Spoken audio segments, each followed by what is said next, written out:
For Wish List by Lisa Kleypas. Chapter 1. London, 1833. It was not easy to ask a favour of a woman who despised him, but Andrew, Lord Drake, had always been beyond shame, and today was no exception. He needed a favour from a morally upright woman, and Miss Caroline Hargreaves was the only decent female he knew. She was proper and straight-laced to a fault, and he wasn't the only man to think so, judging by the fact that she was still unmarried at the age of 26. "Why are you here?" for Caroline asked, her voice threaded with quiet hostility. She kept her gaze fastened on the large square frame propped by the settee, a wooden lace stretcher used to reshape curtains and tablecloths after they were washed. The task was a meticulous one, involving sticking a pin through each tiny loop of lace and affixing it to the edge of the frame until the cloth was drawn tight. For although Caroline's face was expressionless, her inattention was betrayed by the stiffness of her fingers as she fumbled with a paper of pins. "I need something from you," Andrew said, staring at her intently. It was probably the first time he had ever been completely sober around her, and now that he was free of his habitual alcoholic haze, he had noticed a few things about Miss Caroline Hargreaves that intrigued him. She was far prettier than he had thought, for despite the little spectacles perched on her nose, and her frumpy manner of dressing, she possessed a subtle beauty that had escaped him before. Her figure was not at all spectacular. Caroline was small and slight, with practically no hips or breasts to speak of. Andrew preferred big, voluptuous women who were willing to engage in the vigorous bedroom romps he enjoyed. But Caroline had a lovely face, with velvety brown eyes and thick black lashes surmounted by dark brows that arched with the precision of a hawk's wing. Her hair was a neatly pinned mass of sable silk, and her complexion was as fine and clear as a child's. And that mouth, why in God's name had he never noticed her mouth before? Delicate, expressive, the upper lip small and bow-shaped, the lower curved with generous fullness. For right now those tempting lips were pulled tight with displeasure, and her brow was furrowed in a perplexed expression. "I can't conceive of what you could possibly want from me, Lord Drake," Caroline said crisply. "However, I can assure you that you won't get it." Andrew laughed suddenly. He threw a glance at his friend Cade, Caroline's younger brother, who had brought him to the parlour of the Hargreaves family home. For having predicted that Caroline would not be willing to help him in any way, Cade now looked both annoyed and resigned at his sister's stubbornness. "I told you," Cade murmured, not willing to give up so easily. Andrew returned his attention to the woman seated before him. He considered her thoughtfully, trying to decide what approach to use. No doubt she was going to make him cruel, not that he blamed her for that in the least, for Caroline had never made a secret of her dislike for him, and Andrew knew exactly why. For one thing, he was a bad influence on her younger brother Cade, a pleasant-natured fellow who was far too easily swayed by the opinions of his friends. Andrew had invited Cade along on far too many wild evenings of gambling, drinking, and debauchery, and returned him home in a sorry condition. For as Cade's father was dead, and his mother was a hopeless feather-wit, Caroline was the closest thing to a parent that Cade had. She tried her best to keep her 24-year-old brother on the straight and narrow path, wanting him to assume his responsibilities as the man of the family. However, Cade naturally found it more tempting to emulate Andrew's profligate lifestyle, and the two of them had indulged in more than a few dissolute evenings. For the other reason that Caroline despised Andrew was the simple fact that they were complete opposites. She was pure, he was tarnished; she was honest, he tailored the truth to fit his own purposes; she was self-disciplined, he had never restrained himself in any regard; she was calm and serene. He had never known a moment's peace in his life. Andrew envied her, and so he had mocked her mercilessly on the few previous occasions when they had met. For now Caroline hated him, and he had come to ask for a favour he desperately needed. Andrew found the situation so amusing that a wry smile cut through tension on his face. Abruptly, he decided to be blunt. Miss Caroline Hargreaves did not seem to be the kind of woman who would tolerate game-playing and prevarication. "I'm here because my father is dying," he said. The words caused her to accidentally prick her finger, and she jumped slightly. Her gaze lifted from the lace stretcher. "For I am sorry," she murmured. "I'm not." Andrew saw from the widening of her eyes that she was shocked by his coldness. He did not care. Nothing could make him feign sorrow at the passing of a man who had always been a poor excuse for a father. The Earl had never given a damn about him, and Andrew had long ago given up trying to earn the love of a manipulative son of a bitch whose heart was as soft and warm as a block of granite. "For the only thing I'm sorry about," Andrew continued calmly, "is that the Earl has decided to disinherit me. You and he seem to share similar feelings about my sinful way of living. My father has accused me of being the most self-indulgent and debased creature he has ever encountered." A slight smile crossed his lips. "I can only hope that he is right." Caroline seemed more than a little perturbed by his statement.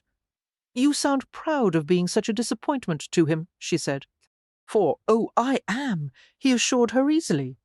"My goal was to become as great a disappointment to him as he has been to me. Not an easy task, you understand, but I proved myself equal to it. It has been the greatest success of my life." He saw Caroline throw a troubled glance at Cade, who merely shrugged sheepishly and wandered to the window to contemplate the serene spring day outside. The Hargreaves' house was located on the west side of London. For it was a pleasant Georgian-style manor house, pink-washed and framed by large beech trees, the kind of home that a solid English family should possess. "And so," Andrew continued, "in an 11th-hour effort to inspire me to reform, the Earl has cut me out of his will." "But surely he cannot do so entirely," Caroline said. "The titles, the property in town, and your family's country estate, I would have thought they were entailed." "Yes, they are entailed." Andrew smiled bitterly. "For I'll get the titles and the property no matter what the Earl does. He can't break the entailment any more than I can, but the money, the entire family fortune, that is not entailed. He can leave it to anyone he wishes, and so I'll likely find myself turning into one of those damned fortune-hunting aristocrats who has to marry some horse-faced heiress with a nice fat dowry. How terrible!" Suddenly Caroline's eyes were lit with a challenging gleam. "For the heiress, I mean." For Caro came Cade's protesting voice.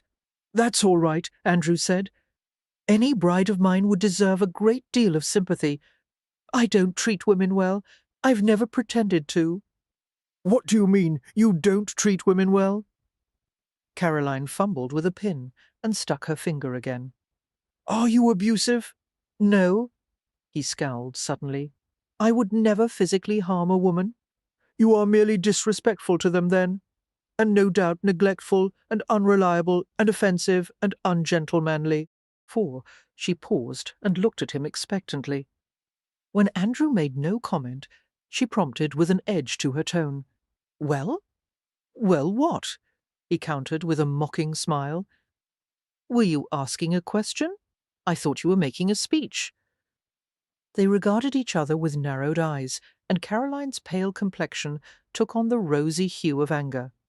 The atmosphere in the room changed, becoming strangely charged and hot, snapping with tension.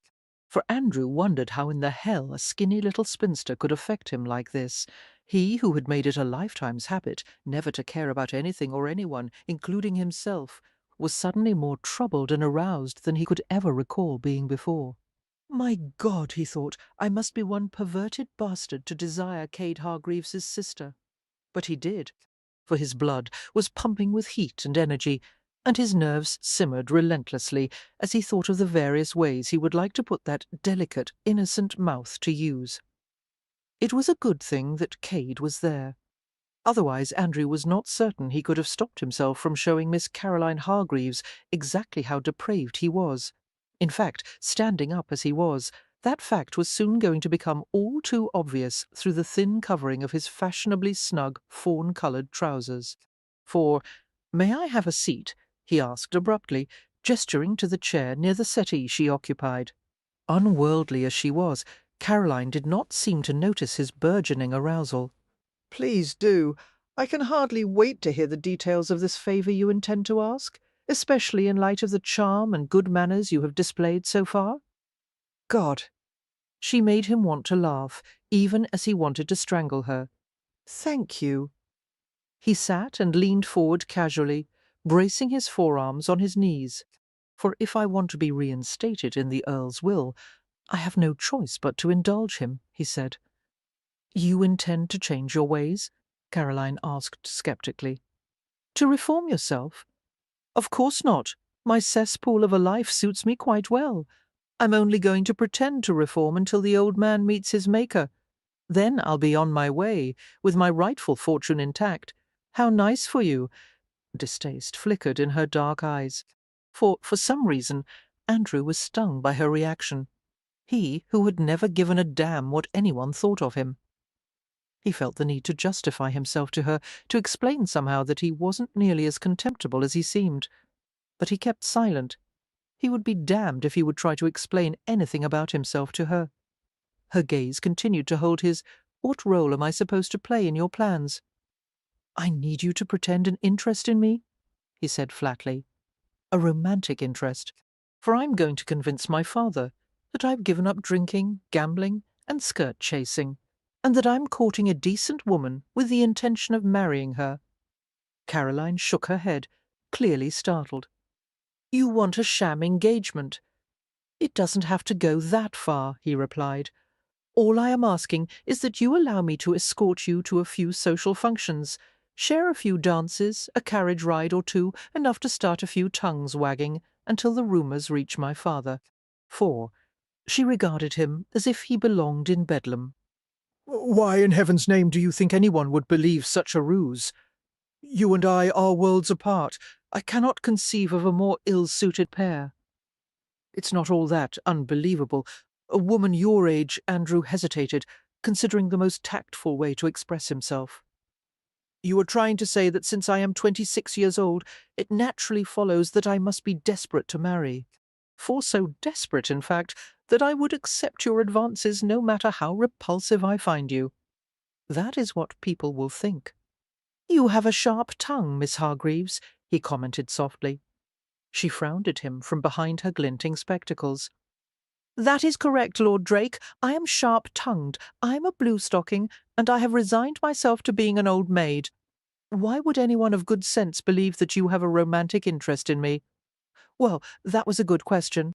For just a few minutes ago, Andrew himself would have laughed at the very idea.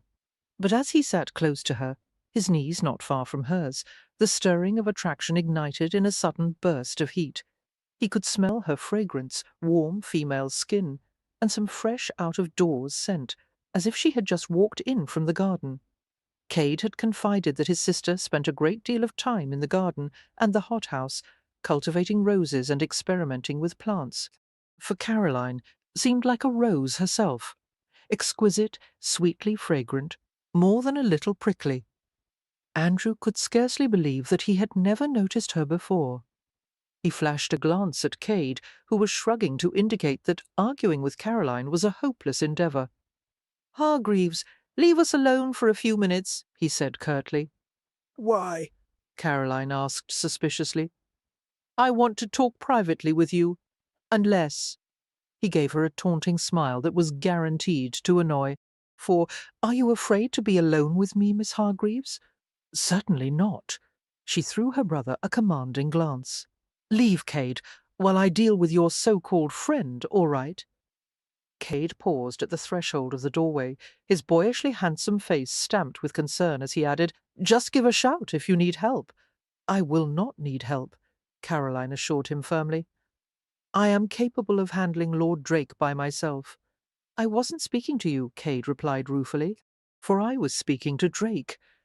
Andrew struggled to suppress a grin as he watched his friend leave the room. Returning his attention to Caroline, he moved beside her on the settee, placing their bodies into closer proximity. "Don't sit there," she said sharply. "Why?" He gave her a seductive look, the kind that had melted many a reluctant woman's resistance in the past. "Do I make you nervous?" No, I left a paper of pins there, and your backside is about to resemble a hedgehog's. For Andrew laughed suddenly, fishing for the packet until he located it beneath his left buttock. Thanks for the warning, he said dryly. You could have let me find out for myself. I was tempted, Caroline admitted.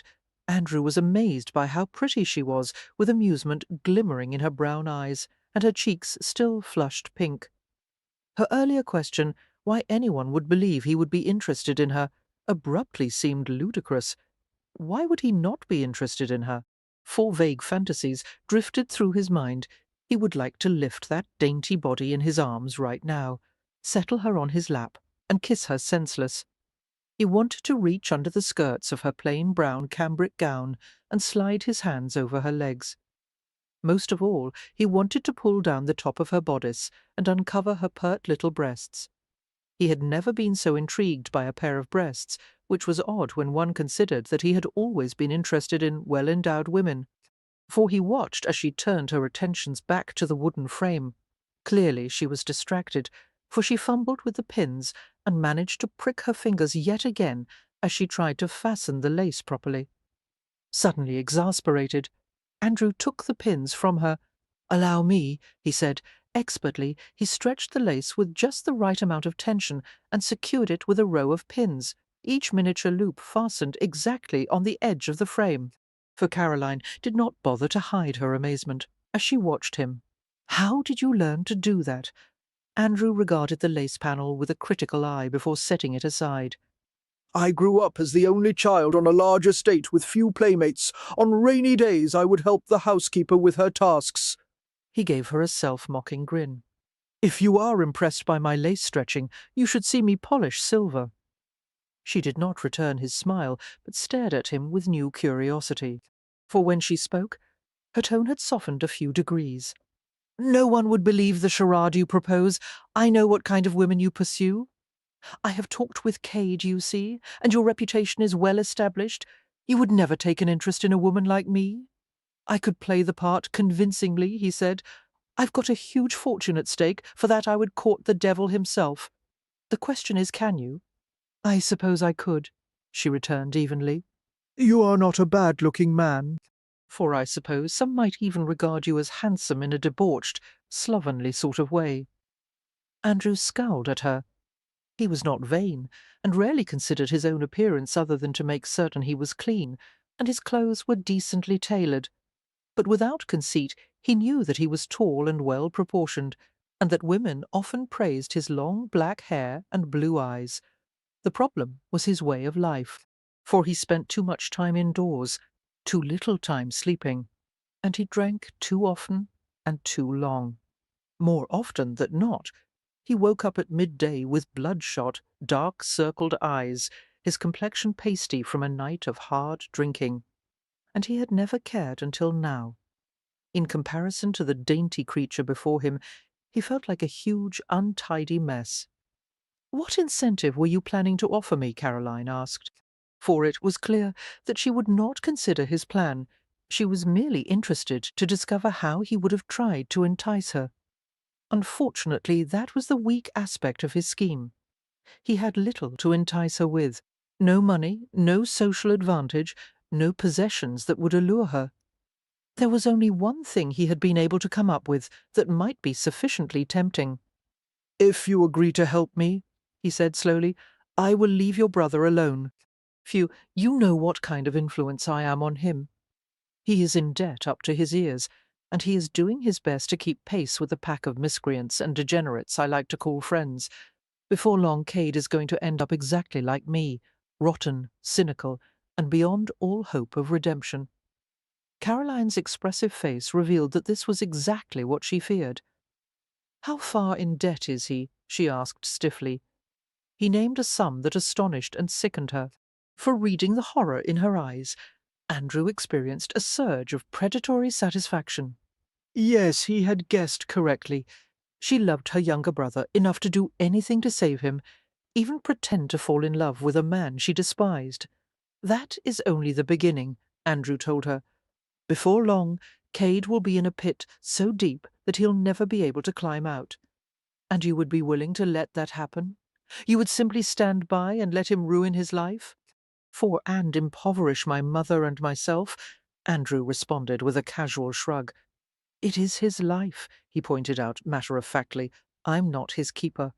My God, she said unsteadily. You don't care about anyone but yourself, do you?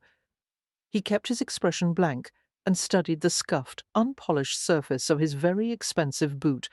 No, I don't give a damn who gets dragged down with me, but if you decide to help me, I'll take care of Cade, for I'll make certain the others in our set don't invite him to their clubs or their favourite bawdy houses.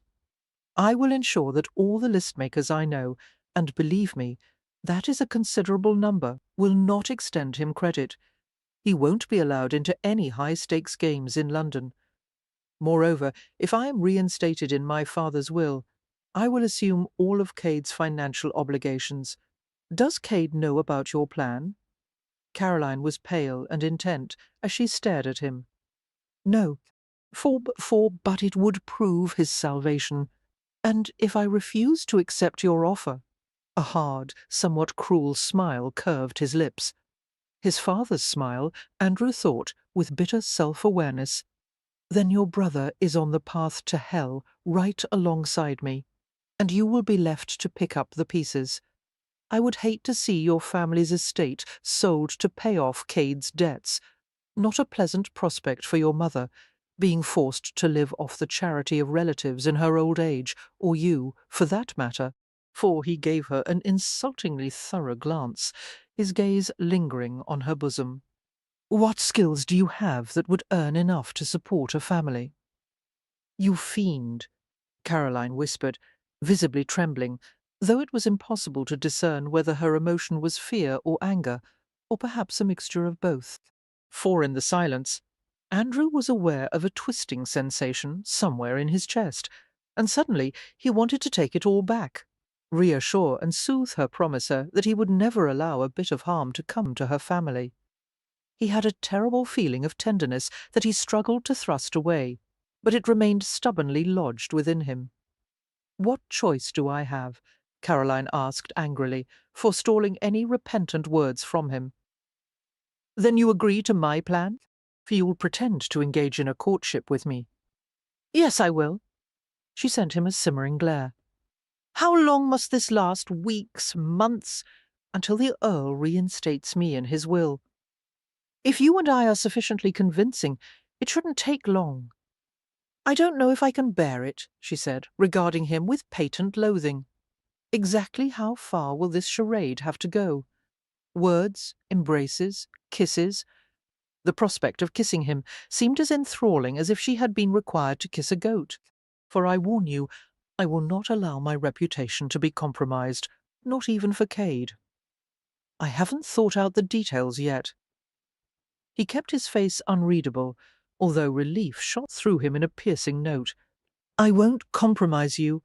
All I want is the appearance of pleasant companionship.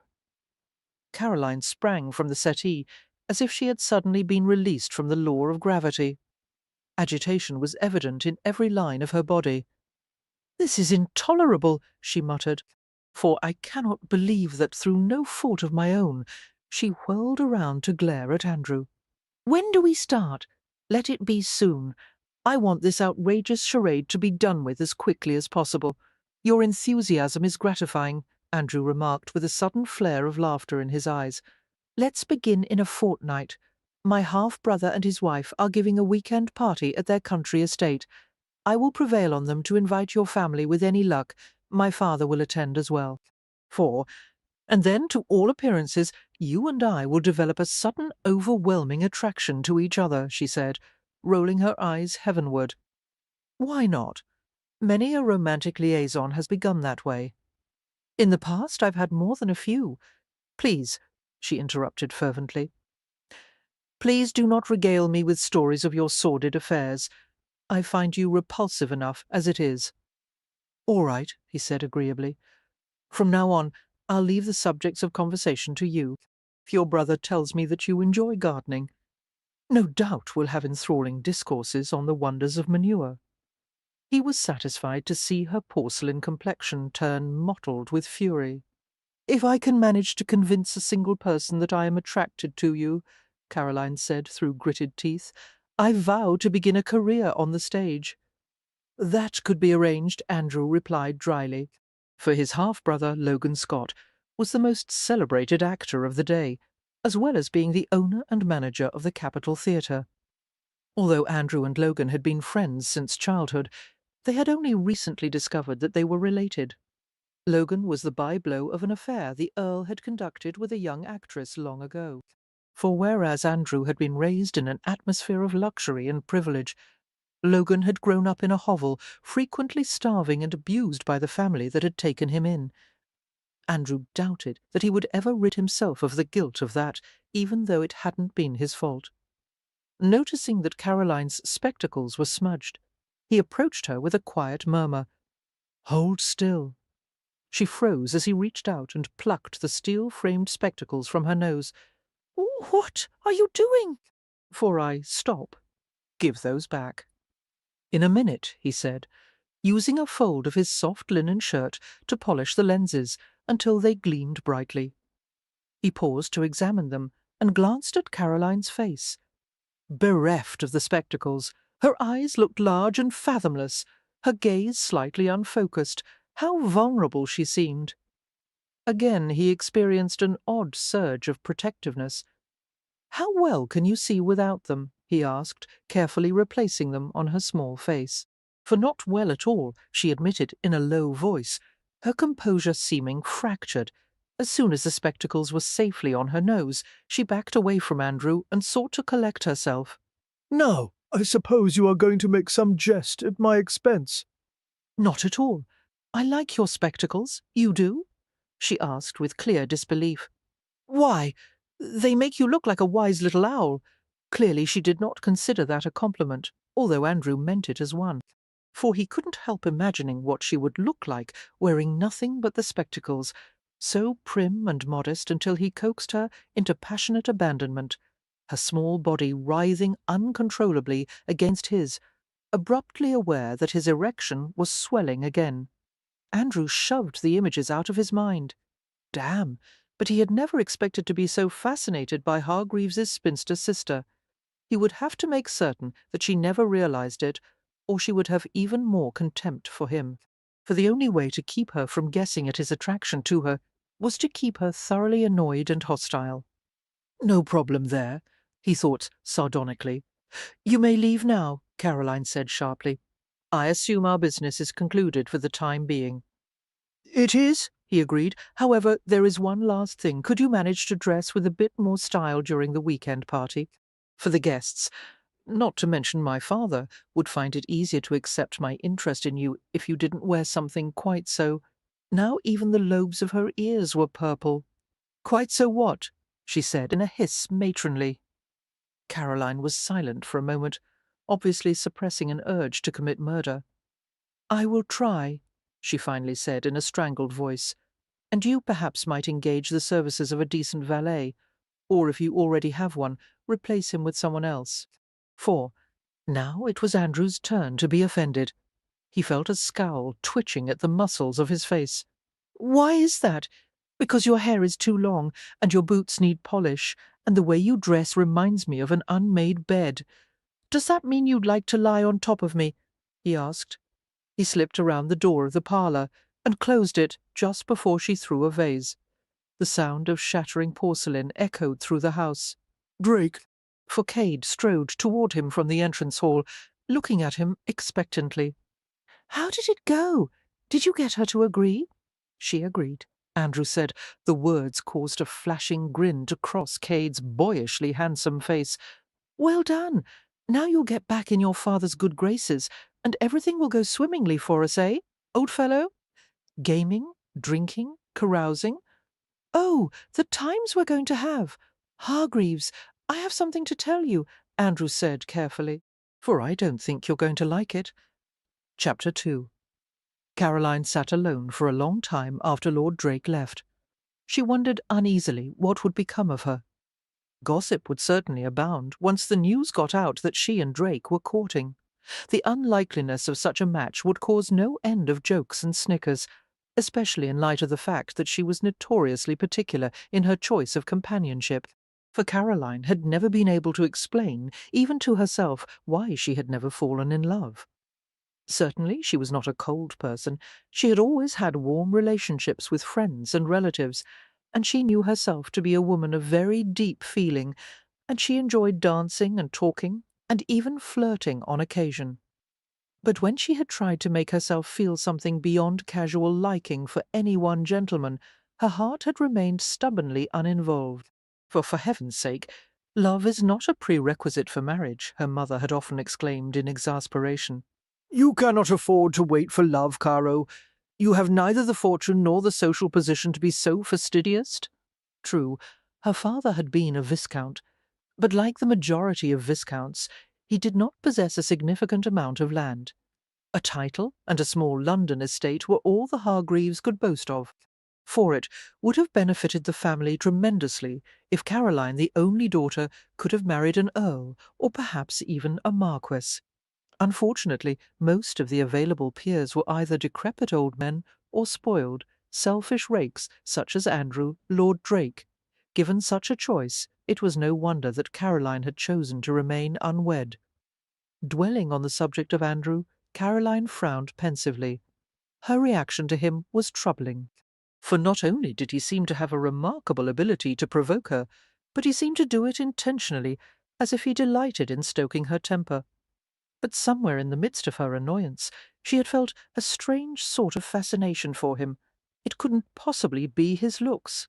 After all, she was not so shallow as to be undone by mere handsomeness. But she had found herself staring compulsively at the dark, ruined beauty of his face, the deep blue eyes shadowed from too little sleep, the cynical mouth, the slightly bloated look of a heavy drinker. Andrew possessed the face of a man who was determined to destroy himself. Oh, what terrible company he was for her brother Cade, not to mention herself. Her thoughts were interrupted by the arrival of her mother, Fanny, who had returned from a pleasant afternoon of visiting with friends. For strangers were often surprised to learn that the two were mother and daughter, for they did not resemble each other in any way except for their brown eyes. Caroline and Cade had inherited their late father's looks and temperament. Fanny, by contrast, was blonde and plump, with the mercurial disposition of a child. It was always disconcerting to try to converse with Fanny, for she disliked serious subjects and did not choose to face unpleasant realities. "For Caro?" Fanny exclaimed, coming into the parlour after giving her frilly plumed hat and light summer wrap to the housekeeper. "You look rather displeased, dear. What has caused such a sour expression? Has our darling Cade been up to his usual pranks?" "Our darling Cade is doing his best to ensure that you will spend your final years in a workhouse," Caroline replied dryly. Her mother's face wrinkled in confusion. "I'm afraid I don't understand, dear. What do you mean?" "For Cade has been gambling," Caroline said. "He is going through all our money. Soon there will be nothing left. If he doesn't stop soon, we'll have to sell everything we own, and even that won't fully satisfy his debts. Oh, but you're teasing," Fanny said with an anxious laugh. "Cade promised me that he would try to restrain himself at the hazard tables." "Well, he hasn't," Caroline replied flatly, "and now we're all going to suffer for it." For, reading the truth in her daughter's eyes, Fanny sat down heavily on the pink brocade settee. In the grim silence that followed, she folded her hands in her lap like a punished child, her rosebud mouth forming an O of dismay. "It's all your fault!" she burst out suddenly. "My fault?" Caroline gave her an incredulous stare. "Why on earth would you say that, mother? We wouldn't be in this predicament if you had married, for a rich husband would have provided enough funds for Cade to indulge his little habits with his friends and taken care of us as well. Now you've waited too long, your bloom has faded, and you're almost 27. Pausing, Fanny became a bit tearful at the thought of having an unmarried daughter of such an advanced age. Pulling a lace handkerchief from her sleeve, she dabbed delicately at her eyes. "Yes, your best years are behind you, and now the family will come to ruin. For all because you refused to set your cap for a wealthy man." Caroline opened her mouth to argue, then closed it with an exasperated sound. It was impossible to debate with someone so inured to the concept of logic. She had tried to argue with Fanny in the past, but it had served only to frustrate them both. "Mother," she said deliberately. "Mother, stop crying. I have some news that might cheer you. This afternoon I received a visit from one of Cade's friends, Lord Drake. Do you remember him?" No, dear. Cade has so many acquaintances, I can never keep them all straight. Drake is the Earl of Rochester's only legitimate heir. Oh, that one. Fanny's expression brightened with interest, her tears vanishing instantly. Yes, what a fortune he will come into. I do indeed remember him. A handsome man, I recollect, with long, dark hair and blue eyes, and the manners of a swine, Caroline added. With an inheritance like that, Caro, one can overlook a few tiny breaches in etiquette. For do tell, what did Lord Drake say during his visit? Caroline hesitated, galled by the words she was about to say. She did not dare tell Fanny that the courtship between her and Drake would be only a charade. Her mother was a notorious gossip, and it would be only a matter of days, no, hours, before she let the truth slip to someone. He expressed an interest in courting me, Caroline said, stone-faced. Toward that end, you and I will allow him to escort us to a weekend party given by Mr. and Mrs. Logan Scott, to be held within a fortnight. The news was almost too much for Fanny to digest at once. "Oh, Caro," she exclaimed, "an old son interested in you, I can scarcely believe. Well, it's nothing less than a miracle. And if you can bring him to scratch, what a fortune you will have, what land, what jewels! You would certainly have your own carriage, and accounts at the finest shops. Oh, this is the answer to all our problems." "So it would seem," Caroline said dryly. But do not get your hopes too high, mother. The courtship hasn't yet begun, and there is no guarantee that it will lead to marriage." "Oh, but it will! It will!" Fanny practically danced around the room. Her blonde curls fluttered, and her well-rounded form jiggled with excitement. "I have a feeling in my bones now, Caro. You must heed my advice. I will tell you exactly how to set the hook and reel him in, for you must be agreeable, and flatter his vanity, and give him admiring gazes, and you must never, never argue with him, and we must do something about your bosom." My bosom, Caroline repeated blankly. you will let me sew some Quilted lining into the bodice of your chemise. You are a lovely girl, Caro, but you are in definite need of enhancement, assailed by a mixture of outrage and rueful laughter. Caro shook her head and smiled. "Quilted lining is not going to fool anyone, for especially not Lord Drake. But even if I did manage to deceive him, don't you think it would be a great disappointment on our wedding night to discover that my bosom was false? By then it would be too late for him to do anything about it," her mother pointed out pragmatically, "and I would not call it a deception, Caro dear. After all, everyone must try to present herself or himself in the best light possible. That is what courtship is all about. For the trick is to disguise all the unpleasant little faults that may put a man off, and maintain an air of mystery until you have finally landed him." "No wonder I have never caught a husband," Caroline said with a faint smile. "I've always tried to be open and honest with men." Her mother regarded her sadly. "I do not know where you have gotten these ideas, dear. Honesty has never fanned the flames of a man's ardour." "I will try to remember that," Caroline replied gravely, fighting the temptation to laugh. "The carriage is here," Fanny said with a squeal, staring out the parlour window at the vehicle, moving along the front drive.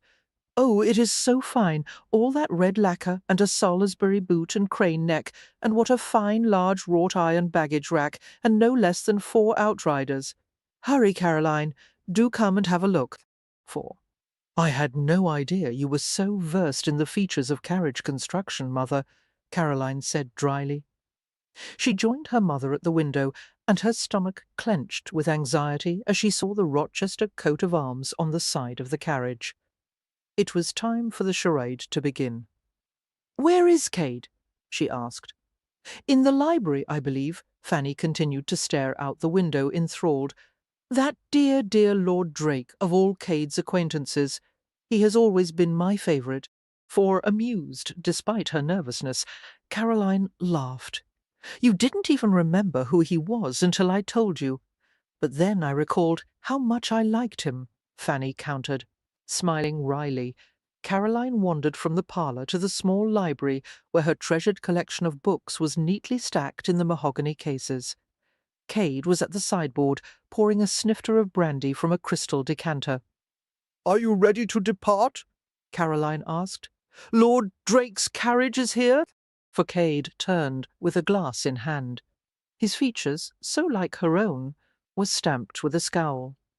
"No, I am not ready," he said sourly. "Perhaps after I drink the rest of this bottle I will be." "Come, Cade," she chided. "One would think you were being sent to Newgate instead of attending a weekend party with friends." "Drake is no friend of mine," Cade muttered. "He has seen to it that I am deprived of everything I enjoy, for I'm not welcome at any hazard table in town, and I have not been invited to a single damned club for the past 2 weeks. I've been reduced to playing vingt et un for shillings. How will I ever earn enough to repay my debts? Perhaps working," Cade snorted at what he perceived was a great insult. "No Hargreaves has occupied himself with trade or commerce for at least 4 generations. You should have thought of that before you gambled away everything father left us. For then we wouldn't have to attend this dratted weekend party, and I would not have to pretend interest in a man I detest." Suddenly shamefaced, Cade turned away from her. "I am sorry, Caro, but my luck was about to turn. I would have won back all the money, and more." "Oh, Cade!" She approached him and slid her arms around him, pressing her cheek against his stiff back. "Let us make the best of things," she said, "for we'll go to the Scots estate, and I'll make calf eyes at Lord Drake, and you'll make yourself agreeable to everyone. And some day Lord Drake will be back in his father's will, and he will take care of your debts, and life will return to normal." Suddenly they were interrupted by the housekeeper's voice. "Miss Hargreaves, Lord Drake has arrived. Shall I show him to the parlour?" "Is my mother still in there?" Caroline asked. For, "No, miss, she has gone upstairs to put on her travelling cloak and bonnet, wishing to avoid being alone with Drake." Caroline prodded her brother. "Cade, why don't you go welcome your friend?" Evidently he was no more eager to see Drake than she. "No, I am going to show the footman how I want our trunks and bags loaded on the carriage. You be the one to make small talk with him." Cade turned to glance at her, and a rueful grin spread across his face. "For it is what you will be doing all weekend. Sweet sister, you may as well practice now." Giving him a damning look, Caroline left with an exasperated sigh and went to the parlour. She saw Andrew's tall form in the centre of the room, his face partially concealed as he stared at a landscape that hung on the wall. "Good day, my lord," she said evenly. "I trust that you are—" Her voice died away as he turned to face her.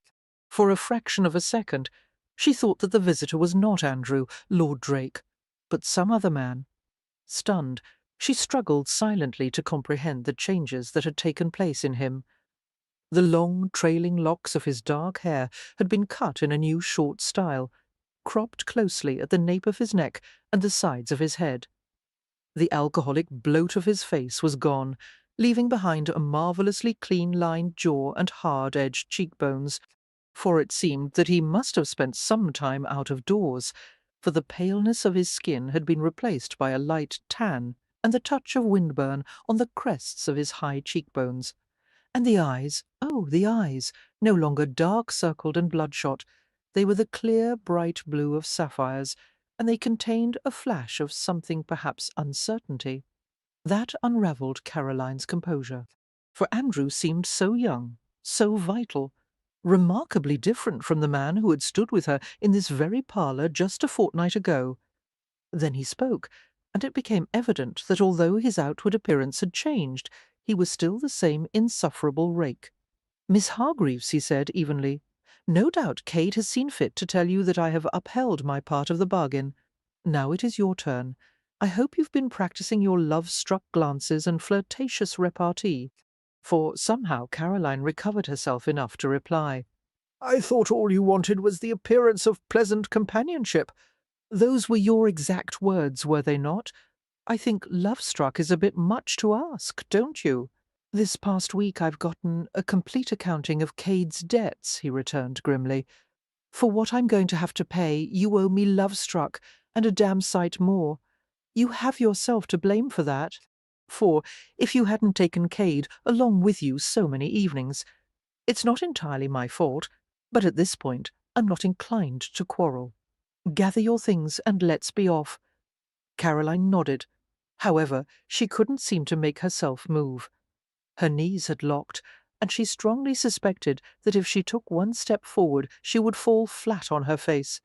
She stared at him helplessly, while her heart thumped in a hard, uncontrollable rhythm, and her body flooded with heat, for she had never experienced such a response to anyone in her life. Awareness of him pounded through her, and she realized how badly she wanted to touch him, draw her fingertips down the side of his lean cheek, kiss his firm, cynical mouth until it softened against hers in passion. It can't be, She thought, with a burst of panic. She could not feel such things for a man as immoral and depraved as Andrew Lord Drake. For something in her round-eyed gaze made him uncomfortable, for he shifted his weight from one leg to another and shot her a baleful glance. "What are you staring at?" You. she said pertly. "I believe all your buttons have been fastened in the correct holes. Your hair appears to have been brushed, and for once you don't reek of spirits. I was merely reflecting on the surprising discovery that you can be made to look like a gentleman, although it seems that your temper is as foul as ever. For there is good reason for that," he informed her tersely. "It's been 2 weeks since I've had a drink or a witch, a female companion, and I've spent nearly every day at the family estate in the proximity of my father. I've visited with tenants and managers, and I've read account books until I've nearly gone blind. If I'm not fortunate enough to die of boredom soon, I'm going to shoot myself. And to top it all off, I have this damned weekend to look forward to." "You poor man," she said pityingly. "For it's terrible to be an aristocrat, isn't it?" He scowled at her, and she smiled. "You do look well, however," she said. "It appears that abstinence becomes you." "I don't like it," he grumbled. "That is hardly a surprise." He stared down into her smiling face, and his expression softened. Before Caroline could react, he reached out and plucked her spectacles from her nose. "My lord," she said, unsettled, "I wish you would stop doing that. Hand those back at once. I can't see." For Andrew extracted a folded handkerchief from his pocket and polished the lenses. "It's no wonder your eyes are weak, the way you go about with your spectacles smudged." Ignoring her protests, he polished them meticulously and held them up to the light from the window. Only when he was satisfied that they were perfectly clean did he replace them on her nose. "I could see perfectly well," she said. "There was a thumbprint in the middle of the right lens.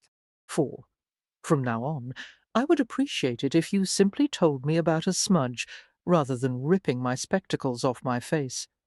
Caroline knew she was being ungrateful and thorny-tempered.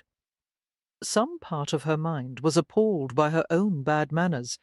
However, she had the suspicion that if she did not maintain a strategic animosity toward him, she might do something horribly embarrassing, such as throw herself against his tall, hard body and kiss him. For he was so large and irascible and tempting, and the mere sight of him sent an inexplicable heat ripping through her. She did not understand herself. She had always thought that one had to like a man before experiencing this dizzying swirl of attraction. But evidently her body was not reconciled with her emotions, for whether she liked him or not, she wanted him to feel his big, warm hands on her skin, to feel his lips on her throat and breast.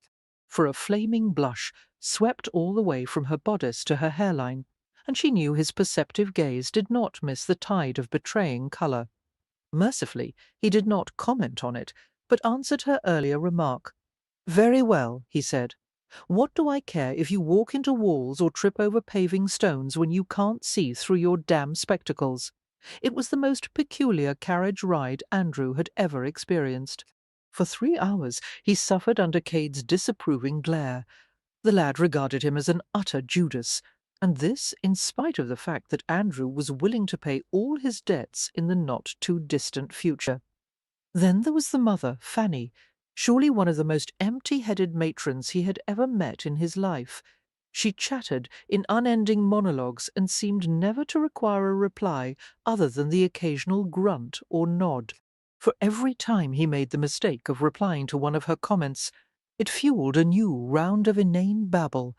And then there was Caroline sitting opposite him, silent and outwardly serene as she focused on the ever-changing array of scenery outside the window. Andrew stared at her openly, while she seemed completely oblivious to his perusal. She was wearing a blue dress with a white pelisse fastened over the top, for the scooped neck of her bodice was modest, not revealing even a hint of cleavage, not that she had much cleavage to display. And yet he was unbearably stimulated by the little expanse of skin that she displayed, that exquisite hollow at the base of her throat, and the porcelain smoothness of her upper chest. She was tiny, almost doll-like, and yet he was spellbound by her to the extent of being half aroused despite the presence of her brother and mother. "What are you looking at?" For, he asked after a while, irritated by her steadfast refusal to glance his way. "Find the sight of cows and hedges enthralling, do you?" "I have to stare at the scenery," Caroline replied, without moving her gaze. "The moment I try to focus on something inside the carriage, I start to feel ill, especially when the road is uneven. I've been this way since childhood," Fanny interceded anxiously. "Caroline, you must try to cure yourself of that. For how vexing it must be for a fine gentleman, such as Lord Drake, to have you staring constantly out the window, rather than participating in our conversation." Andrew grinned at hearing himself described as a fine gentleman. Cade spoke. "Then she's not going to change, Mother, and I dare say that Drake would prefer Caro to stare at the scenery rather than cast her accounts all over his shoes." "Cade, how vulgar!" Fanny exclaimed, frowning at him. "Apologize to Lord Drake at once." "For no need," Andrew said hastily. Fanny beamed at him. "How magnanimous of you, my lord, to overlook my son's bad manners. As for my daughter's unfortunate condition, I am quite certain that it is not a defect that might be passed on to any sons or daughters." "That is good news," Andrew said blandly, "but I rather enjoy Miss Hargreaves's charming habit. It affords me the privilege of viewing her lovely profile." For Caroline glanced at him then, quickly, rolling her eyes at the compliment before turning her attention back to the window. He saw her lips curve slightly, however, betraying her amusement at the flattery. Eventually they arrived at the Scots' estate, which featured a house that was reputed to be one of the most attractive residences in England. The great stone mansion was surrounded with magnificent expanses of green lawn and gardens, and an oak-filled park in the back. For the row of 8 stone pillars in front was topped by huge sparkling windows, making the facade of the building more glass than wall. It seemed that only royalty should live in such a place, which made it rather appropriate for the family of Logan Scott. He was royalty of a sort, albeit of the London stage.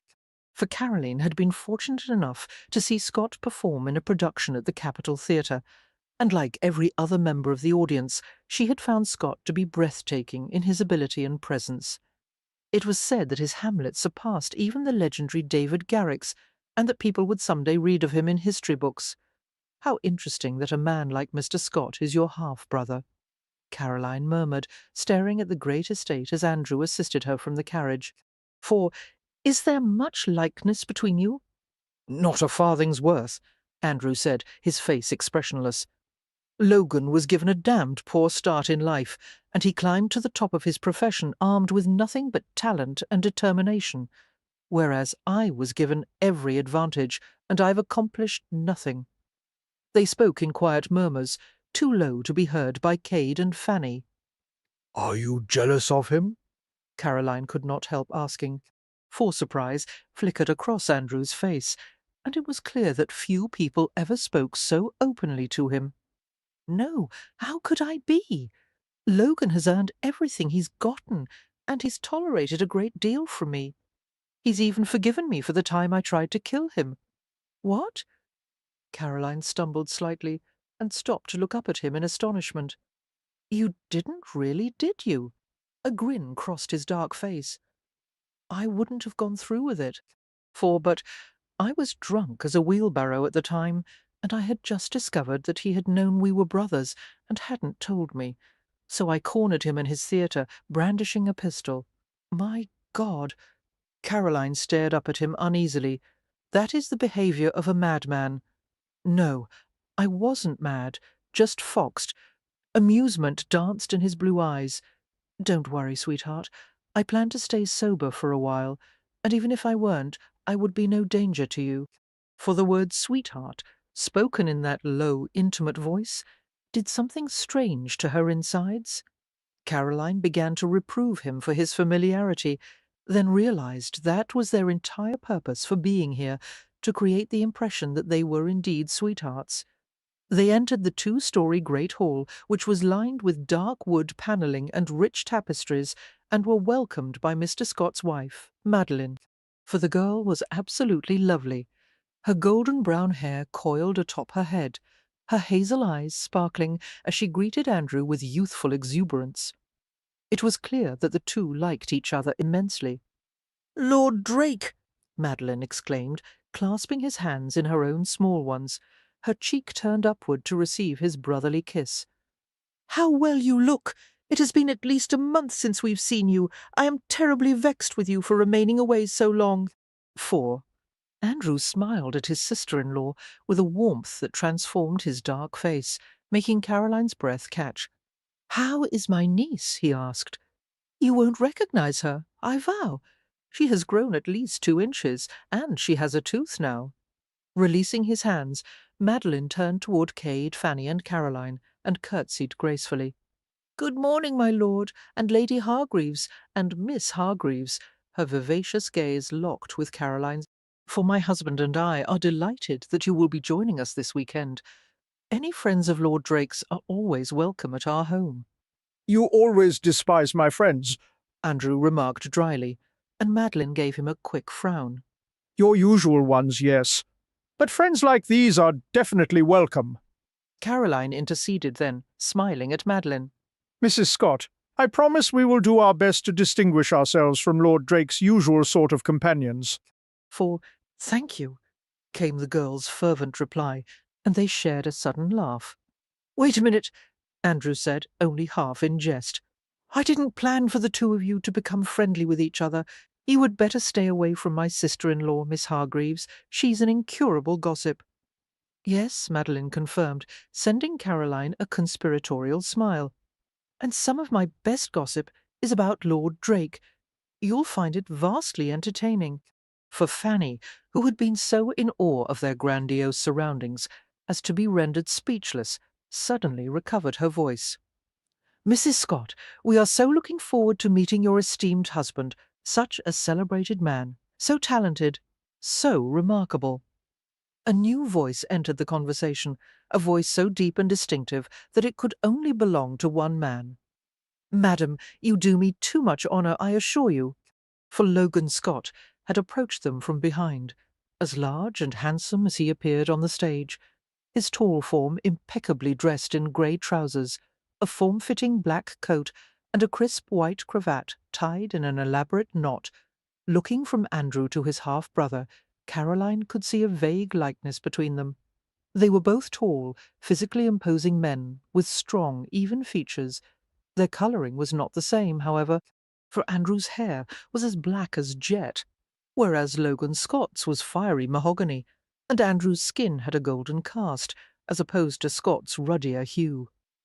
Watching them stand together, Caroline reflected that the main difference between the two men was in their bearing.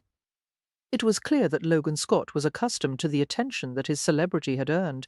He was self-confident, a bit larger than life, his gestures relaxed and yet expansive. For Andrew, however, was quieter, far more closed and private, his emotions ruthlessly buried deep below the surface. "Brother," Logan Scott murmured as they exchanged a hearty handshake. It was clear that there was deep affection between the two, Andrew introduced Scott to the Hargreaves family, and Caroline was amused to see that the presence of this living legend had reduced her mother to speechlessness once more, for Scott's penetrating gaze moved from one face to another until he finally focused on Andrew. "Father is here," he said. The brothers exchanged a look that was difficult to interpret, and it was obvious that the two shared an understanding of the man that no one else in the world did. "How is he?" Andrew asked. "Better today. He didn't need quite so much of his medicine during the night. At the moment he is conserving his strength for the ball tonight." Scott paused before adding, "For he wanted to see you as soon as you arrived. Shall I take you to his room?" Andrew nodded. "No doubt I have committed 100 offences he'll wish to upbraid me for. I should hate to deprive him of such entertainment." "Good," Scott said sardonically. "Since I've already had to run through that particular gauntlet today, there is no reason that you should be spared." Turning to Caroline, Andrew murmured, "Will you excuse me, Miss Hargreaves?" "Of course." For she found herself giving him a brief, reassuring smile. "I hope it goes well, my lord." As their gazes met, she saw his eyes change, the hard opaqueness softening to warm blue. Later, then, he murmured, and bowed before leaving. The intimacy of their shared gaze had caused warm flutters in the pit of her stomach, and a sensation of giddy lightness that floated all through her.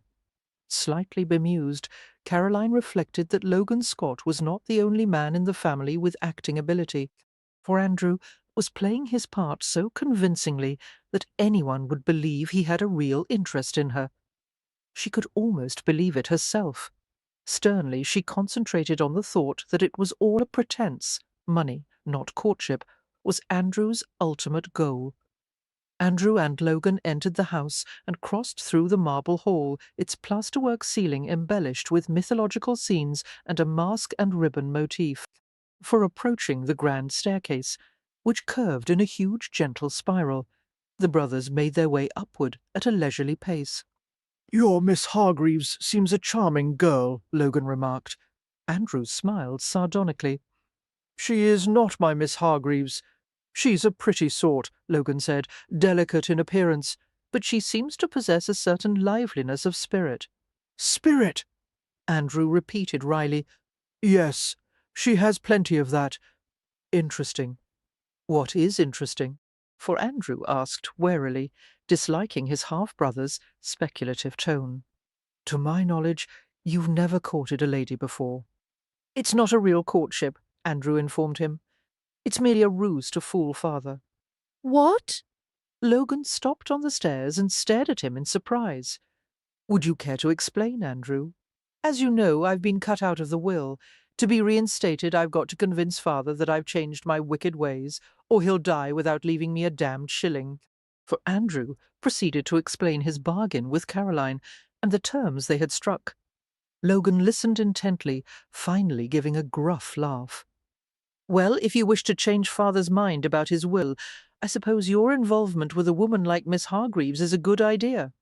"It's not an involvement," Andrew said, feeling unaccountably defensive. "As I told you, it's merely a charade." Logan slid a speculative glance his way. "For I have a suspicion, Andrew, that your relationship with Miss Hargreaves is something more than a charade. Whether you are willing to admit it or not, it's all for father's benefit." Andrew said swiftly, "I am telling you, Scott, I have no designs on her, and even if I did, believe me, I would be the last man on earth whom she would take an interest in." Chapter 3. "Not if he were the last man on earth," Caroline said, glaring at her brother.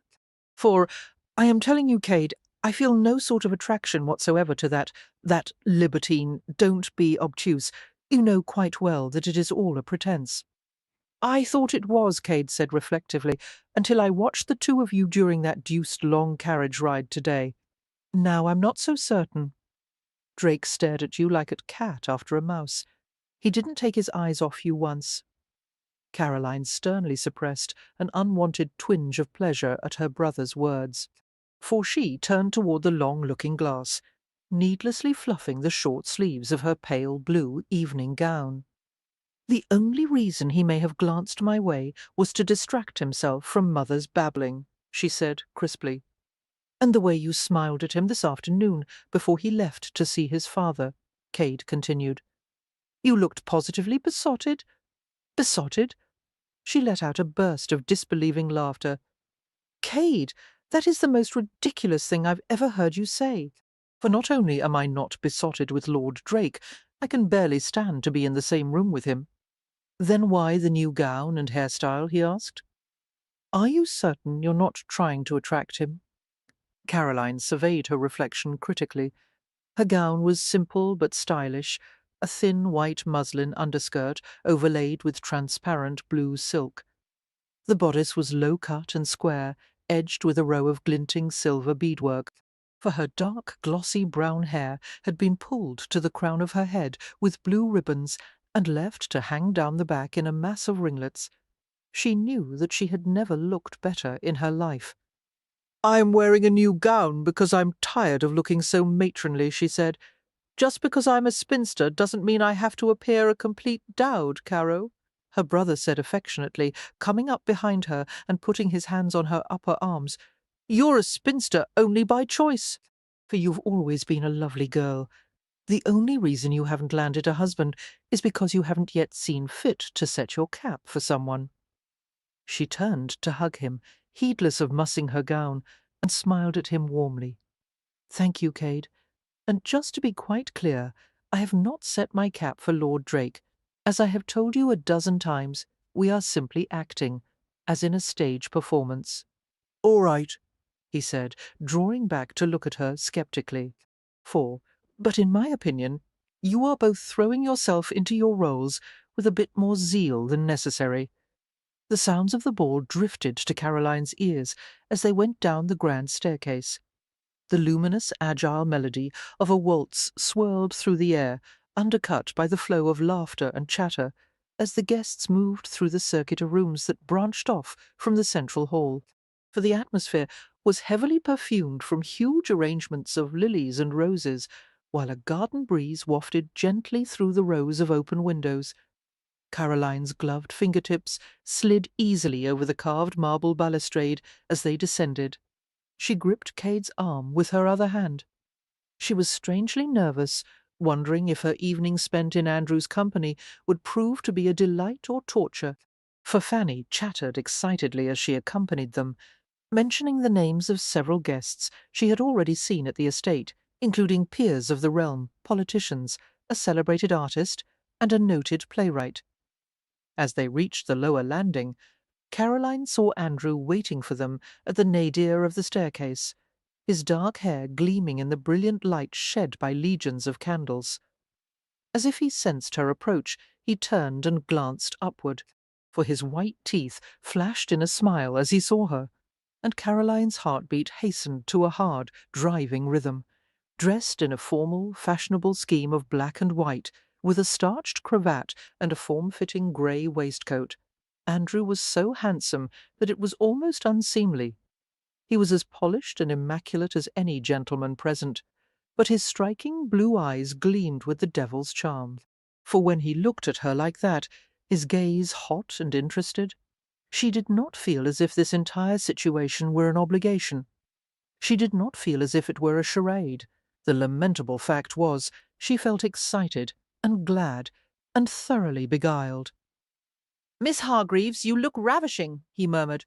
After greeting Fanny and Cade, he offered her his arm and guided her toward the ballroom. "Not matronly?" Caroline asked tartly.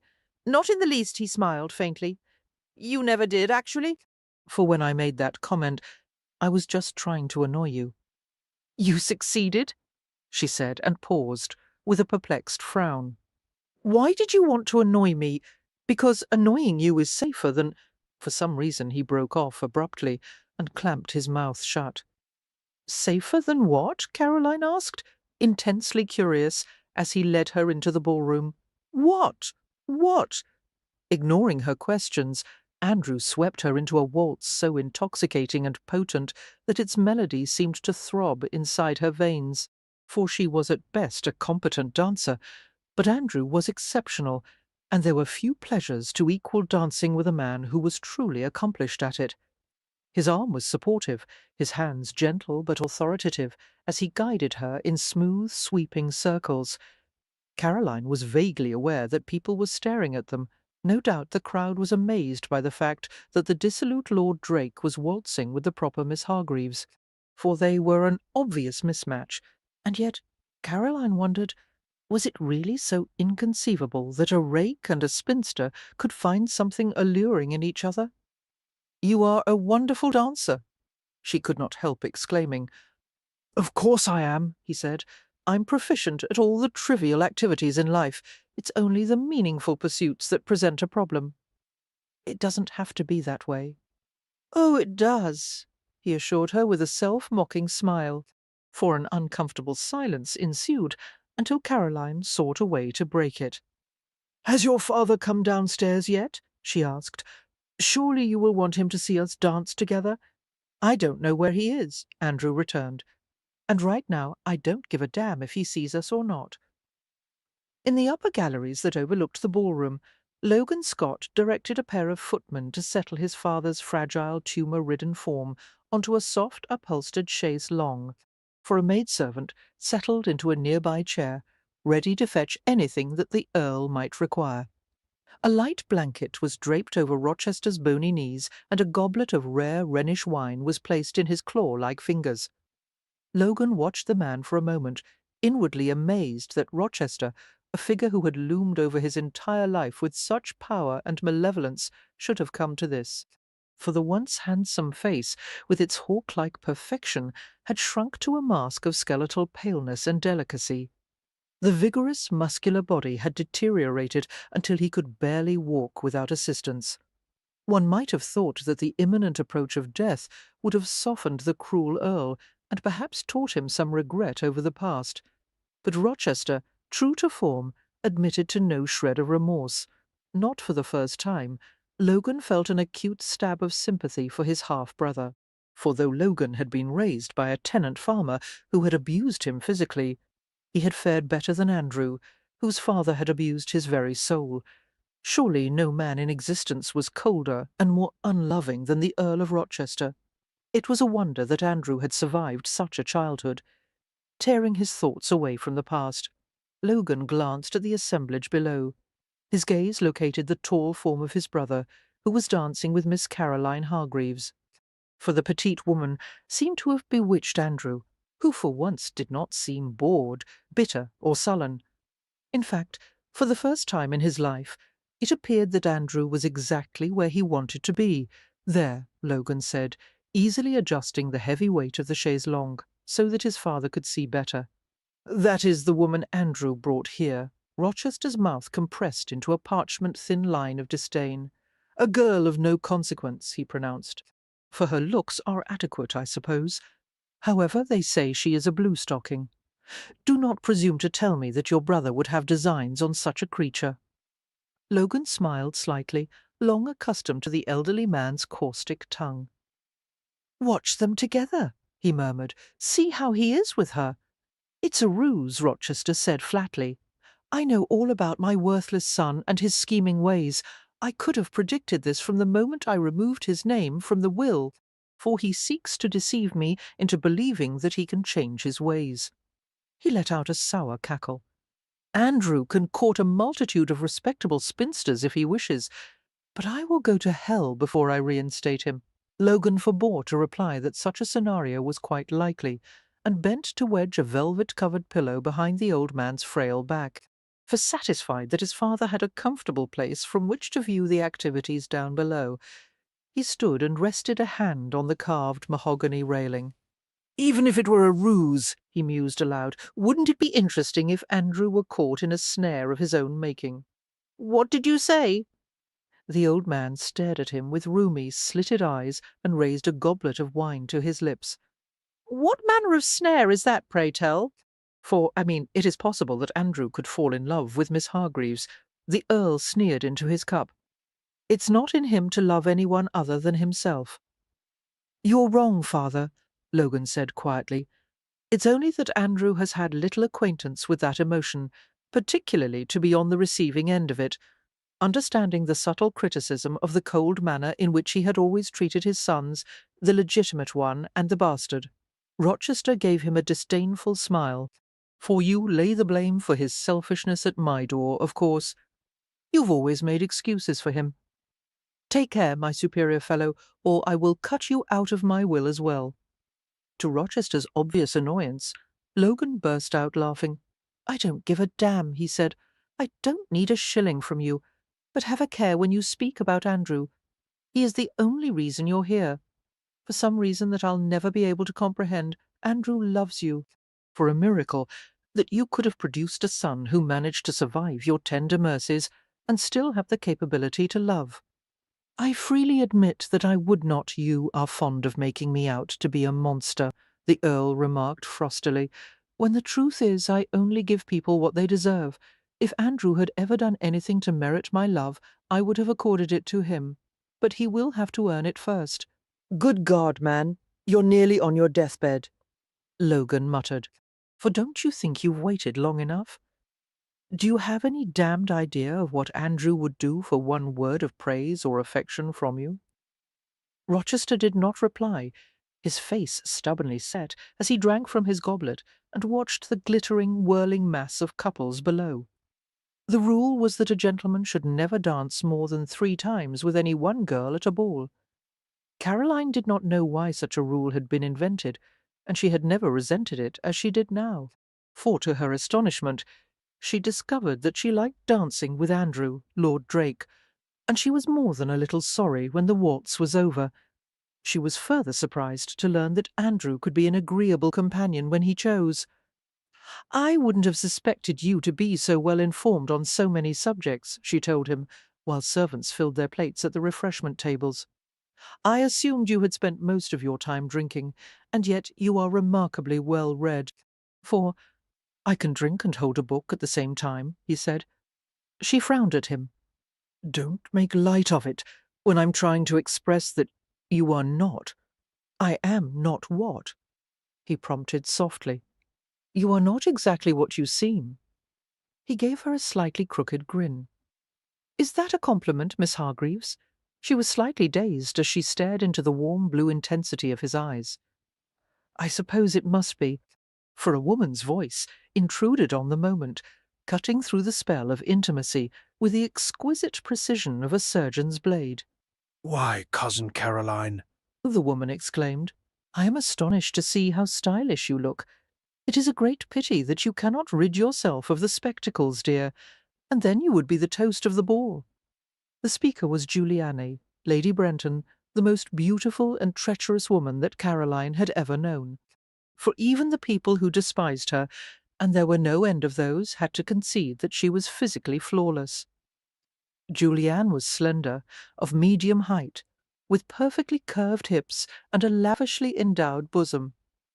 Her features were positively angelic, her nose small and narrow, her lips naturally hued a deep pink, her eyes blue and heavily lashed. Crowning all of this perfection was a heavy swirl of blonde hair in a silvery shade that seemed to have been distilled from moonlight. For it was difficult, if not impossible, to believe that Caroline and this radiant creature could be related in any way, and yet they were first cousins on her father's side. Caroline had grown up in awe of Juliane, who was only a year older than herself. In adulthood, however, admiration had gradually turned to disenchantment as she realized that her cousin's outward beauty concealed a heart that was monstrously selfish and calculating. For when she was 17, Juliane had married a man 40 years older than herself, a wealthy earl with a penchant for collecting fine objects. There had been frequent rumours that Juliane was unfaithful to her elderly spouse, but she was far too clever to have been caught. 3 years ago her husband died in his bed, ostensibly of a weak heart. There were whispered suspicions that his death was not of natural causes, but no proof was ever discovered, for Juliane's blue eyes sparkled wickedly as she stood before Caroline. Her immaculate blondness was complemented by a shimmering white gown that draped so low in front that the upper halves of her breasts were exposed. Sliding a flirtatious glance at Andrew, Juliane remarked, My poor little cousin is quite blind without her spectacles. A pity, is it not? She is lovely with or without them, Andrew replied coldly, and Miss Hargreaves's considerable beauty is matched by her interior qualities, for it is unfortunate that one cannot say the same of other women. Julianne's entrancing smile dimmed, and she and Andrew regarded each other with cool challenge. Unspoken messages were exchanged between them. Caroline's pleasure in the evening evaporated as a few things became instantly clear. It was obvious that Julianne and Andrew were well acquainted. There seemed to be some remnant of intimacy, of sexual knowledge between them, that could have resulted only from a past affair. For, of course, they had once been lovers, Caroline thought resentfully. Andrew would surely have been intrigued by a woman of such sensuous beauty, and there was no doubt that Julianne would have been more than willing to grant her favours to a man who was the heir to a great fortune. Lord Drake, Julianne said lightly. you are more handsome than ever. Why, you seem quite reinvigorated. To whom do we owe our gratitude for such a pleasing transformation? For my father, Andrew replied bluntly, with a smile that didn't reach his eyes. He cut me out of his will. Indeed, a transforming experience. Yes, I had heard about that. Julianne's bow-shaped lips pursed in a little mow of disappointment. Your inheritance was one of your most agreeable attributes, dear. A pity that you've lost it. She shot Caroline a snide smile before adding, Clearly, your prospects have dwindled considerably. Don't let us keep you, Julianne, Caroline said, for no doubt you have much to accomplish tonight, with so many wealthy men present. Julianne's blue eyes narrowed at the veiled insult. Very well. Good evening, Cousin Caroline. And pray do show Lord Drake more of your interior beauty. It may be your only chance of retaining his attention.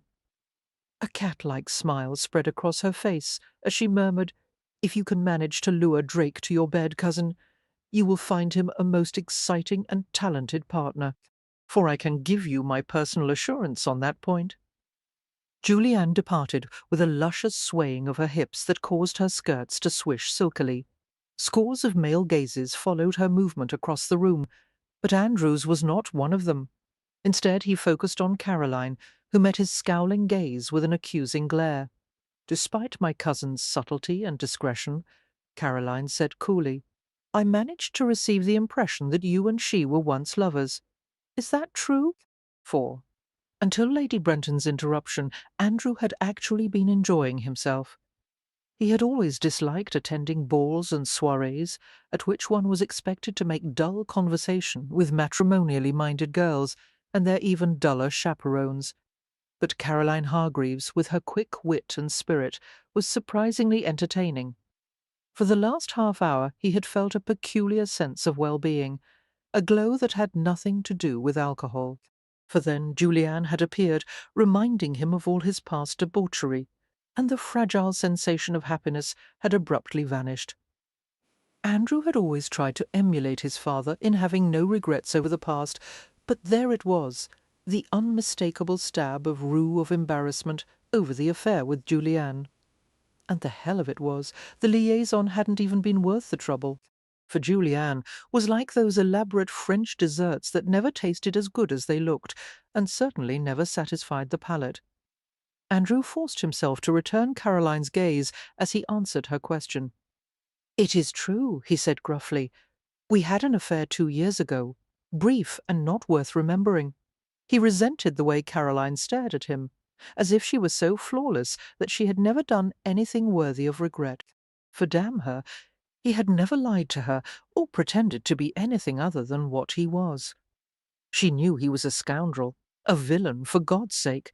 He'd nearly resorted to blackmail to get her to attend the weekend party in the first place. Grimly, he wondered why the hell Logan and Madeline had invited Julianne here in the first place. Well, he couldn't object to her presence here merely because he'd once had an affair with her, for if he tried to get her booted off the estate for that reason, there were at least half a dozen other women present who would have to be thrown out on the same grounds. As if she had followed the turn of his thoughts, Caroline scowled at him. I'm not surprised that you've slept with my cousin, she said. No doubt you've slept with at least half the women here. What if I have? What difference does it make to you? No difference at all. It only serves to confirm my low opinion of you. For how inconvenient it must be to have all the self-control of a March hare. It's better than being an ice maiden, He said with a sneer. Her brown eyes widened behind the spectacles, and a flush spread over her face. What? What did you call me? The edge in her tone alerted a couple nearby to the fact that a quarrel was brewing, and Andrew became aware that they were the focus of a few speculative stares. Outside, he ground out. We'll continue this in the rose garden. For, by all means, Caroline agreed in a vengeful tone, struggling to keep her face impassive. 10 minutes later, they had each managed to slip outside. The rose garden, referred to by Madeline Scott as her rose room, was a southwest section of the garden delineated by posts and rope swags covered with climbing roses. White gravel covered the ground, and fragrant lavender hedges led to the arch at the entrance. For there was a massive stone urn on a pedestal in the centre of the rose room, surrounded by a velvety blue bed of catmint.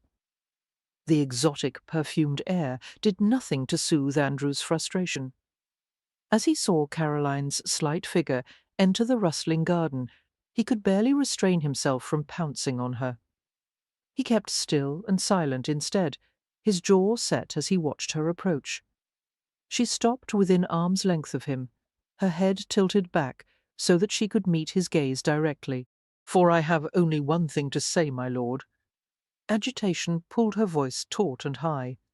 "Unlike you, I have a high regard for the truth, and while I would never take exception to an honest remark, no matter how unflattering, I do resent what you said back there. Because it is not true. You are categorically wrong, and I will not go back inside that house until you admit it."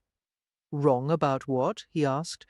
"That you're an ice maiden?" For some reason the term had incensed her, for he saw her chin quiver with indignation. "Yes, that," she said in a hiss. He gave her a smile designed to heighten her fury. "I can prove it," he said in a matter-of-fact tone. "What is your age, 26? Yes. And despite the fact that you're far prettier than average, and you possess good blood and a respected family name, you've never accepted a proposal of marriage from any man." "Correct," she said, looking briefly bemused at the compliment, for he paced around her, giving her an insultingly thorough inspection. "And you're a virgin, aren't you?" It was obvious that the question affronted her. He could easily read the outrage in her expression, and her blush was evident even in the starlit darkness. No proper young woman should even think of answering such an inquiry. After a long silent struggle, she gave a brief nod. That small confirmation did something to his insides, made them tighten and throb with savage frustration. For damn her, he had never found a virgin desirable before. And yet he wanted her with volcanic intensity. He wanted to possess and kiss every inch of her innocent body. He wanted to make her cry and moan for him. He wanted the lazy minutes afterward when they would lie together, sweaty and peaceful in the aftermath of passion. The right to touch her intimately, however and whenever he wanted, seemed worth any price. And yet he would never have her, for he had relinquished any chance of that long ago, before they had ever met. Perhaps if he had led his life in a completely different manner, but he could not escape the consequences of his past. Covering his yearning with a mocking smile, Andrew gestured with his hands to indicate that the facts spoke for themselves. Pretty, unmarried, 26, and a virgin. That leads to only one conclusion: ice maiden. I am not. I have far more passion, more honest feeling than you'll ever possess. For her eyes narrowed as she saw his amusement. "Don't you dare laugh at me!" She launched herself at him, her hands raised as if to attack. With a smothered laugh, Andrew grabbed her upper arms and held her at bay, until he realized that she was not trying to claw his face, but rather to put her hands around his neck. Startled, he loosened his hold, and she immediately seized his nape. She exerted as much pressure as she was able, using her full weight to try to pull his head down, for he resisted her easily, staring into her small face with a baffled smile. He was so much larger than she that any attempt on her part to physically coerce him was laughable. "Caroline?" He said, his voice unsteady with equal parts of amusement and desire. "Are you by chance trying to kiss me?" She continued to tug at him furiously, wrathful and determined. She was saying something beneath her breath, spitting like an irate kitten. "For show you, make you sorry I'm not made of ice, you arrogant, presumptuous libertine." Andrew could not stand it any longer. As he viewed the tiny, indignant female in his arms, he lost the capability of rational thought. All he could think of was how much he desired her, and how a few stolen moments in the rose garden would not matter in the great scheme of things. For he was nearly mad with the need to taste her, to touch her, to drag her body full length against his, and the rest of the world could go to hell. And so he let it happen. He relaxed his neck and lowered his head and let her tug his mouth down to hers. Something unexpected happened with that first sweet pressure of her lips, innocently closed lips, because she did not know how to kiss properly. For he felt a terrible aching pressure round his heart, squeezing and clenching until he felt the hard wall around it crack and heat came rushing inside. She was so light and soft in his arms, the smell of her skin 100 times more alluring than roses, the fragile line of her spine arching as she tried to press closer to him. The sensation came too hard, too fast, and he froze in sudden paralysis, not knowing where to put his hands, afraid that if he moved at all, he would crush her. For he fumbled with his gloves, ripped them off and dropped them to the ground. Carefully he touched Caroline's back and slid his palm to her waist. His other hand shook as he gently grasped the nape of her neck. Oh God, she was exquisite, a bundle of muslin and silk in his hands, too luscious to be real. His breath rushed from his lungs in hard bursts, and he fought to keep his movements gentle as he urged her closer against his fiercely aroused body. For increasing the pressure of the kiss, he coaxed her lips to part, touched his tongue to hers, found the intoxicating taste of her. She started slightly at the unfamiliar intimacy. He knew it was wrong to kiss a virgin that way, but he couldn't help himself. A soothing sound came from deep in his throat, and he licked deeper, searching the sweet, dark heat of her mouth. To his astonishment, Caroline moaned and relaxed in his arms, her lips parting, her tongue sliding hotly against his. For Andrew had not expected her to be so ardent, so receptive. She should have been repelled by him. But she yielded herself with a terrible trust that devastated him. He couldn't stop his hands from wandering over her hungrily, reaching over the curves of her buttocks to hitch her higher against his body. He pulled her upward, nestling her closer into the huge ridge of his sex until she fit exactly the way he wanted. The thin layers of her clothes and his did nothing to muffle the sensation, for she gasped and wriggled deliciously and tightened her arms around his neck until her toes nearly left the ground. "Caroline," he said hoarsely, his mouth stealing down the tender line of her throat, "you're making me insane. We have to stop now. I shouldn't be doing this. Yes, yes." Her breath puffed in rapid, hot expulsions, and she twined herself around him, rubbing herself against the rock-hard protrusion of his loins. For they kissed again, her mouth clinging to his with frantic sweetness, and Andrew made a quiet, despairing sound. "Stop me," he muttered, clamping his hand over her writhing bottom. "Tell me to let go of you, slap me." She tilted her head back, purring like a kitten as he nuzzled the soft space beneath her ear. "Where should I slap you?" she asked throatily. She was too innocent to fully comprehend the sexual connotations of her question. For even so, Andrew felt himself turn impossibly hard, and he suppressed a low groan of desire. "Caroline," he whispered harshly, "you win. I was wrong when I called you a—" "No, don't do that any more. I can't bear it. You win." He eased her away from his aching body. "Now stay back," he added curtly, "or you're going to lose your virginity in this damned garden," recognizing the vehemence in his tone. Caroline prudently kept a few feet of distance between them, for she wrapped her slender arms around herself, trembling. For a while there was no sound other than their laboured breathing. "We should go back," she finally said. "People will notice that we're both absent. I have no wish to be compromised. That is my reputation."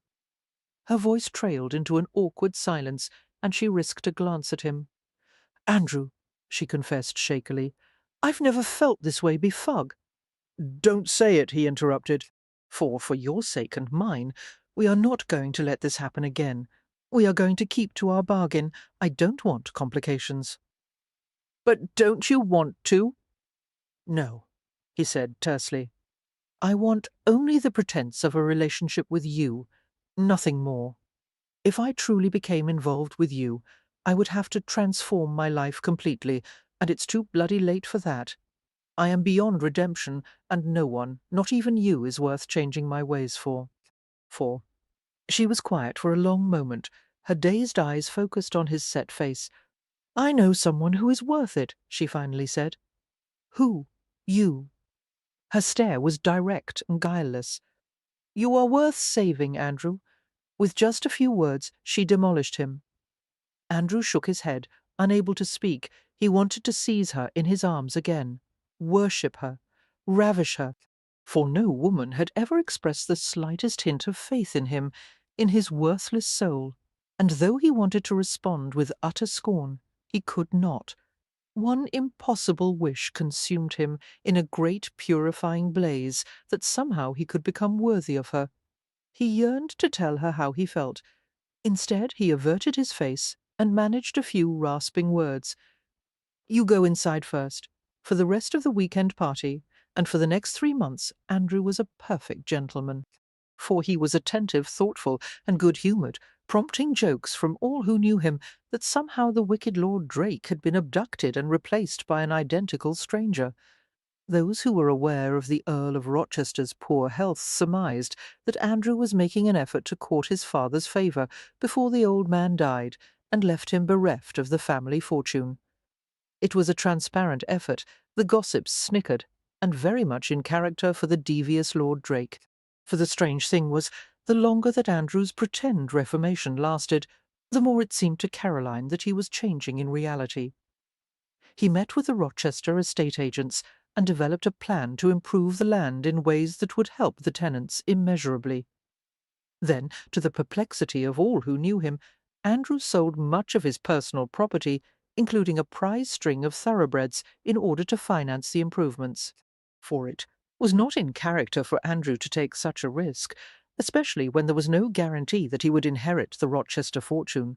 But when Caroline asked him why he seemed determined to help the Rochester tenants, he laughed and shrugged as if it were a matter of no consequence. "The changes would have to be made whether or not I get the Earl's money," he said, "and I was tired of maintaining all those damned horses, too expensive by half." "Then what about your properties in town?" For Caroline asked. "I've heard that your father planned to evict some poor tenants from a slum in Whitefriars rather than repair it, and you are letting them stay and are renovating the entire building besides." Andrew's face was carefully expressionless as he replied, "Unlike my father, I have no desire to be known as a slum lord, but don't mistake my motives as altruistic. It is merely a business decision. Any money I spend on the property will increase its value." For Caroline smiled at him and leaned close as if to confide a secret. "I think, my lord, that you actually care about those people." "I'm practically a saint," he agreed sardonically, with a derisive arch of his brow. She continued to smile, however, realizing that Andrew was not nearly as black-hearted as he pretended to be. Just why Andrew should have begun to care about the people whose existence he had never bothered to notice before was a mystery. For perhaps it had something to do with his father's imminent demise. Perhaps it had finally dawned on Andrew that the weight of responsibility would soon be transferred to his own shoulders. But he could easily have let things go on just as they were, allowing his father's managers and estate agents to make the decisions. Instead, he took the reins in his own hands, tentatively at first, then with increasing confidence. For in accordance with their bargain, Andrew took Caroline riding in the park and escorted her to musical evenings and soirees and the theatre. Since Fanny was required to act as chaperone, there were few occasions for Caroline to talk privately with Andrew. They were forced instead to discuss seemly subjects such as literature or gardening, and their physical contact was limited to the occasional brush of their fingertips or the pressure of his shoulder against hers as they sat next to each other. For, and yet, these fleeting moments of closeness, a wordless stare, a stolen caress of her arm or hand, were impossibly exciting. Caroline's awareness of Andrew was so excruciating that she sometimes thought she would burst into flames. She could not stop thinking about their impassioned embrace in the Scots rose garden, the pleasure of Andrew's mouth on hers. But he was so unrelentingly courteous now that she began to wonder if the episode had perhaps been some torrid dream conjured by her own fevered imagination. Andrew Lord Drake was a fascinating puzzle. It seemed to Caroline that he was two different men, the arrogant, self-indulgent libertine, and the attractive stranger who was stumbling uncertainly on his way to becoming a gentleman. The first man had not appealed to her in the least. The second one, well, he was a far different matter, for she saw that he was struggling, torn between the easy pleasures of the past and the duties that loomed before him. He still had not resumed his drinking and skirt chasing. He would have admitted it to her freely if he had, and according to Cade, Andrew seldom visited their club these days. Instead, he spent his time fencing, boxing, or riding until he nearly dropped from exhaustion. He lost weight, perhaps a stone, until his trousers hung unfashionably loose and had to be altered. For although Andrew had always been a well-formed man, his body was now lean and impossibly hard, the muscles of his arms and back straining the seams of his coat. "Why do you keep so active?" Caroline could not resist asking one day as she pruned a lush bed of purple penstemons in her garden. Andrew lounged nearby on a small bench as he watched her carefully snip the dried heads of each stem. My brother says that you were at the pugilistic club almost every day last week. For, when Andrew took too long in answering, Caroline paused in her gardening and glanced over her shoulder. It was a cool November day, and a breeze caught a lock of her sable hair that had escaped her bonnet and blew it across her cheek. She used her gloved hand to push away the errant lock, inadvertently smudging her face with dirt. Her heart lurched in sudden anticipation as she saw the expression in Andrew's searching blue eyes. Keeping active serves to distract me from things, for Andrew stood and came to her slowly, pulling a handkerchief from his pocket. "Here, hold still." He gently wiped away the dirt streak, then reached for her spectacles to clean them in a gesture that had become habitual. Deprived of the corrective lenses, Caroline stared up at his dark, blurred face with myopic attentiveness. "What things?" she asked, breathless at his nearness. "I presume that you must mean your drinking and gaming?" "No, it's not that." For he replaced her spectacles with great care and used a fingertip to stroke the silky tendril of hair behind her ear. Can't you guess what is bothering me? He asked softly. What keeps me awake unless I exhaust myself before going to bed each night? He stood very close, his gaze holding hers intimately. Even though he was not touching her, Caroline felt surrounded by his virile presence. The shears dropped from her suddenly nerveless fingers, falling to the earth with a soft thud. For, "Oh, she paused to moisten her dry lips. "I suppose you miss having a woman. But there is no reason that you could not. That is, with so many who would be willing," flushing. She caught her bottom lip with her teeth and floundered into silence. "I've become too damned particular." He leaned closer, and his breath fell gently against her ear, sending a pleasurable thrill down her spine. "Caroline, look at me. There is something I have no right to ask, but yes," she whispered. "For I've been considering my situation," he said carefully. "Caroline, even if my father doesn't leave me a shilling, I could manage to provide a comfortable existence for someone. I have a few investments as well as the estate. It wouldn't be a grand mode of living, but—" "Yes?" Caroline managed to say, her heart hammering madly in her chest. "Go on, you see, Caroline." came her mother's shrill voice from the French doors that opened onto the garden from the parlour. For Caroline, I insist that you come inside and act as a proper hostess, rather than make poor Lord Drake stand outside and watch you dig holes in the dirt. I suspect you have offered him no manner of refreshment, and why, this wind is intolerable. You will cause him to catch his death of cold. Come in at once, I bid you both. Yes, mother, Caroline said grimly, filled with frustration. She glanced at Andrew, who had lost his serious intensity, and was regarding her with a sudden smile. For we go inside, she suggested. You may finish what you were going to say later, he said, bending to retrieve her fallen shears. Her fists clenched, and she nearly stamped her foot in annoyance. She wanted to strangle her mother for breaking into what was undoubtedly the most supremely interesting moment of her life. What if Andrew had been trying to propose? Her heart turned over at the thought. For would she have decided to accept such a risk? Would she be able to trust that he would remain the way he was now, instead of changing back into the rake he had always been? Yes, she thought, in a rush of giddy wonder. Yes, I would take that chance, because she had fallen in love with him, imperfect as he was. She loved every handsome, tarnished inch of him, inside and out. She wanted to help him in his quest to become a better man. For, and if a little bit of the scoundrel remained, an irresistible smile tugged at her lips. Well, she would enjoy that part of him too.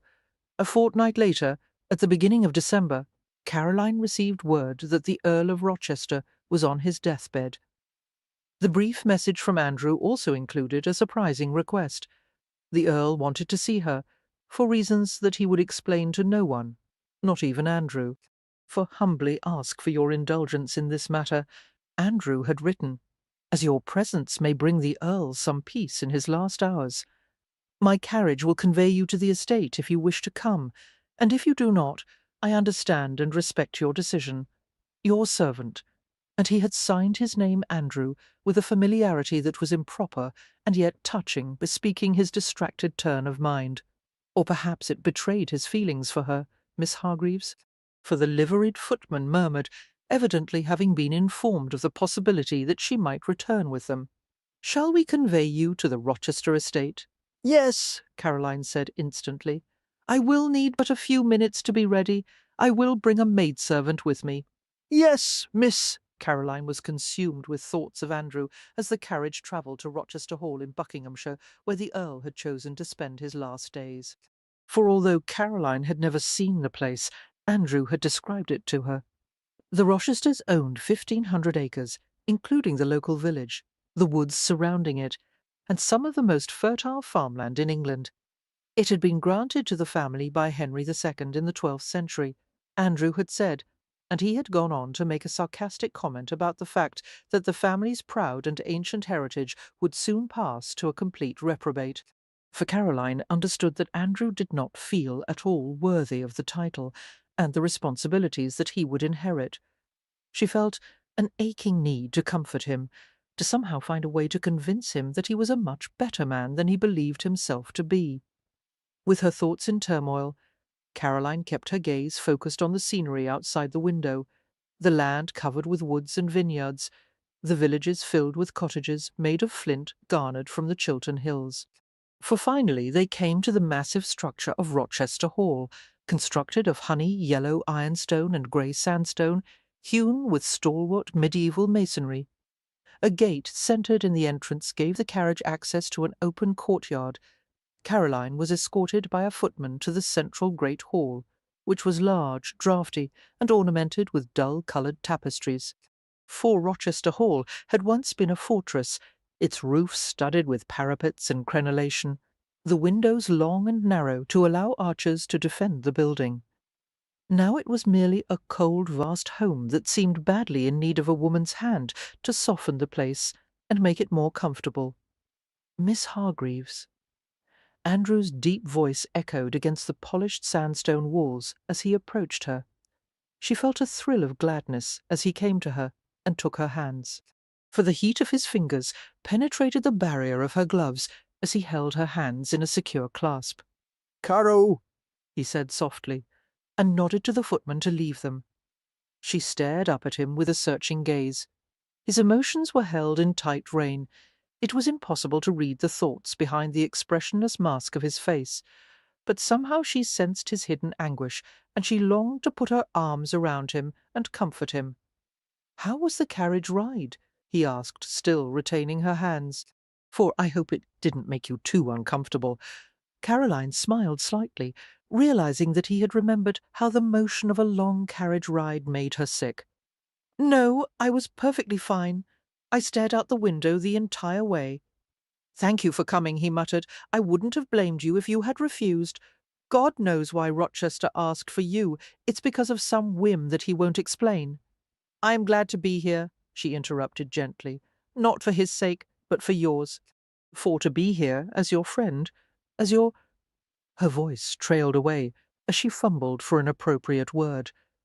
Her consternation elicited a brief smile from Andrew, and his blue eyes were suddenly tender. "Darling little friend," he whispered, bringing her gloved hand to his mouth. Emotion welled up inside her, a singular deep joy that seemed to fill her chest and throat with sweet warmth.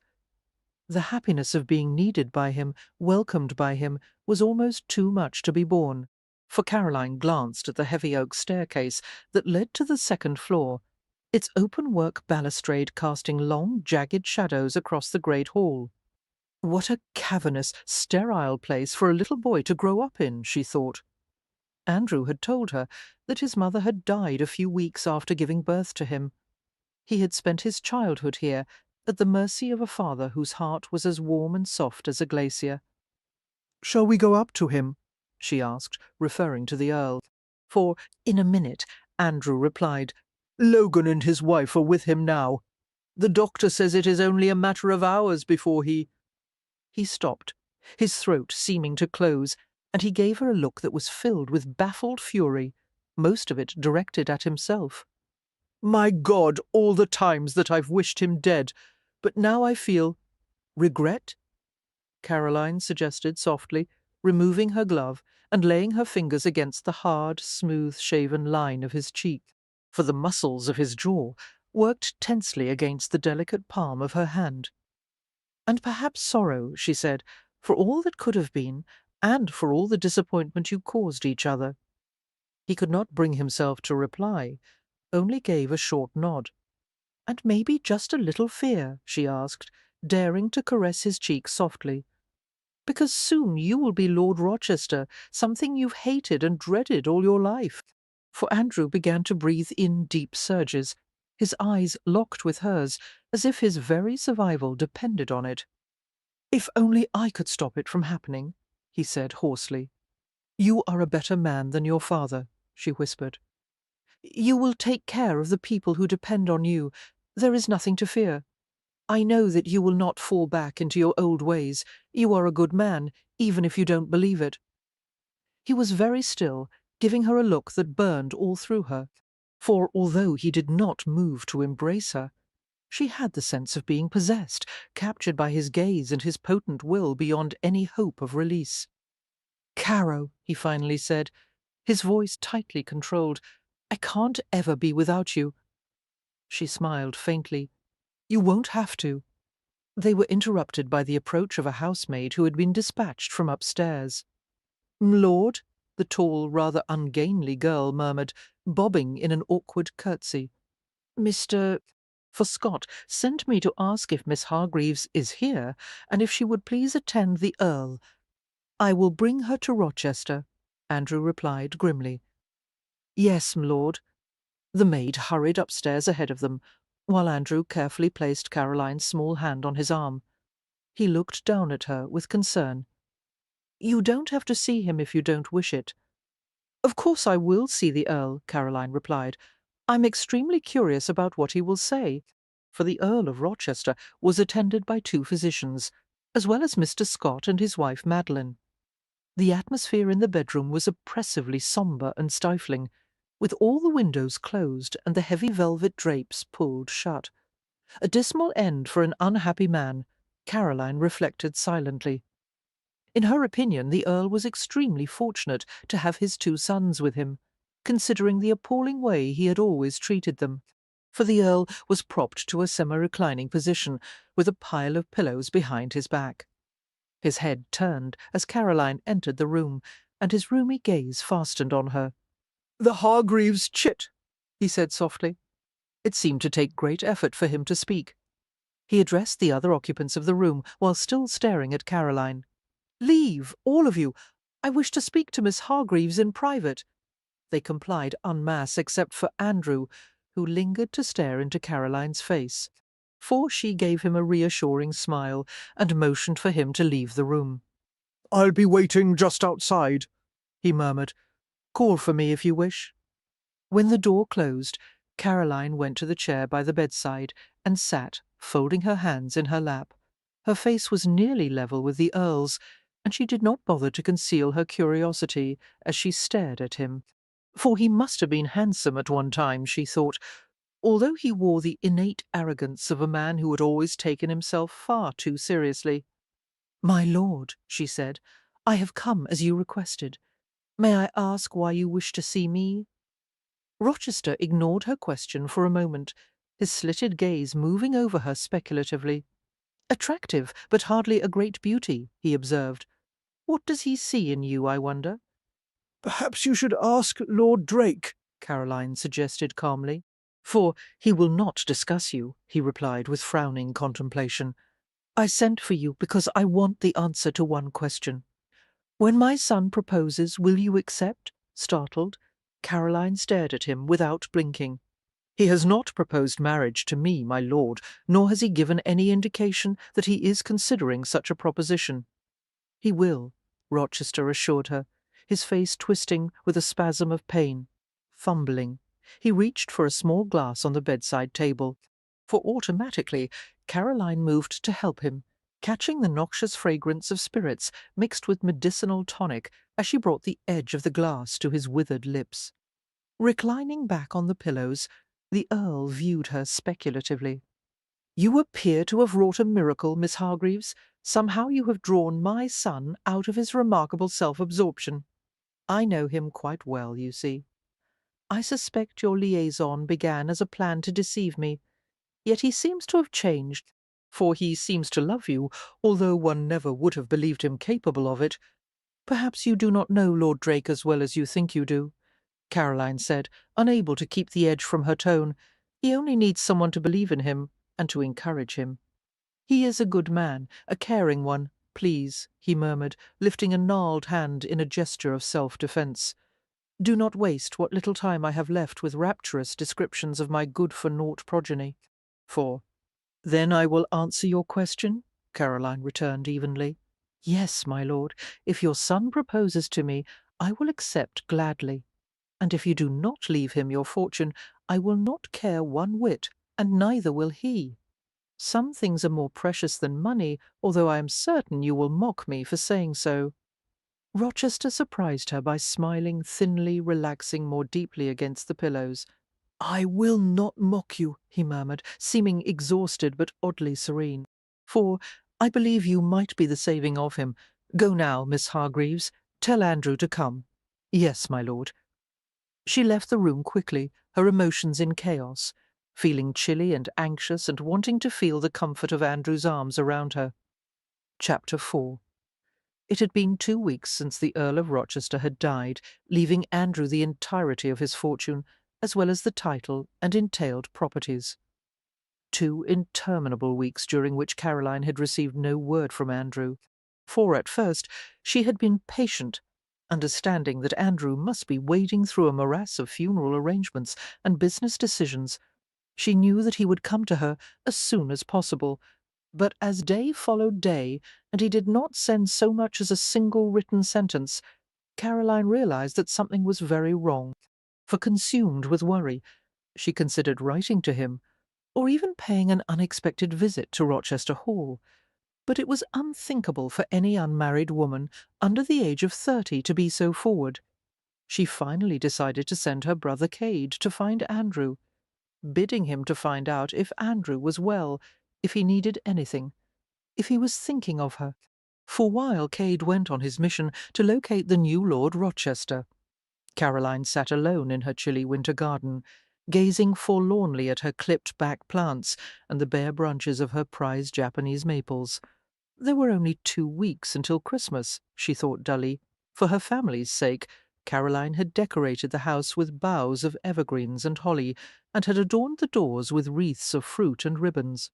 But she sensed that instead of a joyous holiday, she was about to experience heartbreak for the first time in her life, and the black misery that awaited her was too awful to contemplate.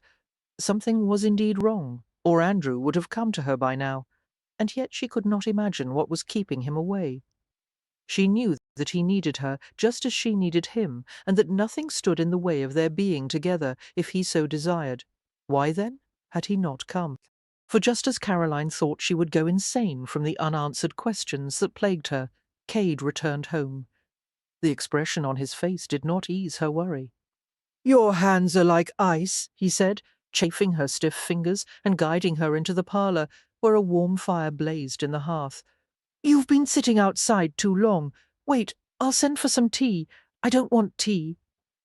Caroline sat rigidly on the settee, while her brother's large form lowered to the space beside her. "For Cade, did you find him?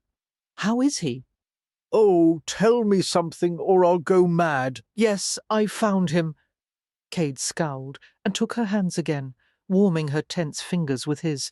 He let out a slow sigh. "Drake, that is, Rochester, has been drinking again, quite a lot. I'm afraid he is back to his old ways." She regarded him with numb disbelief. "But that's not possible." "That's not all of it," Cade said darkly. For, to everyone's surprise, Rochester has suddenly gotten himself engaged to none other than our own dear cousin Julianne. Now that he's got the family fortune in his possession, it seems that Julianne sees his charms in a new light. The banns will be read in church tomorrow. They'll be married when the new year starts. Cade, don't tease like this, Caroline said in raw whisper. "For it's not true. Not true." She stopped, suddenly unable to breathe, while flurries of brilliant sparks danced madly across her vision. She heard her brother's exclamation, as if from a great distance, and she felt the hard, urgent grip of his hands. My God! His voice was overlaid with a strange hum that filled her ears. "Here, put your head down, Caro. What in the hell is wrong?" She struggled for air, for equilibrium, while her heart clattered in a painful broken measure. "For he can't marry her," she said through chattering teeth. Caroline. Her brother was unexpectedly steady and strong, holding her against him in a tight grip. "Good Lord, I had no idea you felt this way. It was supposed to be a charade. Don't tell me you had the bad sense to fall in love with Rochester, who has to be the worst choice a woman like you could make." "Yes, I love him," she choked out. Tears slid down her cheeks in scalding trails. And he loves me, Cade, he does. Oh, this doesn't make sense. Has he encouraged you to think that he would marry you?" her brother asked softly. "Did he ever say that he loved you?" "Not in those words," she said in a sob. "But the way he was with me, he made me believe—" She buried her head in her arms, weeping violently. "Why would he marry Julianne, of all people? She is evil. Oh, there are things about her that you don't know, things that father told me about her before he died. For she will ruin Andrew." "She's already made a good start of it, from all appearances," Cade said grimly. He found a handkerchief in his pocket and swabbed her sodden face with it. "Rochester is as miserable as I've ever seen him. He won't explain anything other than to say that Julianne is a fit mate for him, and everyone is better off this way. And Caro—" his voice turned very gentle. "Perhaps he is right. You and Andrew, it is not a good match." "Leave me alone," Caroline whispered. Fortunately, she extricated herself from his arms and made her way out of the parlour. She hobbled like an old woman as she sought the privacy of her bedroom, ignoring Cade's worried questions. She needed to be alone, to crawl into her bed and hide like a wounded animal. Perhaps there she would find some way to heal the terrible wounds inside. For 2 days, Caroline remained in her room too, devastated to cry or talk, for she could not eat or sleep, as her tired mind combed relentlessly over every memory of Andrew. He had made no promises, had offered no pledge of love, had given her no token to indicate his feelings. She could not accuse him of betrayal. Still, her anguish was evolving into wounded rage. She wanted to confront him, to force him to admit his feelings, or at least to tell her what had been a lie and what had been the truth. Surely it was her right to have an explanation. But Andrew had abandoned her without a word, leaving her to wonder desperately what had gone wrong between them. This had been his plan all along, she thought, with increasing despair. He had only wanted her companionship until his father died and left him the Rochester fortune. Now that Andrew had gotten what he wanted, she was of no further consequence to him. But hadn't he come to care for her just a little? For she knew she had not imagined the tenderness in his voice when he had said, "Can't ever be without you." Why would he have said that if he had not meant it? To Caroline's weary amusement, her mother, Fanny, had received the news of Andrew's impending nuptials with a great display of hysterics. She had taken to her bed at once, loudly insisting that the servants wait on her hand and foot until she recovered, for the household centred around Fanny and her delicate nerves, mercifully leaving Caroline in peace. The only person Caroline spoke to was Cade, who had become a surprisingly steady source of support. "What can I do?" he asked softly, approaching Caroline as she sat before the window and stared blankly out at the garden. "There must be something that would make you feel better." She turned toward her brother with a dismal smile. "For I suspect I will feel better as time goes by, although right now I doubt that I will ever feel happy again." That bastard Rochester! Cade muttered, sinking to his haunches beside her. Shall I go thrash him for you? A wan chuckle escaped her. No, Cade. That would not satisfy me in the least, and I suspect Andrew has quite enough suffering in store if he truly plans to go through with his plans to marry Julianne. True. Cade considered her thoughtfully. For there is something I should tell you, Caro, although you will probably disapprove. Rochester sent me a message yesterday informing me that he has settled all my debts. I suppose I should return all the money to him, but I don't want to. Do as you like. Listlessly she leaned forward until her forehead was pressed against the cold, hard pane of the window. "Well, now that I'm out of debt, and you are indirectly responsible for my good fortune, I want to do something for you, for it's almost Christmas after all. Let me buy you a pretty necklace, or a new gown. Just tell me what you want, Cade," she returned dully, without opening her eyes. "The only thing I would like to have is Rochester trussed up like a Yuletide goose, completely at my mercy.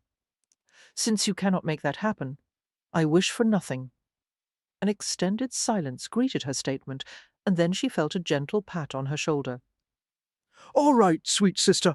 For the next day, Caroline made a genuine effort to shake herself from her cloud of melancholy. She took a long, steaming bath and washed her hair, and donned a comfortable gown that was sadly out of style, but had always been her favourite. The folds of frayed dull green velvet draped gently over her body as she sat by the fire to dry her hair. It was cold and blustery outside, and she shivered as she caught a glimpse of the icy grey sky through the window of her bedroom. For just as she contemplated the idea of sending for a tray of toast and tea, the closed door was attacked by an energetic fist. "Caro," came her brother's voice. "Caro, may I come in? I must speak with you." His fist pounded the wood panels again, as if he were about some urgent matter. A faint, quizzical smile came to her face. "Yes, come in," she said, "before you break the door down." For Cade burst into the room, wearing the strangest expression, his face tense and triumphant, while an air of willness clung to him. His dark brown hair was dishevelled, and his black silk cravat hung limply on either side of his neck. "Cade!" Caroline said in concern. "What in heaven's name has happened? Have you been fighting? What is the matter?" A mixture of jubilation and defiance crossed his face, making him appear more boyish than his 24 years. For when he spoke, he sounded slightly out of breath. "I've been rather busy today." "Doing what?" she asked warily. "I've gotten you a Christmas present. It required a bit of effort. Let me tell you, I had to get a couple of the fellows to help me. And, well, we shouldn't waste time talking. Get your travelling cloak." Caroline stared at him in complete bewilderment. "Cade is my present outside? Must I fetch it myself? And on such a chilly day, I would prefer to wait, for you of all people know what I have been through recently, and this present won't keep for long," he replied, straight-faced, reaching into his pocket. He extracted a very small key with a frivolous red bow attached. Here, take this. He pressed the key into her palm. "And never say that I don't go to trouble for you." Stupefied, she stared at the key in her hand. "I've never seen a key like this. What does it belong to?" Her brother responded with a maddening smile. "Get your cloak and go find out." Caroline rolled her eyes. "I am not in the mood for one of your pranks," she said pertly. "And I don't wish to go outside, but I will oblige you. Only heed my words. If this present is anything less than a queen's ransom in jewels, I shall be very put out with you now. May I at least be granted a few minutes to pin up my hair?" Very well, he said impatiently, "but hurry." Caroline could not help being amused by her brother's suppressed exuberance, for he fairly danced around her like some puckish sprite as she followed him down the stairs a minute later. No doubt he thought that his mysterious gift would serve to distract her from her broken heart, and though his ploy was transparent, she appreciated the caring thoughts behind it. Opening the door with a flourish, Cade gestured to the family carriage, and a team of 2 chestnuts stamping and blowing impatiently as the wind gusted around them. For the family footman and driver also awaited, wearing heavy overcoats and large hats to shield them from the cold. "Oh, Cade!" Caroline said in a groan, turning back into the house. "I am not going anywhere in that carriage. I am tired and hungry, and I want to have a peaceful evening at home." Cade startled her by taking her small face in his hands and staring down at her with dark, entreating eyes. "Please, Caro," he muttered. "For once, don't argue or cause problems. Just do as I ask. Get into that carriage and take the deuced key with you." She returned his steady gaze with a perplexed one of her own, shaking her head within the frame of his hands. A dark, strange suspicion blossomed inside her. "Cade," she whispered, "what have you done?" He did not reply, only guided her to the carriage and helped her inside, while the footman gave her a lap blanket and moved the porcelain foot-warmer directly beneath her soles. Where will the carriage take me? Caroline asked, and Cade shrugged casually. "A friend of mine, Sambrook, has a family cottage right at the outskirts of London that he uses to meet his well. That doesn't matter. For today, the place is unoccupied and at your disposal." "Why couldn't you have brought my gift here?" She pinned him with a doubtful glare. For some reason the question made him laugh shortly. "Because you need to view it in privacy." Leaning into the carriage, he brushed her cold cheek with a kiss. "For good luck," he murmured, and withdrew. She stared blankly through the carriage window. As the door closed with a firm snap, panic shuffled her thoughts, turning them into an incoherent jumble. Good luck? What in God's name had he meant by that? Did this by chance have anything to do with Andrew? Oh, she would cheerfully murder her brother if it did. The carriage brought her past Hyde Park to an area west of London where there were still large tracts of sparsely developed land. For as the vehicle came to a stop, Caroline fought to contain her agitation. She wondered wildly what her brother had arranged, and why she had been such an idiot as to fall in with his plans. The footman opened the carriage door and placed a step on the ground. Caroline did not move, however. She remained inside the vehicle and stared at the modest white rough-cast house, with its steeply pitched slate roof and gravel-covered courtyard in front. For Peter, she said to the footman, "An old and trusted family servant. Do you have any idea what this is about? You must tell me if you do." He shook his head. "No, miss, I know nothing. Do you wish to return home?" Caroline considered the idea and abandoned it almost immediately. She had ventured too far to turn back now. "No, I'll go inside," she said reluctantly. "Shall you wait for me here?" "If you wish, miss." But Lord Hargreaves's instructions were to leave you here and return in precisely 2 hours. I have a few choice words for my brother." Straightening her shoulders, she gathered her cloak tightly about herself and hopped down from the carriage. Silently, she began to plan a list of the ways in which she would punish Cade. "Very well, Peter, you and the driver will leave as my brother instructed. One would hate to thwart his wishes, as he seems to have decided exactly what must be done." For Peter opened the door for her and helped her off with her cloak before returning outside to the carriage. The vehicle rolled gently away, its heavy wheels crunching the ice-covered gravel of the front courtyard. Cautiously, Caroline gripped the key and ventured inside the cottage. The place was simply furnished with some oak panelling, a few family portraits, a set of ladder-back chairs, a library corner filled with old leather-bound books. For the air was cold, but a cheerful little fire had been lit in the main room. Had it been lit for her comfort or for someone else's? Hello? She called out, hesitantly. "If anyone is here, I bid you answer, 'Hello.'" She heard a muffled shout from some distant corner of the house. The sound gave her an unpleasant start, producing a stinging sensation along the nerves of her shoulders and spine, for her breath issued in flat bursts, and she gripped the key until its ridges dug deeply into her sweating palm. She forced herself to move. One step, then another, until she was running through the cottage, searching for whomever had shouted, "Hello, where are you?" She called repeatedly, making her way toward the back of the house. "Where?" The flickering of hearth light issued from one of the rooms at the end of the hall. For grabbing up handfuls of her velvet skirts, Caroline rushed toward the room. She crossed the threshold in a flurry and stopped so suddenly that her hastily arranged hair pitched forward. Impatiently she pushed it back and stared in astonishment at the scene before her. It was a bedroom, so small that it allowed for only 3 pieces of furniture, a washstand, a night table, and a large carved rosewood bed. However, the other guest at this romantic rendezvous had not come as willingly as herself. "For the only thing I would like to have is Rochester trussed up like a Yuletide goose, completely at my mercy," she had unthinkingly told her witless brother. And Cade, the insane ass, had somehow managed to accomplish it. Andrew, the 7th Earl of Rochester, was stretched full length on the bed, his arms tethered above his head with what seemed to be a pair of metal cuffs linked by a chain and lock, for the chain had been passed through a pair of carved openings in the solid rosewood headboard, securely holding Andrew prisoner.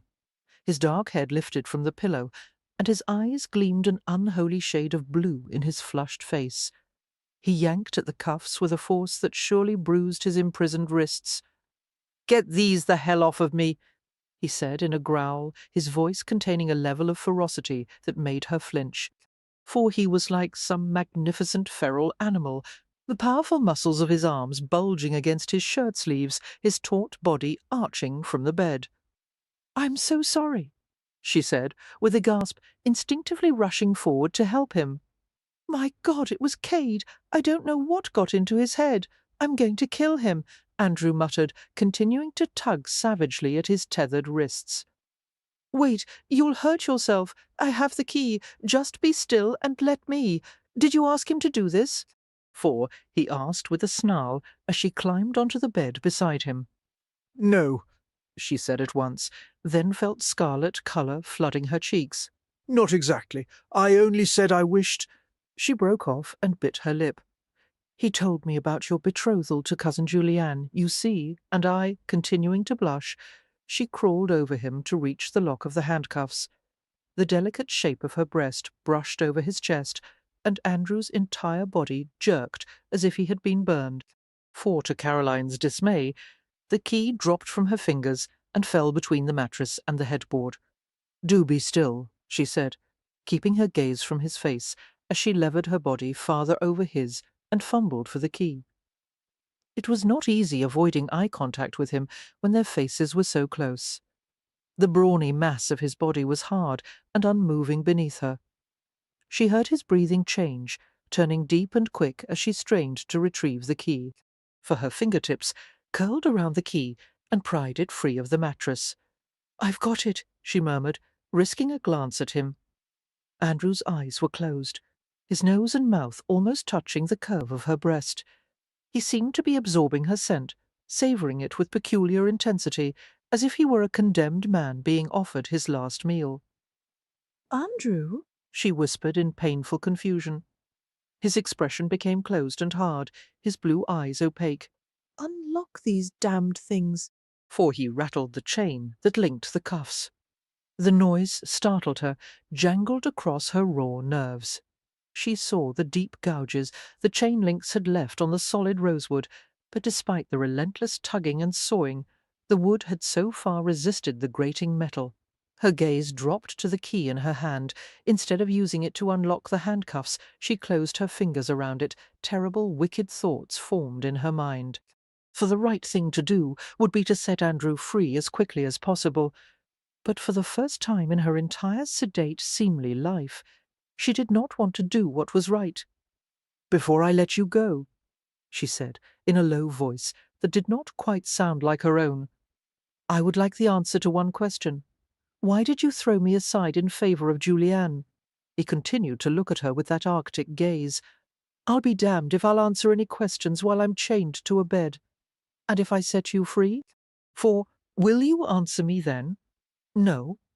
She searched his eyes for any sign of the man she had come to love, the Andrew who had been amusing, self-mocking, tender. There was nothing but bitterness in the depths of frozen blue, as if he had lost all feeling for her himself and everything that mattered. It would take something catastrophic to reach inside this implacable stranger. "Why, Julianne?" she persisted. "You said the affair with her was not worth remembering. Was that a lie? For have you decided that she can offer you something more, something better than I can? She is a better match for me than you could ever be." Suddenly it hurt to breathe. Because she is more beautiful, more passionate, she forced herself to ask. Andrew tried to form the word yes, but it would not leave his lips. He settled for a single jerking nod. That motion should have destroyed her, for it confirmed every self-doubt she had ever possessed. But the look on Andrew's face, the twitch of his jaw, the odd glaze of his eyes, for a split second, he seemed to be caught in a moment of pure agony, and there could be only one reason why. "You're lying," she whispered. "No, I'm not." All at once Caroline gave rein to the desperate impulses that swirled in her head. She was a woman with nothing to lose. "Then I will prove you wrong," she said unsteadily.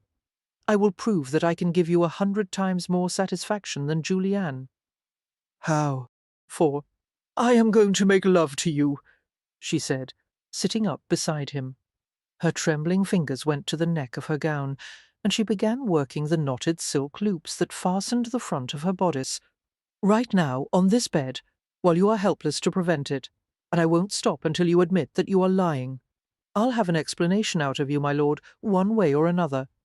Clearly she had surprised him, for she knew that he had never expected such feminine aggression from a respectable spinster. "You wouldn't have the damn nerve," he said softly. Well, that sealed his fate. She certainly could not back down after such a challenge. Resolutely Caroline continued on the silk fastenings until the front of her velvet gown gaped open to reveal her thin muslin chemise. A feeling of unreality settled over her as she pulled her arms from one sleeve, then the other. For in all her adult life, she had never undressed in front of anyone. Goosebumps rose on her skin, and she rubbed her bare upper arms. The chemise provided so little covering that she might as well have been naked. She would not have been surprised had Andrew decided to mock her, but he did not seem amused or angry at her display. He seemed fascinated. His gaze slid over her body, lingered at the rose-tinted shadows of her nipples, then returned to her face. "That's enough," he muttered. "For much as I enjoy the view, there is no point to this." I disagree. She slid off the bed and pushed the heavy gown to the floor, where it lay in a soft heap. Standing in her chemise and drawers, she tried to still the chattering of her teeth. "I'm going to make you talk to me, my lord, no matter what it takes. Before I'm through, I'll have you babbling like an idiot. His breath caught with an incredulous laugh, for the sound heartened her, for it seemed to make him more human and less a frozen stranger. In the first place, I'm not worth the effort. Second, you don't know what the hell you're doing, which throws your plans very much in doubt. I know enough, she said with false bravado. Sexual intercourse is merely a matter of mechanics, and even in my inexperience, I believe I can figure out what goes where. It is not merely a matter of mechanics, for he tugged at the handcuffs with a new urgency, his face suddenly contorted with fear, concern. Damn it, Caroline. I admire your determination, but you have to stop this now, do you understand? You're going to cause yourself nothing but pain and frustration. You deserve better than to have your first experience turn out badly. Let me go, you bloody stubborn witch. The flare of desperate fury pleased her, for it meant that she was breaking through the walls he had tried to construct between them, leaving him vulnerable to further assault. You may scream all you like, she said. There is no one to hear you. She crawled onto the bed, while his entire body went rigid. You're a fool if you think that I'm going to cooperate, he said between clenched teeth. I think that before long you will cooperate with great enthusiasm, for Caroline took perverse delight in becoming cooler and calmer as he became more irate. After all, you haven't had a woman in how many months? At least 3. Even if I lack the appropriate skills, I will be able to do as I like with you. What about Julianne? His arms bulged with heavy muscle as he pulled at the handcuffs. I could have had her 100 times by now, for all you know. You haven't, she said, for you aren't attracted to her. That was evident when I saw the two of you together. She began on the tight binding of his cravat, unwinding the damp, starch-scented cloth that still contained the heat of his skin. When his long, golden throat was revealed, she touched the triangular hollow at the base with a gentle fingertip. That's better, she said softly. Now you can breathe. He was indeed breathing, with the force of a man who had just run 10 miles without stopping, for his gaze fixed on hers, no longer cold but gleaming with fury. Stop it. I warn you, Caroline. Stop now. Or what? What could you possibly do to punish me that would be worse than what you've already done? Her fingers went to the buttons of his waistcoat and shirt, and she released them in rapid succession. She spread the edges of his garments wide, baring a remarkably muscular torso. The sight of his body all that ferocious power rendered helpless before her was awe-inspiring. For I never meant to hurt you, he said. You knew from the beginning that our relationship was just a pretense. Yes, but it became something else, and you and I both know it. Gently she touched the thick curls that covered his chest, her fingertips delving to the burning skin beneath. He jumped at the brush of her cool hand, the breath hissing between his teeth. How often she had dreamed of doing this, exploring his body, caressing him, for the surface of his stomach was laced with tight muscles, so different from the smooth softness of her own. She stroked the taut golden skin, so hard and silken beneath her hand. Tell me why you would marry Julianne when you've fallen in love with me. I haven't, he managed to choke out. For can't you get it through your stubborn head? His words ended in a harsh groan as she straddled him in a decisive motion, their loins separated only by the layers of his trousers and her gossamer thin drawers. Flushed and determined, Caroline sat atop him in a completely wanton posture. She felt the protrusion of his sex nestle into the cleft between her thighs. The lascivious pressure of him against that intimate part of her body caused a silken ripple of heat all through her, for she shifted her weight until he nudged right against her most sensitive area, a little peak that throbbed frantically at his nearness. All right, he said in a gasp, holding completely still. all right, I admit it. I love you, damned, tormenting bitch. Now get off of me, marry me, she insisted. Promise that you'll break off the betrothal to my cousin. No. Caroline reached up to her hair, pulling the pins loose, letting the rippling brown locks cascade down to her waist. For he had never seen her hair down before.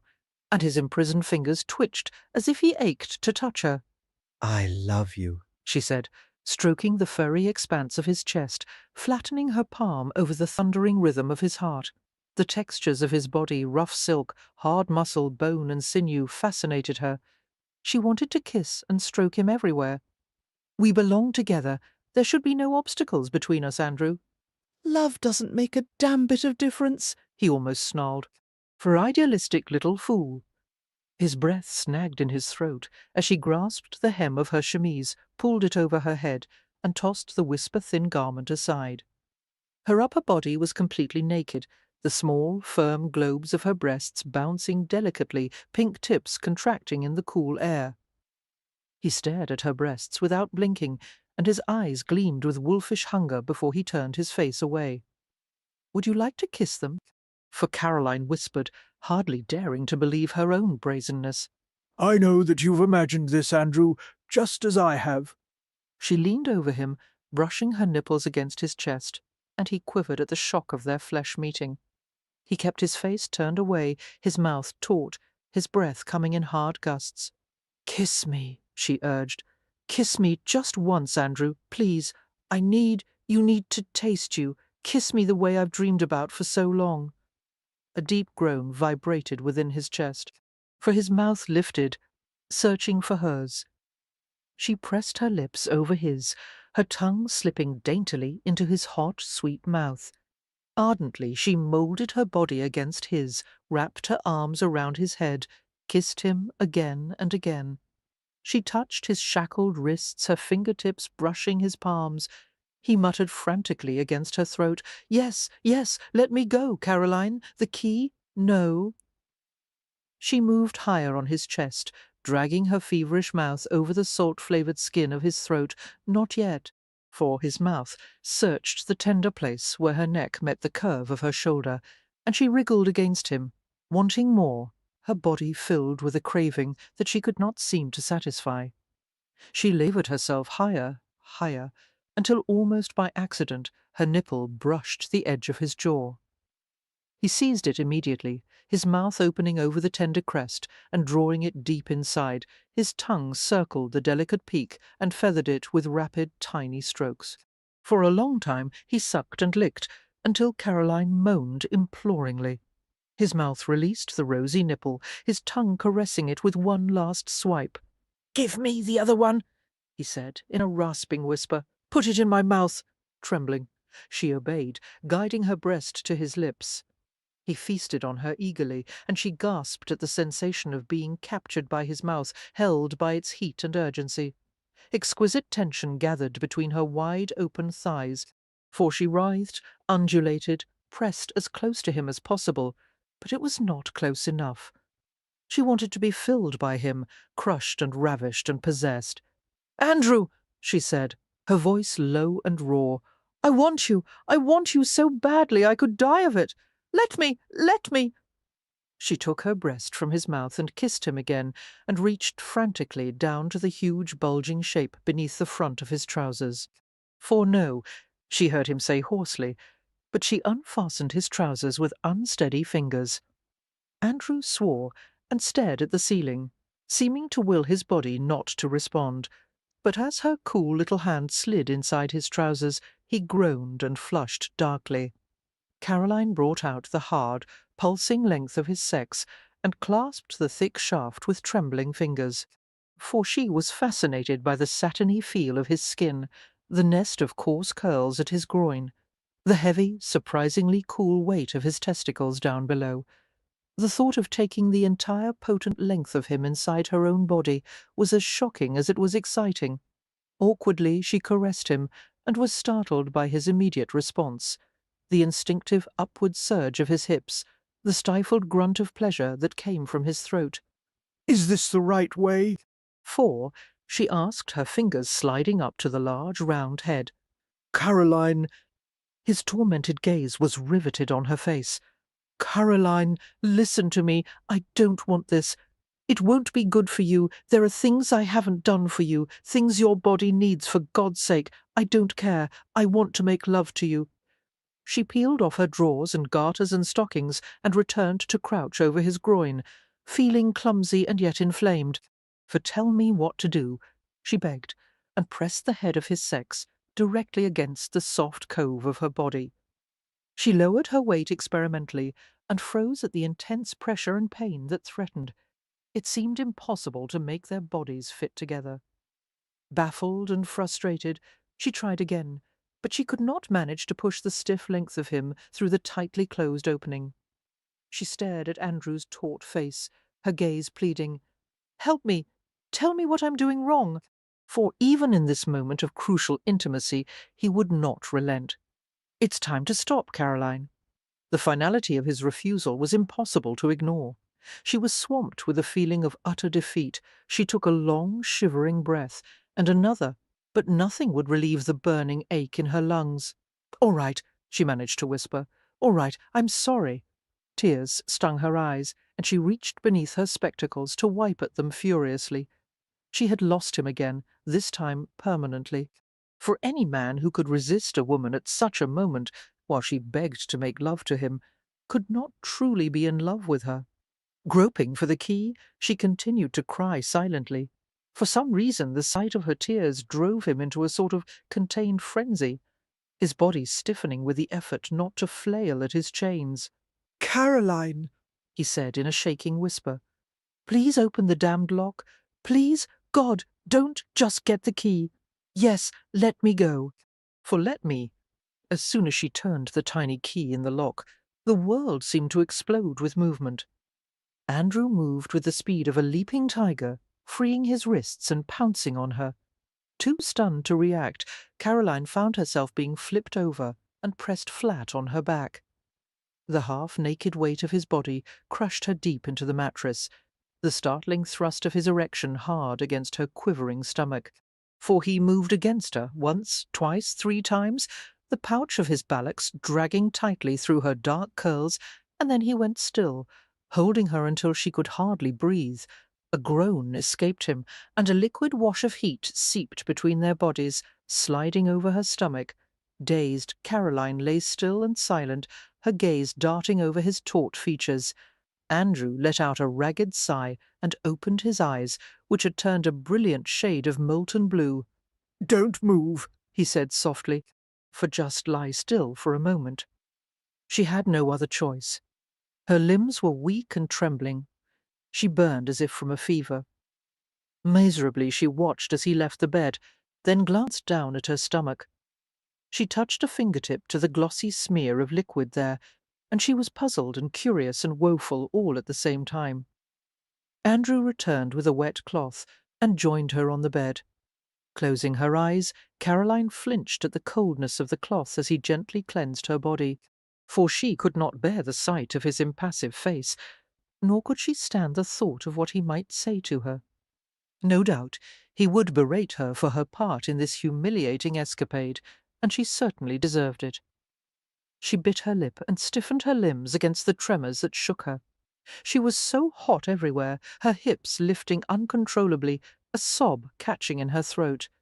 "Leave me alone," she whispered, feeling as if she were going to fly into pieces, for the cloth was set aside, and Andrew's fingers carefully hooked under the side pieces of her spectacles to lift them from her damp face. Her lashes lifted. He was leaning over her, so close that his features were only slightly blurred.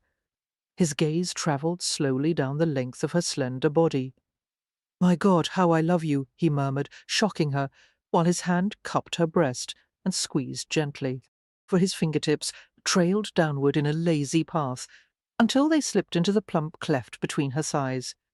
Caroline arched wildly, completely helpless at his touch, while small, pleading cries came from her throat. Yes. His voice was like dark velvet, his tongue flicking the lobe of her ear. "I'll take care of you now. Just tell me what you want, sweetheart. Tell me, and I'll do it, Andrew," she gasped as he separated the tender lips and stroked right between them. "For don't torture me, please." Amusement threaded through his tone. "After what you've done to me, I think you deserve a few minutes of torture, don't you?" His fingertip glided in a small circle around the aching little tip of flesh, where all sensation was gathering. "Would you like me to kiss you here?" he asked softly. and touch it with my tongue?" The questions jolted her. She had never imagined such a thing, and yet her entire body quivered in response. "Tell me," he prompted gently, for her lips were dry, and she had to wet them with her tongue before she could speak. To her utter shame, once the first words were out, she could not stop herself from begging shamelessly. "Yes, Andrew, kiss me there. Use your tongue. I need you now. Now, please." Her voice dissolved into wild groans as he moved downward, his dark head dropping between her spread legs, his fingers smoothing the little dark curls and opening her pink lips even wider. For his breath touched her first, a soft rush of steam, and then his tongue danced over her, gently prodding the burning little nub, flicking it with rapid strokes. Caroline bit her lower lip sharply, struggling desperately to keep quiet, despite the intense pleasure of his mouth on her. Andrew lifted his head as he heard the muffled sounds she made, and his eyes gleamed devilishly. "Scream all you like," he murmured. "There's no one to hear you." For his mouth returned to her, and she cried out, her bottom lifting eagerly from the mattress as she pushed herself toward him. He grunted with satisfaction and cradled her taut buttocks in his large warm hands, while his mouth continued to feast on her. She felt the broad tip of his finger stroke against the tiny opening of her body, circling, teasing, entering with delicate skill. "Feel how wet you are," he murmured against her slick flesh. "You're ready to be taken now? For I could slide every inch of my cock inside you." Then she understood why she had not been able to accommodate him before. "Please," she whispered, dying of need. "Please, Andrew." His lips returned to her vulva, nuzzling the moist, sensitive folds. Gasping, Caroline went still as his finger slid deeply inside her, stroking in time to the sweet, rhythmic tug of his mouth. For, "My God," she said, between frantic pants for breath, "I can't. Oh, I can't bear it, please, Andrew, my God." The world vanished in an explosion of fiery bliss. She sobbed and shivered, riding the current of pure ecstasy, until she finally drifted in a tide of lethargy, unlike anything she had ever experienced. Only then did his mouth and fingers leave her. Andrew tugged at the covers and linens, half lifting Caroline's body against his own, until they were wrapped in a cocoon of warm bedclothes. For she lay beside him, her leg draped over his, her head pillowed on his hard shoulder. Shaken, exhausted, she relaxed in his arms, sharing the utter peace of aftermath, like the calm after a violent storm. Andrew's hand smoothed over the wild ripples of her hair, spreading them over his own chest. After a long moment of bittersweet contentment, he spoke quietly, his lips brushing her temple. "It was never a charade for me, Caroline, for I fell in love with you from the moment we struck our infernal bargain. I loved your spirit, your strength, your beauty. I realized at once how special you were, and I knew that I didn't deserve you. But I had the damned foolish idea that somehow I might be able to become worthy of you. I wanted to make a new beginning, with you by my side. I even stopped caring about my father's bloody fortune. But in my arrogance I didn't consider the fact that no one can escape his past. And I have 1,000 things to atone for, things that will keep turning up to haunt me for the rest of my life. You don't want to be part of that ugliness, Caroline. No man who loves a woman would ask her to live with him, wondering every day when some wretched part of his past will reappear. I don't understand." She lifted herself onto his chest, staring into his grave, tender expression. "Tell me what Julianne has done to change everything."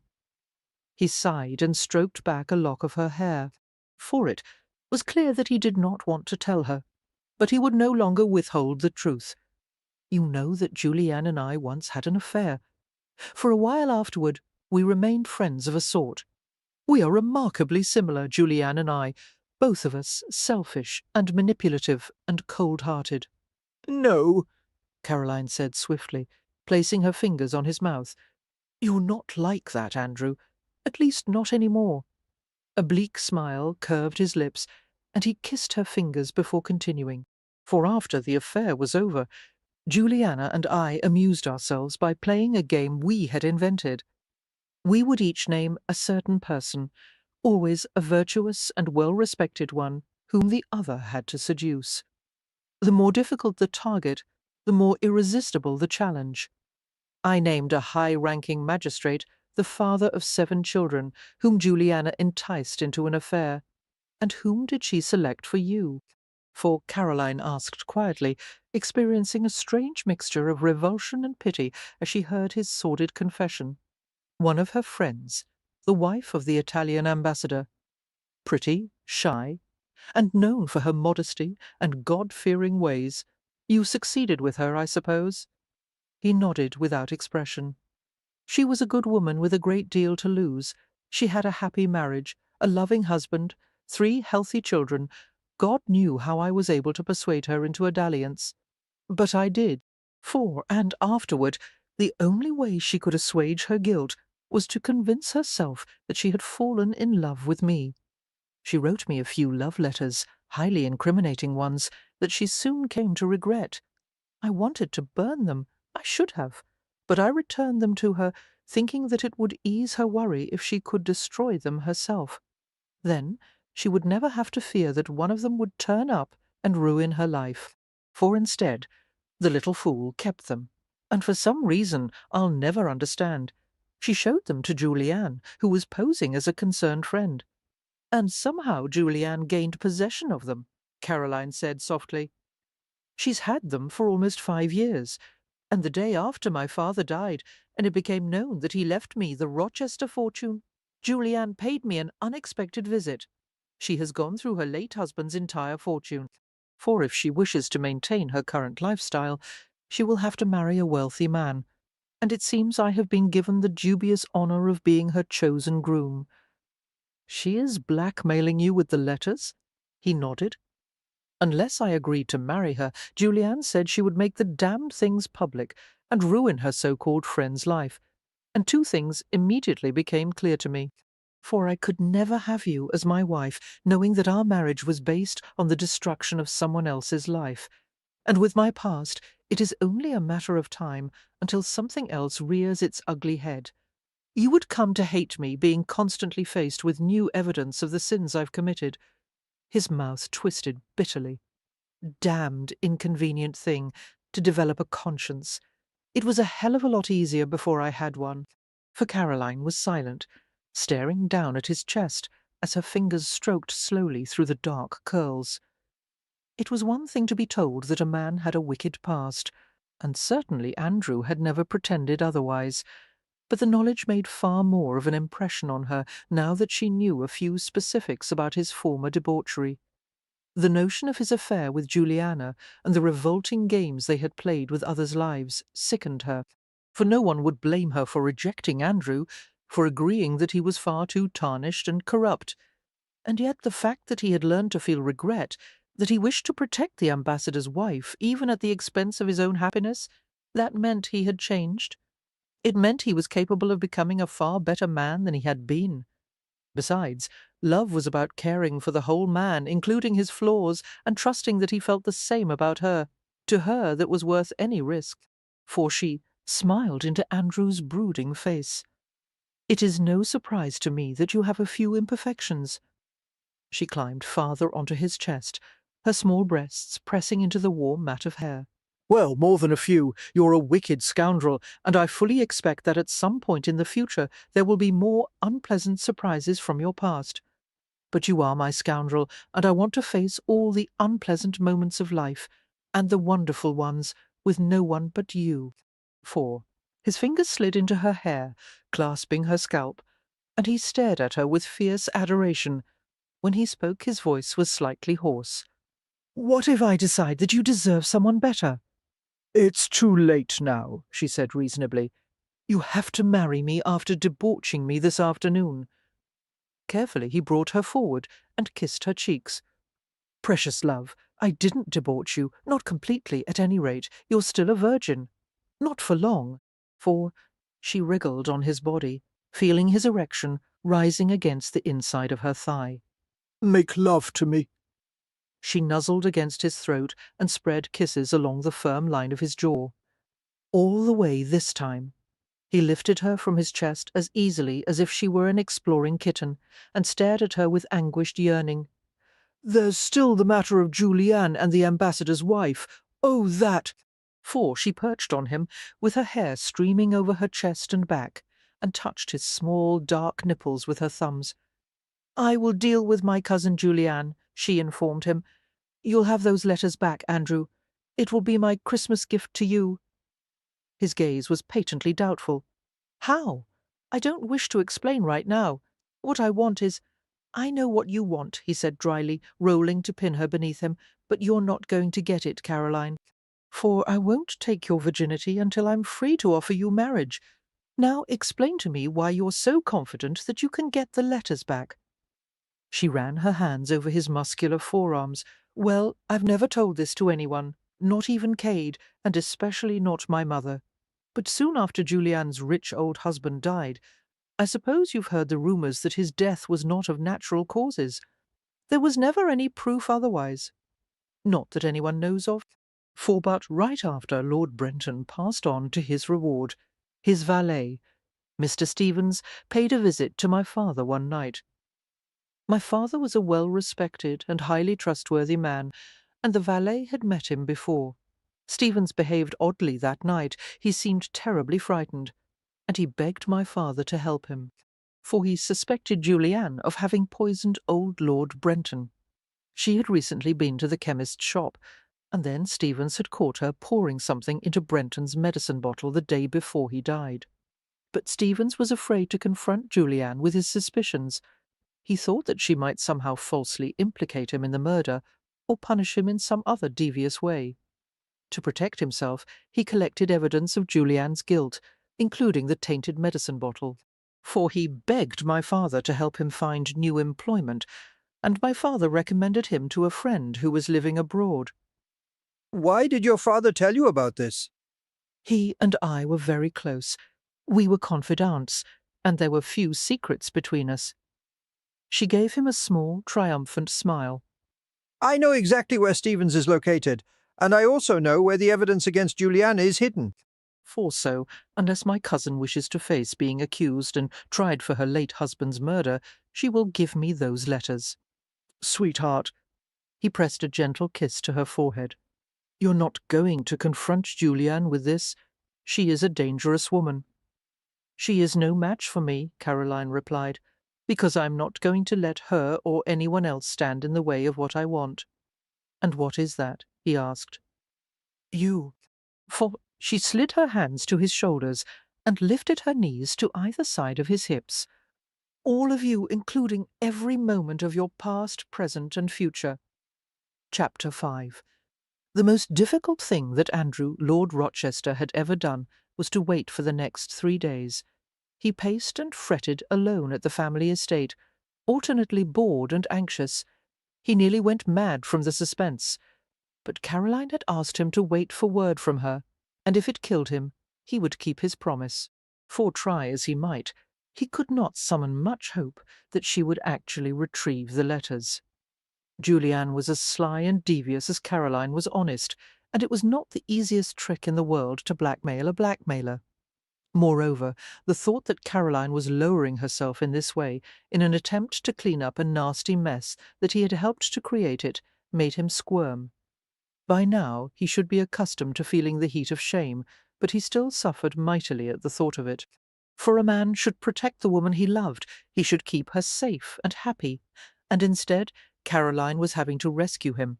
Groaning, he thought longingly of having a drink, but he would be damned if he would drown himself in the comforting oblivion of alcohol ever again. From now on, he would face life without any convenient crutch. He would allow himself no more excuses, no place to hide. And then, just a few days before Christmas, a footman dispatched from the Hargreaves' residence came to the Rochester estate bearing a small wrapped package. "My lord," the footman said, bowing respectfully, "Miss Hargreaves instructed me to deliver this into your hands, and no one else's, almost frantically." Andrew tore open the sealed note attached to the package. His gaze skittered across the neatly written lines. "My lord, please accept this early Christmas gift, for do with it what you will, and know that it comes with no obligations, save that you cancel your betrothal to my cousin. I believe she will soon be directing her romantic attentions towards some other unfortunate gentleman, yours, Caroline, Lord Rochester. Shall I convey your reply to Miss Hargreaves?" the footman asked. Andrew shook his head, while an odd feeling of lightness came over him. It was the first time in his life that he had ever felt so free, so full of anticipation. "For no," he said, his voice slightly gravelly. "I will answer Miss Hargreaves in person. Tell her that I will come to call on Christmas Day." "Yes, my lord." Caroline sat before the fire, enjoying the warmth of the Yule log as it cast a wash of golden light over the family receiving room. The windows were adorned with glossy branches of holly and festooned with red ribbons and sprays of berries. Wax tapers wreathed with greens burned on the mantel. For after a pleasant morning of exchanging gifts with the family and servants, everyone had departed to pursue various amusements, for there were abundant parties and suppers to choose from. Cade was dutifully escorting Fanny to no less than 3 different events, and they would likely not return until after midnight. Caroline had resisted their entreaties to come along and refused to answer their questions concerning her plans. "Is it Lord Rochester?" for Fanny had demanded in mingled excitement and worry. "Do you expect him to call, dearest? If so, I must advise you on the right tone to take with him." Mother! Cade had interrupted, flashing Caroline a rueful gaze.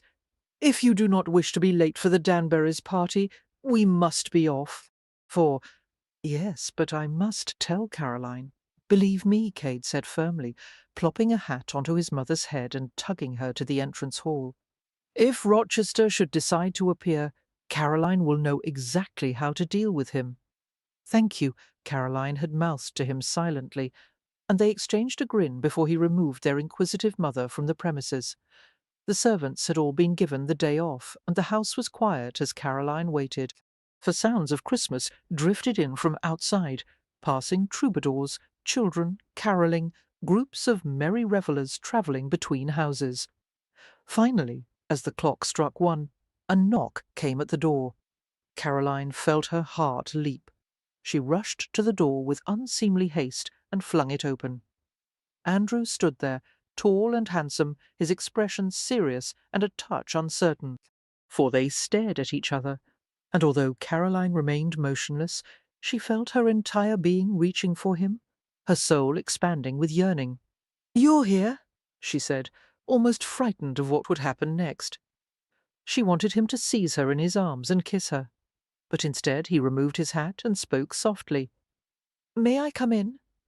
She welcomed him inside, helped him with his coat, and watched as he hung the hat on the hall stand. For he turned to face her, his vivid blue eyes filled with a heat that caused her to tremble. "Merry Christmas," he said. Caroline wrung her hands together nervously. "Merry Christmas. Shall we go into the parlour?" He nodded, his gaze still on her. He didn't seem to care where they went as he followed her wordlessly into the parlour. "Are we alone?" he asked, having noticed the stillness of the house. Yes. Too agitated to sit, Caroline stood before the fire and stared up at his half-shadowed face. For Andrew, she said impulsively, "Before you tell me anything, I want to make it clear my gift to you, the letters, you are not obligated to give me anything in return. That is, you needn't feel as if you owe me."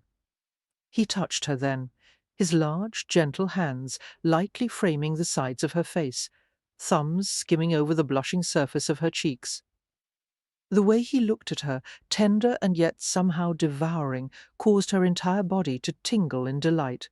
"But I am obligated," he murmured, "by my heart's soul and too many parts of my anatomy to name."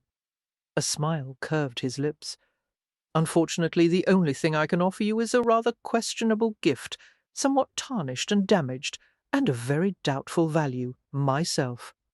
He reached for her small, slender hands and brought them to his mouth, pressing hot kisses to the backs of her fingers. "Will you have me, Caroline?" Happiness rose inside her, making her throat tight. I will. For you are exactly what I want. He laughed suddenly and broke the fervent clasp of their hands to fish for something in his pocket. God help you, then.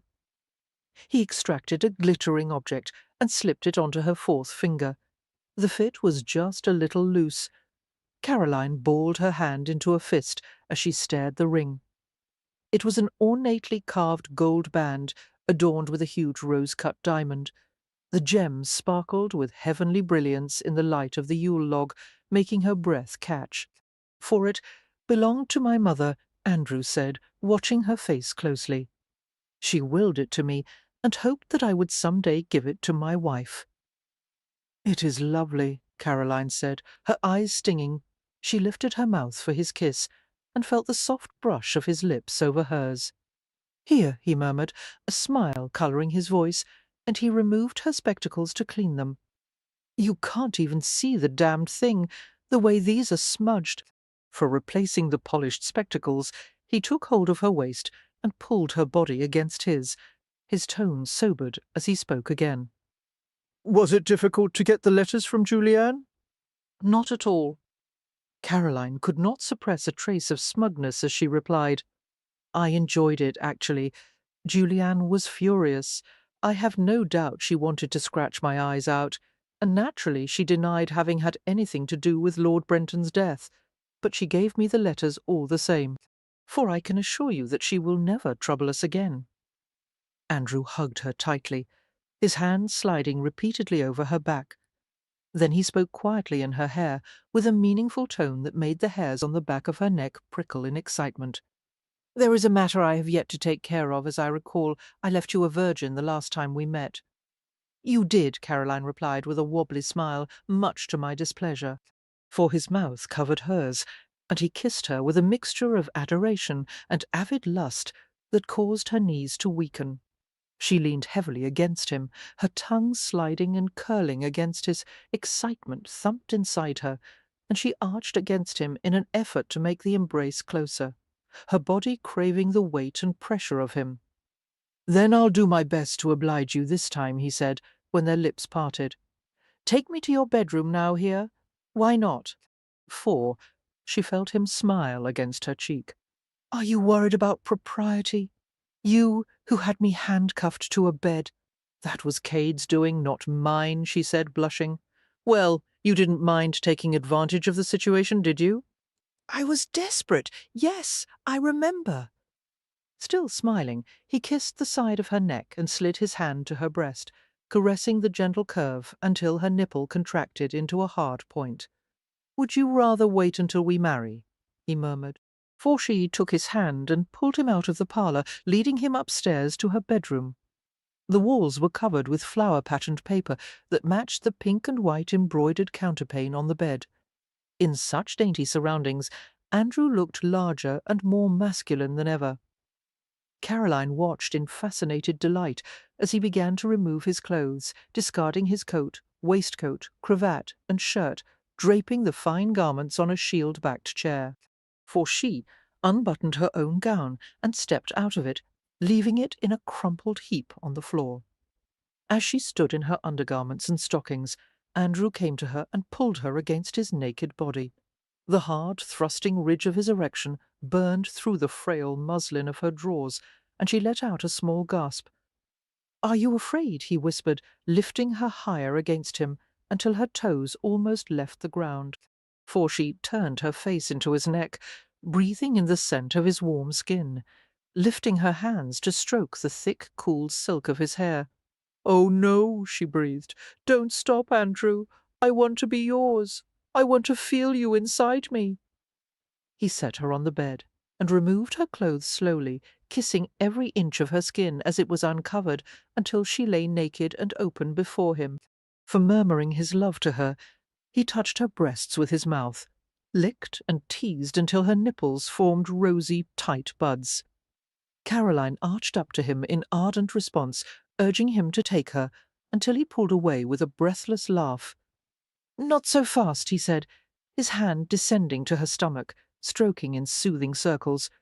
"You're not ready for me yet. I am. she insisted, her body aching and feverish, her heart pounding. For he smiled and rolled her to her stomach, and she groaned as she felt his mouth trail down her spine, kissing and nibbling. His teeth nipped at her buttocks before his lips travelled to the fragile creases at the backs of her knees. "Andrew," she groaned, writhing in torment, "please don't make me wait." He turned her over once again, and his wicked mouth wandered up the inside of her thigh, higher and higher, and his strong hands carefully urged her thighs apart. For Caroline whimpered as she felt him lick the damp, soft cleft between her legs. Another deeper stroke of his tongue, and another, and then he found the excruciatingly tender bud and suckled, his tongue flicking her until she shuddered and screamed, her ecstatic cries muffled in the folds of the embroidered counterpane. Andrew kissed her lips and settled between her thighs. She moaned in encouragement as she felt the plum-shaped head of his sex wedge against the slick core of her body, for he pushed gently, filling her hesitating, as she gasped with discomfort. "No," she said, clutching frantically at his hips. "Don't stop. I need you, please, Andrew." He groaned and thrust forward, burying himself completely, while her flesh throbbed sweetly around him. "Sweetheart," he whispered, breathing hard, while his hips pushed forward in gentle nudges.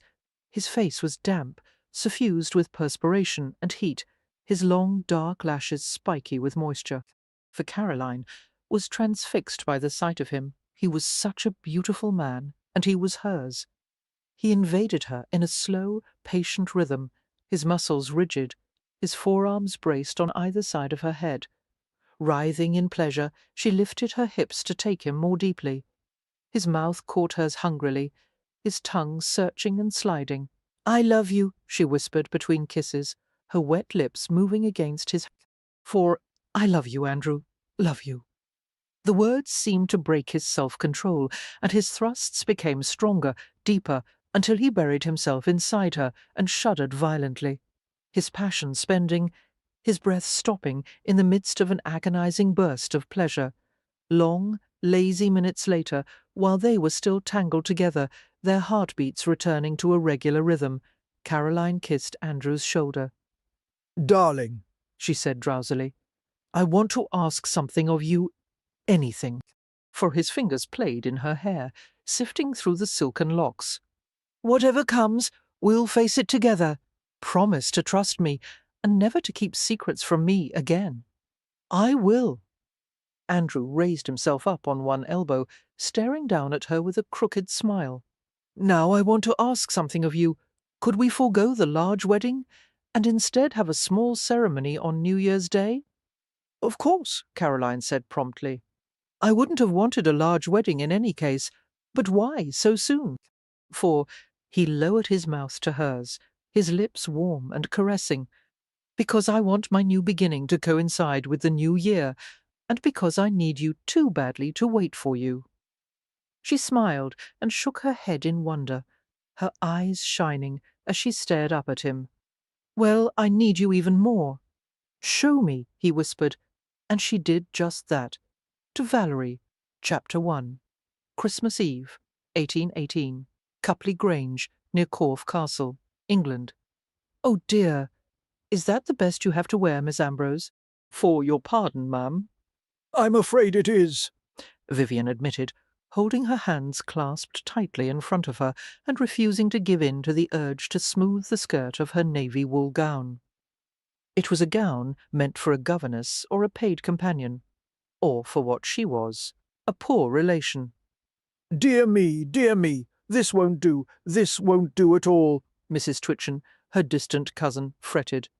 "We are having Mr. John Sudley, baronet, for dinner, and his wife is the granddaughter of an earl. This won't do." For, "Perhaps, ma'am, it would be better if I did not attend." Her stomach growled and gurgled beneath her clasped hands. She could, though, feed it, just as well off a tray in her room as at the table. "Nonsense," Captain Twitchen spoke up, sitting by the fire where the oak Yule log burned. He placidly read his paper, a bull of a man around which maids and footmen flowed as they hung greenery and positioned silver candelabra newly polished. "If your gown is not suitable, wear one of Penelope's." for she won't mind. Will you, girl? Papa." Penelope, aghast, turned from her inspection of a towering centrepiece of sweetmeats with sprigs of poisonous mistletoe tucked here and there in a creation of the girl's own design. Vivian's eyes lingered longingly on the pyramid of goodies, even as she felt the heat of humiliation in her cheeks. It was bad enough to be sent from one branch of the family to another, treated like a hungry beggar. For it was worse yet to land upon a new doorstep, only a day before Christmas, when a family had its mind on entertainments planned weeks in advance, and on private traditions. But worst of all was to feel that her presence was an annoyance and an intrusion. "They would not fit," Penelope said. "Miss Ambrose is much larger than I am, and the colours would be all wrong. She cannot wear one of my gowns." "For I don't see why not," Captain Twitchen disagreed, folding his paper in half to better read an article of interest. "You've got more already than you need for the season, and you'll be having a bushel more made when we return to town, I warrant." He glanced up from his reading, examining his daughter and his wife's cousin. "You look near enough in size to me. Might there be one you could spare?" Mrs. Twitchen inquired cautiously of her child. "Let her stay in her room. For you do not wish to dine with a baronet, do you, Miss Ambrose?"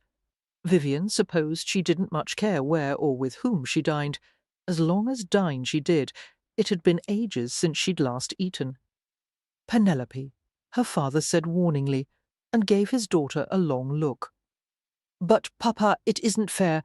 I suppose you'll want me to share all my gowns with her for the season as well, won't you?" "Hush, child," Mrs. Twitchen said, coming and putting her hands on her daughter's shoulders and steering her out of the room, then gesturing to Vivian to follow. "You'll give him ideas." Vivian cast a look back at Captain Twitchen and found him once more absorbed in his paper. The troubles of the females of his house best left to its females. For a brief moment she had a feeling that the man was a sleeping dragon best not wakened. For turning, she gave a last loving look at the tower of treats, then followed the fiercely whispering, protesting Penelope and the shushing Mrs. Twitchen up the oaken staircase of Copley Grange and down the hall to Penelope's room. Her prideful heart wished to refuse a gown so grudgingly lent, but her reasonable mind ordered her to follow the dictates of the captain and his wife. For those two were the ones she needed to please, not Penelope, although she suspected the Twitchen girl could make her life a misery easily enough.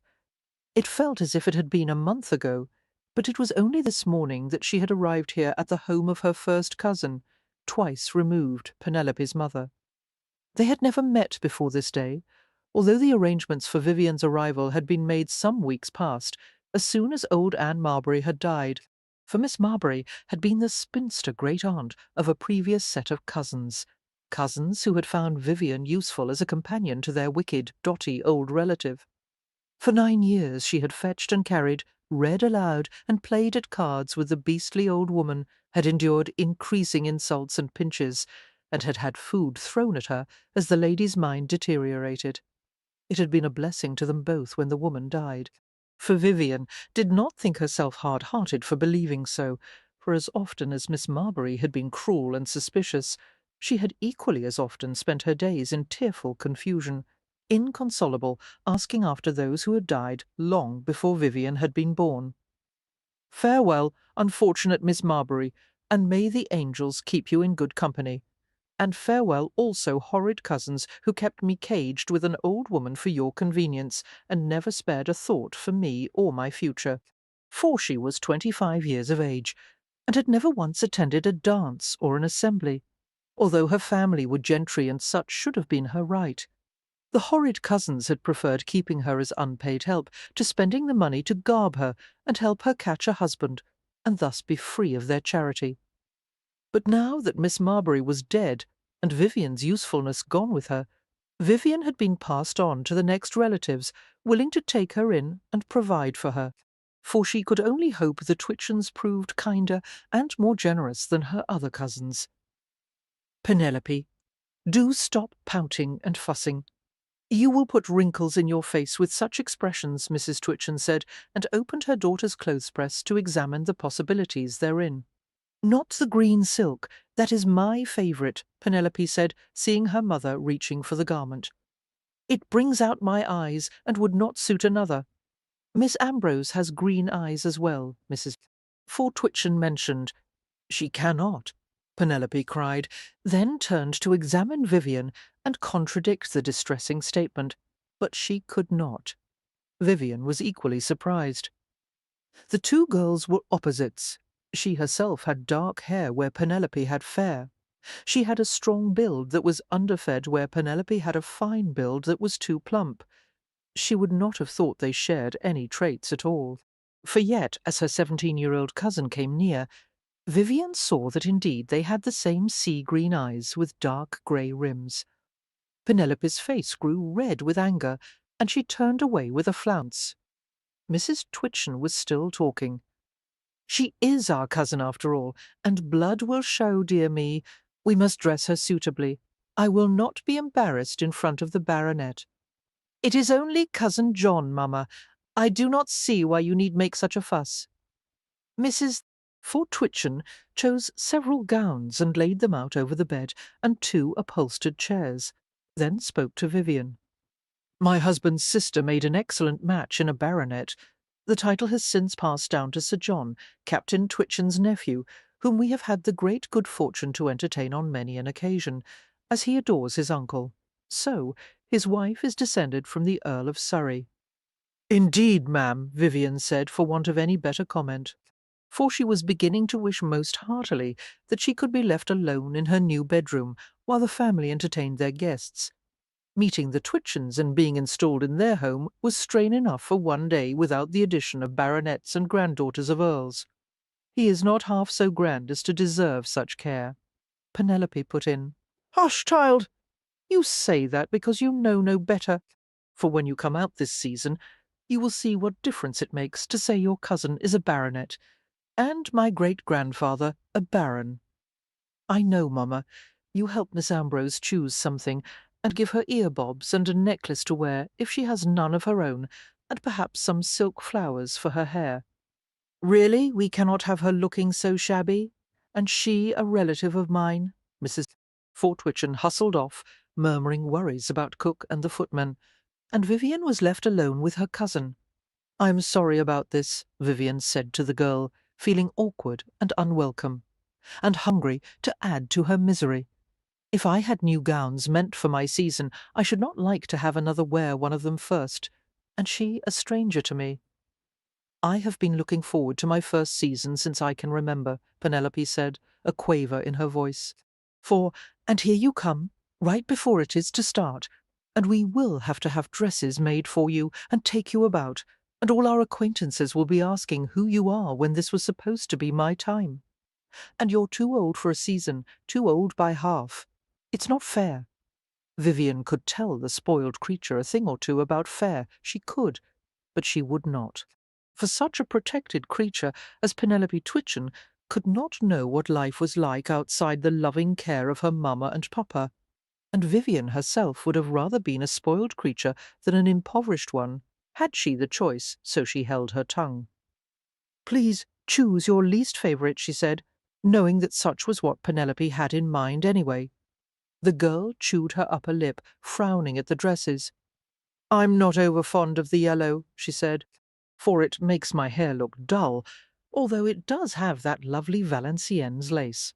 I would be glad enough to wear it, Vivian said. You won't spill gravy on it? As if she were a child who could not use a spoon. Vivian counted to 5, unclenched her jaw, and said, I shall take great care not to. Well, all right then. Penelope picked up the dress and held it against Vivian's shoulders. I suppose it might fit, and the colour is not completely unattractive on you. For do you have hair ribbons, ear-bobs, anything? I'm afraid I will have to ask those of you as well. She would rather stick a sprig of holly in her hair and call herself decorated. Mrs. Twitchen would be displeased, though, and she didn't want to embarrass the woman. Penelope sighed, leaving the dress in Vivian's arms and going to her dressing-table. This is really most unfair of Mamma and Papa. This was to be my season, for I do not like it any better than you, Vivian snapped, her weariness, tension and hunger getting the better of her tongue.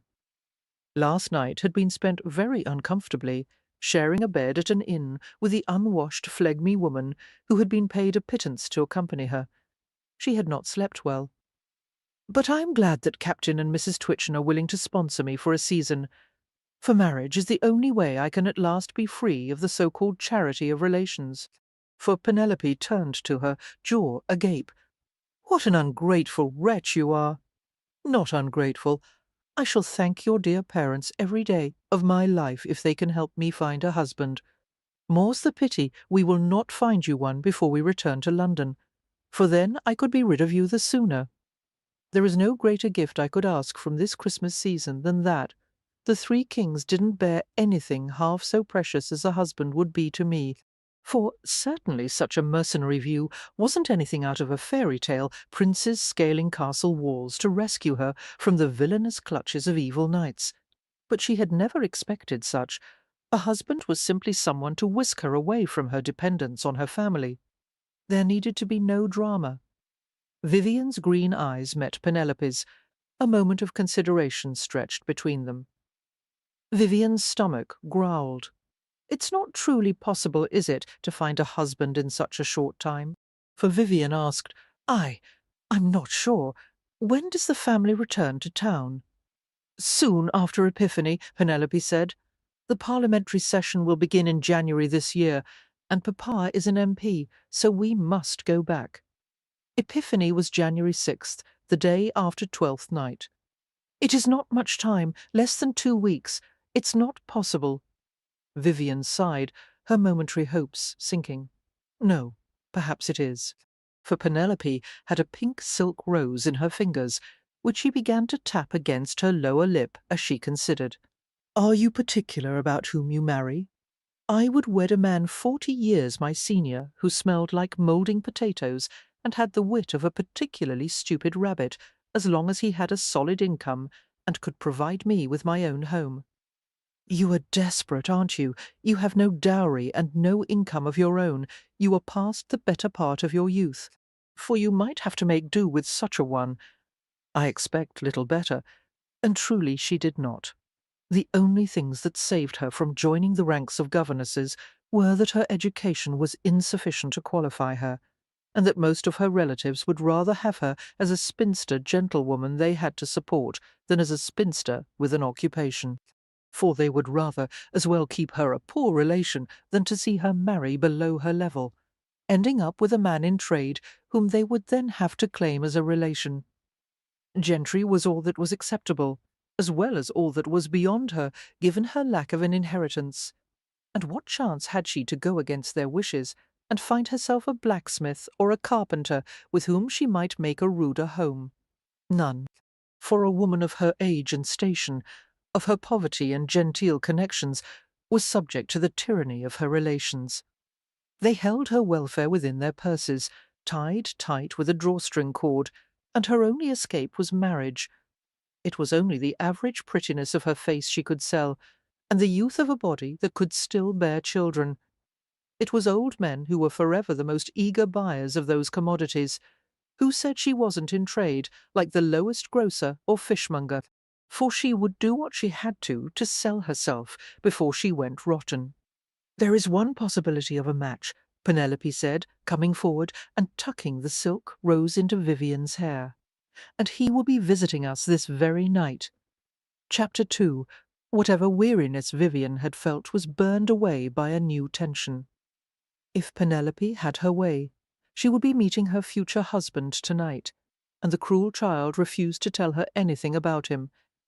He'll be the only single man present, for you can find out what you will about him on your own. I shan't spoil the fun of that for you, Penelope said, then took the curling tongs to Vivian's hair. As she sat and endured Penelope's primping and trimming of her, she wondered what it could be about this man of which her cousin was unwilling to speak. She did not fool herself. There had to be something wrong with him. Very wrong. For why else would Penelope believe he might be interested in Vivian's own impoverished self, and so eager to wed that the engagement could be accomplished in a mere 2 weeks? Penelope was treating her as a large doll to be dressed and rearranged without complaint. No longer did she fret about her Valenciennes lace garbing another, nor about loaning her yellow topaz earbobs and the necklace that went with them, for she dabbed Vivian's face with powder and tinted her lips and cheeks with a faint trace of carmine. "Shh," Penelope said. "Don't tell Mama I have it." Penelope held a needle over the candle and used the soot to fill in the spots where Vivian's brows were sparse or uneven.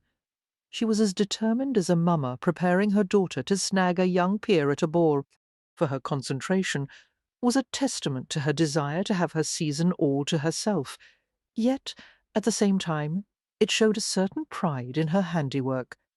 Vivian recalled the carefully arranged mountain of sweetmeats and mistletoe, and hoped her own appearance fared better under Penelope's artistic guidance.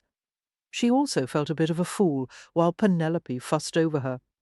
She was 25 and had never been a beauty, even when she had the freshness of youth to her face, for she feared that when at last she was allowed to look in the mirror, it would be a caricature of a young woman that looked back at her, and it would be plain to all that she was pretending to be something she was not, and with only one goal in mind. There was, though, a small part of her that began to come alive under the attention, watching with interest the way in which Penelope wielded the cosmetics and chose ribbons and flowers for her hair. With a start she realized what it was. Vanity.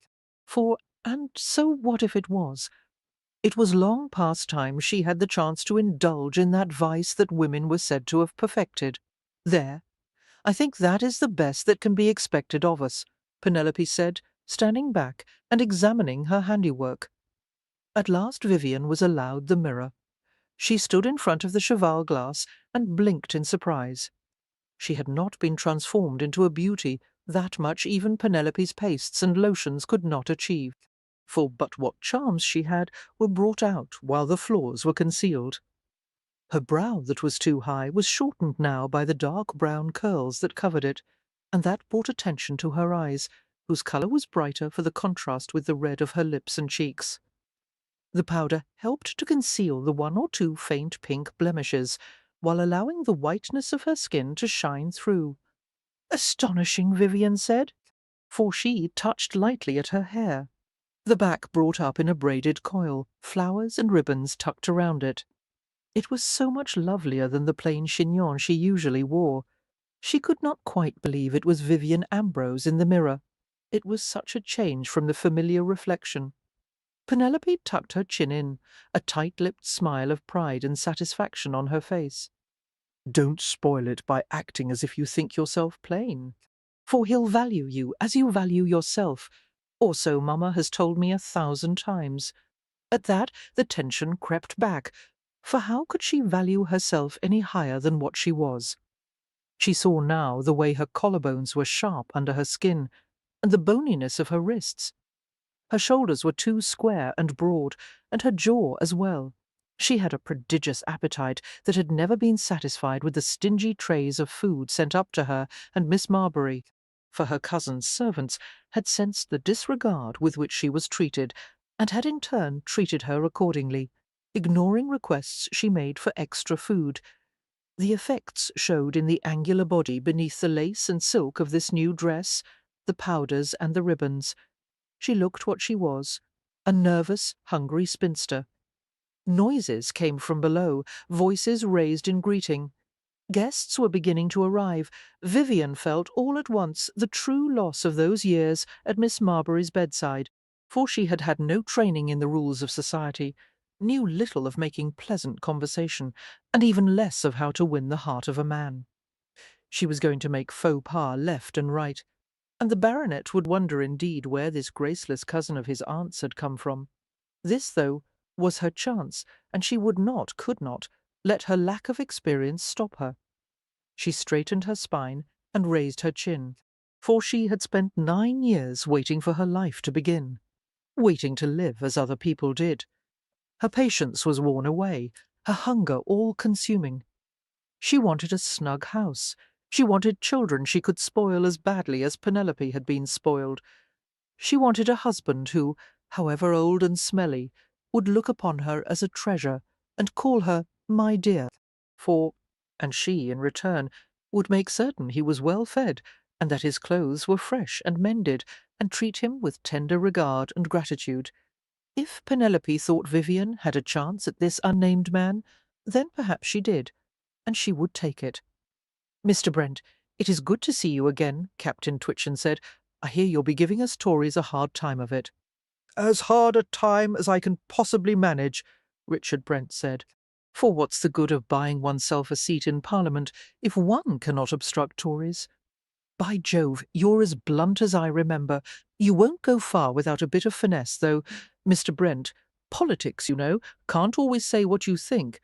I shouldn't go about advertising. My seat was from a rotten borough, if I were you." "I don't see why not. I am always honest about my corruptions. Ha, ha, ha! And so you are. If nothing else, you'll be an entertainment this session. That you will. For I'll do my best to distract you and your cohorts from your duties," he said, grinning. He couldn't help but like the bluff old captain. "That you will," the man agreed. "Richard, you naughty man," his sister Elizabeth said, coming up and taking his arm. "Talking politics. I'd say you should know better. Only that would encourage you all the more. Come, there is someone you should meet." "Must I?" he asked, and the question was not in jest. "You must. Captain Twitchen," she said, nodding her head to her uncle by marriage. "Lady Sudley," the captain acknowledged with a brief bow. "Who now?" Richard asked, as Elizabeth led him away. He was visiting her and her family at Haverton Hall for the Christmas season, a tradition he had been faithful to since she had married some 5 years previously, for in that time he had met a goodly number of the eminent citizens of Dorset County and of Corfe Castle, the small village named for the ruined keep that loomed above it. You shall see worrisome words. Elizabeth was forever trying to reform, if not his behaviour, then at least the appearance his actions took, and her chosen method was unfortunately matrimonial. Despite the evidence that no well-bred gentlewoman would have him, Elizabeth persisted in thinking one would, for her disappointment was greater than his when most declined so much as even a dance with him. Blind Elizabeth! She could not see that her brother's presence in the same room with gentlewomen was tolerated only because his family had rank and he had money. For that kind, honest toleration of society he was suitably kind in return, and he gave its hypocrisies the respect they deserved. "You're not going to frighten some tender young creature by introducing me to her, are you? For no one who knew you could possibly be frightened of you, for all your growling." "So you are introducing me to one," he said. "She may be different." He sighed. "At least she will have a tale to share with her friends of how she was forced to speak to that dastardly Richard Brent. I shall not disappoint her. Be kind, Richard. I shall be completely myself, for did you not just say that no one could possibly be frightened of me if they knew me?" For Elizabeth made a rumbling noise in the back of her throat, most unladylike. Then her expression lightened, her smile softened, her grip on his arm loosened, and he knew that the victim was at hand. "Miss Ambrose, there you are," Elizabeth began as they came up to a dark-haired woman dressed in pale yellow. "I would like to introduce to you my brother, Mr. Richard Brent." The girl stared at him, blinking great sea-green eyes, then raised her hand for him to take. "For Miss Ambrose," he said, taking her fingers and bowing over them. They trembled in his grasp, and when he looked up from under his brows, he saw the faint sheen of perspiration on her upper lip and the plain of her bosom. Not that he allowed his eyes to linger there. How do you do? How do you do?" she whispered back, her voice cracking on the words. "Miss Ambrose's cousin to Mrs. Twitchen, and newly arrived from Shropshire," Elizabeth said, as he released the young woman's hand. "For do you find Corfe Castle any improvement?" he asked. She looked to be one of those nervous girls who, if she was not careful, would grow into a sinewy, discontented old woman around whom one could never relax. She was probably thinking disdainful thoughts about him at this very moment. "I like the people better," she said. "Do you?" he asked. "I think the food looks to be better here as well." He startled himself by laughing, for Miss Ambrose gazed at him with widened eyes, as if not understanding why he found her amusing. Elizabeth smiled and excused herself. "Let's hope cook has not tried to be fancy and created a Gothic mess of a meal with 4 sauces for every dish," Richard said. "I can never decide if a free dinner should be counted as a gift or a curse. I think it is only the meagre excitement of discovering which it shall be that draws me into accepting what few invitations come my way." For Miss Ambrose's lips parted, and she stared dumbstruck at him for several seconds. "You came only for the food?" she finally managed to ask. "You look a hungry sort of girl," he said, intentionally being as blunt as his reputation had him. She would scamper off, and he would be free of another young miss who lived her life by the rules, not by the truth of her heart. "Aren't you looking forward to sitting down to dine more than you are to any songs on the pianoforte or games of whist?" For she gaped at him as if he were an exotic animal, then leaned forward confidentially and whispered, "I am perishing of hunger. I could eat an entire goose, were one to wander in and conveniently fall dead at my feet." Then she pulled back and put her fingertips to her lips as if she could push the words back in. "A lady is not supposed to admit to such things, is she?"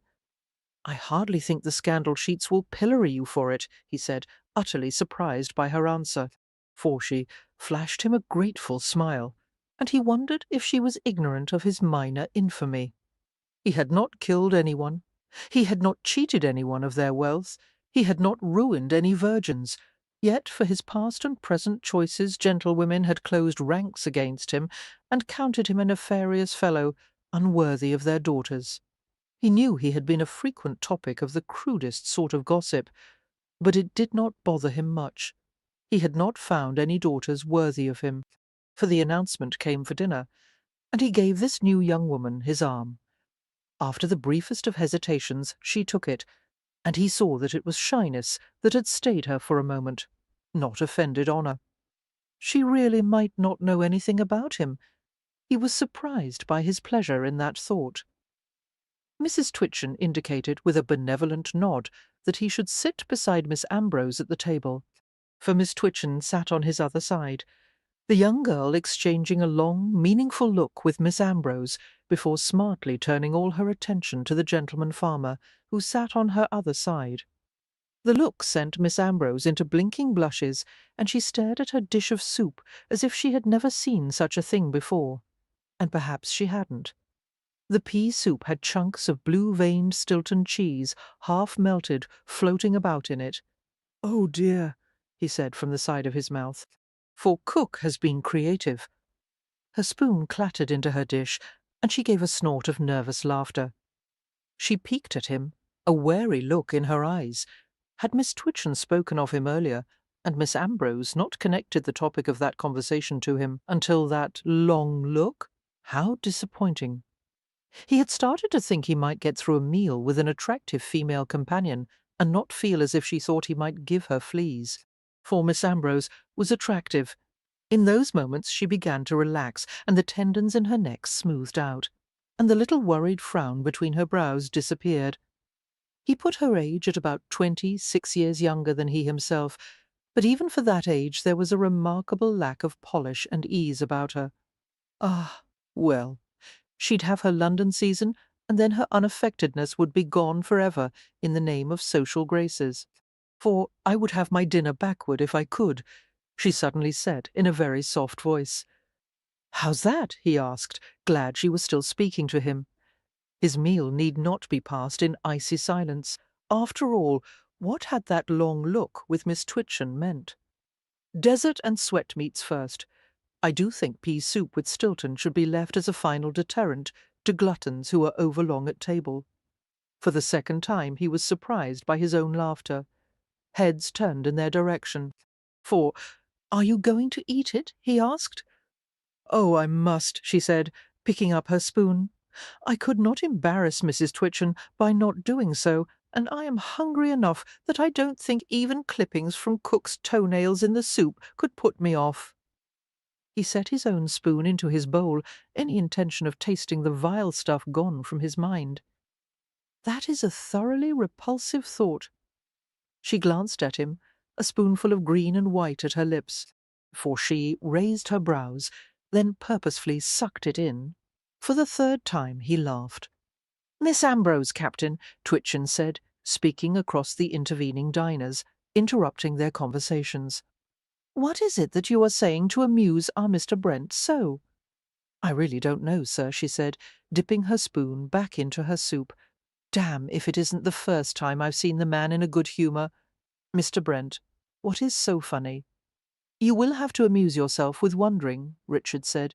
"For damn, Captain Twitchen," his wife admonished from her end of the table.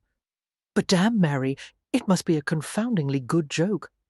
"Direct your attention to the fish, please," Mrs. Twitchen said, and the servants on their silent feet came around and carried off the offending soup, replacing it with a platter of fish that the captain would have to serve to his guests.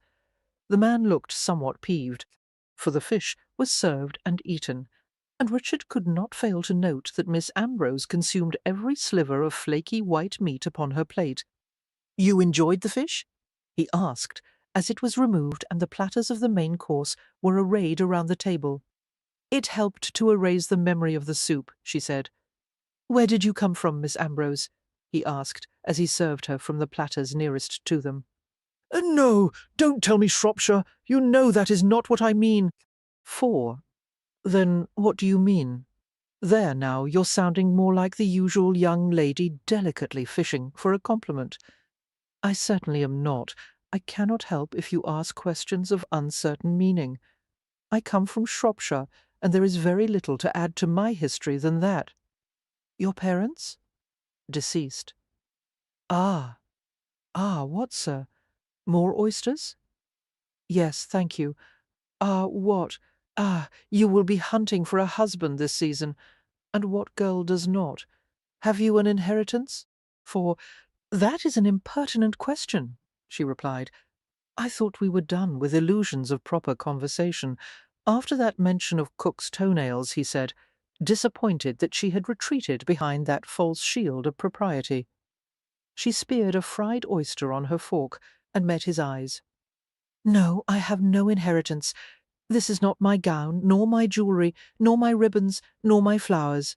For then, you are going to be whipping your hounds into a fine frenzy to run down and trap a husband for all that you have a pretty face." Emotions he could not read flowed across her face. She ate her oyster and speared another. "I shall do my best. Do you have any advice to offer you who are so worldly? Are you mocking me? Would I dare?" she asked, eating the second oyster and going for a third. He laughed, genuinely delighted. "You would, wouldn't you? For I doubt you are quite so daring as you pretend, though." How so? She was working her way through the chicken, the lamb, and the stewed venison on her plate. The girl had not been jesting about being hungry. "More oysters?" he asked. "Please." He served her, taking all but the last oyster from the dish and depositing them on her plate. "I would wager you are one of those girls who will venture to the edge of propriety, but never take a step beyond. For in words you may take a risk, but never in deed." She finished off the last of the venison and applied herself to the new batch of oysters. I would not know more pretty obfuscation. "No," she said, looking at him with an oyster on her fork, her eyes large and guileless. I have never had the opportunity to find out. Then she downed the oyster. He swallowed. Just who was this Miss Ambrose? For Vivian collapsed onto a love-seat and with shaking fingers pushed back the limp curls that had begun to fall out near her damp face. The oysters, venison, fish, soup, chicken, 4 different wines, anchovy toasts, pigeon, tarts, fritters, and a cup of syllabub churned and roiled in her stomach. "Tea?" Penelope asked. "Yes, please. Perhaps it would settle her." The women of the party had at last retreated to the drawing-room, the men still at the table with their claret, for she had half an hour or so to compose herself and prepare for another round with Mr. Brent. "Here you are," Penelope said, handing her a cup of tea, then sitting down beside her and leaning forward confidentially. "I didn't know you had it in you. What an artful thing you are." "I didn't know I had it in me either." Vivian agreed, raising her cup in quivering fingers and taking a cautious sip. He's fascinated by you. Fascinated. What is it that is wrong with him? To be fascinated by you? For heaven only knows, but I won't argue with it. That is not what I meant. You are a handsome couple. How surprised Mamma will be when you marry so shortly after coming to us. Must I ask your Mamma what it is? What is really, cousin? You are being far too suspicious. Why not enjoy that a well-bred man has taken an interest in you? Though I must say that eating so greedily cannot have helped your cause any.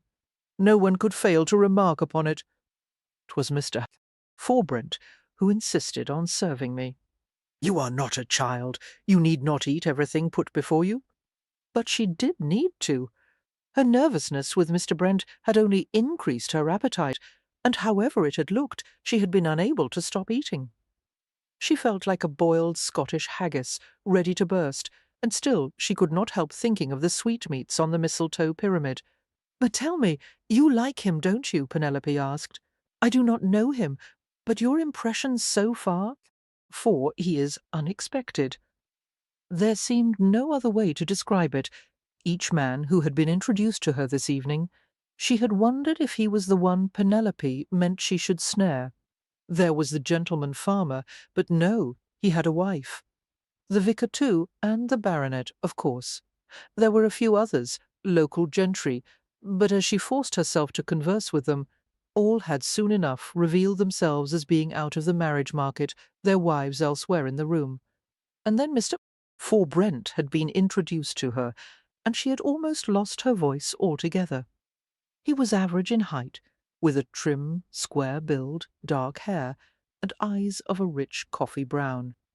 His features were unremarkable, his nose perhaps too large, his eyes set too deep, but the animation of those plain features gave him an unquestionable attractiveness. There were those people whose smiles touched only their lips, but with Mr. Forbrent his whole face creased and crinkled, and his eyes met hers with intensity and intelligence. She had never had a man look at her with such interest. She had never had anyone give her such flirtatious, individual attention in all the years of her life. She was shy under his scrutiny, and wanted to run, and at the same time she wanted to take no step that might cool that interest in Mr. Brent's eyes. For luckily her time with Miss Marbury had taught her one thing well, and that was how to humour one bent on being difficult. It was plain that Mr. Brent fancied himself a bit of a rebel, and she had adjusted her behaviour accordingly. She had not had time as yet to decide if he was a man worthy of being humoured, or one she could, after all, marry. For her words to Penelope had been more bombast than substance, and she was not at all certain that she would have the courage to marry an odious man, if given the opportunity. Being a beggar among relations might not be a pleasant life, but it was the one she knew presented with the opportunity of escape. In reality, and not just fantasy, she did not know if she was equal to the challenge. The oysters in her stomach rolled and turned, and she felt a wave of heat wash over her. "For I'm going to be sick," she said, shoving her teacup at Penelope. Then she left her astonished cousin on the love-seat and ran from the room. Chapter 3. Christmas Day. The Nativity. Haverton Hall. "I do hope Miss Ambrose can make it tonight," Elizabeth said. "I was surprised not to see her in church this morning." Richard said nothing, pretending to be engrossed in his book. They were in the drawing-room, supposedly enjoying a few moments of quiet, for the children had been taken upstairs for their naps, and this would be the only lull in the day, for this evening the Twitchens would arrive for a small family dinner, as had been their custom for many years. "You seemed fond of the girl," his sister's husband, Sir John, said. Richard grunted and turned a page. "I thought that was the only reason you came to church, on the chance of seeing her." "What? No answer? You, of the famous forthrightness?" For Sir John turned to his wife, and said in a stage whisper, "By Jove, I think he is smitten with the girl. Have you ever seen him without a reply?" I'm not smitten with her, Richard snapped, shutting his book and glaring first at his brother-in-law and then at his sister. A trifle curious, perhaps, but not smitten. Mrs. Twitchen told me some of her history. Elizabeth volunteered, then did not continue. Richard looked at her, grinding his teeth, the two of them in a duel of stubbornness. "Oh, all right," he said at last. "Tell me what she said." "Make him admit he's smitten first," Sir John teased. "I don't think we should push our luck, darling," Elizabeth said. "He looks ready to pop a vessel as it is, but he's making a damn fine show. I haven't had this much fun since the vicar got drunk and came here to beg the hand of that upstairs chambermaid." "Really, dearest," Elizabeth said, "for just because you've been fortunate enough to marry the perfect woman doesn't mean you should make fun of others in their quest for a similar happiness." Sir John narrowed his eyes and chewed his upper lip, trying and failing to come up with a suitable rejoinder that would not get him into trouble. "Now, as I was saying," Elizabeth moved on. "Mrs. Twitchen says that Miss Vivian Ambrose is her first cousin twice removed, and comes from one of the weaker branches of the family, for she has no fortune or rank, and her parents were killed in a carriage accident when she was a small child. She has spent these last several years as a companion to an elderly aunt, and has not yet been out in society, although she is 25 years of age. Mrs. Twitchen is hoping to make the girl a match in London this season. She says she feels rather sorry for the awkward thing." "She's not awkward," Richard argued, privately surprised at Miss Ambrose's age, for she was only a year younger than himself. Her face did not show her years, isn't she? "Of course, I had only a few moments to speak with her. She seemed quite shy." "I wonder if we spoke to the same young lady?" "It may have been weariness, I noted," Elizabeth amended. "Mrs. Twitchen said she had been remiss in having the girl attend the dinner party, as she had only arrived that morning. The strain was too much for her, and she was forced to retire after dinner." "Is that what happened then?" For, he asked, he had been disappointed to arrive in the drawing-room only to find the young Miss Ambrose missing, and had consequently been unable to think of anything but her the remainder of the evening. She was overcome quite suddenly. She seemed fine when she was talking with Miss Twitchen. Then all of a sudden she ran from the room, and Miss Twitchen said she had taken ill. "More likely Miss Twitchen said something to her," Richard said. "She's a little minx. Is Penelope Twitchen?" For he shifted in his chair, reopening his book, and pretending once again to read, although his mind was on what the girl likely had said to scare Miss Ambrose off. He really should stop thinking about the girl. He was only doing himself damage by brooding over her.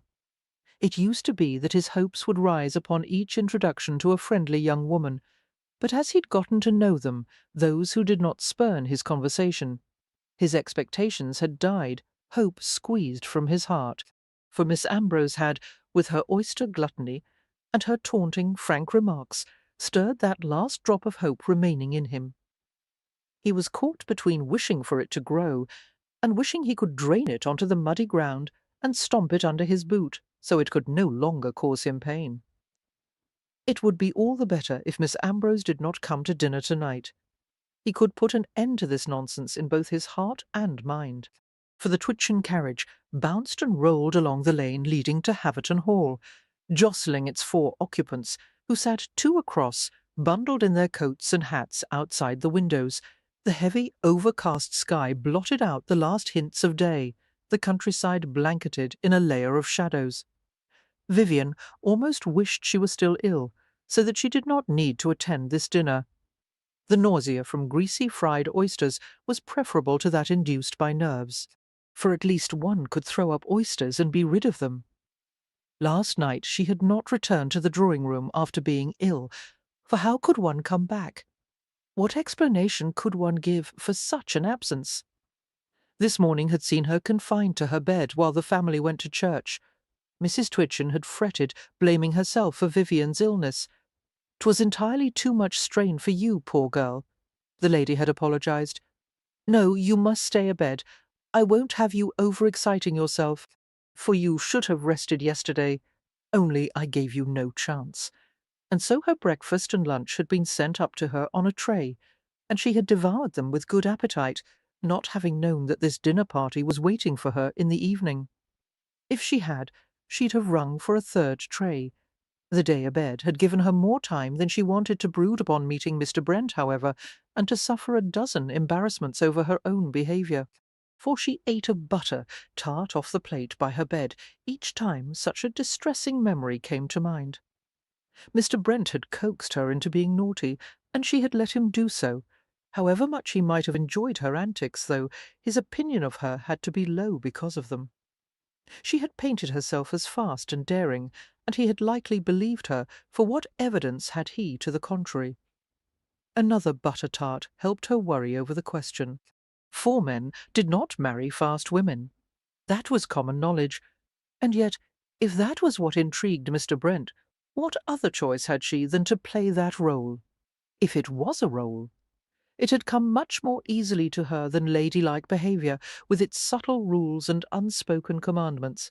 Perhaps she was a coarse, unrefined woman at heart. The carriage at last drew up under the porte cochere, and they got down and entered the house. For Sir John and Lady Sudley greeted them. Servants took their coverings, and they were ushered into the drawing-room to pass the time before dinner. And there was Mr. Brent, looking uncertain, and then their eyes met, and for a moment his face lit up, then as quickly composed itself into a bland, non-committal welcome.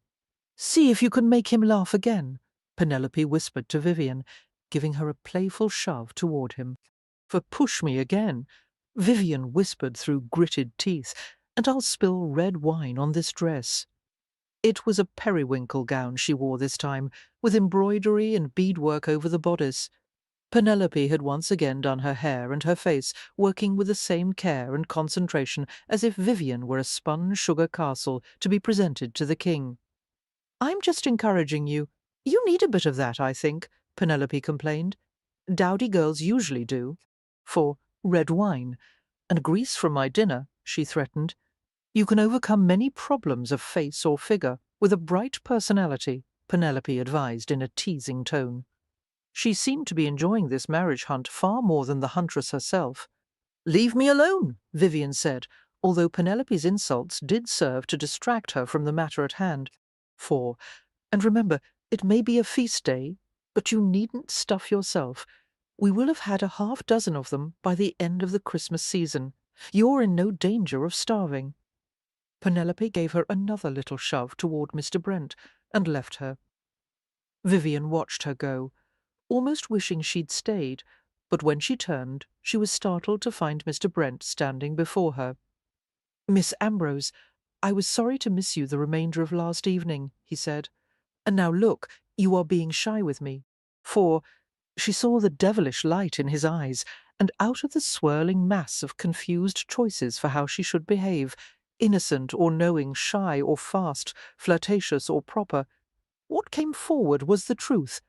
"I am being shy because I am shy, Mr. Brent. You do not seem so to me, only because you make outrageous comments that encourage a similarly outrageous response.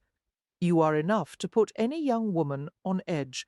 Not any young woman would answer as you just have." "For I don't know any better," she said. He laughed. "And I pray you never learn. Last night's conversation was one of the most enjoyable I've had in recent memory. I had been hoping you would forget it. Impossible. And I would never want to." She blushed, fidgeted, yearned for a bit of spice cake, then looked around for something to comment upon. She was aware of him, watching her, taking in each uneasy movement, for she combed back through her memory of their conversation at dinner the night before, and finally found something to say. "You never answered my question last night." "Which was that?" I asked. "If you had advice for me for hunting a husband during the season," she said, hoping it did not sound as if she were asking advice for hunting him, although that actually was what she was doing. Not that she could use whatever information he gave her, it would be too transparent. For, oh heavens, why had she said anything at all? That all depends upon which sort you wish to catch. You must dangle the proper bait for the beast. I have only one very poor bit of bait to dangle, and it rules out fortune hunters and social climbers. That is a shame. Many a young lady has made her match with such," he said. "London is full of them. I was rather counting on an elderly gentleman with a comfortable income. 4. Simply because they are aged does not mean they are any less likely to want an heiress, Mr. Brent said. Their greed does not slow with their limbs.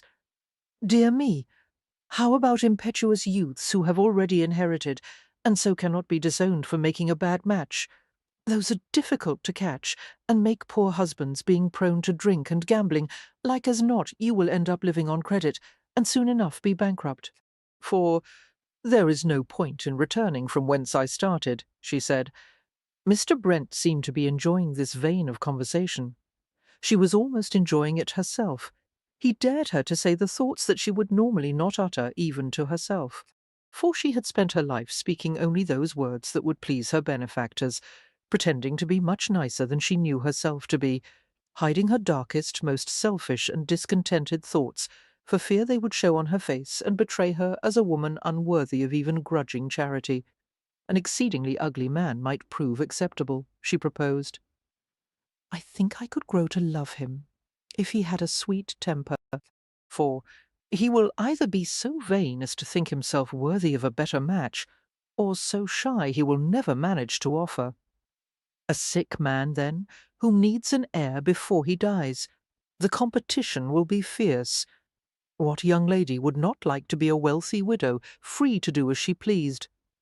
That is a harsh view to take, Vivian argued. I do not believe that 1 in 1,000 young ladies would be so calculating. You said yourself you would be willing.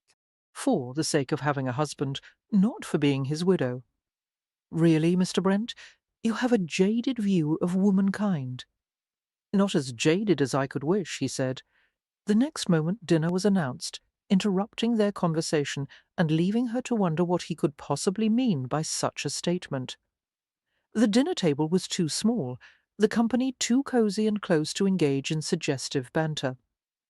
Vivian was seated next to Captain Twitchen, Mr. Brent across from her, for the family spoke of relations, not present or long dead, dredging up memories in which she could not share. She kept a vacant smile on her lips and concentrated on dinner. Mr. Brent caught her eye several times, looking with a questioning brow at her plate, then at the dishes arrayed around the table.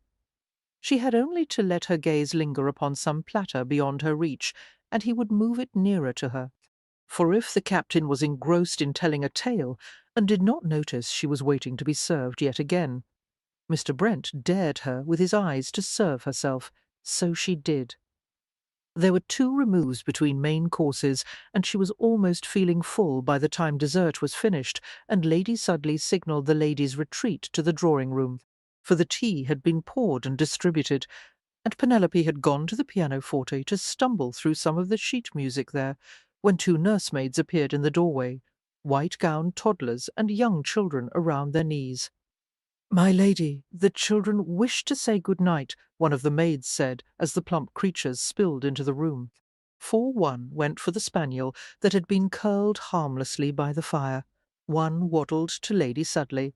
Another sprang to the table where the tea-things stood, his small hands reaching up to play with the sugar-dish and creamer, and the last wobbled to the pianoforte and added his own notes to Penelope's soon-halted playing. The spaniel cast a long-suffering look to the adults in the room, then slunk off to hide beneath a divan.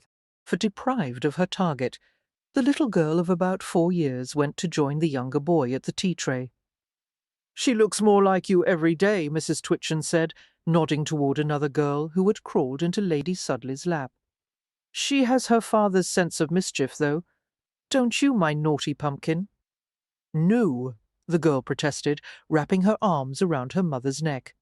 For Vivian blinked at the 4 children, trying to match their ages with the length of Lady Sudley's marriage, wondering how she could have produced so many so quickly. An altercation arose at the tea-tray. The boy, not more than 2 surely, had a spoon in his fist, and the girl was trying to take it away. The girl wrenched it from his hand, and the boy wailed, then went with flying fists at his sibling. "William! Sarah!" came a harsh male voice from behind Vivian. "Stop it at once! My poon! Mine!" For William wailed, striking his sister again. Sarah shoved the boy, and he fell onto his round backside. It was not a long distance to fall, but the indignity of it overtook him, and he threw himself face first to the carpet and howled. "Sarah, what did I tell you?" Mr. Brent said, stepping into the fray. "Give me the spoon, but Papa, at once." Sarah held tight to it a moment longer, then with a pout handed it over. "Now apologize to your brother." For Sarah knelt down beside the still howling William and patted his back. "It's all right, Willie. I'm sorry." William took a breath and gave a howl of a higher pitch. Sarah bent over and looked at her brother face to face. He turned to the other side. She followed and put her hands over her eyes. "Who's that?" she said, taking them away from her face. William's howls stopped. Sarah covered her eyes again. "Who's that? Is that Willie?" she asked, revealing herself again.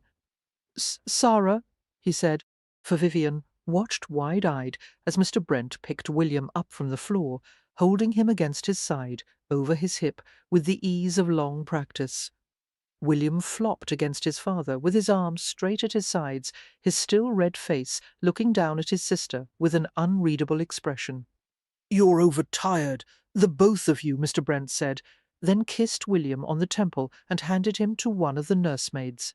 For Sarah had her arms raised and waiting, and he picked her up and carried her after the retreating maid.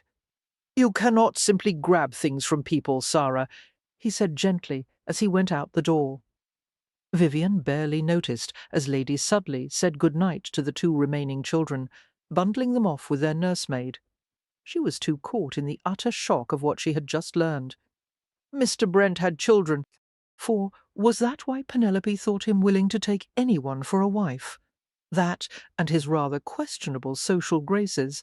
And what of Mrs. Brent? What had happened to her? Was she dead? Or perhaps the most shocking possibility of all, the two had divorced. That would explain Penelope's attitude better than anything. She wondered what terrible deeds could have made them choose such a course, if that was in truth what had happened. For the future she had been planning in her mind without knowing, a future where she and Mr. Brent were married and started their own family, fell to pieces.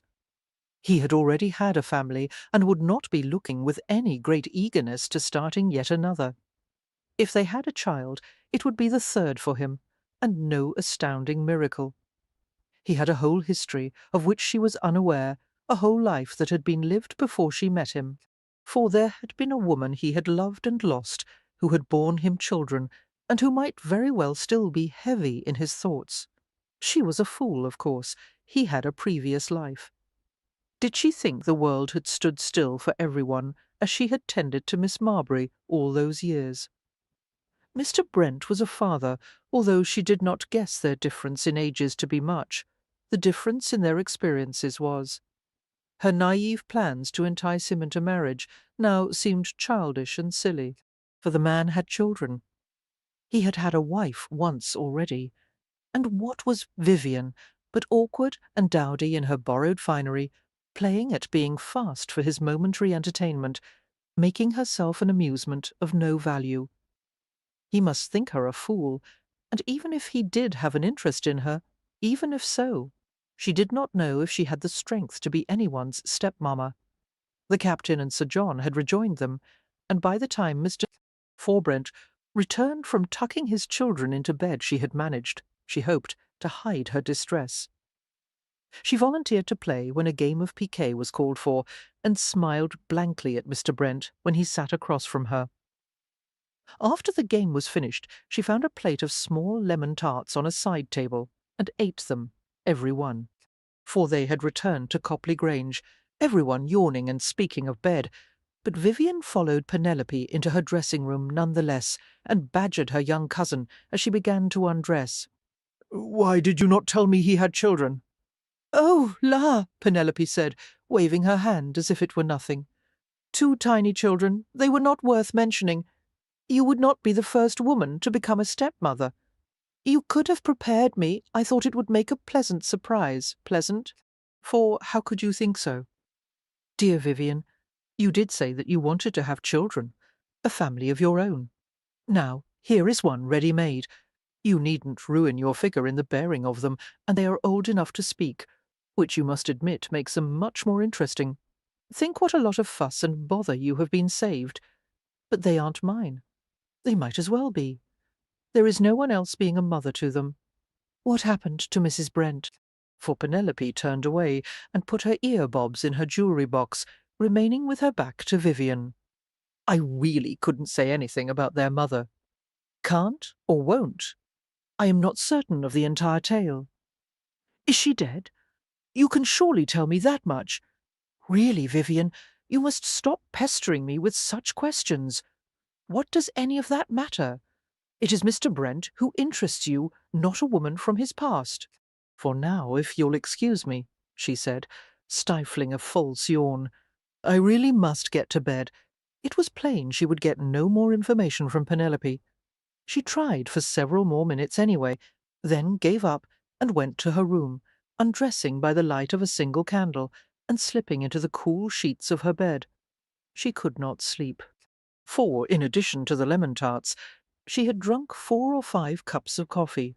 She'd lost count, and in consequence was left with her mind running like a wind-up toy, clickety-clack, around and around and around again. Little Sarah and William, could she be a mother to 2 such children? They were as rosy-faced and plump as any others of their ages, as noisy, as troublesome, as sweet, as innocent, for there was no reason she should not grow to love them, and young as they were, they would call her Mamma, having known no other. It would not be like caring for Miss Marbury had been, that dark and thankless task. Sarah and William might love her back, which would be infinite reward for her caretaking. Still, it was overwhelming to think of becoming a mother of 2 upon an instant, for when she had imagined marriage, she had never imagined that children would already be present, with their demands upon their father's attention. She could never begrudge a child time with its father, not after having been so unhappily without one herself. Yet she knew it was possible she might be jealous of the time he gave to them. She was ashamed to admit to such a selfish thought, but she would have to overcome it if she were to seriously consider wedding Mr. Brent. For Sarah and William were not going away, and if she were to be a stepmother, she would rather be a loving one than an evil one. And if she were to bear Mr. Brent children herself, would they be as dear to him as those from his first wife? Or would they be merely number 3 and number 4? There was so much to consider. Sarah and William had shattered her girlish fantasies, and she was faced with the challenges of what a true marriage might entail. Mr. For Brent did not smell like mouldy potatoes, and had more wit than the usual rabbit, but choosing a life with him would not be easy. There was one bright spot, though, whatever dark stains might be attached to Mr. Brent's name. For surely there were stains if Penelope yet insisted on remaining silent on the question of his past marriage. The stains could not extend to his true character. For all her shock at seeing that he was a father, she had also seen that he loved his children dearly, and they him. He was gentle where another might have been harsh, and his tenderness toward Sarah and William touched her heart deeply. It was that tenderness toward children she did not know if she had the courage herself to mother, that eased her mind and allowed her to drift into sleep. For Chapter 4, December 26th, Boxing Day, the feast of St. Stephen the Martyr. Look, Vivian, it is Lady Sudley and Mr. Brent. What good fortune! Penelope crowed. Vivian's fingers tightened on the strings of the boxes she carried. It was Boxing Day, the day after Christmas, and she, Penelope, and Mrs. Twitchen had descended upon the tradespeople in the village of Corfe Castle to dispense small gifts of money and mincemeat pies, which would be eaten over the remaining days of Christmas. For it should be no surprise to find Lady Sudley out with boxes of her own. Vivian felt the sudden urge to tear open one of the boxes she carried and consume its contents. Their small group approached Lady Sudley and Mr. Brent, meeting up in the narrow cobbled street in front of the draper's shop. Greetings and pleasantries were exchanged, Mrs. Twitchen and Lady Sudley talking of who they had already been to see. Vivian met Mr. Brent's eyes, for there was a question in his expression, buried but readable to one who was accustomed to observation. She smiled tentatively, and was rewarded by his own smile and a wink which made her blush and look down. "Have you been to see the ruins, Mr. Brent?" Penelope asked, in a lull between Mrs. Twitchen and Lady Sudley. It was a rather ingenuous question, Vivian thought, for the ruins were in plain sight of the village, and no one who had spent time in Corfe Castle could possibly have missed exploring them. Vivian has not. It would be a pity for her to leave the district without having once set foot in them. "You should take the young ladies," Lady Sudley said to her brother. "It is a fine day for it. Don't you think it a grand idea, Mrs. Twitchen?" Penelope's mother made a faint sound of dismay, while smiling in apparently cheerful agreement. "For then, let us take advantage of the weather," Mr. Brent said. "After luncheon," he proposed to Vivian and Penelope. "Oh, yes," Penelope answered. "Miss Ambrose?" "Certainly," she said, knowing that her face must show her trace of uncertainty at the prospect. Penelope was going to be worthless as a chaperone, that much she knew, and was probably going to try to persuade her to some indiscretion. They made their goodbyes and continued with the distribution of boxes. "For Miss Ambrose, Vivian, dear," Mrs. Twitchen said, as they left the butcher's shop some minutes later. "I do think I ought to warn you. I was remiss in not saying something sooner, only he is brother-in-law to a baronet, and the grandson of an earl, but Mr. Brent is not entirely a gentleman, and you should not entertain thoughts." "Mamma, don't you think we should have a box for Mr. Sims, who ordered that sheet music for me last month?" Penelope interrupted. "We do have a box for him, darling. Do we?" "No, I don't think we do. I've counted, and we haven't enough." "Nonsense. Let me check the carriage," Mrs. Twitchen said, leading them back to the vehicle. "I knew there was something more wrong with him," Vivian whispered to her cousin. "Don't let Mamma fill your head with tales. You seem to like him well enough. Why not judge him by that rather than stories? They must be terrible stories if your Mamma wants to warn me away from him, for she'd be happy enough to have another of the baronet's family as a relation." "It doesn't sound that way," Vivian said. "Never mind what she may think. The point is to have you married. You might as well marry Mr. Brent as anyone you would meet in London. I doubt you'll find a richer husband not without fortune or rank of your own, or a prettier face." "One would think he would have his choice of young ladies if he is wealthy," Vivian said, trying to ignore the hurtful comment. For while no longer hostile, as she had been upon the day of Vivian's arrival, Penelope still punctuated her kindnesses with instants of thoughtless cruelty. "Ah, but you are the only choice here. Take advantage of that while you may, I would. Yet you do not. He's too old for me, and I have to have my season. I wouldn't give that up even for the eldest son of a duke." She probably wouldn't either, for there were moments Vivian thought nothing mattered to her cousin more than appearing at balls and assemblies in solitary, expensively garbed glory, no matter what it cost, in money or hurt feelings. King Edward was murdered here by his stepmother Elfrida in 978, Penelope said as they passed through the arch in the crumbling curtain wall, and beheld the hill upon which the ruins of the castle stood. It was probably just a hunting lodge here at the time, but it was a castle when King John starved 22 French nobles to death in the dungeons. It's haunted, you know, by a headless woman in white who floats down the hill and then disappears.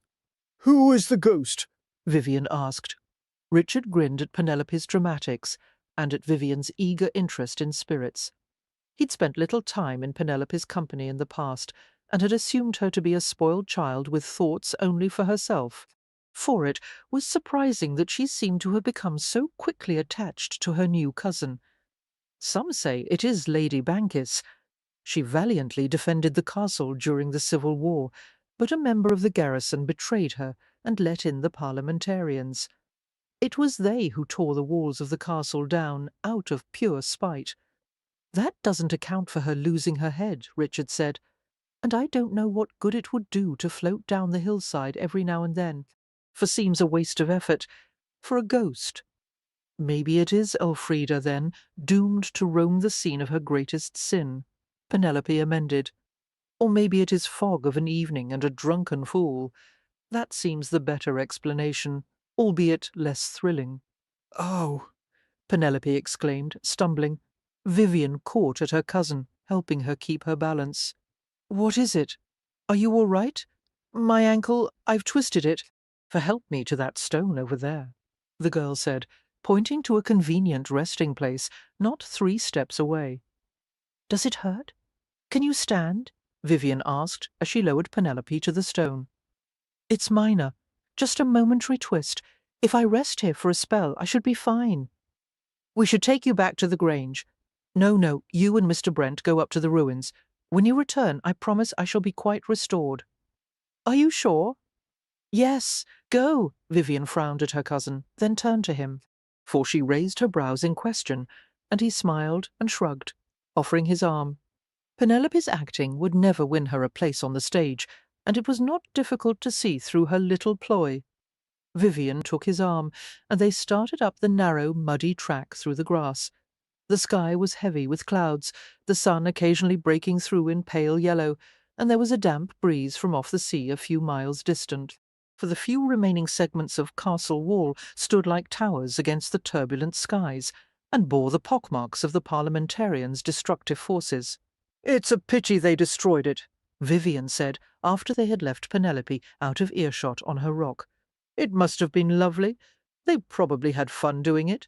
Boys and men, they both are forever looking for something they can blow up. You too, when I was a boy? For my friends and I made a cannon out of an old oak water pipe and set it off in a field, using a sapling to brace and aim it, and hiding behind a small wall of earth. We were lucky we weren't killed." "What happened?" "Damn thing exploded," he said, remembering with a laugh. "The whole cannon, shards of wood everywhere. You'd think we'd been in a sea battle and the deck had been hit. 3 separate villages heard the blast and thought Boney had landed and was marching into the countryside. For we wouldn't have admitted it was us. Only one of my friends got a wedge of oak in his thigh, a hairbreadth to one side, and he would have cut the artery and bled to death." "Good heavens!" he shrugged. "Typical for boys. Just as my sister and your cousin are being typical for women, with their matchmaking," he said, taking a risk and wanting to see her reaction. She gaped up at him. "Come now, Miss Ambrose, you cannot be unaware of their machinations." "No," she admitted. For, "Did you encourage Miss Twitchen, or was it her own idea?" he asked, breaking all the rules of romantic fencing, and knowing it was unfair of him to do so. He should not ask such a thing without stating his own wishes first. She would be within her rights to abandon him here and go back to rejoin her cousin. Still, he was interested to see if she were as daring as he hoped. He waited to see what she would do. "What a question!" For, she said, looking away from him, her bonnet blocking her face from his view, "Even on such brief acquaintance as we have, you must know that I am not one for veilings of the truth. Will you answer?" he asked, pushing her. "And leave you with no mystery to solve?" she asked. "I don't play games," he said, knowing it for a lie, for what was he doing now if not trying to trick a confession from her? "I do not think it is a game for a woman to protect the secrets of her heart," she said. For, "So you have secrets?" he asked, not believing it, and yet hoping it was true. "As do you, apparently." "You think so?" he asked, suddenly feeling exposed. If he said he wanted to know much more about her, if he said he was attracted to her and enjoyed her company, if he was as forthright in matters of the heart as he made such an issue of being in other aspects of his life, would she run or would she stay? "I may have a secret or two," he admitted.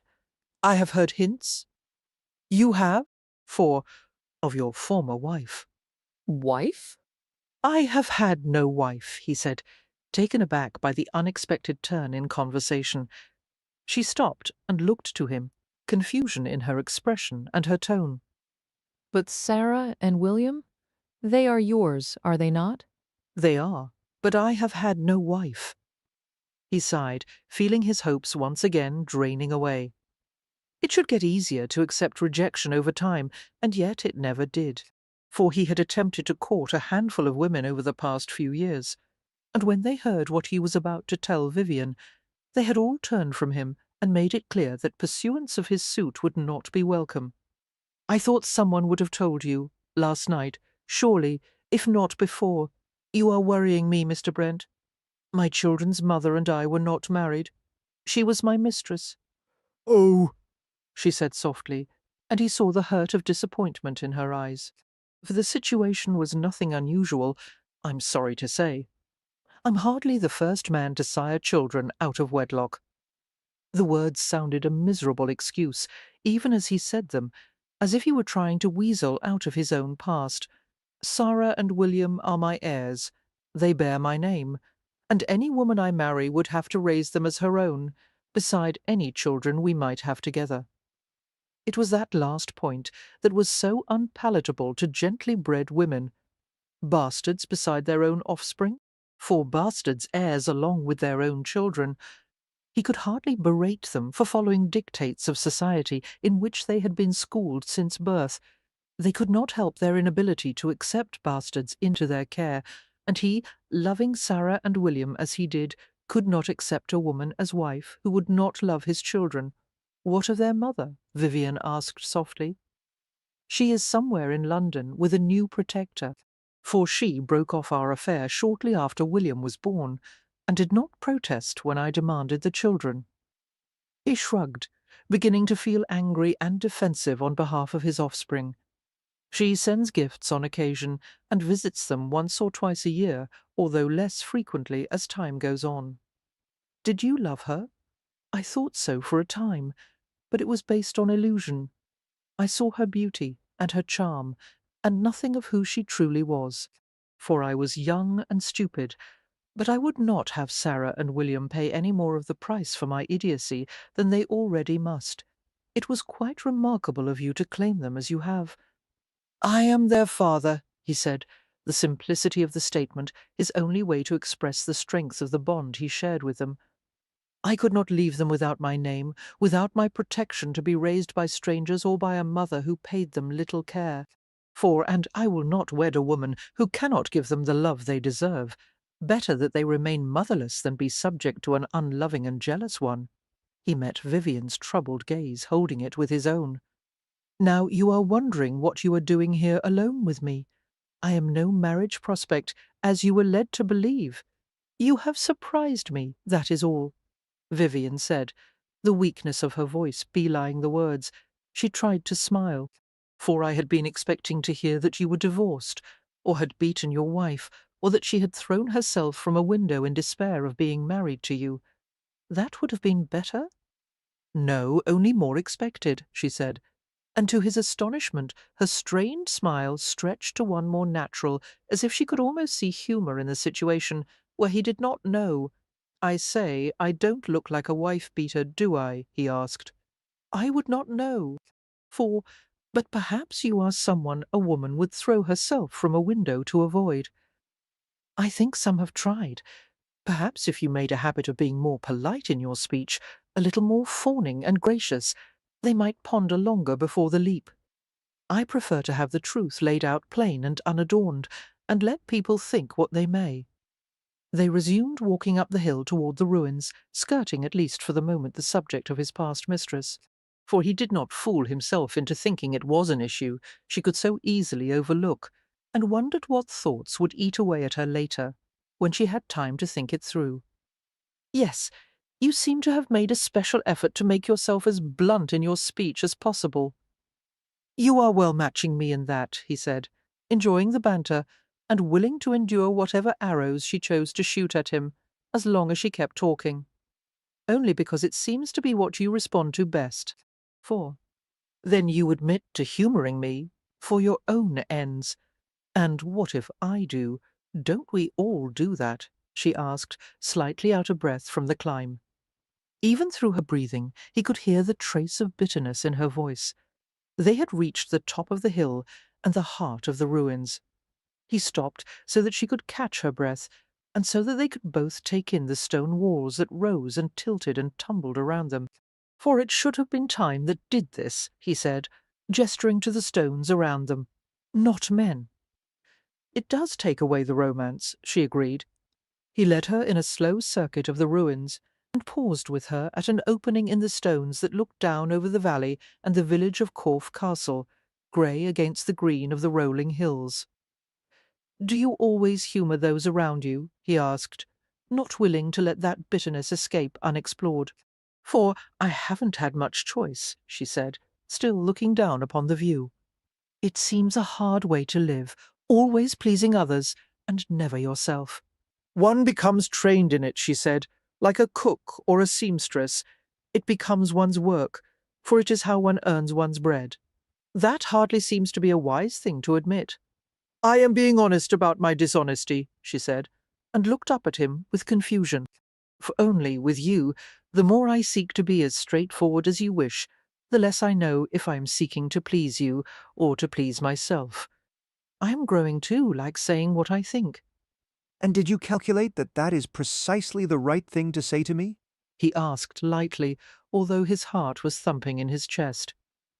It was so long since he had been with someone who could speak plainly to him of her thoughts, for he had told himself for nearly 2 years that if he could find a woman who cared more for the honesty of her heart than for appearances, he would find a woman with whom he could share his life.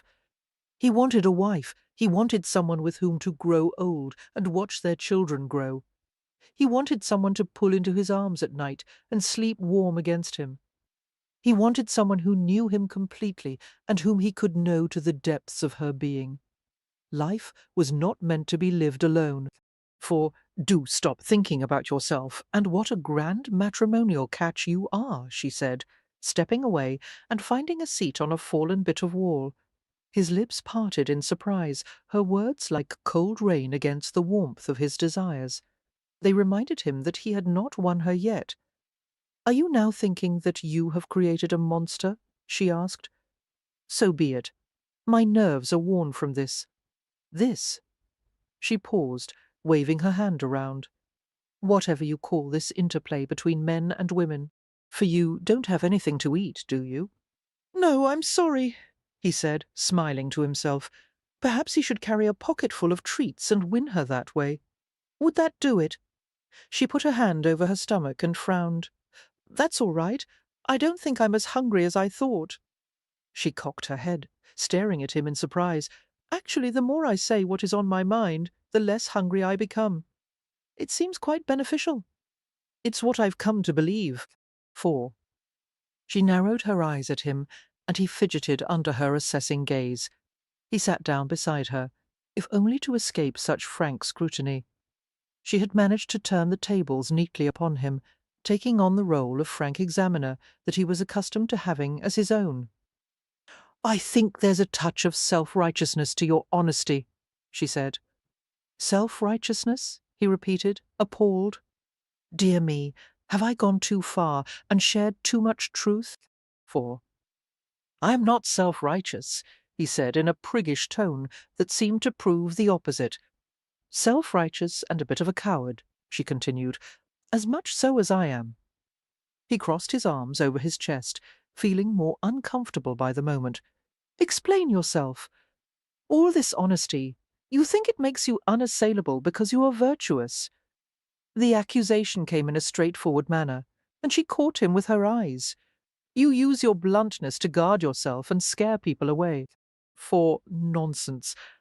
I am not berating you for it. I did not say you were. I'm saying it's nonsense.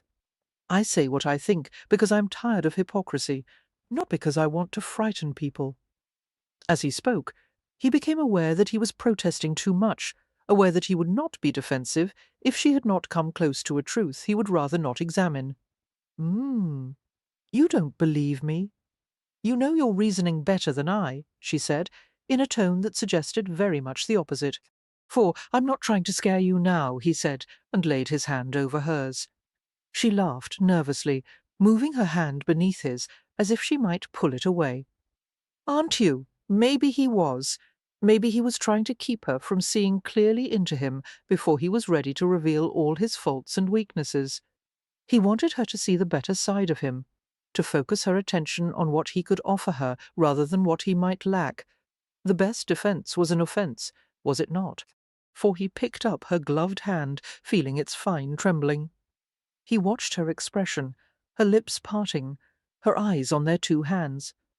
Her nervous expectation was contagious, and he found his own heart beating rapidly. He was frightened that she would pull away, yet he wanted more than anything to continue. He raised her hand to his lips and kissed the back of her fingers. She jerked her hand, and he tightened his grip, not letting her go. Mr. Brent, She said, Richard. My name is Richard. for let her say his name. Let her accept him. Let this grow to be more than a brief acquaintance.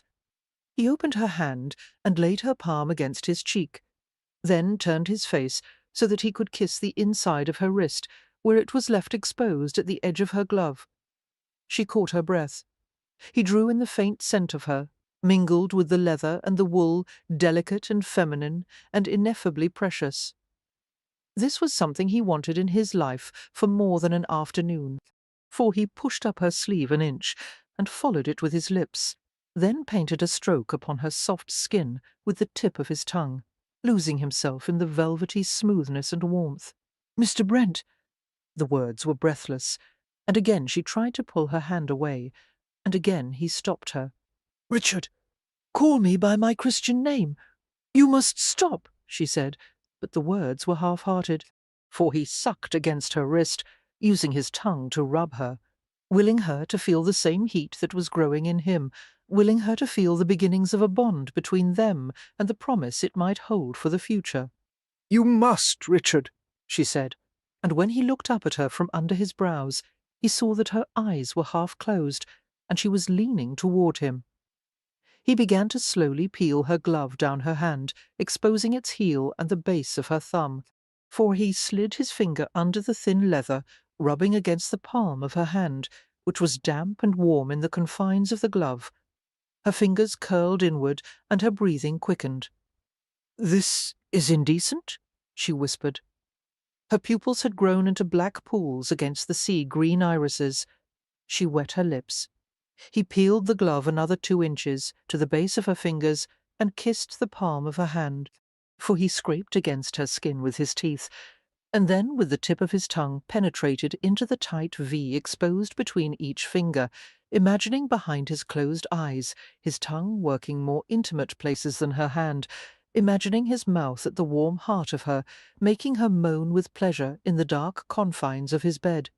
He felt his own body responding to the feel of her skin against his tongue, and to the sound of her quickened breathing, for he wanted more than her hand.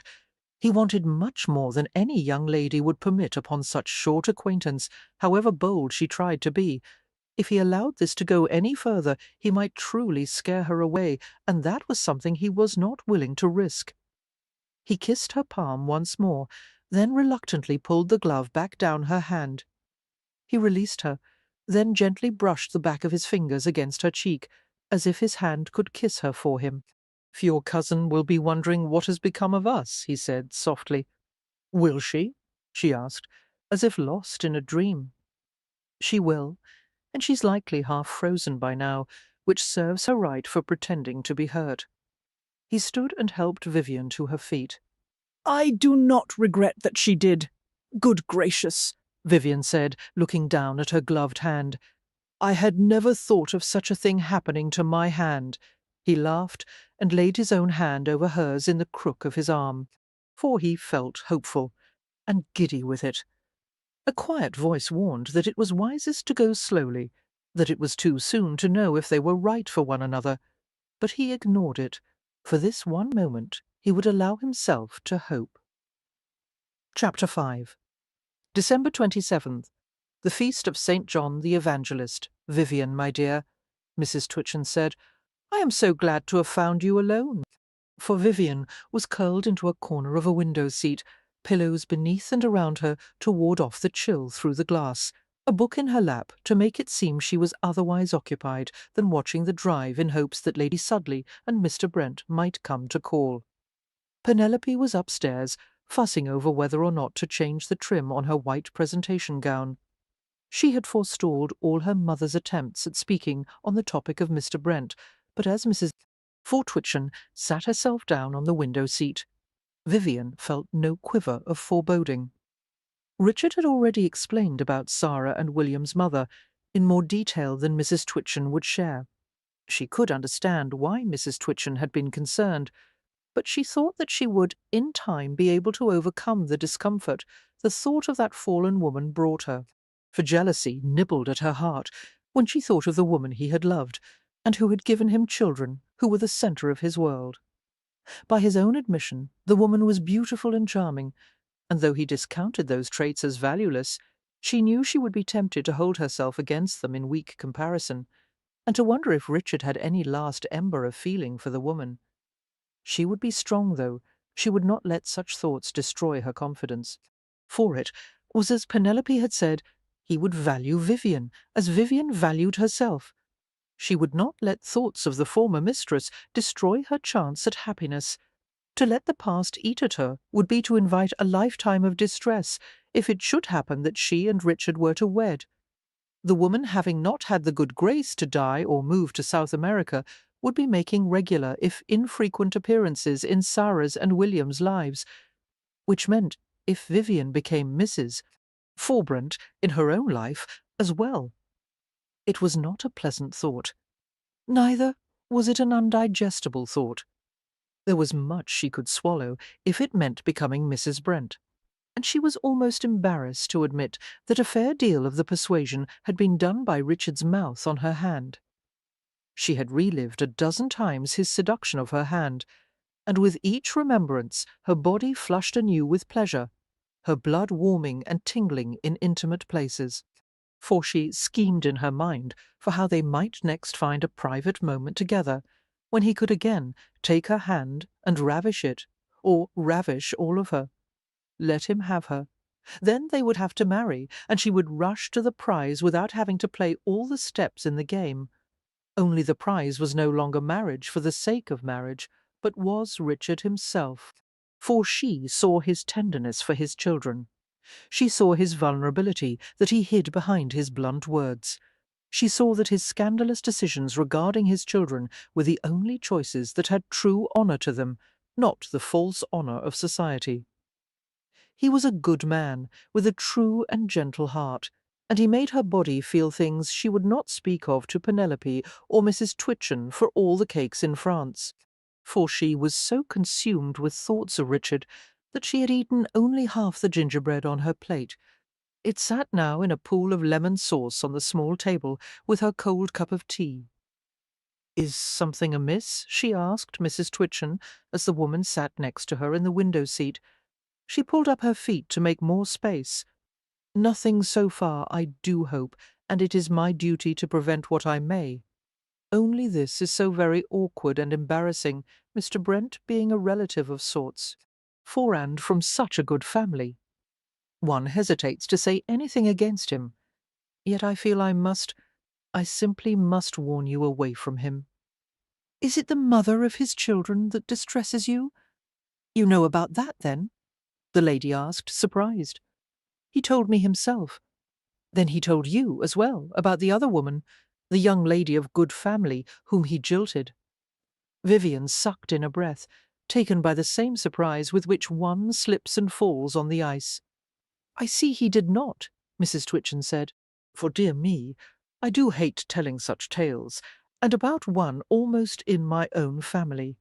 It was a horrible scandal. They were engaged, and he broke it off without explanation. The girl's father sued for breach of contract, and besides for paying her a settlement, Mr. Brent was forced to put an apology accepting all blame in the Gazette. Of course, no one will have anything to do with him now. Surely he had some reason? If he did, he never spoke publicly of it. And who would dare to ask? For I can hardly warrant that he is guilty of such a thing," Vivian said, willing herself to disbelieve. "Mr. Brent may have kind places in his heart, but that does not mean you can trust him.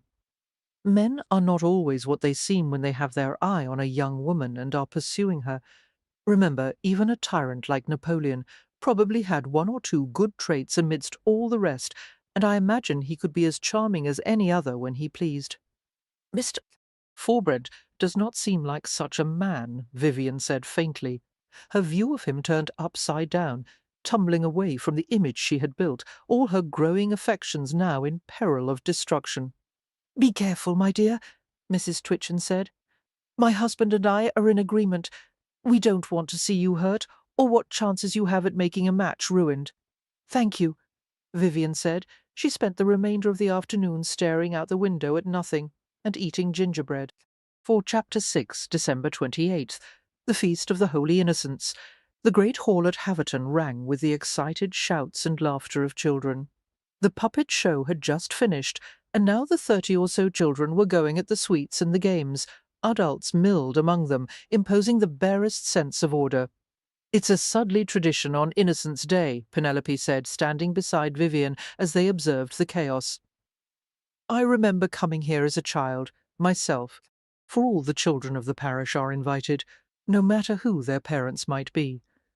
Mamma never liked me playing with the common children, but it didn't bother me overmuch that they were present, and really, it was easy enough to stay away from them. Watching the children, Vivian thought they showed far less snobbishness than Penelope, for the well and poorly dressed played games and ran around with the same shrieking joy, and those who stuck to their own kind seemed to do so only because they were known friends. Her eye lit upon Richard keeping an eye on William, who was trying to play with boys larger than himself. Her heart contracted, and she felt suddenly wistful, wondering what it would have been like to grow up protected by such a loving hand. For she had never met a man like Richard Brent, who was so closely involved in the rearing of his children. Mrs. Twitchen had tried to warn her away from him, and the tale of the jilting preyed upon her mind, adding its weight to the mistress and the children as things she would have to accept. But she had to believe that once she heard Richard's side, he would prove to have had good reason for his actions. Surely there must have been good reason, for she could not have been so wrong about him, could she? The tables of sweets beckoned to her, and she excused herself from Penelope and wound her way toward them. 3 or 4 women guarded the tables, ensuring that greedy fingers did not wreak havoc. They talked among themselves and nodded their greetings to Vivian as she looked over the goods on offer. "They're darlings, but it's a bit of a madhouse, don't you think?" someone said beside her. She turned to see Lady Sudley. "For it's a lovely idea," she said, feeling a little shy, "and no doubt every child will go home sick from overeating and excitement." And then to Sarah Brent, who had appeared at her side, reaching for a jam tart. "Sarah, little elf, what are you up to?" Papa said. "I could have some," Sarah said, her hand hovering over the prize. "Did he? Well, I suppose that's all right then," Lady Sudley consented. "Miss Ambrose, this is Sarah Brent. For—" "Hello, Miss Brent," Vivian said, waggling her fingers at the girl. Sarah said nothing. "Sarah, Miss Ambrose is going to watch after you for a bit. Do be good for her," Lady Sudley said, and then to Vivian, "You don't mind, do you?" "There is so much for me to oversee," she trailed off, looking at Vivian expectantly. "No, not at all," Vivian agreed. "Splendid," Lady Sudley said, and with that the woman glided off. Sarah looked up at her, then grabbed the jam tart and took a bite. "Is it good?" For Vivian asked. If it had been anyone's child but Richard's, she would have been at ease, for it would not have mattered if they did or did not like each other. But with this child it did matter, and in consequence she was tense. Sarah nodded. "Then maybe I'll have one." She picked up one of the small plates and put a tart on it. It looked small and alone on the plate. She put another beside it. Sarah watched her with interest. "For what? About those things with the sugar on them. Do they look good to you?" Sarah chewed her tart and nodded again. "I think so too." She added one to her plate. "The bits with the sausage?" Sarah made a face. "No, no good, I agree. Who wants sausage when they can have lemon?" "I like marchpane," Sarah said. "So do I. Oh, marchpane is an excellent choice. Will you choose a piece for me?" Sarah complied. "The little cakes are pretty." "So they are," Vivian said. "Which do you think is prettiest?" 4. They went down the length of 2 tables, Vivian grabbing a second plate to hold all the treats that Sarah chose. The overseeing women gave her questioning looks that she tried to ignore. "Are you going to eat all that?" Sarah asked her in amazement, when both small plates were piled high. Yes, I believe I will. Papa won't let me eat so many. I'm a big girl, and I can eat as many as I wish, but maybe I need some help. Would you like to help me?" For Sarah nodded and followed her over to some empty chairs.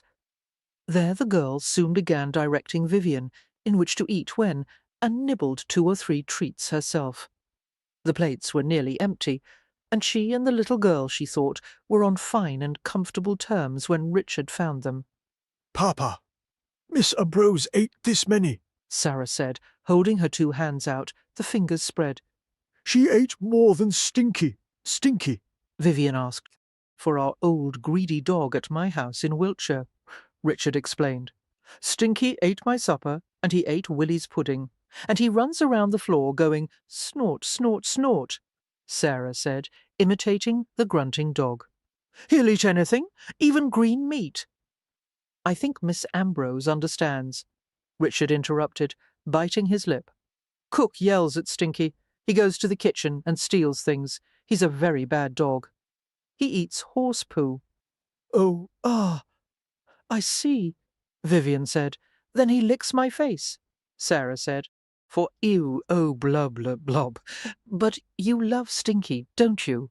Richard asked his daughter. He smells bad. Can we go home now, Papa? Soon, sweeting, in another week. I'm going to go play now, Sarah said, and slid off her chair. Excuse yourself, Richard reminded the girl. Your pardon, Sarah said to Vivian. Then the child gave her a quick curtsy and ran off. Horse poo, Vivian said faintly, for she had thought she and Sarah were getting along so well, and here the girl had been wondering if she would eat horse manure off the ground given the chance. She's really very fond of Stinky, Richard said. He sat down beside her and reached for the one remaining tart on her plate. May I? Please! She doubted she would ever be able to eat in public again, and maybe that was for the best, for she felt the questions she needed to ask in the back of her throat, waiting to come out, but couldn't bring herself to do so just yet. Instead, she watched the children as Richard ate the tart. Sarah seems a very bright child, she said into the brief silence. She is, and cheerful. She has enough wilful mischief in her that I will have a head of white hair before she is grown and wed. And William? He is quieter, more subdued, for he'll spend his time reading dreary philosophy, I imagine, and have to be pushed to court a girl. He's a handsome little boy. I think he will set hearts aflutter if he is brooding and introspective as a man. The young ladies will be unable to resist. Poor little fellow. You don't think he would enjoy the attention? She asked.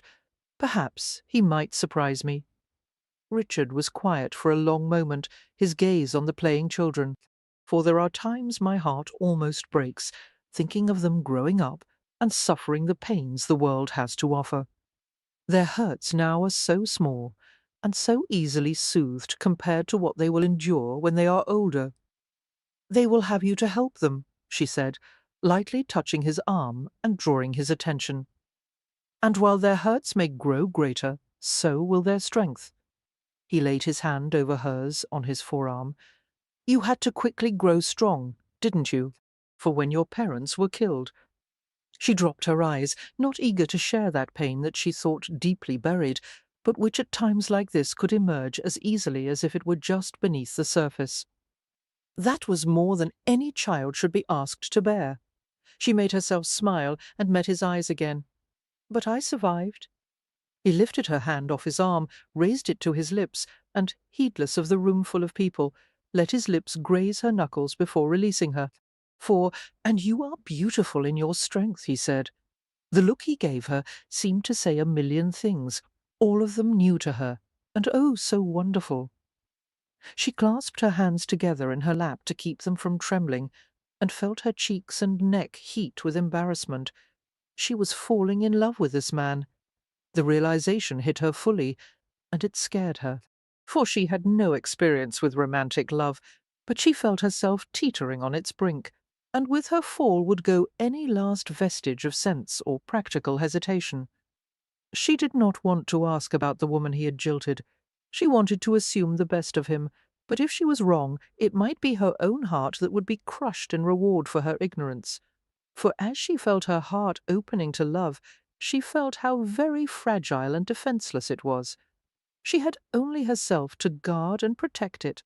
For, "I need to ask you a personal question, Richard," she said. Children still shrieked and played a few feet from them, and she welcomed their presence as a damper against whatever reaction he might have. "Anything." Mrs. Twitchen appeared, forestalling the question. "Vivian, dear, here you are," she said. Richard stood, bowing in greeting. "Mrs. Twitchen, a pleasure to see you." "Good day, Mr. Brent. You will excuse me if I take my cousin away from you. I fear we must be going, for—" "Might I have a few moments?" Vivian asked. "I'm afraid not, my dear," Mrs. Twitchen said, and her expression said she would not be dissuaded. "We really must go." Vivian had been wrong in thinking she had only herself to guard her heart. Mrs. Twitchen stood before them as resolute as an armoured knight, waiting to carry her to safety, and so, unsatisfied by her lack of answers, yet touched by Mrs. Twitchen's concern, Vivian made her goodbyes. For Chapter 7, December 31's, New Year's Eve, it had been 3 days since she had seen Richard, and her body yearned for him as if he were her other half. She had never before understood what people meant when they said such things, but now she did. It was shocking, but she felt ripped in two, and as if she could not rest until he was with her again. For his clever words, his gentleness with his children, his honesty, all these things played in her mind, and far outstripped all the bad things that had been said about him. She loved him. Worse, she did not know if he felt the same way. For an hour after leaving Haverton Hall on Innocents' Day, she would have said yes, he did. Yes, he was beginning to care for her as she did for him. But then the doubts had crept in, carried by the unasked, and therefore unanswered, question about the jilted fiancé. For perhaps that girl, too, had thought that he was falling in love with her, and had been surprised to find herself discarded. Oh, dreaded time apart, that let her mind form horrid futures as often as happy ones. She had doubts and fears and hopes, and no one with whom to discuss them except Penelope, who listened avidly but was too inexperienced herself to have worthwhile advice to offer. The girl's unexpected sympathy was welcome, but did little to soothe. What could she do? For would she dare to try to catch Mr. Brent in a compromising position to force him to marry her? She supposed that it wouldn't force anything. He had reneged on a promise of marriage before. Still, if they just had time together, Vivian was certain the union would work. She was sure that she could love Mr. Brent's children. That would be easy as loving Richard himself. For the mirror was revealing the effects of her anxiety. 1 week in the Twitchen household, and already the hollows and bony protuberances of her face and figure were beginning to soften. She was eating herself to calmness. "What are you doing, hiding away over here?" Penelope asked, pulling back the curtain that half hid her where she sat in the window-seat, looking out at the night and eating a dish of cheese and spiced nuts she had put together as a post-dessert dessert. "Just thinking. For, come out of there. People are arriving, and Mamma will be playing the piano for dancing." "Has Mr. Brent?" she asked, perking up. "Not yet. I assume he will be here soon, though, and you don't want him to find you with your teeth full of cheese." Vivian self-consciously put a fingernail to the groove between her front teeth. "Emily is here, too. You remember the vicar's daughter. She wants to do fortune-telling for our future husbands. I thought you did that with her on Christmas Eve. For it didn't work. Come with us. Maybe it will work with you there." "All right." Vivian gave in, emerging from her hideaway. Penelope and her silly friend were not the company she desired, but they were better than sitting and stewing in her own thoughts. After all, she wouldn't want Richard to arrive and think she had been waiting for him like a girl with nothing else to occupy her mind. It was New Year's Eve, for the church bells rang out midnight, and the countryside echoed with clanging pans, bells, shouts, and the blasts of guns. It was the first day of the new year, the 8th day of Christmas, and the feast of the circumcision, and the celebration was all around. Richard waited in the darkness down the drive from Copley Grange, watching as the guests went back inside as the sounds faded away. For the door was closed, and then a minute later it opened again and was left ajar, warm yellow candlelight spilling out into the blue-black winter night. He knew that in back a door had been opened and shut, letting the old year out, and now the front door was letting in the new, and he would be the man who did first footing at Copley Grange.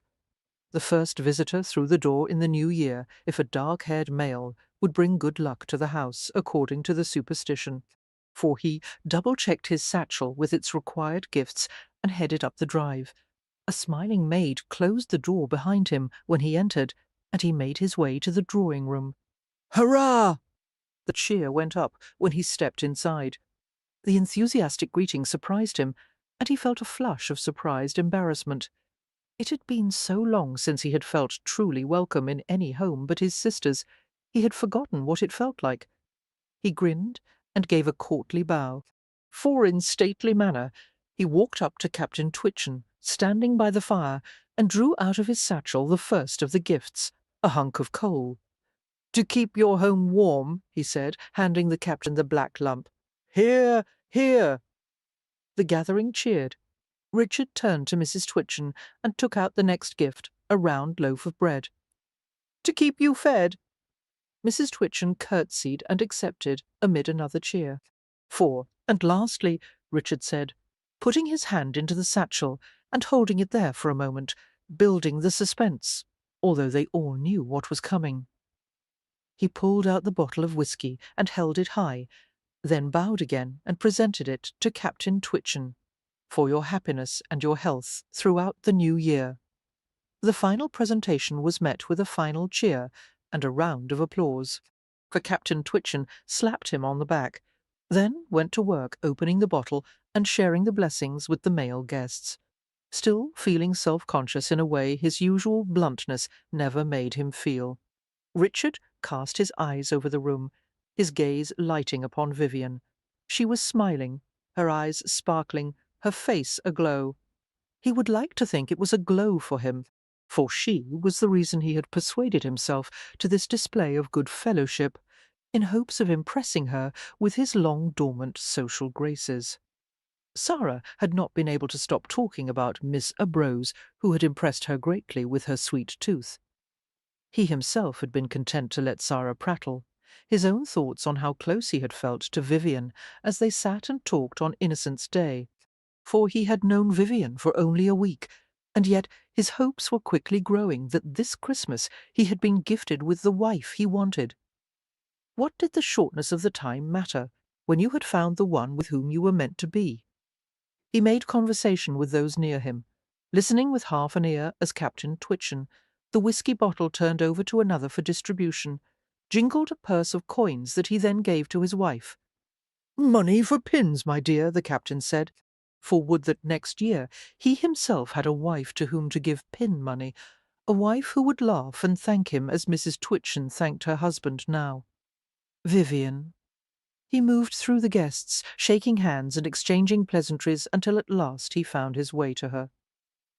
She ducked her head, a blush on her cheeks, then looked quickly up at him, smiling.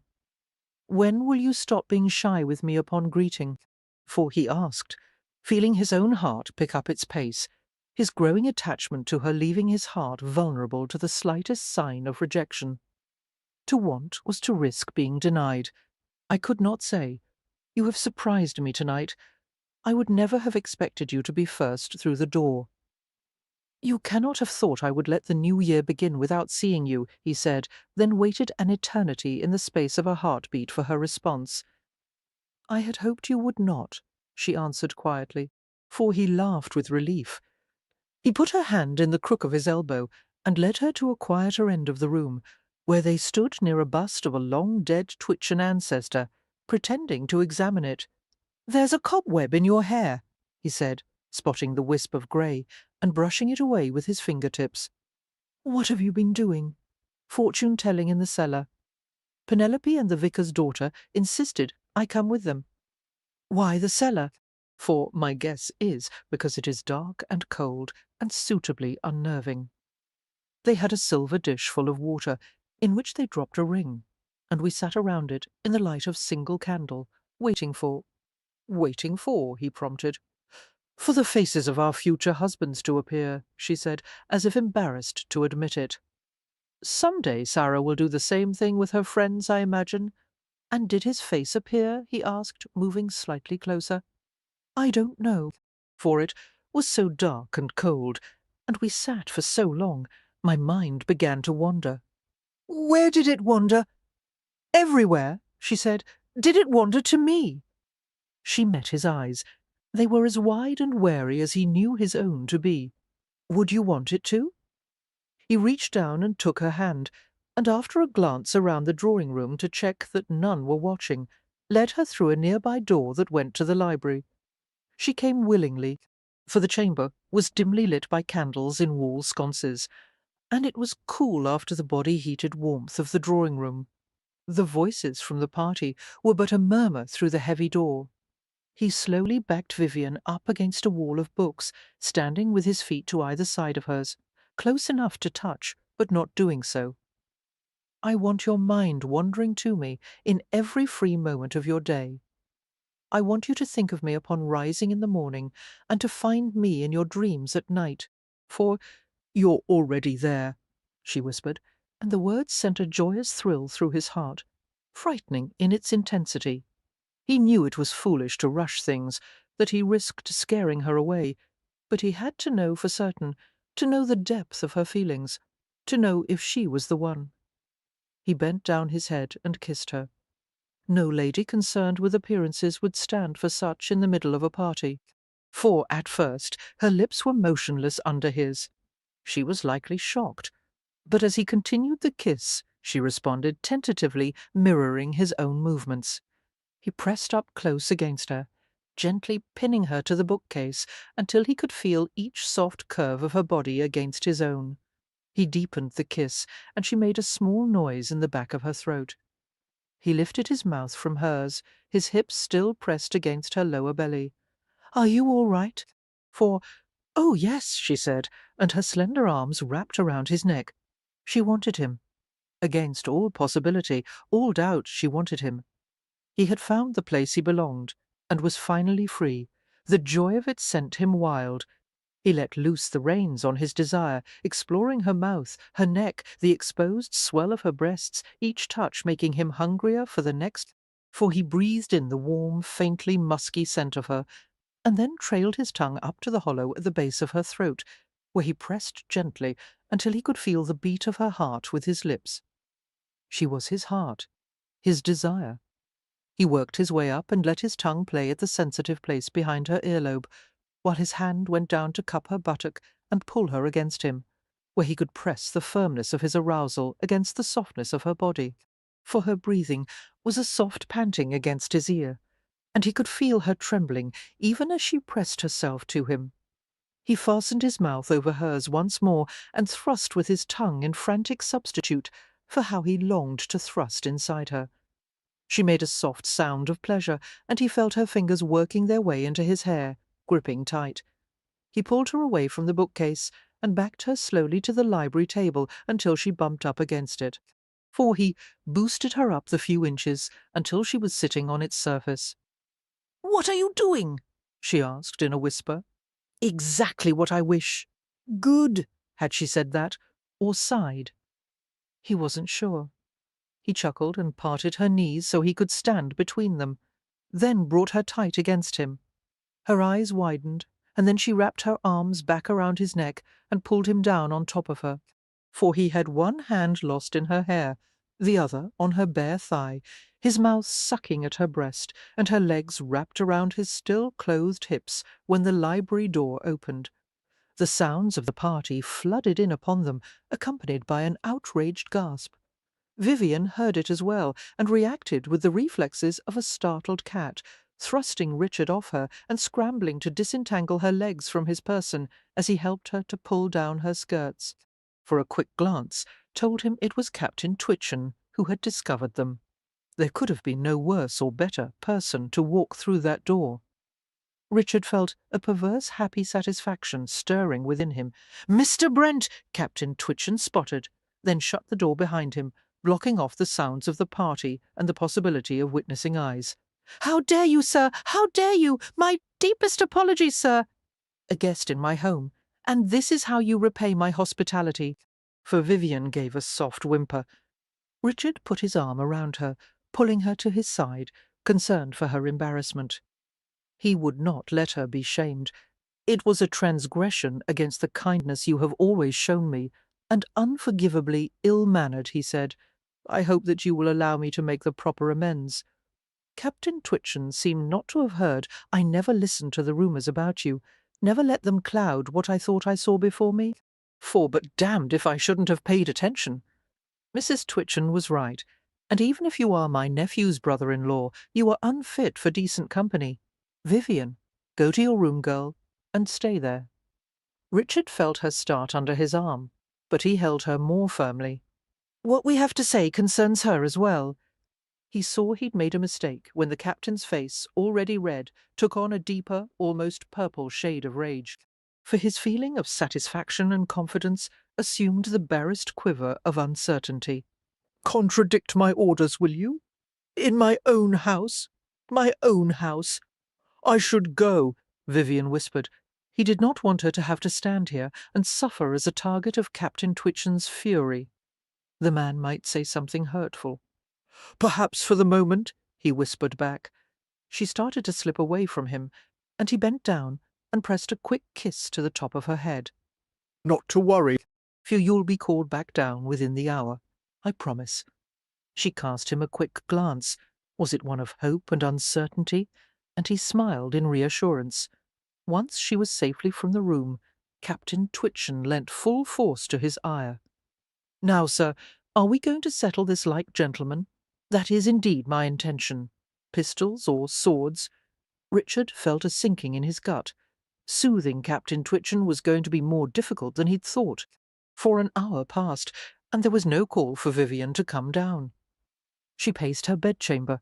She listened at her door for footsteps or the distant sound of voices. She watched from her window as guests left in pairs and in groups. She built up the fire in the grate, and wished that there was something to eat. Horrible to have been seen by Captain Twitchen, with her bare legs wrapped around Richard, flat on her back, his mouth at her breast. For she knew that she had briefly entertained causing such a scandal, but the sickening embarrassment of it made her stomach churn. Far worse was not knowing what was presently happening down in the library. Another quarter of an hour passed. Was Richard still here? He must be. He and Captain Twitchen must still be arguing. She rubbed her forehead. The muscles there were sore from her frown of worry. Richard had given every indication that he would ask permission to wed her. Captain Twitchen couldn't possibly refuse, could he? Surely his pride could not be so severely offended, and if it were, she would marry Richard despite the captain's objections. She would abandon all family ties, if that was what it took. It would be cruel repayment for the generosity the Twitchens had shown her, but there was no other choice. She had to have Richard. She would have him only. If she could, she would do so without breaking her ties to her cousins.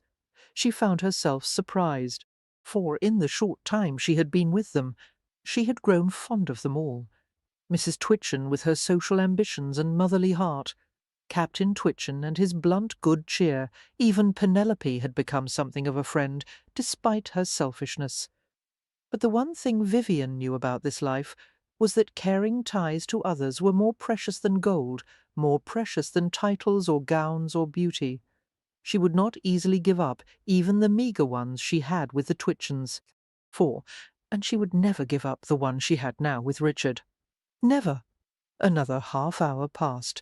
She was torn between the need to find out what was happening and the fear of interrupting and somehow spoiling whatever advantage Richard may have gained.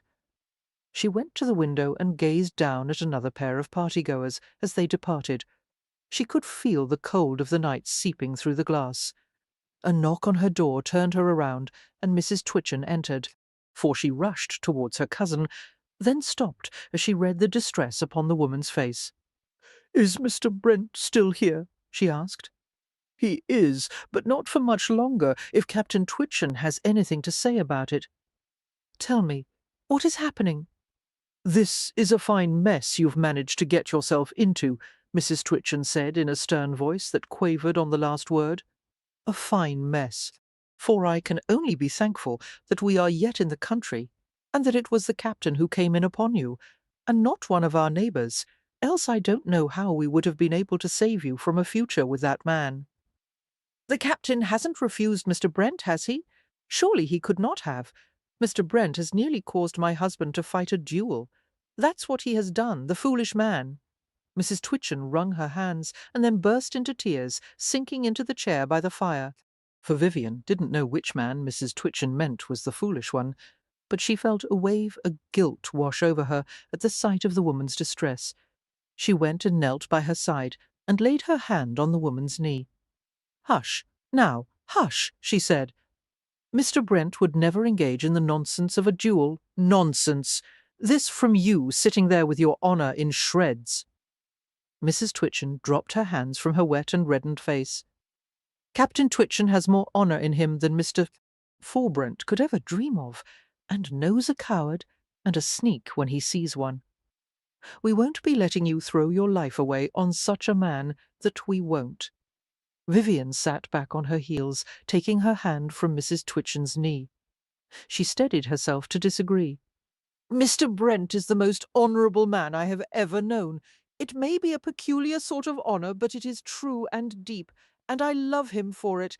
I will marry him, with or without the blessing of you and Mr. Twitchen." She bit her lip. But I would rather have it." Mrs. Twitchen's expression softened to one of pity. "You are not thinking clearly, child. Don't think that because I'm old I do not know what you are feeling, the passions that are in your heart, and that is how I know that this is a time when you must rely on those older and wiser than yourself, who can see with clear eyes. Mr. Brent is a scoundrel, and will bring you nothing but unhappiness. For it is too late to save you from the pain of an entanglement with him, but we can at least save you from public dishonour. She had lived long enough by the rules and wishes of others, no more. I am well past my majority. I can make up my own mind in this. Have you forgotten the engagement Mr. Brent broke in the past? Do you not think that other young women felt as passionately as you do now? I am sure there must have been a good reason behind that. And she was. How can you know, Mrs. Fortwitchen asked. You have known Mr. Brent little more than a week. I have been with the captain nigh on 2 decades, and still do not know him entirely. Anyone can be charming for a week, my dear. Let his history speak to you of who he truly is." Vivian shook her head and stood. "It is his very history that tells me he is a man worthy of love. You cannot dissuade me from what my heart knows is true." She marched to the door and laid her hand upon the knob. "Vivian, darling," Mrs. Fortwitchen rose and came toward her, hands fluttering. "Can you at least give us this one night? Can you at least sleep upon it, and let us know that you have considered fully?" Vivian took in Mrs. Twitchen's frantic concern, her distress, and wavered. She let her hand fall from the knob. If waiting one night was all that the Twitchens required of her, she would be heartless not to give it. Such was not so much to ask. The bond she felt with Richard would not suffer for a handful of hours apart. "For I will sleep upon it." Mrs. Twitchen nodded and opened the door herself to go. She was through it and pulling it closed when she paused and turned, her face in the narrow space between door and jamb. Forgive me, child. I do this for your own good. Vivian lunged for the knob, but was too late. The door slammed, and the key turned in the lock from the other side. She was a prisoner once again to another's idea of how she should live. For Chapter 8, 12th Night. The few bits of Christmas greenery in her room had been taken down and were waiting now in a dried-out pile to be fed into the fire. Her hopes of a marriage to Richard Brent might as well burn along with it. Vivian had been locked in her room for 5 days now, allowed to send no letters nor receive them, and even Penelope was forbidden from visiting. Vivian saw Mrs. Fortwitchen daily, and suffered through her lectures, and, more dangerously, the growth of the seeds of doubt that the woman planted and watered so carefully. Richard wanted her. She knew he did. He had offered for her. She was sure of it. Did he love her enough to continue to fight for her, whatever the obstacles? He had never said he loved her, but he must. He surely must. He had given her every indication, for she could count her own love for him as nothing, if she could not trust that he would hold steady to his purpose and free her. The isolation was making her mind play tricks, and she had no biscuits or tarts with which to soothe herself. They were cold meals that were brought to her by Mrs. Twitchen, with nothing of pleasure to be found in them. As the days passed, her mind turned in upon itself, reluctantly treading garden rows of doubt, for she pulled each plant that showed signs of green, whacked them with her hoe, scuffed them over with her shoe, but Mrs. Twitchen always came back to nurse them to health. Richard Brent was an honest man. He was an honourable man. He would not abandon her.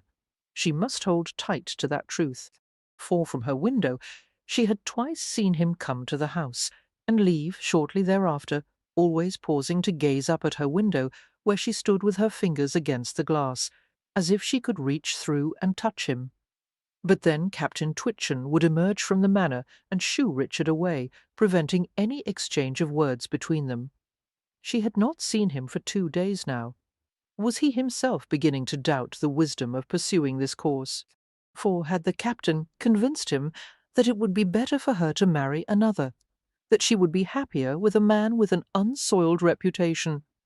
She would not be able to bear it if it were so. She wished she had lain with him as a wife there upon the library table for all to see. There would have been no question then of what their future would be if she ever saw him again. She knew precisely what she'd do. He had tried reason, he had tried patience, for he had put to use all his powers of persuasion, and all to no effect. He had run out of gentle options, a realization that had come to him upon receipt early yesterday of Penelope's letter. Dearest Mr. Brent, forgive me for writing to you so, but I feel you must be told my cousin is being fed only crusts of bread. She has no coal to keep her warm, and is threatened with beatings if she does not give up her insistence that she be allowed to wed you, for my father has threatened to send her to a Catholic convent in France, where you would never see her again. I fear for her health, nay, I fear for her very life. She will be dead of grief within a fortnight if she is not saved. I have heard many things about you, but I trust they are not true. Here is your chance to prove yourself. Yours faithfully, P. For of course he knew she was exaggerating. He doubted very much that Vivian would be sent to a French convent, no matter the provocation, and he was somewhat annoyed by Penelope's allusion to his past. But Vivian was confined to her room. That he knew, and he very much doubted that pastries and cakes would be part of the meals sent up to one suffering such a punishment. His Vivian without a pudding. What misery must she be suffering? He smiled sadly at the odd thought, and what might she begin to think as the days passed? And he left her languishing. The only words she heard, those painting him as the darkest blackguard. His smile vanished. Might she not begin to think that he had abandoned her? Might she not begin to wonder if the Twitchens were right, and if their reasons were ones to which she should listen, especially since they were so intent upon protecting her that they would lock her up, for that sweet passion she had given him in the library might even now be dying. He could not let that happen. The time for diplomacy had passed, and it was now time for action. That was the reason he was now creeping toward Copley Grange in the dead of night, with a satchel slung over one shoulder and a rope around the other. In a vest pocket he carried a special licence to marry, which he had ridden all the way to Dorchester to obtain. The windows were dark at the Grange, as he hoped they would be, for he took a handful of gravel from the drive. Such stones were the time-honoured choice of swains for waking maidens in their bowers. He stood beneath Vivian's window and tossed them at the glass, one by one, wincing at each plink of sound. He was only on his third stone when she appeared, a pale wraith behind the glass. She must have been awake. A moment later she opened the window. Richard, she whispered. shh, Stand back. I'm going to toss up the end of a rope. For he wasn't going to give her the chance to tell him to go away. He was going to rush up, sweep her off her feet, and carry her to safety. This was something he'd always wanted, and he'd finally found someone who was worth his affection. He wasn't going to let her escape, no matter what happened. He coiled several lengths of his line into a loop heavy enough to throw, and when she had moved away, he gave it a heave and missed. The rope fell down the side of the house and into the shrubberies. For damn! Where's the rope? Shh! He scrounged around in the bushes, untangling the line, hoping no one in the house heard him thrashing through the branches like a deranged animal. Coils once again in hand, he gave them another heave, and this time they sailed through the window. He heard the thunk as they hit the floorboards, and grimaced. Vivian appeared again in the window. What now? Tie it off to the leg of your bed. Right. For she disappeared, and the dangling rope jerked and swayed in the faint moonlight as she set to work. Done, she said, appearing again. He pushed through the shrubberies to the wall of the house and gave the rope an experimental tug. It felt sound. He jumped up and grabbed as high as he could on the rope, and was rewarded with a groaning screech from above and a slow sinking back to the ground. "The bed! It's moving!"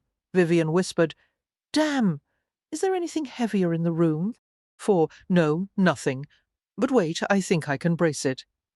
He waited while she did so, flinching with each sound of dragging furniture, expecting at any moment to see the front door open and an outraged Captain Twitchen appear with pistol in hand. The man would certainly shoot him. "All right, I think I've got it, but I'm going to have to go sit on the chair." He didn't inquire what she meant. He just climbed, for the rope held, sinking only a few inches. The sounds from the room mere creaks of strained wood rather than groans. His head was almost at the sill when he suddenly dropped several inches. That and the cry from Vivian were his only warning before he began to fall. He caught himself by one hand on the sill, releasing the rope that snaked past him, and tumbled to the ground. For, with a grunt of effort, he pulled himself up to the window, Vivian grabbing his arm and helping him to where he could straddle the sill. "My knot gave out," she said. "I gathered." He released a shaky breath, peering back down at the 20-foot drop to the ground, and to the shadows where their escape route lay twisted in the dirt. He turned to Vivian. Her hair was down, thick and dark against the white of her nightgown. A nightgown under which he suspected she wore nothing at all. "For what are you doing here?" she asked. She looked surprised, bewildered, and awfully pleased. "Penelope wrote and said you were being starved. I've brought you tarts and cakes." He swung his other leg inside, then took the satchel off and opened it, holding it out for her to see. "You risked your life to bring me pastries." She looked a bit sheepish, but moved closer, brushing against him. The satchel ignored. He could smell a hint of flowery soap, and under it the scent that was Vivian's alone. "For I came to take you away." He dropped the sack to the floor and wrapped his arm around her waist, drawing her close. Her flesh was soft and warm under his hand. "Only I seem to be proving an inept rescuer. I don't know how I'm going to get you safely to the ground without the rope. Don't you?" He was about to say, "No, I don't." But then she kissed him and was touching him everywhere, and suddenly there were more important things to do than talk, for his other arm went around her, and they stumbled backwards, tripping over the chair, laid on its back on the floor as a brace, barely making it to the bed before falling together, sinking into its deep mattress. Vivian was going to be his wife. If he could not take her through the window, he would take her here on the bed. Then she would be his forever, and no one could put a door between them ever again. Chapter 9. The Feast of the Epiphany. It's almost morning. 4. "It was the nightingale you heard, and not the lark," Vivian said, and giggled at her paraphrase of Juliet's famous words. She stretched as she lay naked against him, loving the feel of her skin touching his, then threw a leg over his thigh. "Perhaps you're right." He lay his hand on her leg, his palm gliding up to her buttock. "Don't move," she said, and slipped from beneath his hand. She found the satchel and brought it back to the bed. "I'm hungry, for after what we just did, I am not surprised." She dug a tart out of the satchel and handed it to him. He took it, and she found a half-crushed pastry for herself and downed it. "Heavens, that tastes good!" She found another and devoured it while he laughed. "I have a confession to make," he said as she handed him a small cake. She stopped chewing, her heart skipping a beat, a sudden fear taking hold of her. "What is it?" She almost didn't want to hear the answer. "For I seduced you for my own selfish reasons. Oh, I was afraid I might not manage to get you out of this house, so I made you mine to be certain Captain Twitchen could not separate us again." She released her breath and smiled, then started to laugh. "What? You?" she said, her relief making her giddy. "Why are you laughing?" His frown made her laugh all the harder. Then she said, "You didn't seduce me. I seduced you. Nonsense." She leaned close, her breasts brushing against his chest, and kissed him. 5 minutes later they emerged from a tangle of limbs, sheet and satchel, hearts thumping with newly aroused passion. "I seduced you," she said again. He shrugged, and she could see he was trying to subdue a smile.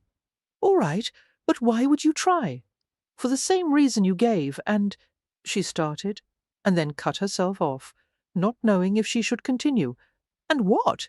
Speak your heart, Vivian, for you know you can always do that with me. And I wanted to be sure you could not be rid of me." He pushed himself upright and grasped her by the shoulders. "Rid of you? I would never want to be rid of you. What could have possibly given you such an idea?" "Mrs. Twitchen told me about your broken engagement to that other girl," she said weakly. "Oh, Vivian!" He pulled her to him and held her cradled against his chest. "I caught my fiancé pinching Sarah and calling her a little bastard, for she had pretended to me that she adored the children, and I had not been wise enough to see the lie." "She hurt Sarah?" Vivian asked in horror, trying to look up at him and seeing only the hard line of his jaw. How could she? How could anyone? She thought she had the right. "Why, then, did you take the blame for breaking the engagement?" "Because I did break it. She would have gone through with the marriage." "But the public apology?" she asked, confused, for I thought it easier to give them what they asked. I did not need vengeance. I just wanted to be free of her. "I am so sorry. It was not one of the happier times of my life, and I'm afraid it has attached itself to my name. People think I have no honor." She reached up and lay her hand against his cheek, coaxing him to look at her. "You are the most honorable man I have ever known." He met her gaze. His dark eyes sheened with tears. "I love you," he said, his voice hoarse with emotion. "For you do not know how long I have waited to find you, Vivian Ambrose. And I you, my love." And that was when the door opened, and with a gasp and a cry Mrs. Twitchen fainted to the floor. "I think it was only that special license in Mr. Brent's jacket that kept Papa from shooting him," Penelope said, putting the finishing touches to Vivian's hair. "I have never seen him so angry, and the words he used so vulgar. For I'll have a hard time of it in London, with the way he'll be watching me, after all this, afraid I'll come to the same bad end. I suppose I deserve it. Do you think he'll allow you to visit me?" "He'll soften in time.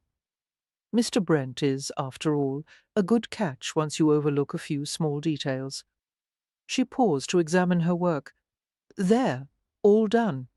You look like a princess, as every bride should." Vivian grasped Penelope's hand and held it. "Thank you, for everything." "It's only a gown," for Vivian squeezed her hand and released it, both of them knowing that it was more than the gown that she meant. And yet the gown was the gift that, from Penelope, was worth more than all the treasures of the Indies. It was her court presentation gown she had given to Vivian, in which to be wed. Vivian rose, and together they left the room and walked down the hall to the head of the stairs. For Penelope stood to the side and nodded for Vivian to go first, sole focus of the eyes of those who waited below. She felt like an angel, the heavy white silk of the gown flowing round her in crystal shimmering waves. She knew she had been blessed, for never in her life had there been a Christmas season as this, where the dearest wishes of her heart had come true. She descended to the earth, and to the arms of the man she loved, and her family was there to see. For to Tom, who was not only an ideal husband, but an ideal editor. Chapter 1. London, December 1808. Clarissa Wallingford came down the stairs with a step that was so firm and so determined that it came perilously close to being a childish stomp. Her brothers understood both the distinctiveness of her step and the restraint that hobbled it from becoming an all-out tantrum. This evening marked her coming out, for Clarissa had arrived at that precise moment in a woman's life when a husband must be obtained for her. Clarissa did not want a husband at present, but Clarissa had been well brought up and understood her duty to her family and her name. Clarissa would marry, but she did not want to marry an Englishman. "It's not so bad once you wade in and find your footing," Lindley said. "Prettily put, Lindley. I can hardly wait," she said, adjusting her shawl. For Lindley. "Keep your encouragement to yourself, if that's the best you can do," Dalton said, smiling at her. Dalton's smiles were wasted. She did not want to go. "It won't be so bad," Perry said, coming close. "You look wonderful. I'm certain that your season will be a smash." "Kindly keep your vulgar euphemisms to yourself, Perry," Albert said, glowering. "Clarissa will have a successful season because she is a Wallingford, has a fine, healthy figure, and lovely clear eyes. For all the Wallingfords have done well in their seasons." Albert, the eldest, had used similar language to describe the new hunter he had just purchased, but Clarissa refrained from making that comparison aloud. She felt that the comparison, though unintentional, was too apt for her tranquillity. She was on the block, so to speak, and would be bid upon by gentlemen who would look her over as carefully as a man purchasing a horse. For what else was an offer of marriage but a bid to be rejected or accepted or even negotiated until both seller and buyer each felt himself to have made a good bargain? A woman in such an exchange was neither the seller nor the buyer. She was the horse. "And your gown is lovely," Jane added, with a gentle smile and a brief hug. Jane, sister to Albert's wife, was the soul of compassion, a rare commodity in a houseful of older brothers. Clarissa much appreciated her companionship, for, "Yes, what colour is that?" Russell asked. "Looks like weak tea with too much milk." "Lovely," Dalton murmured sarcastically in an undertone just loud enough to be heard by Russell. "It's called ivory bisque, if you must know," Clarissa said, crossing her arms over her chest, "and the decoration around the hem is a thistle design in russet thread. Any other questions or comments about my attire?" "Well, now that you mention it, I don't know why you had to chop off all your hair like that, for makes you look like a boy." "Clarissa looks nothing like a boy," Jane protested. "It's the fashion, you dolt," Dalton said. "Leave the club more than once a month and you'll find out what women are wearing." "Shut up, Russell," Lindley said, scowling. "You look beautiful, Clarissa. You are beautiful." "Very fashionable," Perry added. "Very feminine," Jane said, sounding almost warlike for her. "I'm quite confident that you'll have an offer of marriage before Christmas," Albert said comfortably, for it was not the sort of compliment she wanted. She did not want to marry an Englishman. She was solitary in that opinion and desire, quite solitary. Even Jane did not understand her distaste for the prospect, though even if all understood her reasons, she supposed there was no escape. It was her time and her duty to marry, for certainly Lindley had no desire to marry, and yet he was engaged to Miss Emmeline Brookdale, who had agreed to his proposal with the appropriate degree of both eagerness and submission. She was no Miss Brookdale. She was neither eager nor submissive. In point of fact, she was the exact opposite, a situation that Albert found beyond tolerable. For her other brothers were more tolerant, but then they were not the eldest, and had not his duties and responsibilities. Oh yes, she understood all dispassionately, yet the fact remained, she did not want to marry an Englishman. Small chance of finding anything else in London. You'll find someone acceptable. Perry offered. Acceptable? Perhaps some Scotsman down looking for a wife. That would be more acceptable than having to settle into the rest of her life with an English lord as a husband. For as helpful as Perry was trying to be, he was off to a fine military career while she had to tramp about London, searching for a husband. "Will I?" she asked, looking at Perry, and then at them all. "Of course you will, Clarissa. Don't be absurd," Albert said. "You must stop this nonsense about not wanting to be married to an Englishman. You are as English as anyone. Whom else would you marry?" "An Irishman," she answered, her ever-ready answer. "An Irishman?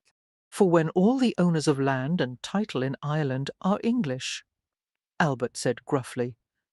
"Think logically, Clarissa, and be reasonable. You are here for your season. You will attract many admirers, and from them you must choose your husband.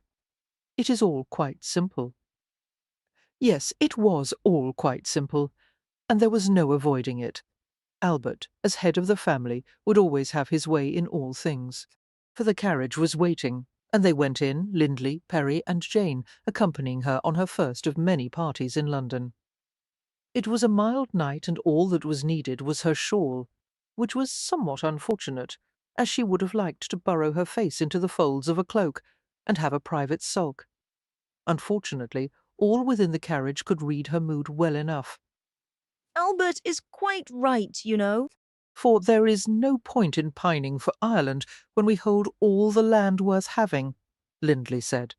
"Explain the justice of that to me, Lindley, for how that should be so escapes me," Clarissa said. "I can't change what is in order to suit you, Clarissa," Lindley said stiffly. "You know the truth of the situation. You also know that there is no one in Ireland of sufficient station to marry."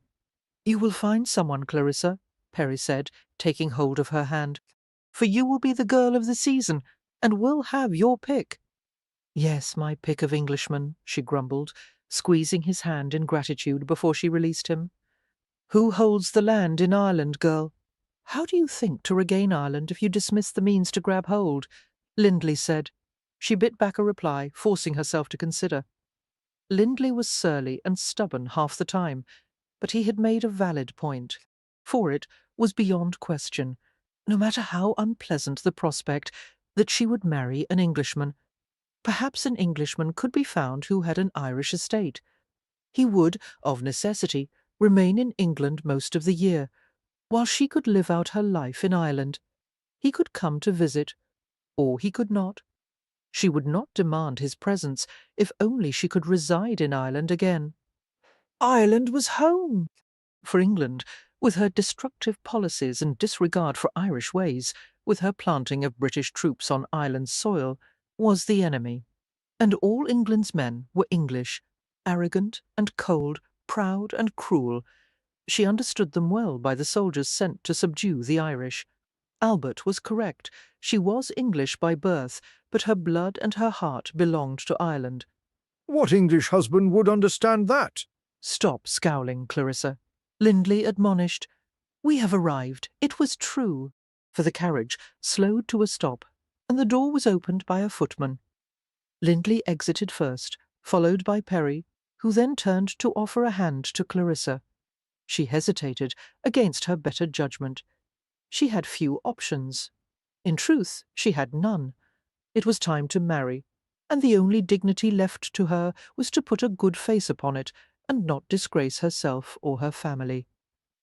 "'Tis not so bad, Clarissa, to come out into society, for I would be much surprised if you did not enjoy yourself completely," Jane said by way of encouragement. "I cannot disagree if it were only balls and parties and concerts to be enjoyed, but the goal of all the entertainment is to acquire a husband for myself. You will have your choice, my dear.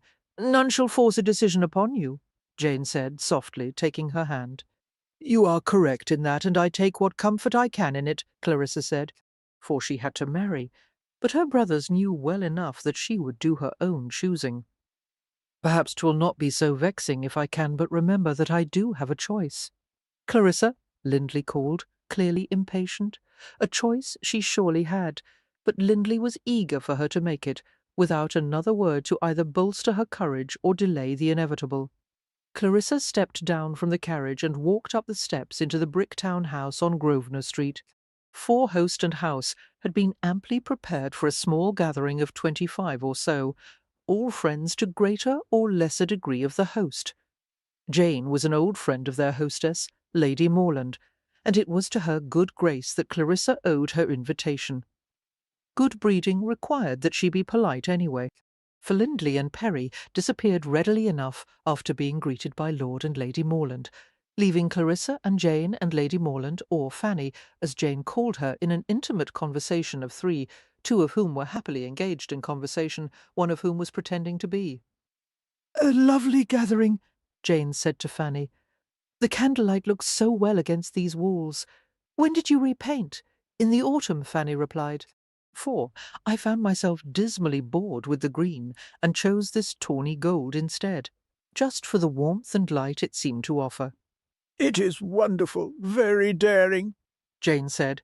"I suppose I should confess, or perhaps it is obvious, that I chose the colour after a month of cold rain and heavy cloud. I was yearning for the gleam of sunlight. I dare say, what nature will not provide, man must supply." Jane smiled. "Don't you think it a lovely colour, Clarissa?" "Yes, it is lovely." "For so warm," Clarissa said. She did not care about the colour of the walls. The room was full of pleasant-looking people, fully half of them men, and perhaps 6 of them under 30, excluding Perry and Lindley. Was she to choose from this random collection? And if so, how was she to go about making her choice? Age was one factor to be considered, for she did not want a husband more than twice her age. The tendency would be for him to be rather fatherly, and she did not yearn for that characteristic in a husband. "And how is your mother, Fanny? Has her cough abated? I have been most concerned about her." "That is very kind of you, Jane. No, she is still weak and abed much of the day. I think a walk in the gardens would do much to clear her lungs, but the weather is so damp yet that it is not to be. For perhaps the weather will clear by Christmas," Jane said. "Perhaps." "In the interim, Dr. Spencer has prescribed a soothing tonic that has the added benefit of aiding her sleep. I think all will be well in time. Clarissa, what was it you drank when you suffered last winter from that sharp cough?" "It was chamomile added to my tea that brought me some relief," Clarissa said quietly, forcing her eyes away from the corners of the room and the men who loitered there, for it would not do to appear too forward. Naturally, all knew that she was looking for a husband, but to be blatant in her search would not put her in a good light. It would be a very tedious search if she had to practice such discretion week after week. She did hope to have the whole thing settled by the new year. Across the room, loitering in a dimly lit corner, Lindley was aiding her in her search, though she could not know it. "Did I not tell you?" "For such beauty you will rarely find," Lindley said softly. "It is rare as well to find such eagerness on the part of a brother to rid himself of a sister," Beau answered. "I do not rid myself of her, but rather encourage you to become a part of my family. I do not do so lightly," Lindley said stiffly. Beau, known to most as Henry Wakefield, Lord of Montwyn, laughed and said, "Still more starch than sense, Wailingford, I was jesting. She is a fine-looking woman, as you said." And she was. For hair of bright auburn, skin pale and smooth as milk, eyes the dark brown of rich chocolate, she was a beauty, shapely and of a good height, not as petite as the current fashion. But then he had no desire for a small wife, fearing that carrying his babe and delivering herself of it might kill her. Too many women died so. He was a large-knit man, and he wanted a wife he wouldn't dwarf.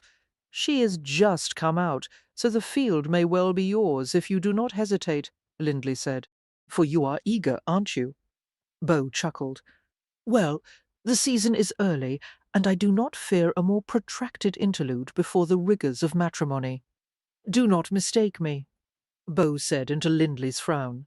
"I am interested, particularly if her manner matches her look, for she does please the eye, and of course her family is impeccable." He smiled. "I will look, and I will woo, if the mood strikes. Does one require a certain mood to obtain a wife? For no, but the mood for haste is certainly not upon me. I need a wife. Why not the sister of a friend? Yet there is time to enjoy the season and to undertake my introduction to your sister slowly. You are not the only man in London this season, Lindley said grimly, nor is she the only woman. Come, Boo laughed lightly. Let us not come to blows over this. I am taken with her. You spoke truly when you described her to me. Let it proceed as it will, for by all that I can see, I will offer for her. But I will not be rushed to the altar, no matter how eager or fetching the maid. Lindley kept his tongue firmly between his teeth, so that Beau would not so soon know that Clarissa was anything but eager. Jane was battling that knowledge at that precise moment. "He is a rather handsome gentleman," Jane said softly into her glass, her observation for Clarissa's ears only. A friend of Lindley's, by the look of it. Clarissa had taken note of him, for how could she not? He was a man of above-average height, dark of hair, with a fine brow and a well-shaped mouth. His dress was of the highest quality, and cut, his hair well-groomed, and his cravat impeccable. It was equally obvious that he knew he cut a fine figure. His pride affected her mood like cold water on a frigid day. There was no warmth in her toward him, as she could detect no warmth in him. He called from her, for all his masculine appeal, only the chill of winter, for though it was difficult to keep her eyes from him. "He has a loose button. I cannot abide a slovenly man," Clarissa said, turning her face away from the sight of him. A loose button? Jane was incredulous. At this distance, and surely, if so, his valet is to be blamed and not the man himself. You are of a generous nature, Jane, a trait I find most welcome, most comforting. But in this instance, when I must choose a husband, I must be exacting in my standards. I will not wed a slattern, for surely a wife would be of assistance to him. If a slattern he is, and I do not say so, for I think he is a most fine-looking gentleman, then a wife's gentle counsel would cure such an ill. He but wants feminine care. Clarissa looked over her shoulder at the man. With his looks, she was quite sure that feminine attention was not something he lacked. He was a most rigorous-looking man. He looks very English, Clarissa said instead. Jane smiled and arranged her shawl over her shoulders. For, as do we all, I would say, it will be a fault most difficult to cure. Impossible, you mean to say? Clarissa said. Would that there were a single Irishman in the room. I would happily give myself into his keeping, and into his small cottage, Jane said. You know Lindley spoke only the truth. Who among the native Irish owns a fine Irish estate? To have the life to which you have been born, you must marry a man as English as yourself. For Clarissa tried not to bristle at the insult, for she saw it as nothing less. Jane meant well, and, as far as she was able, spoke the truth. I do understand your fascination with the Irish, Jane continued, looking down at her hands. For during my own come-out I developed a fondness for an Irishman who spoke tenderly and beautifully to me. I would have married him, and even believe he would have asked, if not for my father's blunt refusal to have any part of him. For so you must see, I share your frustration in being urged to marry against one's heart. But cannot the heart learn to follow where the mind has led? Perhaps. Perhaps the mind could lead the heart. She had a good mind. It should not be terribly difficult to command her heart to follow where reason led. Yet Jane had never married, never followed her own counsel, and perhaps she was warning Clarissa against making the same choice, for was the life of a companion to a distant relation really the life she sought for herself? It was clear Jane did not want it for her. Clarissa looked at Jane with eyes full of gratitude at baring her soul in a heartfelt attempt to keep Clarissa from making the same misstep that she had made long years ago. The attempt had succeeded. She would rather marry than remain a spinster, even if that meant marrying an Englishman. For her head would rule her heart. She would become the buyer in this game of matrimony, and find herself the husband who best suited her, Englishman though he be. But certainly in all of London she could find a man who owned property in Ireland. Any progress? Dalton asked. Bo greeted Dalton with a grunt and a half-bow of recognition.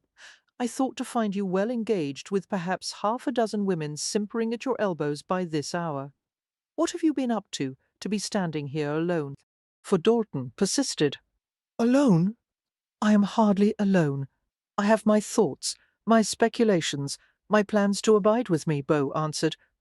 "Better than a wife, I dare say. Smart man. Keep marriage as a speculation, and all will be well?" "Can't," Bo said. "Must get myself an heir. Family duty requires it." "Not such an onerous duty when it comes to that." Dalton grinned. "Have you found any takers?" "I am rather taken with her," Bo said, looking across the room. "For why didn't you tell me that you had such a fine-looking sister?" Lindley was more than happy to point her out to me. "Lindley would be," Dalton said. "He's been made to take the plunge, and is grabbing for any and all to get wet with him. I wouldn't fall for it, were I you." "I must marry," Bo said easily, still looking at Clarissa. "Your sister has a look about her. Will you make the introductions? I've looked enough. 'Tis time to take the first step." I will not, Dalton said stiffly. For you and Clarissa would not suit at all. "I'm surprised you would suggest it, even more surprised that you can't see it for yourself." "I beg your pardon." Bo looked stupefied. Dalton couldn't have been happier. "She's a sheltered girl, hardly out of the country, and as innocent as rain. A man as experienced as you with a girl like that. You'd have nothing to say to each other inside of 5 minutes. For besides, as you said, she's a fine-looking girl. She could do quite well for herself this season. Isn't Holston looking for a bride this year?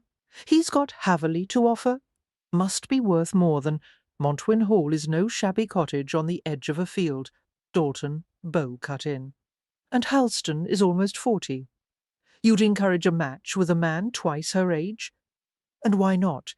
He would be a stable, solid man for her." For he ended the sentence there.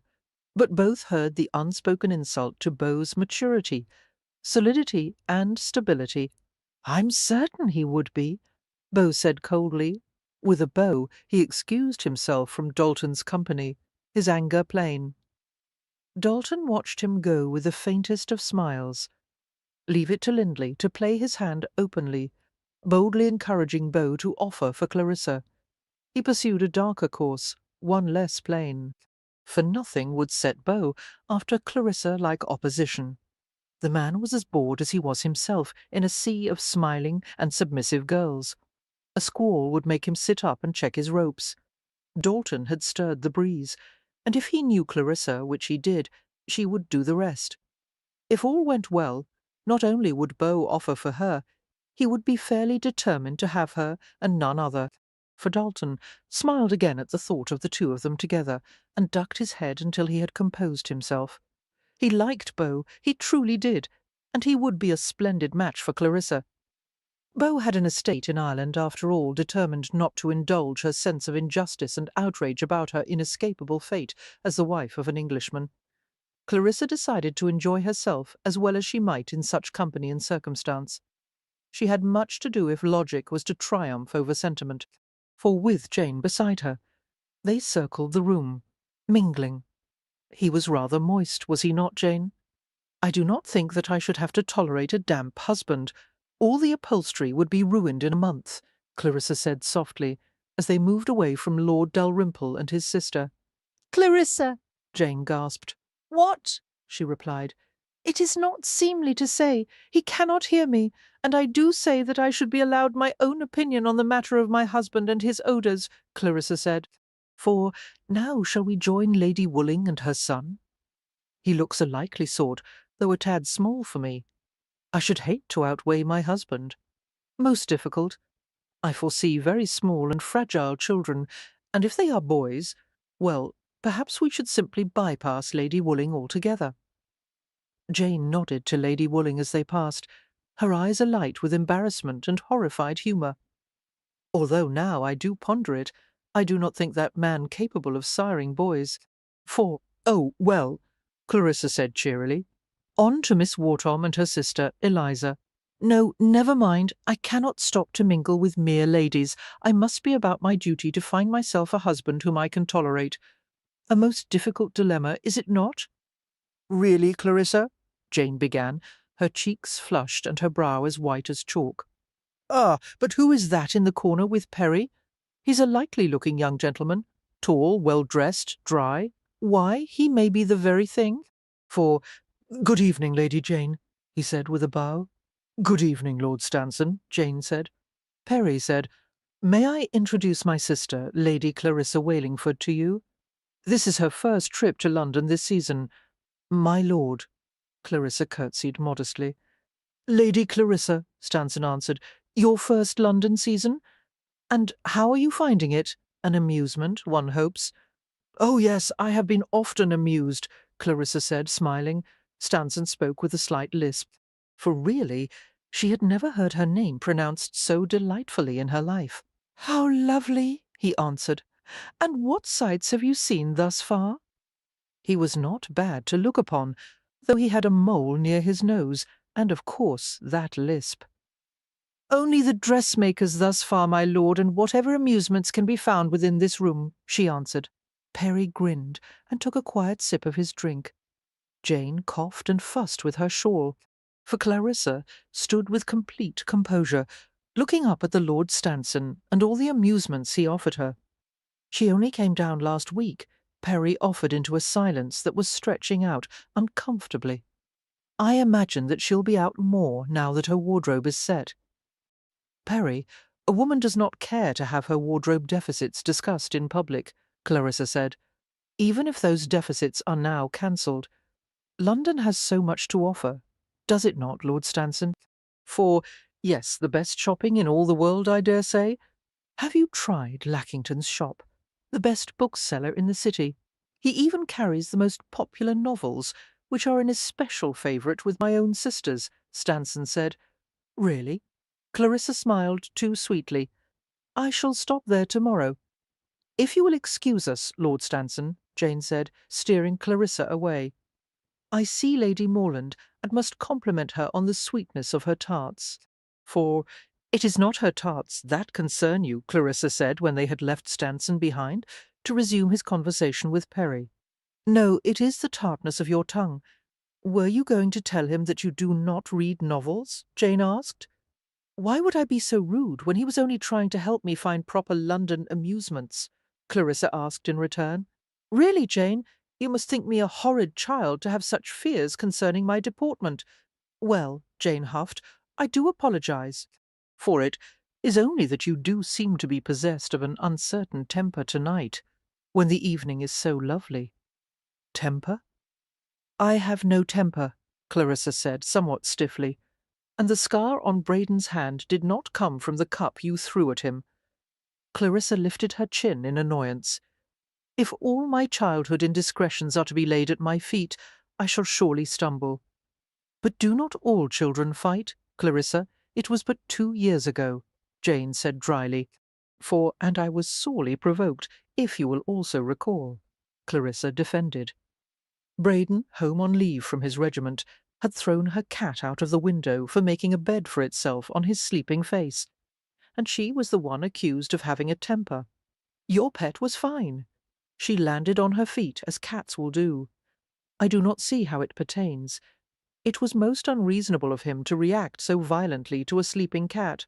Ah, Fanny, Jane said, ending the budding argument, what a lovely evening, for you have made us all, each one, feel so very welcome. You are most kind, Jane, Fanny replied with a genuine smile. Hostessing was so very trying, and one had to think of so many details. Another guest had caught her attention, and she drifted over to smile with warmth and welcome. Perry quietly joined the ladies of his house and whispered to Clarissa, You're fortunate.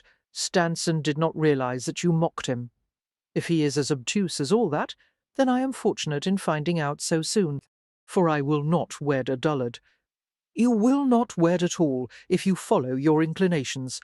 But I am not following my inclinations. I am following the course of familial duty, and I will marry Perry, you may rely upon it, Clarissa said firmly. Perry smiled and bowed to her. Rely upon it, I will. How do you progress?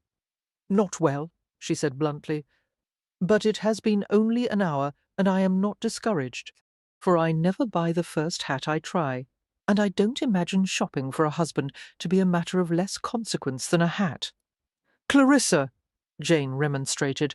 Well-spoken, Clarissa, Perry said, laughing. Excuse me, Fanny said, rejoining them, but I don't believe I've introduced Lord Montwin to you. Clarissa turned and faced the man whom she had observed speaking to Lindley earlier in the evening.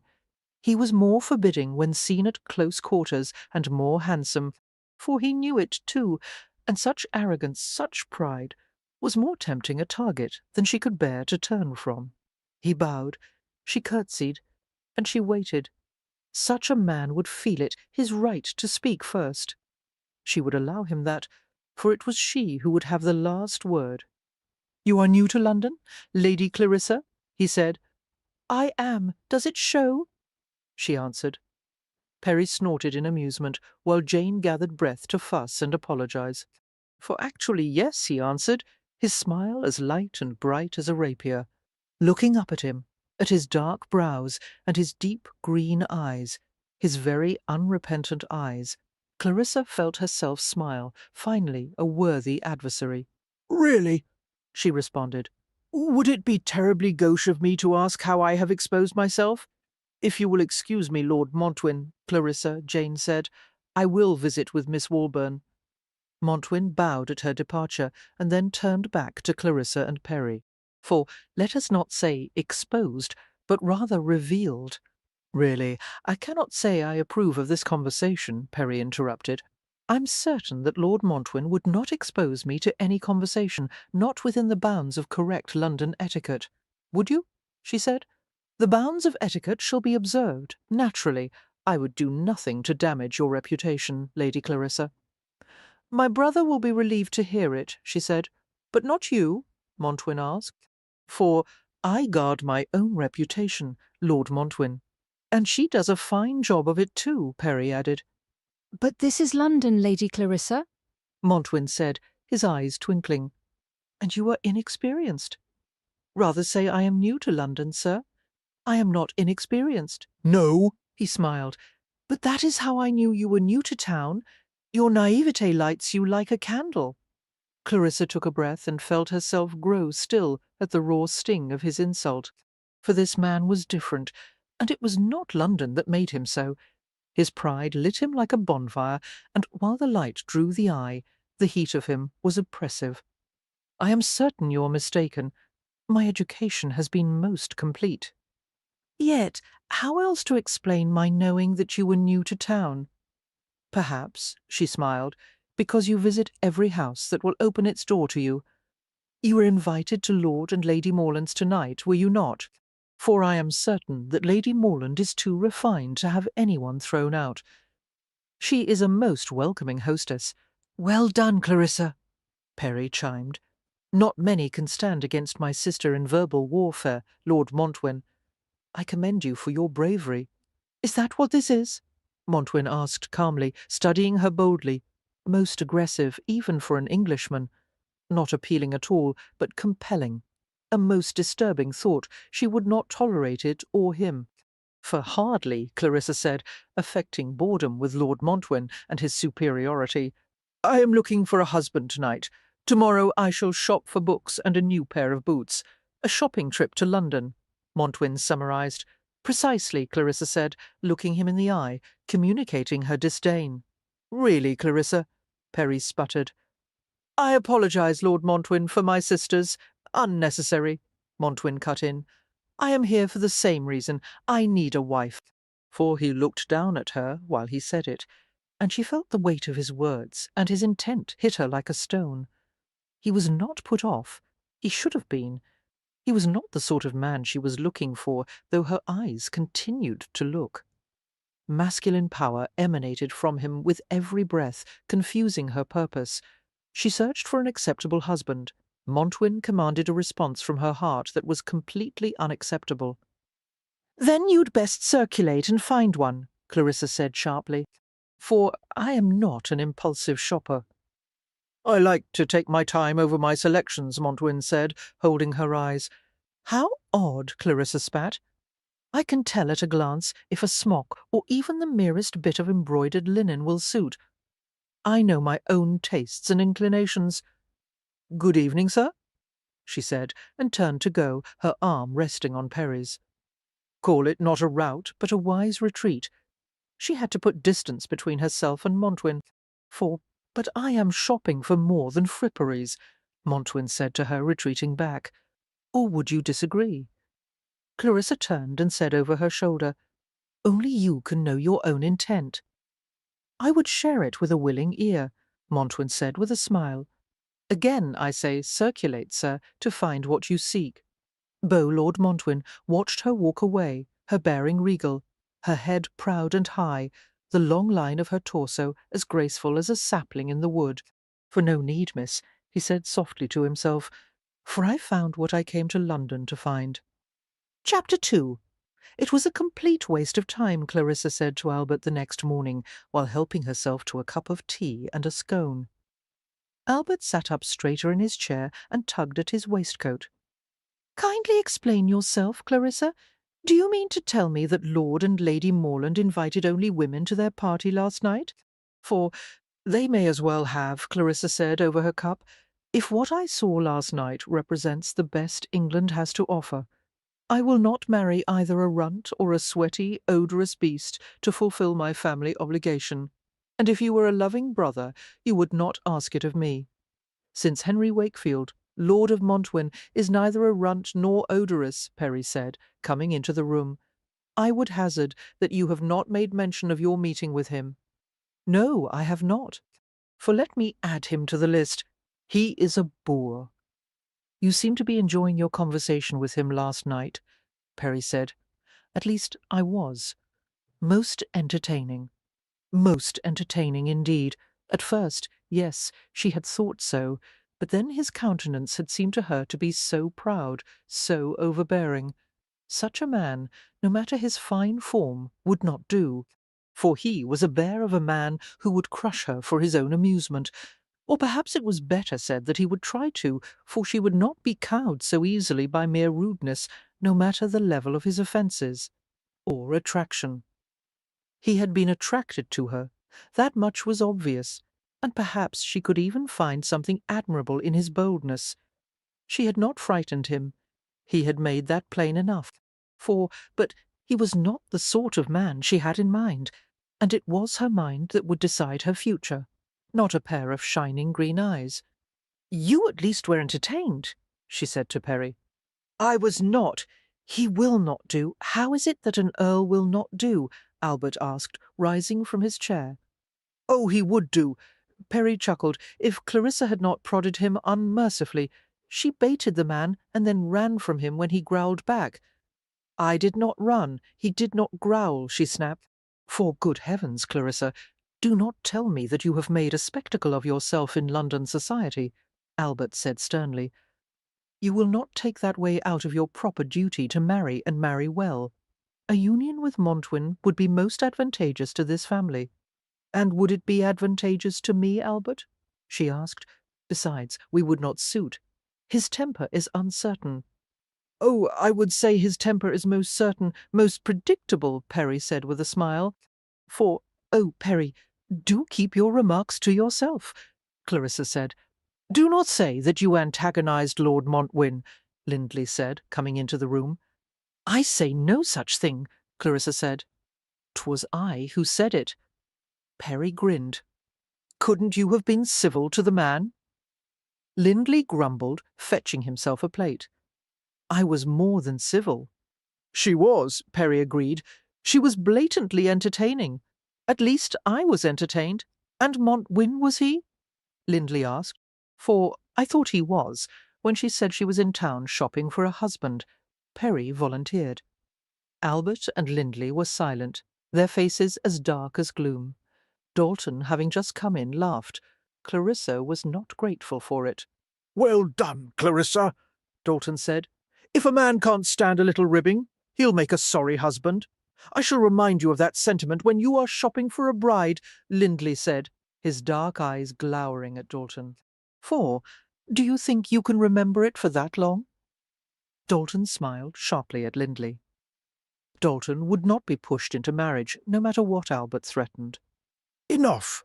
Albert said, "It's past now, and nothing to be done but put a brave face on it. And try to make amends in your next encounter," he said, looking censoriously at Clarissa. "Russell," she said to her brother as he came in, refusing to answer Albert and all the rest.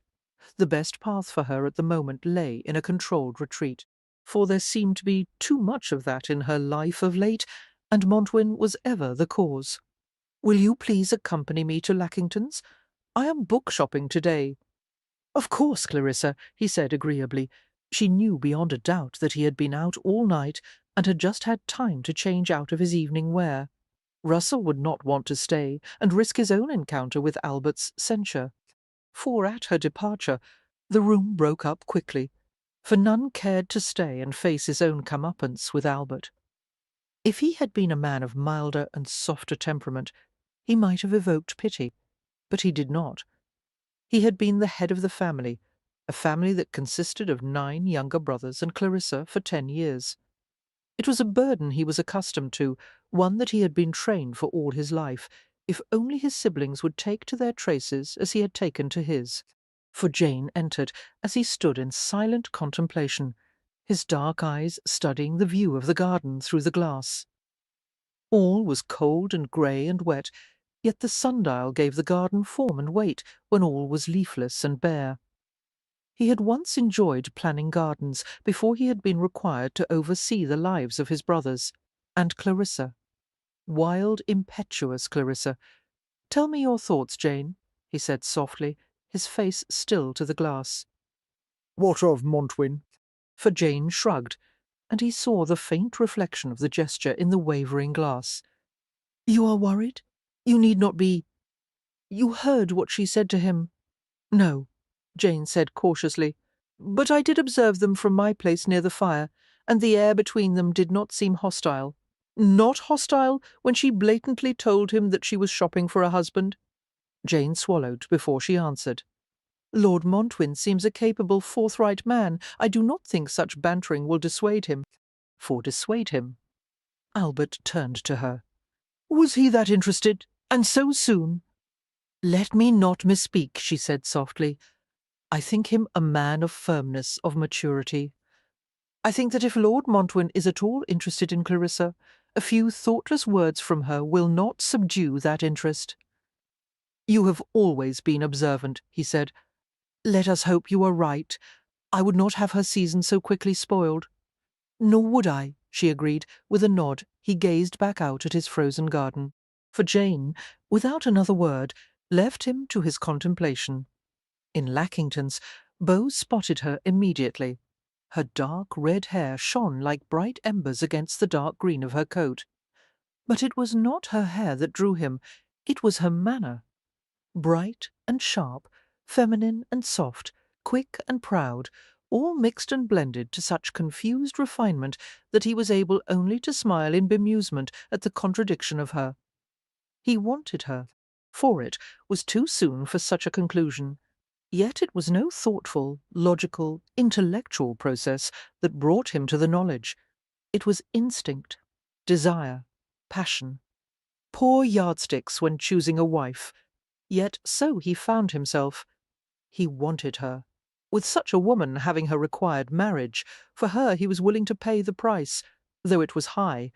Propriety demanded a lengthier involvement before pronouncing his intent. Propriety demanded that he proceed slowly, for propriety demanded that he appear reasonable and methodical. He had never once considered the demands of propriety, and he saw no reason to begin now. The choice was made. Clarissa Wallingford would be his wife, and the sooner the better. He could not help wondering if she knew of their inevitable union as certainly as he did. She did not. She stood alone, Russell having taken himself off to another part of the shop, while she conferred with the clerk. For she felt his presence before she saw him, her breath quickening to match her pulse. It was a most inappropriate response to a man her logic had rejected. His arm appeared over her shoulder. and in his hand he held a small square of embroidered linen. "Do you like it?" He said, his words warm and soft on the back of her neck. She turned to face him and held his green eyes with her gaze, for she would not run from Lord Montwin again. Of that she was certain, though the urge to retreat from his proximity was strong. He was so very tall and broad, the shadow of his dark beard leaving a clear outline underneath his skin. She could see all so clearly, so intimately, and her heart raced against all logic, her heart raced. But she would not run. She would instead compel him to run from her, a trifle ornate for my tastes, but then it probably suits you. For he smiled and tucked the bit of linen into a pocket in his coat. Searching for a book on embroidery? No, I am not, she said, turning back to the clerk. Montwin moved to stand beside her and took the book she had been considering from her hands. His hands were large, his fingers long, his nails squared and clean. She looked away from his hands. "A history of the Peloponnesian Wars," he quoted. Not in Greek? He asked. No, she said, lifting her chin. You disappoint me, miss. For, with pleasure, sir, she said with a sharp smile. I'll take it, she said to the clerk. She had been debating choosing lighter reading. The debate within her ceased upon the arrival of Henry Wakefield. Where was Russell? Any more shopping to do? Montwin asked, as the clerk wrapped the book and tallied the bill. Yes, but only for husbands, she said, watching the book being wrapped, not watching him. But she could feel him, feel his strength, the power of his personality. For he was most unwelcome. If only he had the sense to realize it. Montwin laughed with genuine pleasure. The man was an obvious imbecile. You think to shock me, he said. Only if you find the truth shocking, she answered. Never. He smiled. Even his smile was powerful. He was overwhelmingly masculine, a most unwelcome man. The truth, he continued, is always delightful and precious for its rarity. That statement speaks volumes about you, sir. The truth is not rare in my experience. And that, miss, speaks volumes about your innocence. I can only think you mean to insult me, she said. Never, he replied. If not for his arrogance, his insults, his bone-deep Englishness, she might have found him attractive. But she did not. She would not. Where was Russell? Has your escort gone missing? He asked, seeming to read her. My brother Russell, she answered, taking the package from the clerk and nodding her thanks. A Walingford I have yet to meet, and I have met so many. Have you? She smiled. I rather doubt you have met us all. We are a rather large clan. Clan? An odd way of putting it. Not if one is Irish, she said, walking away from him. He followed. He was either more arrogant than she had thought, or more unintelligent. Perhaps he was both. And your being English is then what makes it odd. Is that not so, Lady Clarissa? For Russell's arrival, late but welcome, kept her from having to make a response to his most uncomfortable question and his most impertinent address. The introductions were brief and cordial, both men seeming to take a liking to each other almost immediately. It was most irritating. They knew some of the same people, even shared common friends between them. When the conversation strolled in the direction of hunting parties, she loosed the reins on her strict and composed silence. For Russell would no more build a friendship with this man than she would be ignored by him. I am certain that with all of your mutual acquaintances, there must be one among them who has a sister or a cousin of marriageable age who would be more than pleased to welcome Lord Montwin into their company. I feel that his time would be so very well spent in such a gathering, she said. Russell, dear Russell, could only blink in shock, for Clarissa smiled, awaiting whatever answer Montwin could think to give, oddly gratified to have his full attention once more. That was odd, was it not? That she should so want those green eyes of his to be looking fully at her? It was not the way of a woman who disdained a man, and she was too honest not to see the truth in herself. She did not like Lord Montwin. No, she did not. But she did enjoy the time spent in his presence. He excited her as did no other, and that was something to ponder. for Montwyn smiled in the face of her challenge and her dismissal, while she awaited his reply. I can only be eager to meet any woman of fine family and good name. Thank you for your avid attention to my needs. It speaks volumes, he said with a knowing smile, and without taking another breath he excused himself and left the shop, which only irritated her. She was to have made her exit first, leaving him behind, leaving him defeated. It would not happen again. Of that she was determined. For what were you thinking to speak so to Montwyn, Clarissa? I hope you haven't offended him. He seems a likely chap after all, Russell said, taking her arm and guiding her out of Lackington's.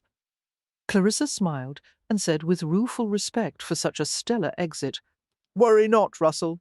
Lord Montwyn will be smiling for an hour. Dalton happened upon Beau in the glove-maker's shop. Montwyn was wearing an odd sort of half-smile, which Dalton took note of, but could not decipher.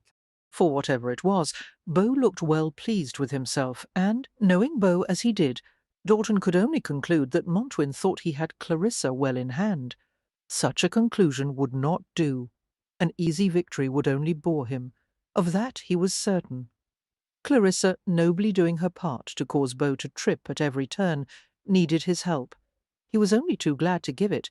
You know Beau, Kilworth's cousin, is out this season. A fine-looking girl, with a pleasing countenance and gentle manner. For blonde, I've heard, but whether the curls are natural, no one is offering. She would do for you, I think, Dalton said, looking over Beau's selection. This grey pair doesn't suit you, Montwyn, too pale.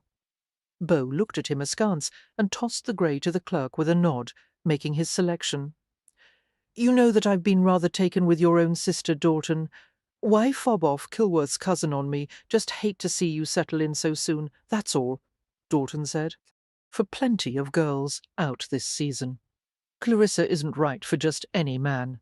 I am not any man, Beau said, selecting a blood-red pair of gloves. No, of course not, Dalton said, holding up a pair of parrot-green gloves and shuddering mildly before tossing them down. But perhaps a girl of more delicacy would better suit. Marriage is a serious step. One must be certain of eventual contentment. I am content with Clarissa. But Clarissa is hardly likely to be content with you, Dalton said, choosing a dark brown pair of gloves and nodding his decision to the clerk. I beg your pardon? Beau asked, his voice as rigid as his posture. No insult intended, naturally, Dalton said casually. Naturally, Beau repeated with a stiff smile. For some strange reason, Clarissa has determined to marry only a man with Irish property. And you have nothing there, unless I am mistaken. For that's blatantly ridiculous, Beau grumbled, making a mess of the clerk's carefully arranged selection. Petulant, outrageous. I agree completely, and that is only another reason for you to discard Clarissa from your consideration, as fond as I am of her. It so happens that I do hold an estate in Ireland. Beau bit out, both angry and proud, it seemed to Dalton. Dalton did an admirable job of appearing shocked, for they really would have to get up more private theatricals to stretch his skill and give him the proper acclaim for his talent. Wouldn't tell Clarissa about that, would put you square in her sights, Dalton said in grim warning. Beau merely scowled at him. Really, Beau was a most unsatisfying audience. She'd consider him because he held Irish lands. Ridiculous, absurd. She'd consider him, by God. She'd have him for more reason than that. For he had lands, yes, and income and title. All important when making a match, and there was no shame for it to be considered bluntly and in the bold light of day. But for such a girl to weigh him on the scales of matrimonial worth and find him acceptable because of Irish lands, and nothing more, was insulting. He knew his worth. He was a well-built man with regular features and a not unpleasing manner. For he'd had his share of victories with women, broken a heart or two when all was said and done. He'd be considered for more than his land. She'd take him for more than his land, and what was more, she'd admit it. He'd not have her marrying him with Irish lands in her thoughts, if she married him. Beau frowned and silently cursed Dalton and his serpent's tongue, And when he had calmed himself, he cursed Dalton again, for it wouldn't do for a brother of hers to be against the match. It was hard for a girl to go against her brother, though Clarissa looked the sort to do as she pleased when it pleased her. That stood in his favour. She was pleased by him, hide it though she would. He was not so dull as not to sense a woman's interest in the very texture of his skin, and when he was near Clarissa Wallingford, his skin very nearly burned. There was more to that than Irish lands. Beau grunted and tugged at his cravat, for were all the brothers against a match between Wallingford and Montwyn? "Boo," Lindley said, interrupting his thoughts. "Didn't think to see you today," he said, stopping, urging Beau to stop his striding walk. Boo stopped. Lindley looked eager to see him. Lindley looking completely eager was something. "No, well, I was out shopping," Beau said with a tight smile. "Yes, well," Lindley said haltingly, "I didn't know if you'd been invited to the Blakeleys tonight," for Beau said nothing. He merely waited, almost joyous at the look of eagerness on Lindley's face. Lindley was clearly not against the match, but Lindley might be alone in that. Should be an enjoyable evening, Lindley said. "Clarissa will be there. I hope to see you too. I haven't made my plans for the evening as yet," Beau said cordially. He would not so boldly reveal his interest in Clarissa, not with so many uncertainties, for it would not do for word of his intent to get back to Clarissa, feeding a confidence he did not want her to feel. This matter of the Irish lands would be settled. Really, Lindley said, his own irritation mounting and displaying itself on his face. "I wish you a pleasant evening, whatever your diversion." Thank you, Beau said, and you as well. Both men parted, one newly frustrated, and one with renewed confidence. For Beau was more than happy to pass his frustration regarding Clarissa off to Lindley, old friend though he was. Chapter 3. She would wear the lavender silk tonight, and for jewels, Perry came in as she was deliberating. "What do you think, Perry, the amethyst necklace or the pearl? I cannot decide," she said, turning in her chair, her hands holding each selection aloft. "I prefer the amethyst, all that sparkle," he said, sitting down on a chair near her dressing-table. "For yes, so much easier to attract a husband when one sparkles," she said, laying down the pearl necklace and arranging the amethysts around her exposed throat. Another evening to be spent shopping for a husband. She sighed and checked the arrangement of her hair in the mirror. It was so much more pleasurable shopping for books. She had been reading her new book on the Peloponnesian Wars all afternoon, and now her eyes were stinging with fatigue, but she had to go out tonight, for actually reading about battle was the perfect preparation for facing a roomful of Englishmen, especially Montwyn. Would he be there? She smiled at her reflection, her brown eyes dancing with confidence. Of course he would be there. The idea of battling with him was the only excitement she would have all evening, and she was almost counting on him to make her night at the Blakeleys worthwhile.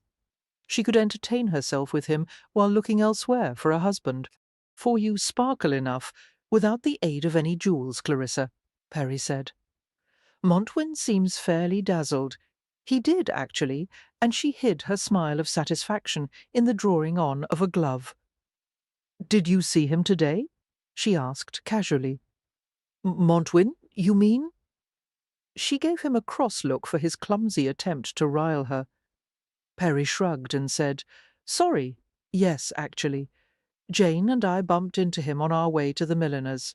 For Jane let it be known that you were at Lackington's, ridiculous if you ask me, since we weren't talking of Lackington's at all. And off he went. You saw him there?"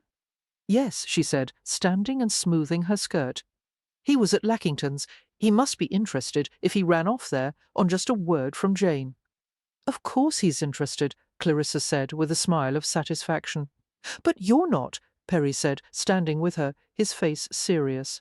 "For I think Montwyn rather rude and certainly inordinately proud." "Inordinately?" Oh, I think him proud to an uncivil degree, but his pride may be well deserved, Clarissa reluctantly defended. I've seen Montwyn Hall, Perry said. There's enough pride for 10 heirs in the Montwyn title, but there's more to a man than his house. Of course, there are his lands, Clarissa said firmly. A man must have good land, good Irish land, and naught else, Perry asked. For you seem interested in Montwyn with or without Irish lands. I'm not interested, she said, searching for a fan. At Perry's sceptical look, she said, I am not. Have more faith in me, Perry. I have more sense than to choose such a man. He is too, she shrugged, bold a man. I'm looking for a man who'll burrow quietly in London and leave me contentedly in Ireland. There is nothing quiet about Montwyn, and he would never be able to content me. For I agree with you, Perry said, standing near her bedroom door. I wish I could believe you. You do sparkle when he's near, Clarissa, and I know that look in you. More, I think Montwyn to be a man attracted to bright resistance, and you are just that. I fear I have not been complimented, she said. Smart girl, He said with a grin. Sparkle all night, dear, for I will be at your elbow throughout the evening. Montwyn shall not have you to himself. Thank you for that, Perry, she said. For now I must do the final touches to myself. I'll meet you downstairs. Perry left, but he did not like the glitter in Clarissa's dark eyes whenever Montwyn's name was mentioned, and she had fairly glowed when she had learned that Montwyn had followed her to Lackington's. She was a sharp girl, quick in both thoughts and actions, but she might have come up against her match with Montwyn. He was a formidable man, experienced, proud, determined. For it was an uncomfortable contemplation that Montwyn might have determined to have Clarissa. Russell was just coming up to change for the evening, as Perry was going down. you going with us? Perry asked. Yes, I thought I would, Russell said, his tone more serious than usual.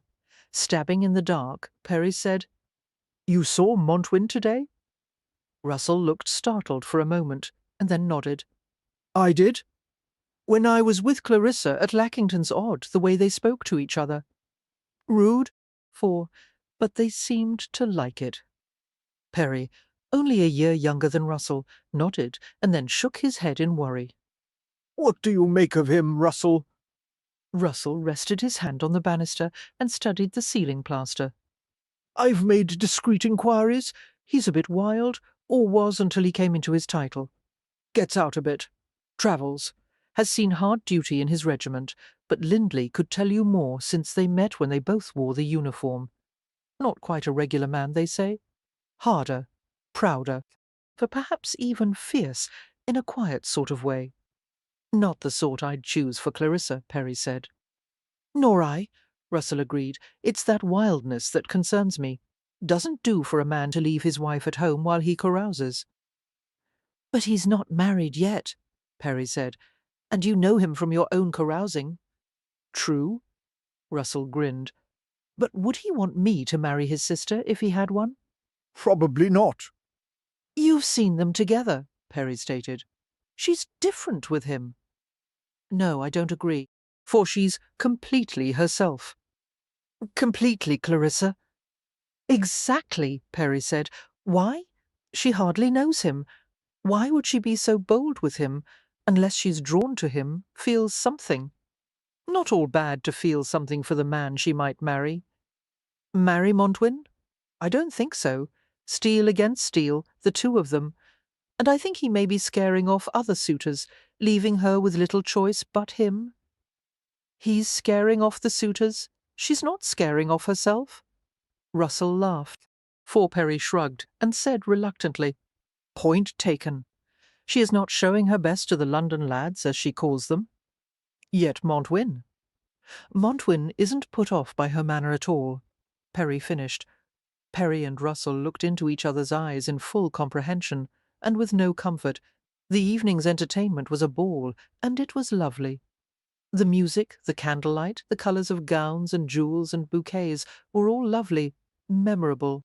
For a sweet winter's night for a maid to cherish when she was old and fragile, and lounging on her chaise in some cold and distant future.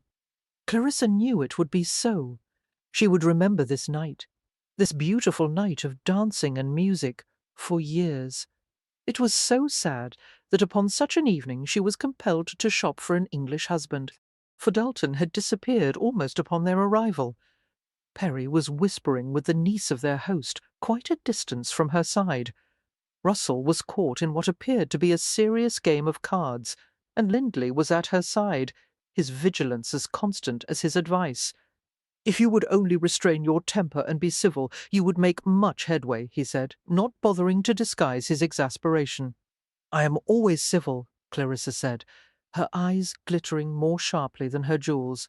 "For what I will not do is fawn over these English fops. You are English as any in this. What sort of children would I be forced to bear if married to that?" she said in a hiss, cutting him off.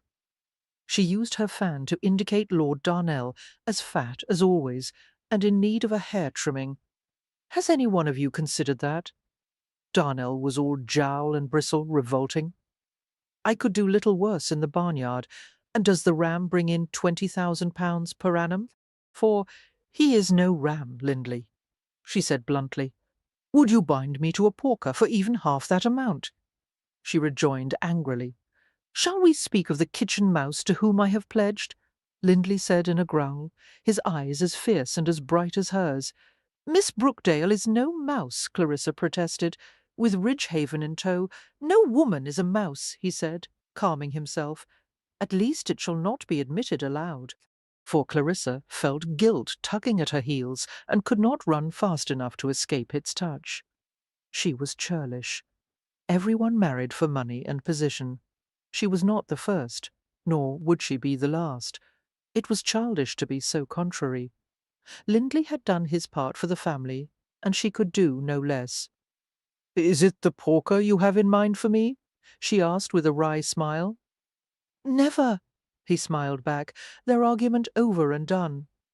"Do your own choosing, but choose." "For very well," Clarissa said, taking a deep breath. "I shall, tonight. There is no need for such haste. The clock does not tick so loudly as all that," he argued. Lindley never could enjoy a period of calm for more than a moment. "I am not of a disposition to dawdle," she said, drawing herself up and surveying the room. "What matters one man over another when they are all so confoundedly English? A length of bleached linen is a length of linen, is it not? For what possible reason for confusion or hesitation? I shall make my decision tonight, and will have the goods delivered next week."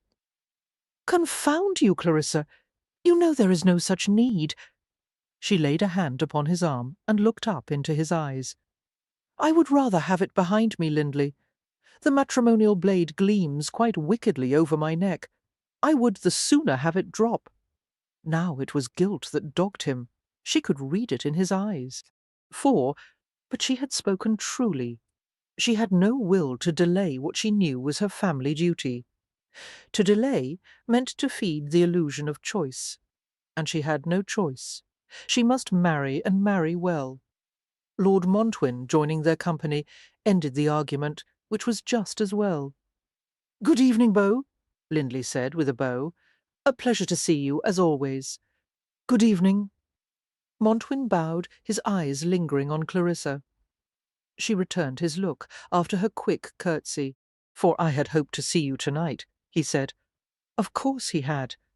He was behaving very much like a man who had made up his mind as to the woman of his choice.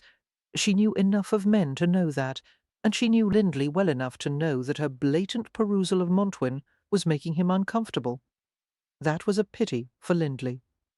Henry Wakefield, Lord Montwin, was not discomfited at all, that she could see, for she was quite certain that, having made the ill-guided decision that she was to be the future Earl of Montwin's mother, Henry Wakefield expected her to be honoured and flattered.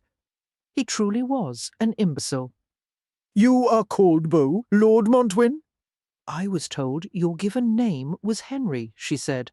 "Beau for Beaufort, another of my names. A childhood name that has stuck with me," he answered, holding her eyes, for his eyes were the most intense shade of green. I should think that few men would be so mild as to keep a childhood name alive into adulthood, she said, breaking contact with his eyes and looking down at her fan. What was behind his eyes? Something that called to her heart and not her head. She would ignore it. Yes, I suppose I would feel so if my nurse had taken to calling me Puddles, he said, grinning. His face was transformed when he grinned, for, oh, he was still formidable, but now he also seemed playful, boyish. He must have been a wild youth.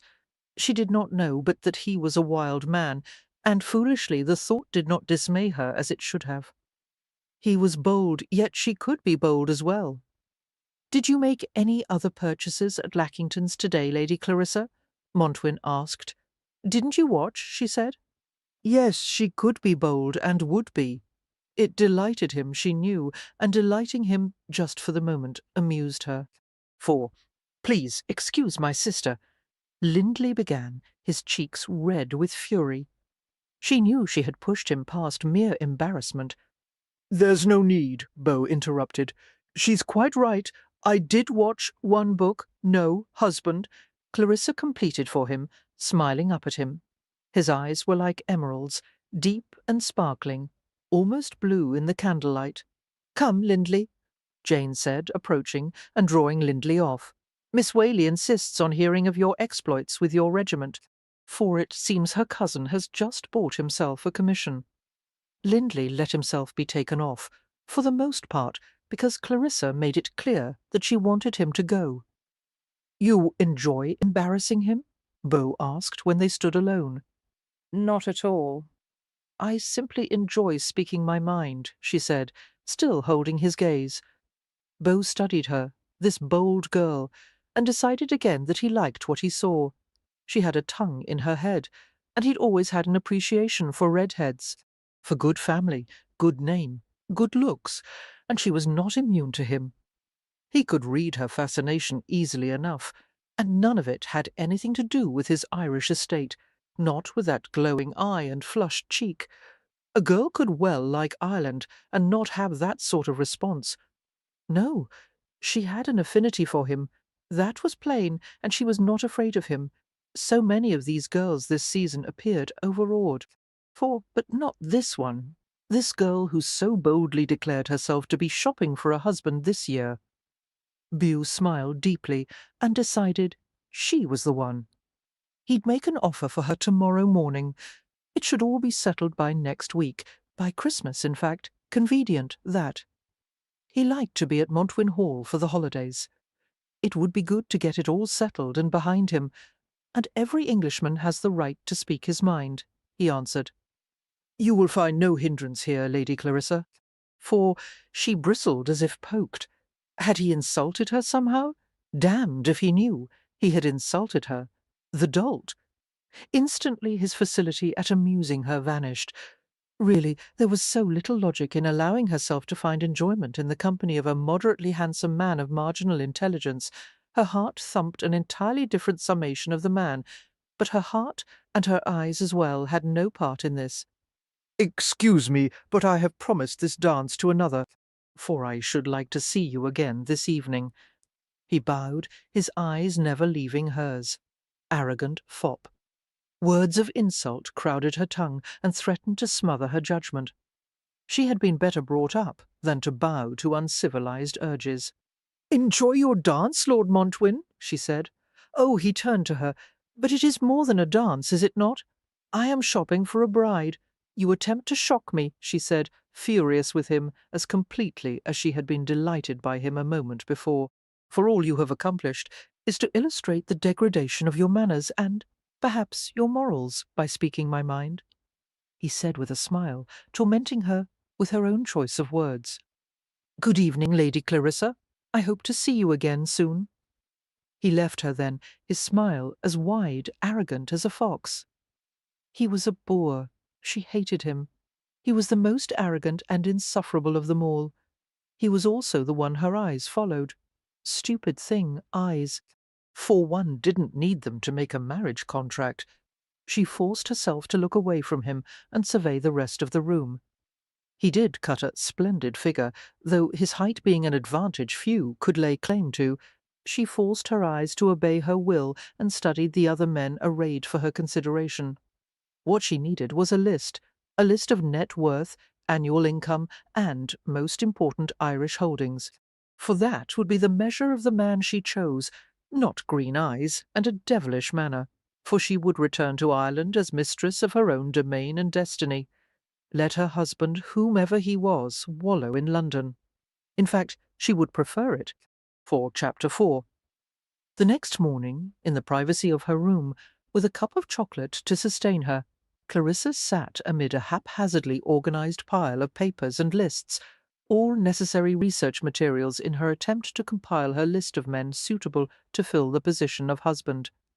Naturally, Jane was horrified by the cold-bloodedness of it, but Jane had a strong leaning towards sentiment and romance. For Clarissa was going to be ruled by her head, and the sense that God had given her. She was going to be logical, and she was going to be efficient, and she was going to be quick. "But, Clarissa," Jane pleaded, clasping her hands before her, "there is more to marriage than contracts and obligations." "Is there? I fail to see it. What is there of sentiment in arranging a marriage anyway? Albert would scoff at you, Jane." "But sentiment should grow in such a union. For what chance is there for warm sentiment with such a cold beginning?" "Let him have lands in Leinster, and I shall have sentiment enough," Clarissa said, taking a healthy swallow of her morning chocolate. "If he has lands in Wexford itself, I shall love him unreservedly from Wexford. Let him occupy himself in London, or even Dublin, Clarissa," Jane said, trying for severity. "It is no use your trying to dissuade me, Jane, for I am quite determined, and have even given Lindley my pledge that all will be settled by next week. I do so want to enjoy the Christmas holiday without this hanging over me. Now, help me with my list, if you would help me." "I shall help," Dalton said, coming into her room. "And gladly. What is it you wish to know?" "Oh, Dalton, just the one I need," Clarissa said, laying aside her shawl. "You know everyone in society. Just who has Irish lands?" "Irish lands, is it? For, well, I suppose I'm not surprised. You will have your way and go back, and if it takes an aging husband to get you there, then you're hardly likely to balk." Of course not, she said, hesitating only slightly. "If you'll only help me compile my list." "Yes, of course," Dalton said with a slight smile. "Dalton, you're not to encourage her," Jane said. "But how can I not, Jane, when she is being so very reasonable, so extremely logical?" Exactly, Clarissa said with a nod to Jane. "For, well then, you must have Lord Benson on your list. He has a prime estate in County Wicklow." Lord Benson, she repeated, forcing herself to add him to her list. Benson was past 50 and had a small pastry for a nose. Then there is Lord Esherton, recently available, with an estate in Waterford, much talked of. She had already met Lord Esherton. He was without a single hair on his head, and he had a most peculiar odour about him. His first wife had most likely died of asphyxiation, for still Waterford was so very near Wexford, the place of her youth. Esherton was added to her list. "I almost hesitate to mention," Dalton said leisurely, "but you did ask for my complete help." "Yes, who is it?" she said sharply, redipping her quill. "There is Lord Montwyn, whom I know you have met. He does have an estate of some merit in County Meath, I think it is." Ah, she said, trying not to smile, and failing. "For I thought you'd be glad to add Montwyn to your list," Dalton teased with a chuckle. "Don't be ridiculous, Dalton," she barked, laying aside her quill. "If I must shop for a husband, I would be rather stupid not to have a shopping list from which to make my selections." "And you are certainly not stupid," Dalton said merrily. "Tell me what exactly is on your for a future husband." "Irish lands, of course. That is of primary importance, and of secondary importance, his annual income. For a most practical list," he said, smiling. "For a most serious purpose," she said with a small scowl. "Assuredly, shall I inform Lord Montwyn that he is on your list?" don't be an imbecile, Dalton, she snapped. It would be so like you to do it, just for a laugh, but tell him if you must. I'll wager it will matter little, she said, grinning. That confident, are you? Not another word from you, Dalton, she said, turning her back to him and sipping her chocolate most delicately. For Dalton limited his response to a bark of laughter, and then left her room with Jane at his elbow, whispering words of wise counsel, no doubt. It was unfortunate for Jane that she was hampered by an obstinate family, ruled for the most part by their own stubborn ways, but not Clarissa. She was proceeding wisely and most cautiously. Did she not have her list, and what a welcome addition Montwin was to that list, especially when compared to his competition? But really, to be honest with herself, he had no competition. With Irish lands behind him, he became just possible for consideration as a husband. He was still rude and overbearing and proud, yet he was compelling in a blatant sort of way. He just might do. He was certainly a more attractive candidate than Egerton. All that was lacking was the certainty that she could manage him. For yet, if she was able to manoeuvre him into making an offer for her, it would be no great task to softly manage him during their marriage. She was almost certain Montwin wouldn't present too much of a problem. Let Dalton spill the truth about her list to him. She just hoped he would. If she knew men, and she did, with 10 older brothers to instruct her, his knowing she had compiled a list with his name on it would fire both his anger and his interest. For his pride would be pricked, as would his manly desire to win at any game, any competition, and so he would compete to be her husband. She would have her Irish estate, and if Montwin did as she expected, a husband who didn't smell like a dirty dish. Dalton met Lindley in the foyer as he was pulling on his new gloves. He was in fine metal, and it showed rest easily, Lindley. I'd wager Clarissa will choose Montwin within the week, if Montwin can be properly encouraged to offer for her. Really? For Lindley asked, trying to decide just when this decision on Clarissa's part could have taken place. Of course, there was Beau to entice to the altar as well. If Clarissa was of a mind to accept Montwin, there was no time to waste in getting Beau to offer for her. She was so changeable lately that any delay could ruin the whole arrangement. Dalton hurried out, every item of clothing in perfect place, to find Montwin and do his cheerful best to push him into matrimony. For Lindley, unfortunately, did not know this, and left hurriedly on exactly the same errand. Only Russell, who had heard the short exchange from the study, was of a different mind. It was obvious to him that both Dalton and Lindley were well disposed to having Montwin a part of their family. He, however, was much less certain of the man's worth as Clarissa's husband, for Montwin had a reputation as a hard man, and Clarissa, with her outspoken ways, would have an easier time of it with a milder sort of fellow. Certainly Clarissa could be convinced of this bald truth. He approached her door quietly, only to hear her talking softly with Perry. It didn't sound the sort of conversation one intruded upon, and so he left to make his way to Montwin to put him off Clarissa by whatever means he could find, and on to another girl. Young Mary Beckham was a lovely girl of sweet temperament and radiant complexion. If he were in the market for a wife, he'd be easily induced to look her way. He could not imagine that Montwin would see her any differently. He had forgotten completely how blind a brother could be to his sister's appeal. "Is it possible that you are unaware how completely ridiculous the entire idea is?" Perry asked, as close to fury as he had ever come. You've made a list? For that is absolutely not the way to choose a husband. What if none of the men on your list offers for you? What good then, Clarissa? Not offer? She laughed. They'll all offer for me. What is wrong with you to have so little faith in me? And if they do, then whom will you pick if all are equal upon your list? Perry reached over and took the list from the table, reading aloud. Benson, Egerton, and Montwin. They're all impossible. Surely you can see that, Clarissa. For how have you compiled this list for such unsuitable men to be grouped together so cosily? They are not unsuitable, she snapped. How could he put Beau in with Benson? Was it possible that a man did not see a suitor in the same light as a woman would?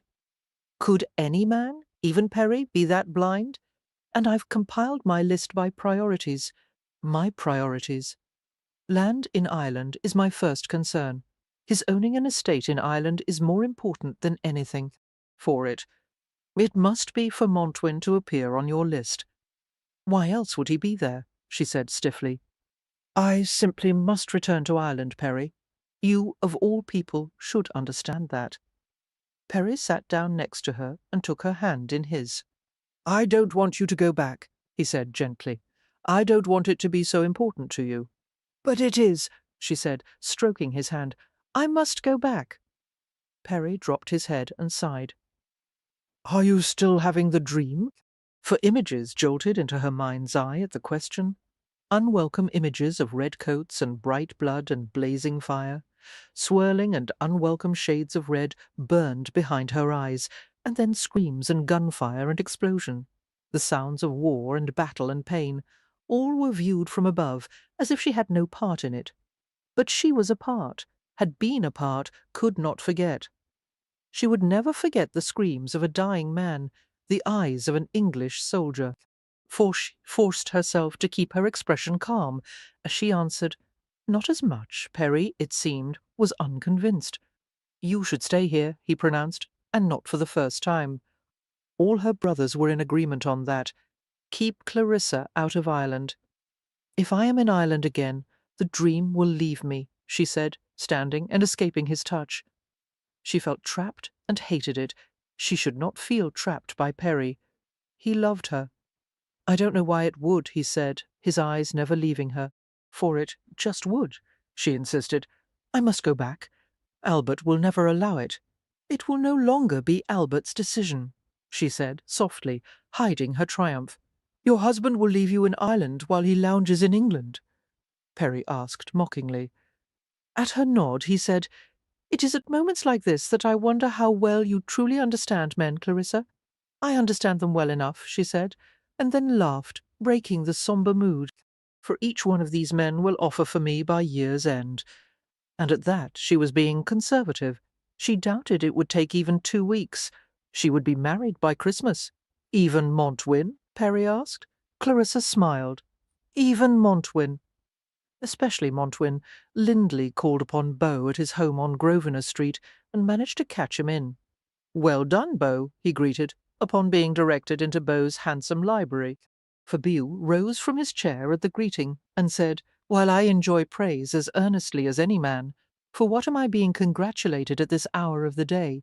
Why, for your success with Clarissa, Lindley said, a scowl just beginning to form at the evidence of Beau's ignorance.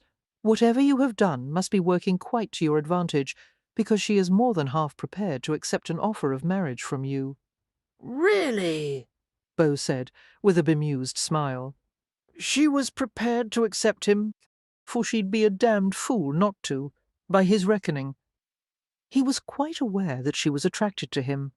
She hadn't been adept at hiding that from him, not that he cared, in any regard. Still, Lindley had a right to be pleased. It would be a good union for all concerned. He was more than a sight pleased himself. He had come to London to find a wife, and he had done so rather expeditiously, not wasting time when his duty was to get an heir at all speed. Perhaps he'd have a son by Christmas next. For, yes, he was quite pleased with the way events were progressing. Lindley had an air of being almost relieved to have the matter of Clarissa settled, and well he should be. Clarissa was ravishing, true, but she was a bit of a scold. Not a proper sort of wife for every man, but he was more than certain that he would manage her most efficiently. He had almost reached the stables when Russell Wallingford greeted him, for truly London seemed awash in Wallingfords since Clarissa had come to town to find a husband. Beau greeted him cordially, as befitted a future brother, and waited civilly while Russell came to the point. He was beyond certain that Clarissa would be mentioned. He was wrong. I noticed how prettily Miss Maria Belgrave played. Did you not also make note of it? A lovely young woman, is she not? I would not disagree, Beau said with a mental shrug.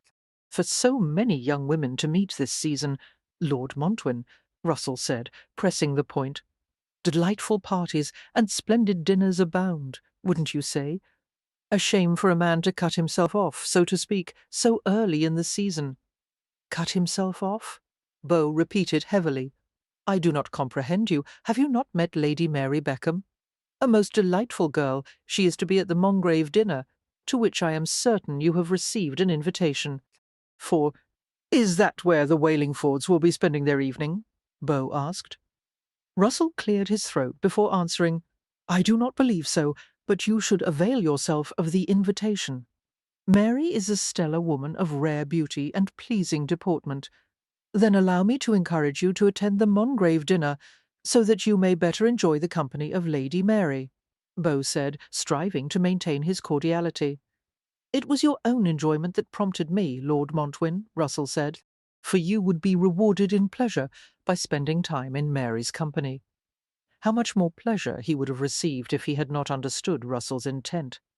He was obviously trying to dissuade him from Clarissa by throwing Mary Beckham or any other young woman in his path. What to make of this state of events when Lindley, not half an hour since, had hailed him on, encouraging him to finish the task he had started when first he came to London and beheld Clarissa?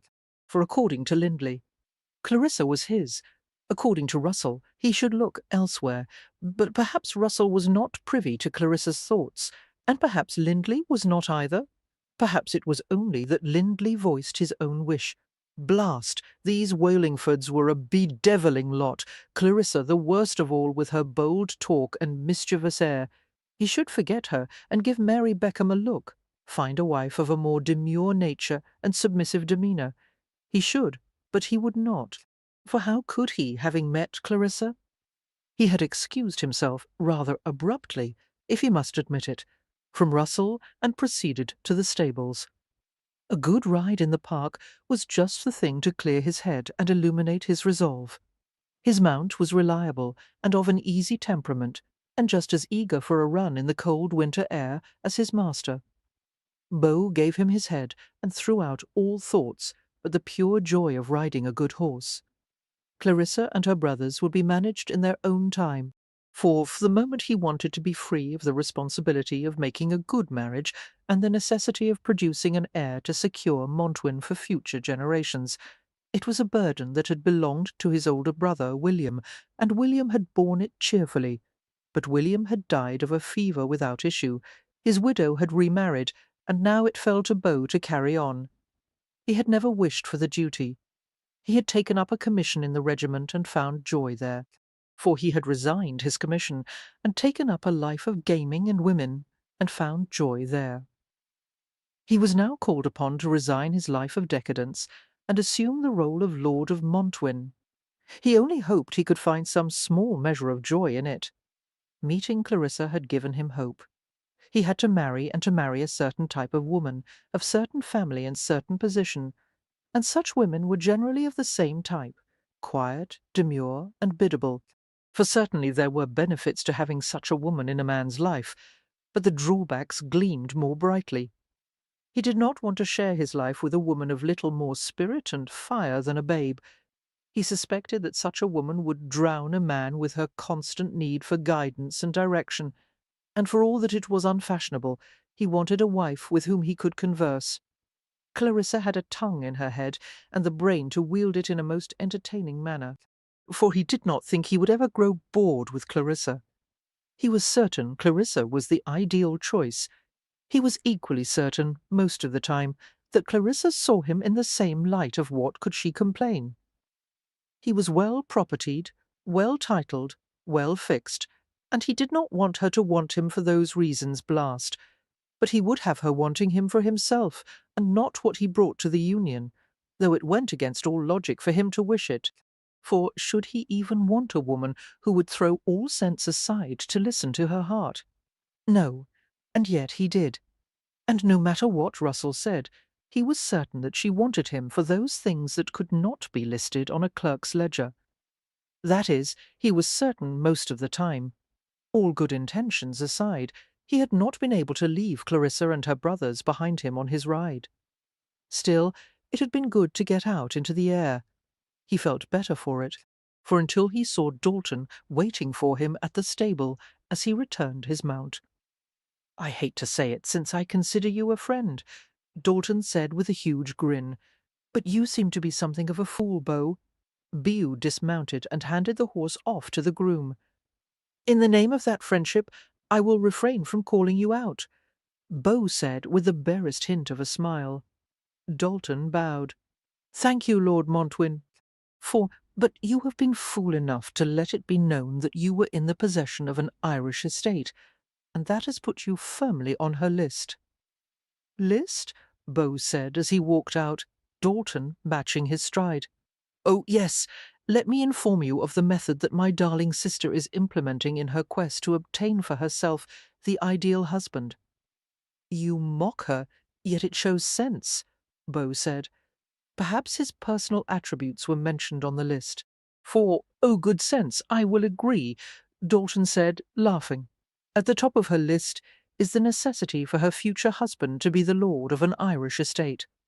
The second requirement, which naturally follows, and which you can hardly debate the wisdom of, is an annual income of not less than £30,000 a year, for how can an Irish estate be maintained for less?" In addition to a home or two in England, Beau added calmly, "She shows a rare inclination for management, for you must give my compliments to your sister." Dalton merely smiled and kept walking, swinging his stick most irritatingly. She wanted him, that matched with Lindley's impression. But for his Irish lands? He would not believe it. He had seen her eyes when she looked at him, and watched the thrumming of her blood in the slender stem of her throat. She wanted him, for let her tell her brothers that it was his Irish lands that compelled her to him, if it suited her, but he knew the spark of female interest when it landed in his lap, so to speak. She had him on her shopping list of possible husbands for more flattering reasons than property and income. "Our Clarissa," Dalton said, "is a very clever, very level-headed girl. No limp sentiment for her. I will deliver your compliments to my sister, Lord Montwin." For Dalton bowed and left Beau at Grosvenor Place and Piccadilly. Beau did not return the bow. He walked on, more determined than ever to prove at least to himself how very wrong Clarissa was if she thought to have him for his property alone. Another evening's entertainment to be readied for. In truth, she found she was looking forward to it. She was more than certain that Beau would be there, and the knowledge made her preparations all the more enjoyable. For tonight she would wear the pale green gown, with light pink and wine-red embroidered blossoms strewn about the neckline. The ruby necklace from her mother would do well with it. Albert requested entry, as she was choosing her gloves and fan. She kept her manner light, though she could feel her heart sink within her chest. "Good evening, Clarissa," Albert said, choosing to remain standing, though Clarissa had offered him a chair. "For, I don't mean to interrupt, but have you met anyone who might be suitable?" Uncharitable thoughts and hard words rose in her mind, but she subdued them. Instead, she tossed him her list with a carelessness she did not feel. Let her list speak for her. He would see how far he had pushed her. He would see to what lengths she had been driven in the name of familial duty and feminine submission. She regally pulled on a glove as she awaited his declamations of sorrow, regret, and guilt. "For I commend you, Clarissa," Albert said. She turned to face him. His face was radiant with joy and pride. "You display a level of intelligence about the whole matter of choosing a spouse that I find wholly admirable. If more young women were of your caliber, Britain would have more productive marriages. In fact, I can think of a few names you may have overlooked in ignorance. You will allow me to add them?" Clarissa nodded dumbly, for Lord Chester has a lovely park in Tipperary, as well as a small manor in France, now under dispute, of course, but that may right itself, and must be considered, don't you think? Naturally. Clarissa managed stiffly. A manor in France would be delightful. And then there is old Lord Baring, who is of an age to need a nurse more than a wife, but one cannot ignore the fact that he is in possession of the finest estate in Kildare. For I can see you now in his yellow salon. A striking portrait, if I do say. You are a clever girl to keep your head about you so well when so many girls flit off with the first pretty man with curling hair who happens to bow before them. Well, I won't detain you, seeing that you have the matter so well in hand. Given your abilities, I should not be surprised by a Christmas wedding. I tell you, well done, Clarissa. For he strode to the door of her chamber, and she could hardly find the words to bid him good night. You are satisfied, then? She managed to say. Albert turned at the door and considered her. She looked as forlorn as a pup in the rain, though he knew she was unaware of it. More than satisfied, Proud, if you must know. You are being remarkably reasonable about the whole business. Most gratifying, shows the makings of a splendid wife. And he turned and left.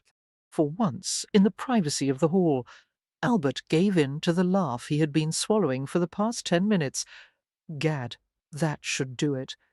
She dropped the whole notion of the list, now that she had been commended for it. He hadn't missed the significance of Montwyn's name appearing with the rest. Oh, yes, the man had an Irish estate, but he was also well-titled, and of a firm and unyielding temperament, perfect for his young sister. For that was a match well made. He could hardly have done better himself for her.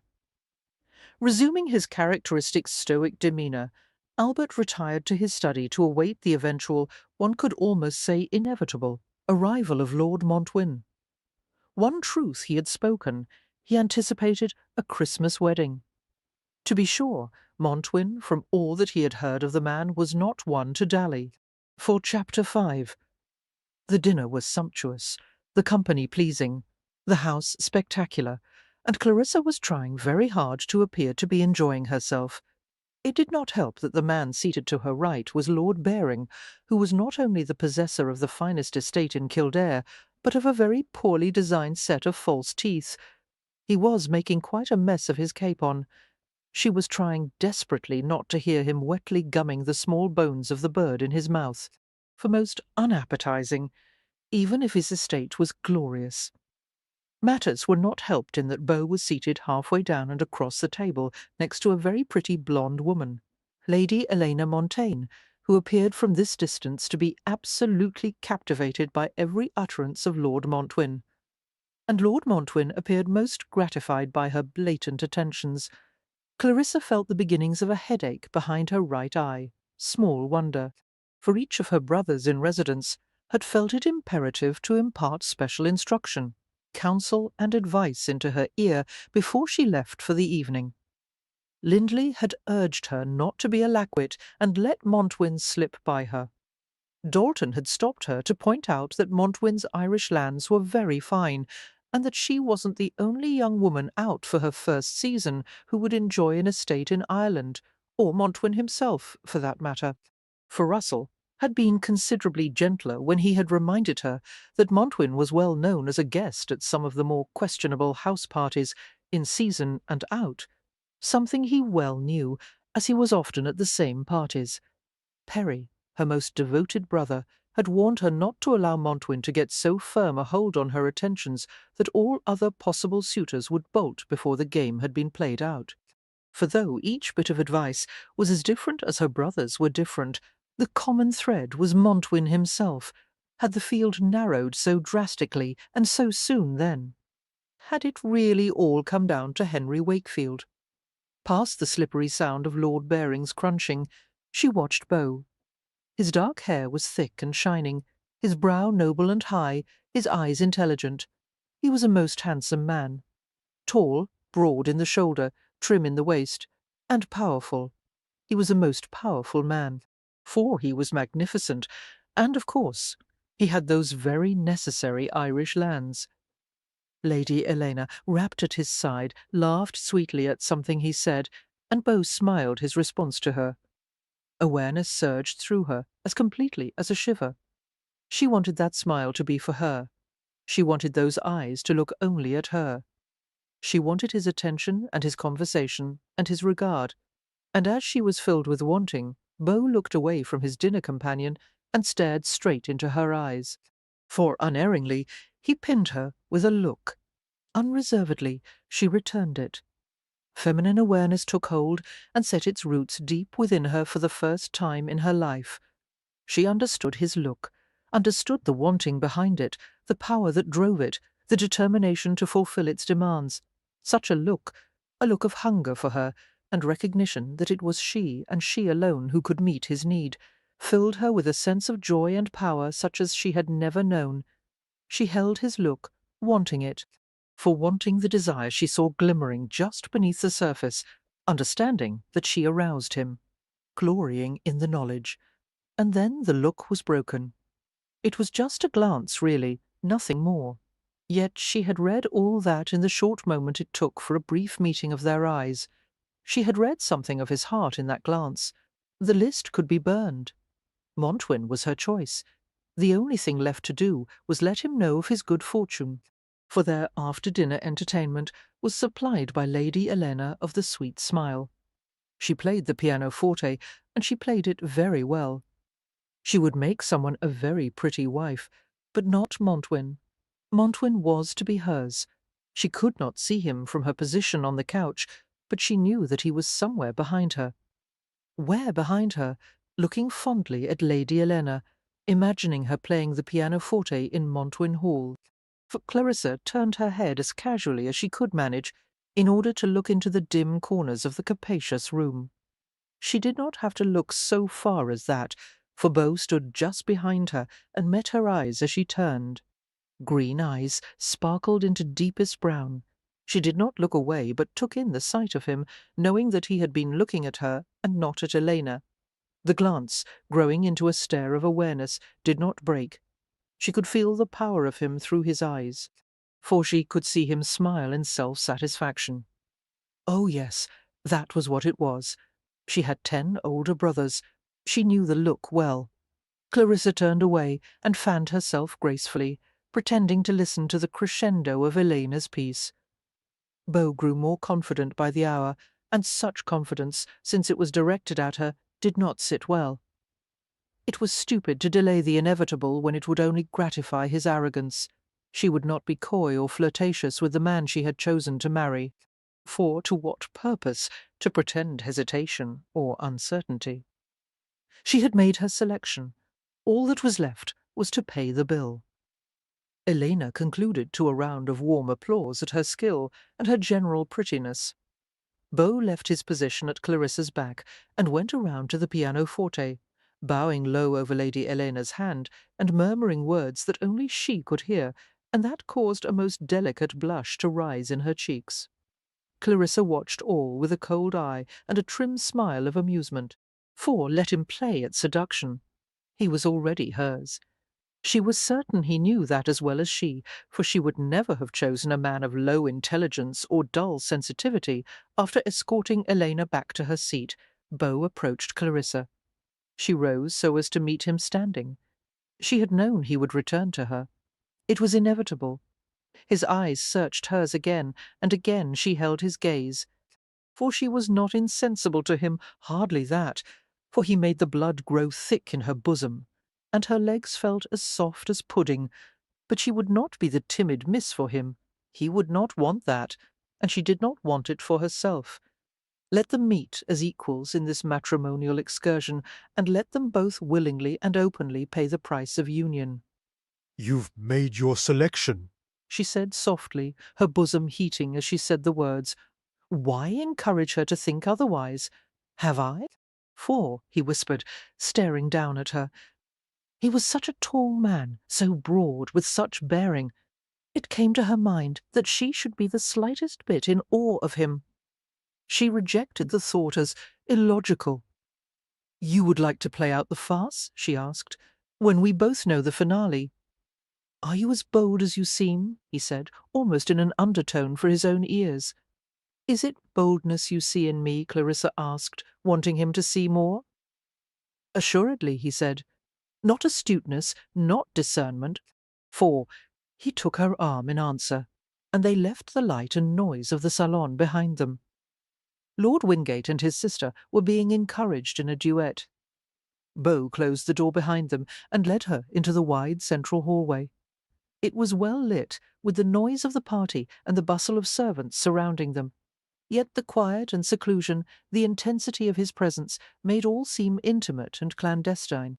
for she felt, somehow, that it was intentional on his part, that he was testing the degree of her temerity. She did not care. He was her best choice, and without undue pride, she determined that she was his. Because you are an astute shopper? He asked, his eyes intent upon her face. Able to choose the finest lace at the most reasonable price? He moved closer to her, just a step, but she felt her breath catch and moved away from him. I am a good shopper. Your vanity must compel you to agree. And there are worse attributes in a wife. And what woman, maid, or matron shops without a list? He said abruptly, hoping to catch her in an embarrassment. Not I, surely, she said, chin up and eyes clear as fine wine. Yet she, impossible woman, would not be pricked by so small a thing as shame. She did not bleed from the wound his words had attempted. She was bold, no matter her claims to be discerning. For what woman on the marriage mart would be so obvious, so blatant, so without feminine guile in her matrimonial pursuits? Was it a game she played to catch his interest, for she surely had, or was she truly as bold as she appeared? He pressed closer to her, his hand upon her arm, and forced her to promenade the hallway with him. He would not compromise her, for he did not want her by that route, and he would not give her the chance to catch him with that old ruse. For no, all would be proper, if a bit irregular. What was the body of your list? How was it compiled? He asked. By priorities, my lord, how else? She said, and then smiled. Surely Dalton told you as much. He smiled down at her, amused and engaged. She was astute and a beauty. If he had bothered to compile a list, certainly it would have featured those two attributes. Rather call them necessities. I was informed only of a list in the making. He quibbled. I am honoured for to have been included. You are not sincere, but I am, she said, her hand light upon his arm. She did not tremble. He was impressed. You are on my list of possible husbands. If the truth be told, I am quite certain that you are on many similar lists throughout London. I'm sure your dining companion, who plays the pianoforte so sweetly, will add your name to her list before she retires. Her boldness went too far, straying into vulgarity, for you show only boldness and no discernment. In making such a remark, he said with tight anger. You are right, I apologize, she said quickly enough, but it is the truth. It may well have been the truth, but he was both appalled and flattered. She could read it in him, he knew. The truth is delightful, is it not? She said, laughing lightly. He had never found being laughed at to be even remotely tolerable, until now. He wanted to tell her that she was the rarity, the delight, for he didn't know there could be such a woman as Clarissa Wallingford seemed to be. But perhaps she only seemed to be. Shall we test it? He challenged. A conversation of truth, only truth, with none of the layered shadings of practised civility. Do you dare it, Clarissa? Truth need not be uncivil, she said, her manner quietly cautious. He silently applauded her, bold but not reckless. Then a civil truth. Shall we try? He grinned, pressing his hand over hers as it lay upon his arm. For Clarissa smiled up at him, her expression playful, and said, Yes, I would enjoy it. The first truth. And a truth most civil, he teased. But he wanted more than careful, polite truths from her. He wanted to see into her heart. How real is your list? Quite real. I held it in my hand but hours ago, she said. And my name was on it, held between your hands? For he did not touch her hand, but his eyes went there, and she clenched her hand upon his arm to keep him away from the vulnerability of her palm. Yes, she said softly, averting her eyes. He was so overwhelming at this proximity, it was becoming increasingly difficult to maintain her composure. Why am I on your list? He asked. She could only look at him, feeling his nearness and his strength, feeling that she should take care and protect herself, but she could not. For she stood, immobilized by his touch, and by the impossible nature of his question. Why was he on her list? She would not tell him that he was handsome. She would not tell him that he amused her. She would not tell him that he drew her in when all of London seemed closed to her Irish heart. She would not tell, for she would not allow those words into her thoughts. She could only want him for what he could give her, not for what he could inspire in her. That was all she would allow herself. "For what is it about me that has made me so profoundly eligible?" he said. Ah, he wanted compliments, as all men did. That also she would not do. A man never appreciated the giver of the compliment, but only the compliment itself, hugging the words to his chest as he strolled off in self-congratulation. She had not needed 10 brothers to teach her that basic truth. "You have a wonderful estate in Ireland," she said casually. It was not what he had expected to hear, for it was not what he wanted to hear. He was titled, well regarded, fit, and not unpleasant to look upon. All for naught if his Irish lands were forfeit. Impossible! No truth could have so much folly in it. She wanted him. He knew that for a truth.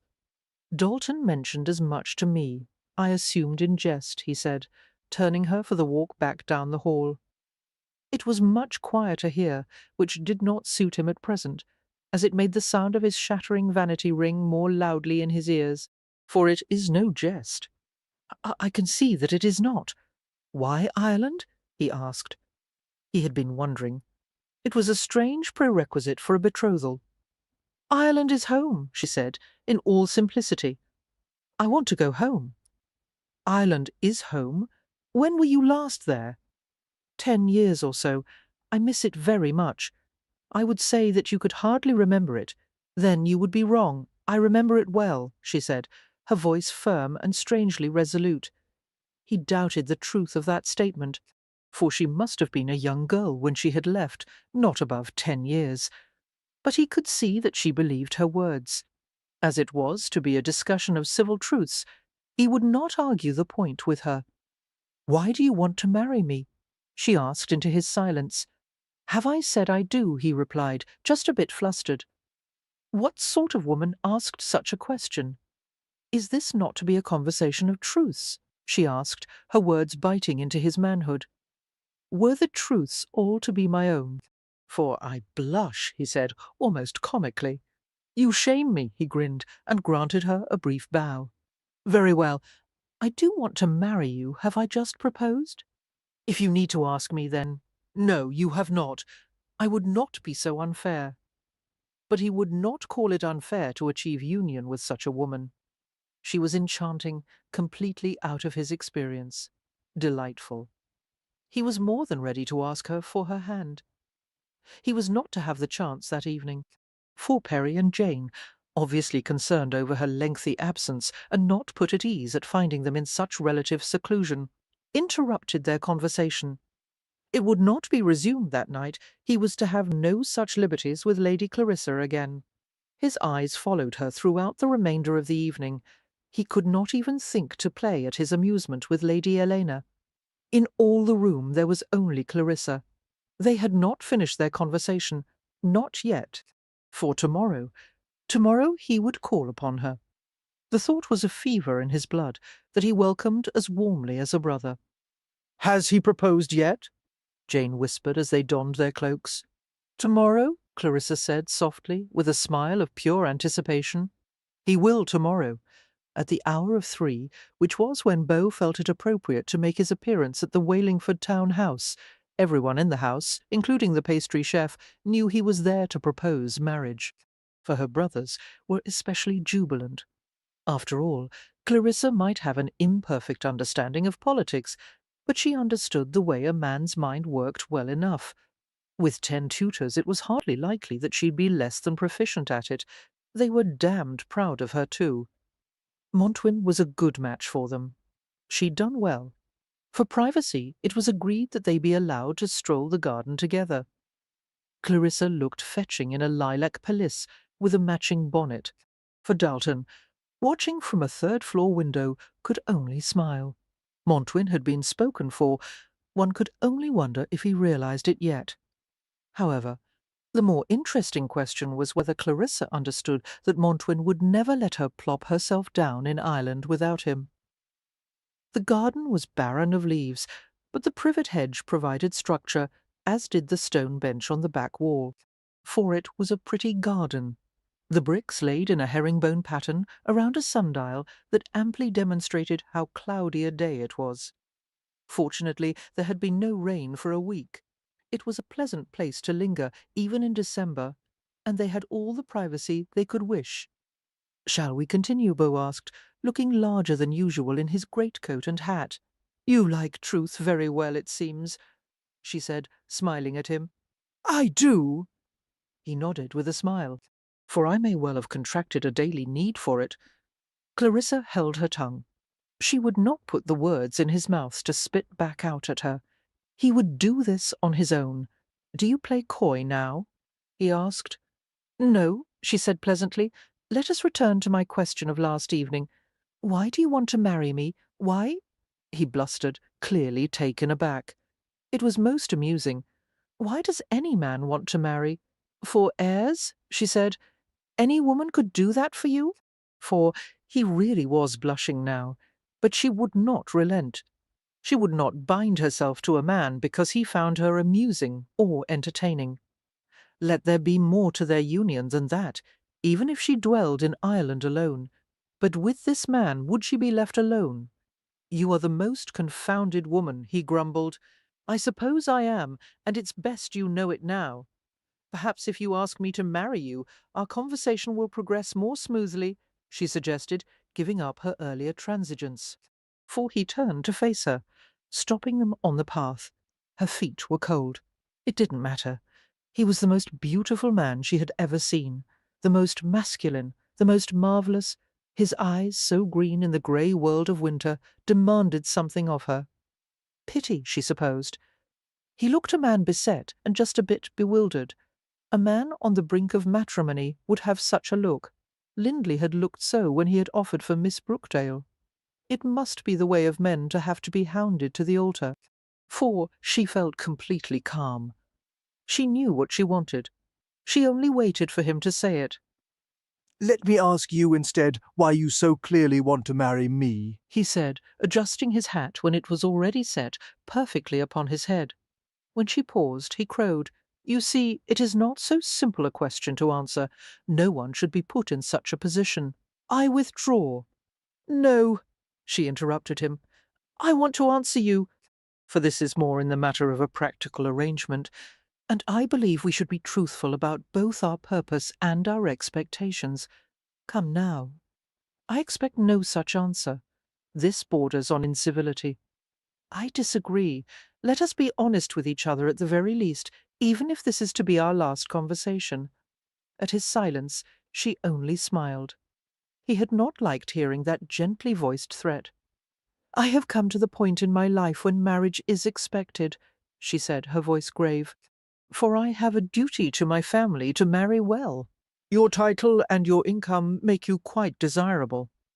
"High on your list, you might say," he interjected curtly. He looked irritated. It didn't alarm her as it didn't signify. Men were so easily irritated. "I do say," she said brightly, "you are my first choice, most especially because of the desirability of your Irish estate. You are in a county I particularly admire, and all agree that your house is outstanding. To hell with all that." For he roared, obviously pushed beyond his endurance for honest communication. Oh, he was definitely angry, and he had used foul language. If he thought to shock her into silence or submission, he had calculated poorly. She had 10 brothers, 3 of them in the army.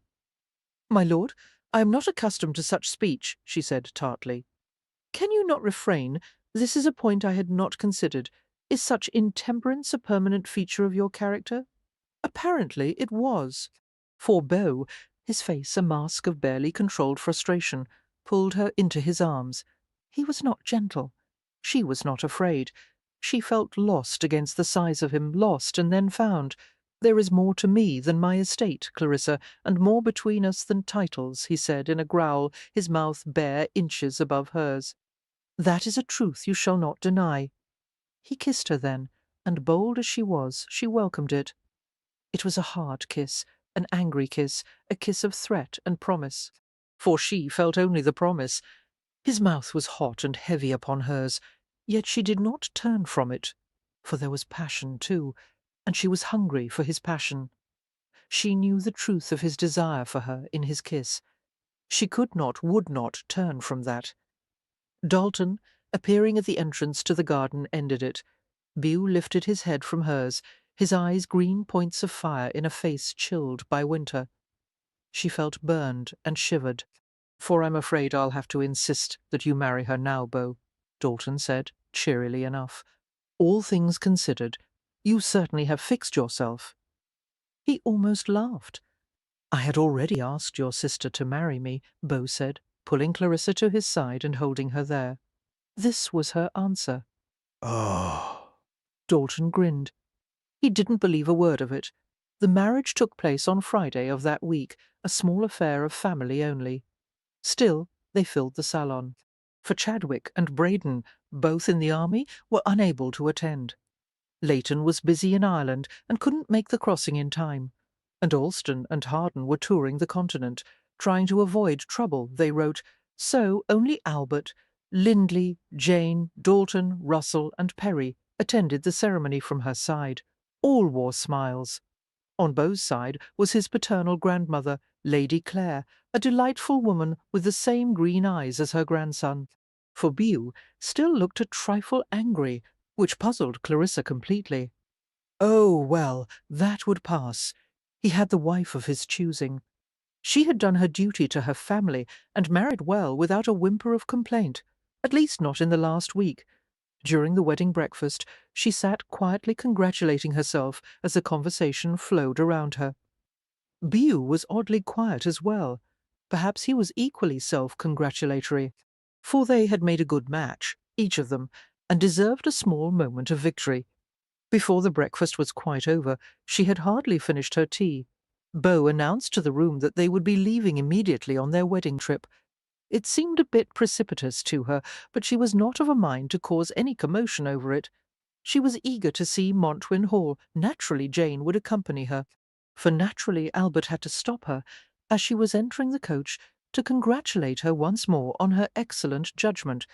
And again, as it had the last 10 times he had offered such words of praise, the compliment rankled. It should not. She had made the best match of the season. She was on her way to Ireland even now, for that was the final destination of their bridal itinerary. Ireland? She would be in Ireland again, home. Once she was settled, Beau would return to England, for which was where he belonged, being English. She would remain in Ireland alone. The thought brought less pleasure than it had even a week ago. Alone was such a lonely-sounding word. Would he really leave her alone? Pish! She would have Jane and Ireland. She would not be alone, but she would not have Beau. Did he honestly mean to leave her alone? At present, he did not. Beau had her bundled into the coach with Jane snug against her side before she had quite finished her farewells, for Bew sat across from them, warm in his greatcoat, solemn and silent. And so he remained throughout the day. Even Jane, with her pleasant and hopeful nature, could not stand against such a wall of silence. Clarissa had no energy to make the effort. All her thoughts were of Ireland. The man who had made it possible, her husband, she barred from her thoughts. For though it was a most difficult thing to do with him, sitting just across from her, his knees brushing against her skirts, his green eyes studying her, still she persevered.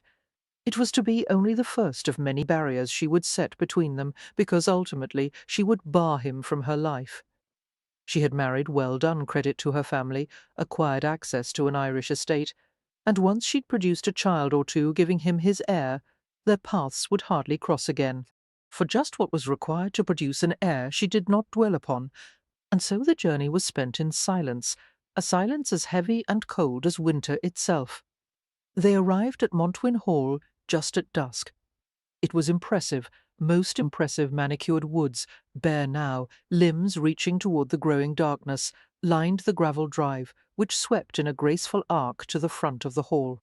For the hall itself consisted of a massive central building, surrounded by 4 pavilions, linked by quadrant colonnades, all perfectly symmetrical, perfectly grand. Jane looked suitably impressed. Clarissa could not have been more pleased. "So you're happy with your bargain?" Beau asked as the coach stopped in front of the portico. It was the first sentence he'd spoken to her all day. He sounded insulted, yet why should he be? For why should he not be flattered and pleased that the legacy she had married into was grand? She was expected to marry well. Should she be derided because she had? Obviously not. Her only recourse was to ignore him, since he was being so contrary. But he was very difficult to ignore. He knew that well enough. Beau was perfectly aware that Clarissa was doing all in her power to ignore him, as if he were an unnecessary accessory to her Irish lands. For she had been clear in her purpose from the start, and equally vocal. What cause had he to complain now? What cause? Because he had believed her to have some kindred feeling for him, because he had wanted her with the first look, because her odd honesty had beguiled him as surely as her beauty. Beguiled but not blinded. He was no fool. He would not have pursued her if he had not felt some shimmer of attraction in her. She wanted him, and for more than his title and lands, she had to want him. For no woman could be so cold and practical. It was only left for him to prove it to her. He was not a pair of gloves purchased for her convenience. He was her husband. If she did not understand the difference, she soon would. The house was entered through the marble hall, and he could hear her intake of breath. It was breathtaking. Corinthian columns of pink Nottinghamshire alabaster made up the colonnade. The ceiling was frescoed and lit by circular skylights, for the floor was buff marble inlaid with curls and circles of white marble. It was most impressive entry. "A most beautiful hall, Lord Montwyn," Jane offered. Bew nodded at the compliment, graciously accepting it from her. "Shall we have a tour?" Clarissa said, her priorities clear, as always. "Not tonight," Beau answered. "Moresby has prepared a light supper for us. We shall dine and then retire for the evening, for it has been a long and tiring day. I am certain a good night's rest must head our list of priorities." Clarissa swallowed her argument and smiled her acquiescence. Most reasonable of her, especially as he had not given her any choice but compliance. Moresby, the head butler, was introduced to them, and he led the way to the dining-room, where they ate sparingly. It had been a long day, and Jane, if not Clarissa, was most fatigued. "For I do think I could look at the ground floor," Clarissa said, as the plates were being cleared. "What was beyond the marble hall, the salon," Beau answered, rising from his chair. "And you shall see it tomorrow. Good night, Lady Jane," he said. "Moresby will conduct you to your chamber. Have a most restful night." Jane left without a murmur of protest, or even any hesitancy of step. "That was most rude of you," Clarissa said as they proceeded up the stairs. For Jane would have enjoyed a tour of Montwyn Hall very much. "You gave not a thought to her pleasure." "I do believe that Jane is more attuned to my pleasure than my own wife," he said. "Should we not hasten to the bedchamber and conclude our transaction?" "I believe I quote your sentiments when I remark that you are delving into the vulgar in your attempts at truth-telling," she said. "Perhaps the fault, if there is one, is that I lack your practice at speaking a civil truth, for perhaps I can phrase it better." He pondered, leading her on down a wide hallway ornately littered with oil paintings and mahogany chairs. "Ah, let's try this," he smiled. "I want to sample the goods I have paid for better. I should have paid more attention to your outburst in the garden. You are intemperate," she said stiffly. Her stomach dropped into the cradle of her hips to wiggle there in a most distracting manner. Bew merely smiled and opened the door for her, for the chamber beyond was sumptuous, large, and well lit by fire and candle. The room was done in green, buff, and gold, the furniture Chippendale, the hangings silk. The bed-cover had been turned down. All was ready for his sampling. "Perhaps," he said, closing the door behind them. "I would have said eager, but the best word may be curious. Curious, to see if your boldness was a ploy. I often wondered if you were as bold as you seemed. It appears I am soon to have my answer, for I understand the transactions of the marketplace as well as you, she said coldly. Let a servant attend me. I will present myself to you shortly, and then the bargain we have struck will be well and truly sealed. No servants, he said, just us. And this bargain, this union, is already sealed, Clarissa. All has been signed, our words have been spoken, our families have borne witness. We are wed, and not intemperately. We knew what we were about, did we not? For did you not know that when you shopped for an Irish estate, a husband came with it? Surely a great bargain for such an astute shopper as you. She stood, speechless, as he began to disrobe. He moved quickly. He showed no embarrassment at the revelation of his skin. She dared show none, though it was not embarrassment she felt, but fear. Now came the moment when the bill must be paid, an heir must be conceived, for she would have to couple with this man, this husband of hers, until her duty had been accomplished. If he had looked powerful in cravat and coat, he was 100 times more so bared to the waist. Muscle gleamed in the firelight, rippling with each movement of his body, proclaiming his raw masculinity loudly to her eyes. Her heart jumped into her throat to almost suffocate her. He stared at her. His eyes were intense and discerning, reading in her what she most wanted to hide. She wanted him. For yet, wanting to touch and be touched by the man before her could have no part in a rational mind. It was all blind desire and need. Such a response shamed her. She wanted him, and she thought she might love him. She could not love him. She could not want him. She could not need him, because she would leave him when she went home to Ireland. She would leave, and he would stay. His duty would require it. Her heart would call her to Ireland. She would not leave it again. For, "Come, Clarissa," he said, clad only in his tight buckskin breeches. "I will not hurt you, and I will not provoke you further." Not provoke? He truly had no skill at speaking honestly. He was broad and hard, his muscles sculpted by flawless skin. His chest was lightly furred with black hair, and his eyes shone green as spring growth. "Thank you," she said, turning her back on him. "Is there no one to assist me?" "No screen. I will assist you if you have need, and there is no need for a screen. For delay is not to your advantage, my dear. With a bold stroke, the matter is behind us." I wish you had used a different expression. she said with an uncomfortable laugh. "I apologize," he said, grinning.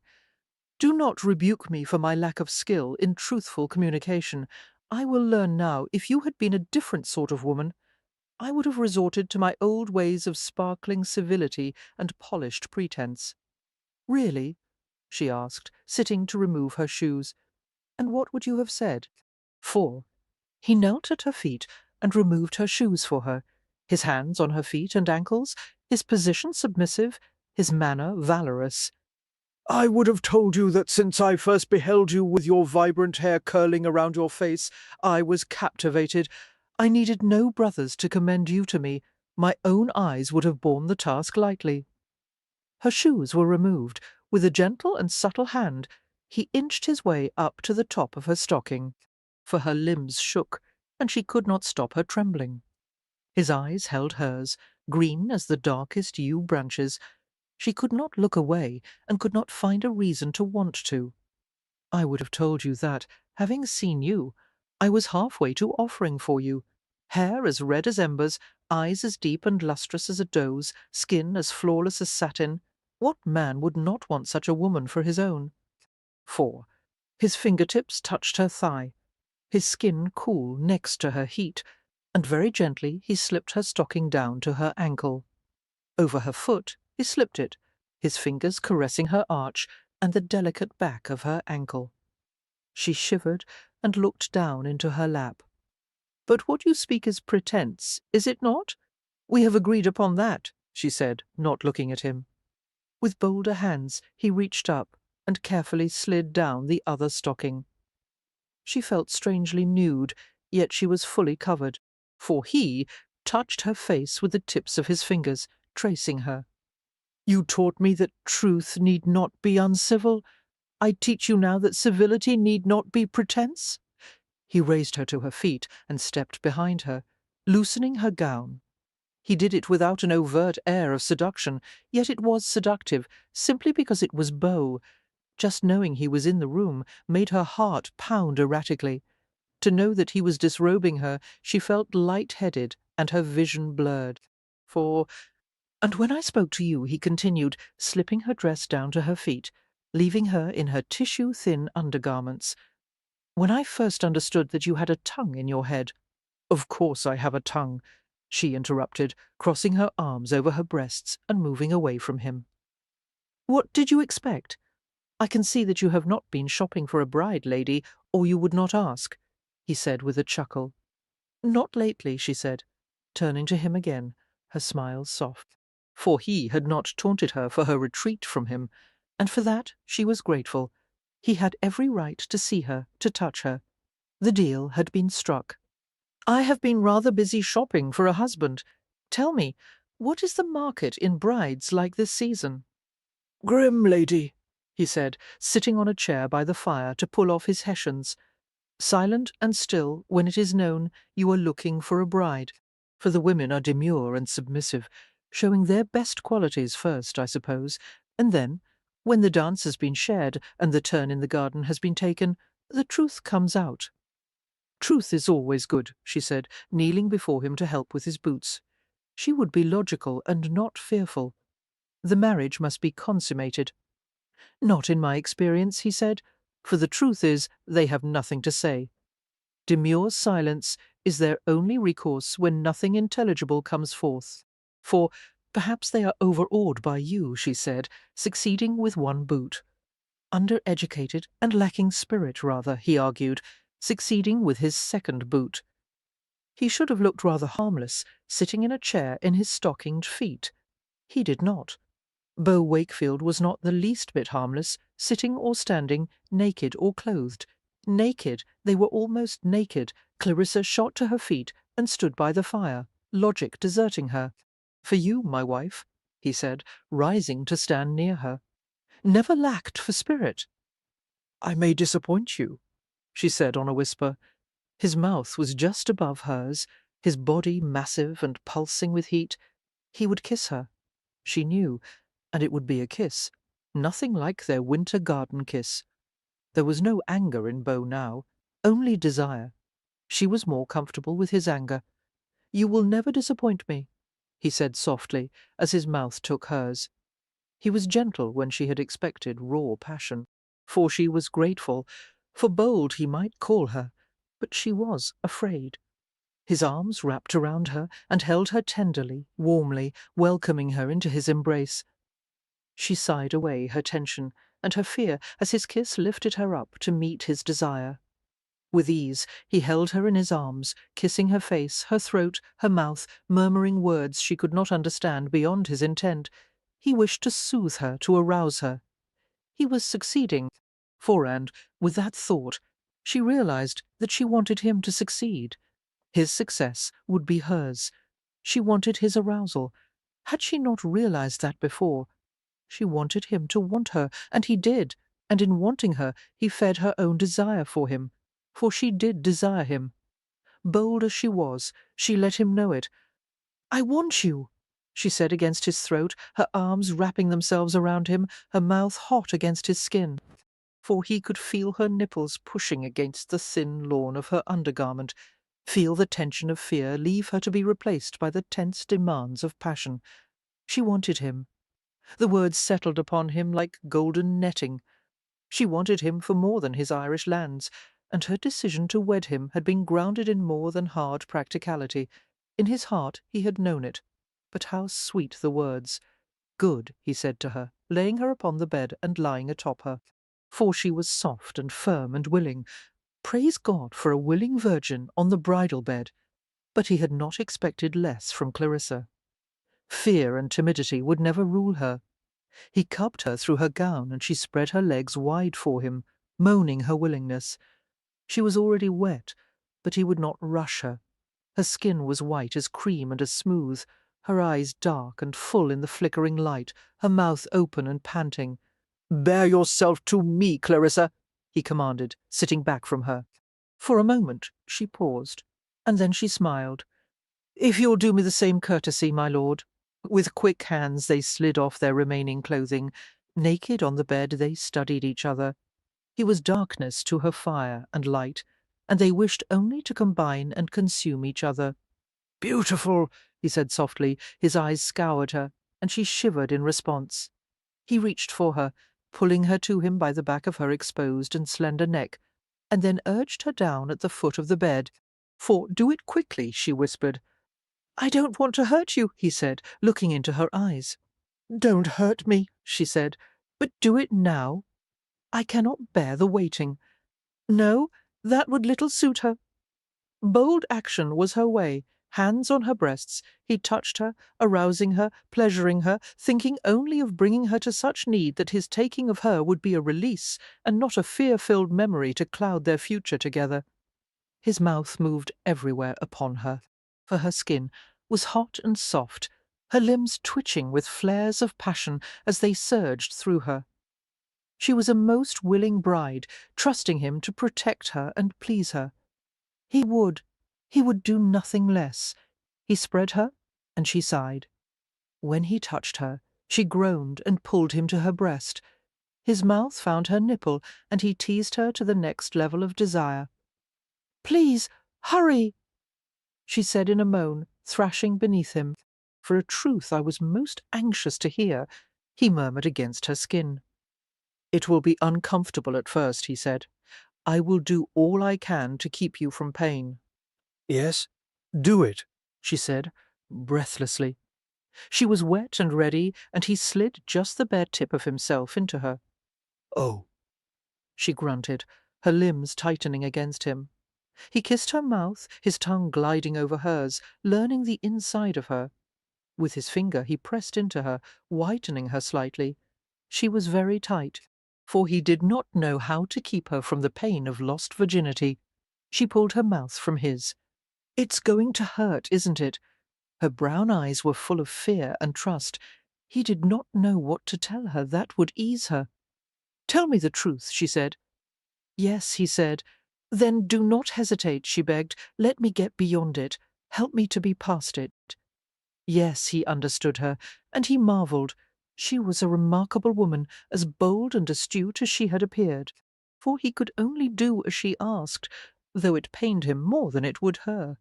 He did not want to hurt her, yet delaying the pain she knew was to come was a torture of its own. Staring down into her eyes, he thrust. She cried out and closed her eyes, thinking it accomplished. He was only halfway there. Waiting for her to soften around him, he thrust again. "Home!"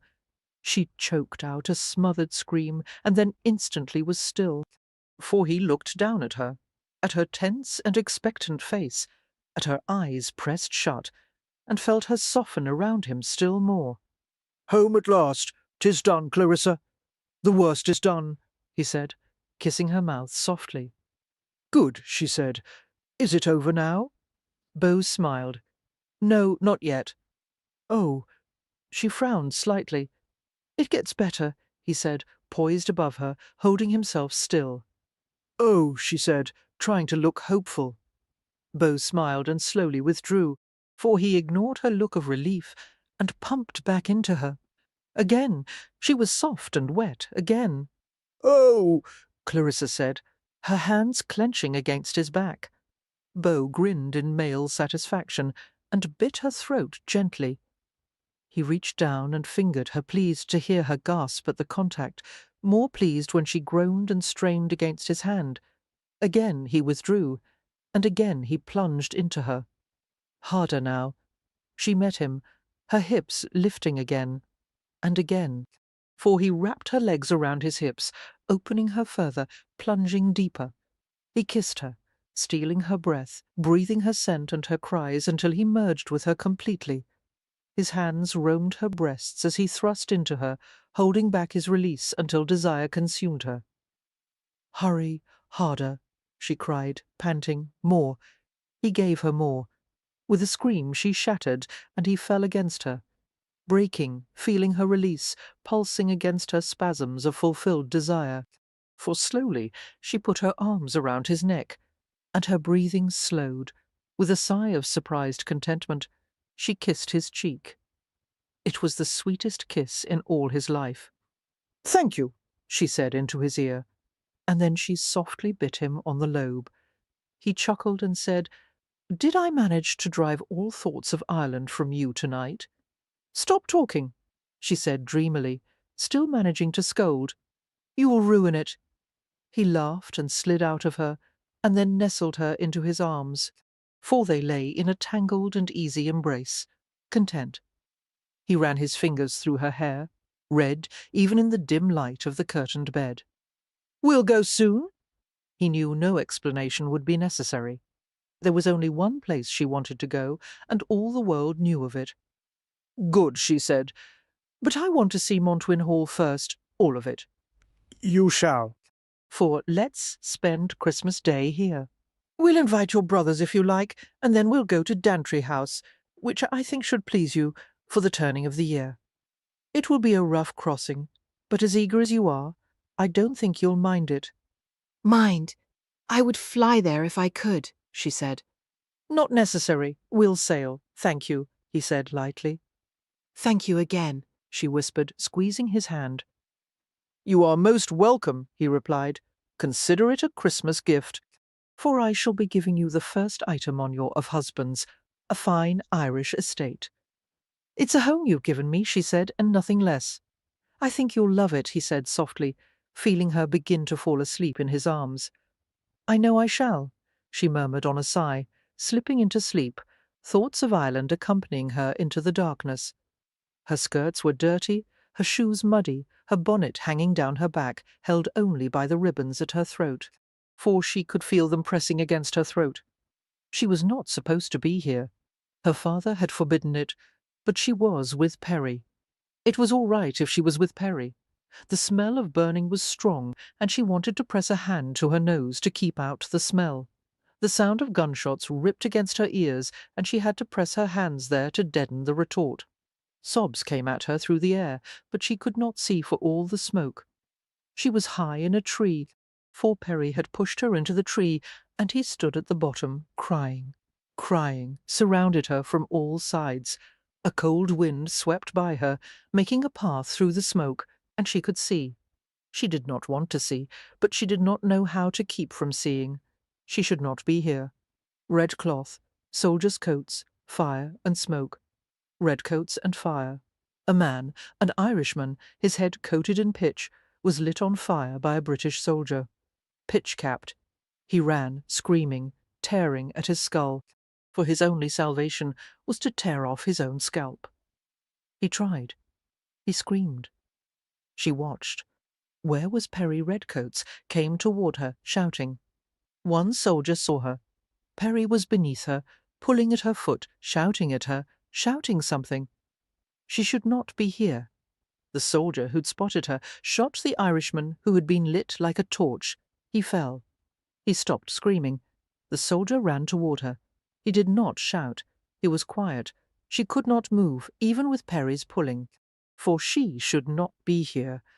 The soldier grabbed her and lifted her in his arms. He pulled Perry behind him, and then they ran to a stone wall that contained a field. The field was empty. The stones held nothing. Nothing. Only the sound of crying. She awoke with a cry that strangled itself before it was fully born.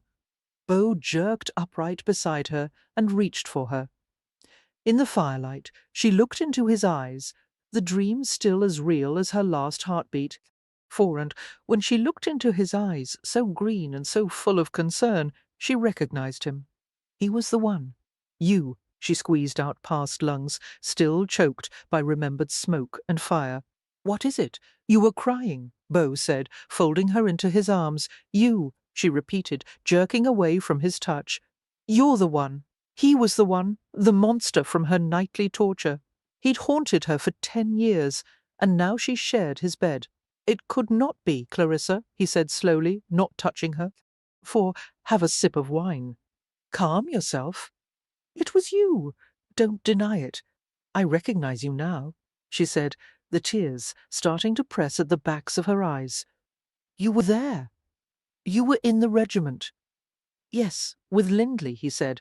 Lindley wasn't there, she shouted. He would not make Lindley a part of this.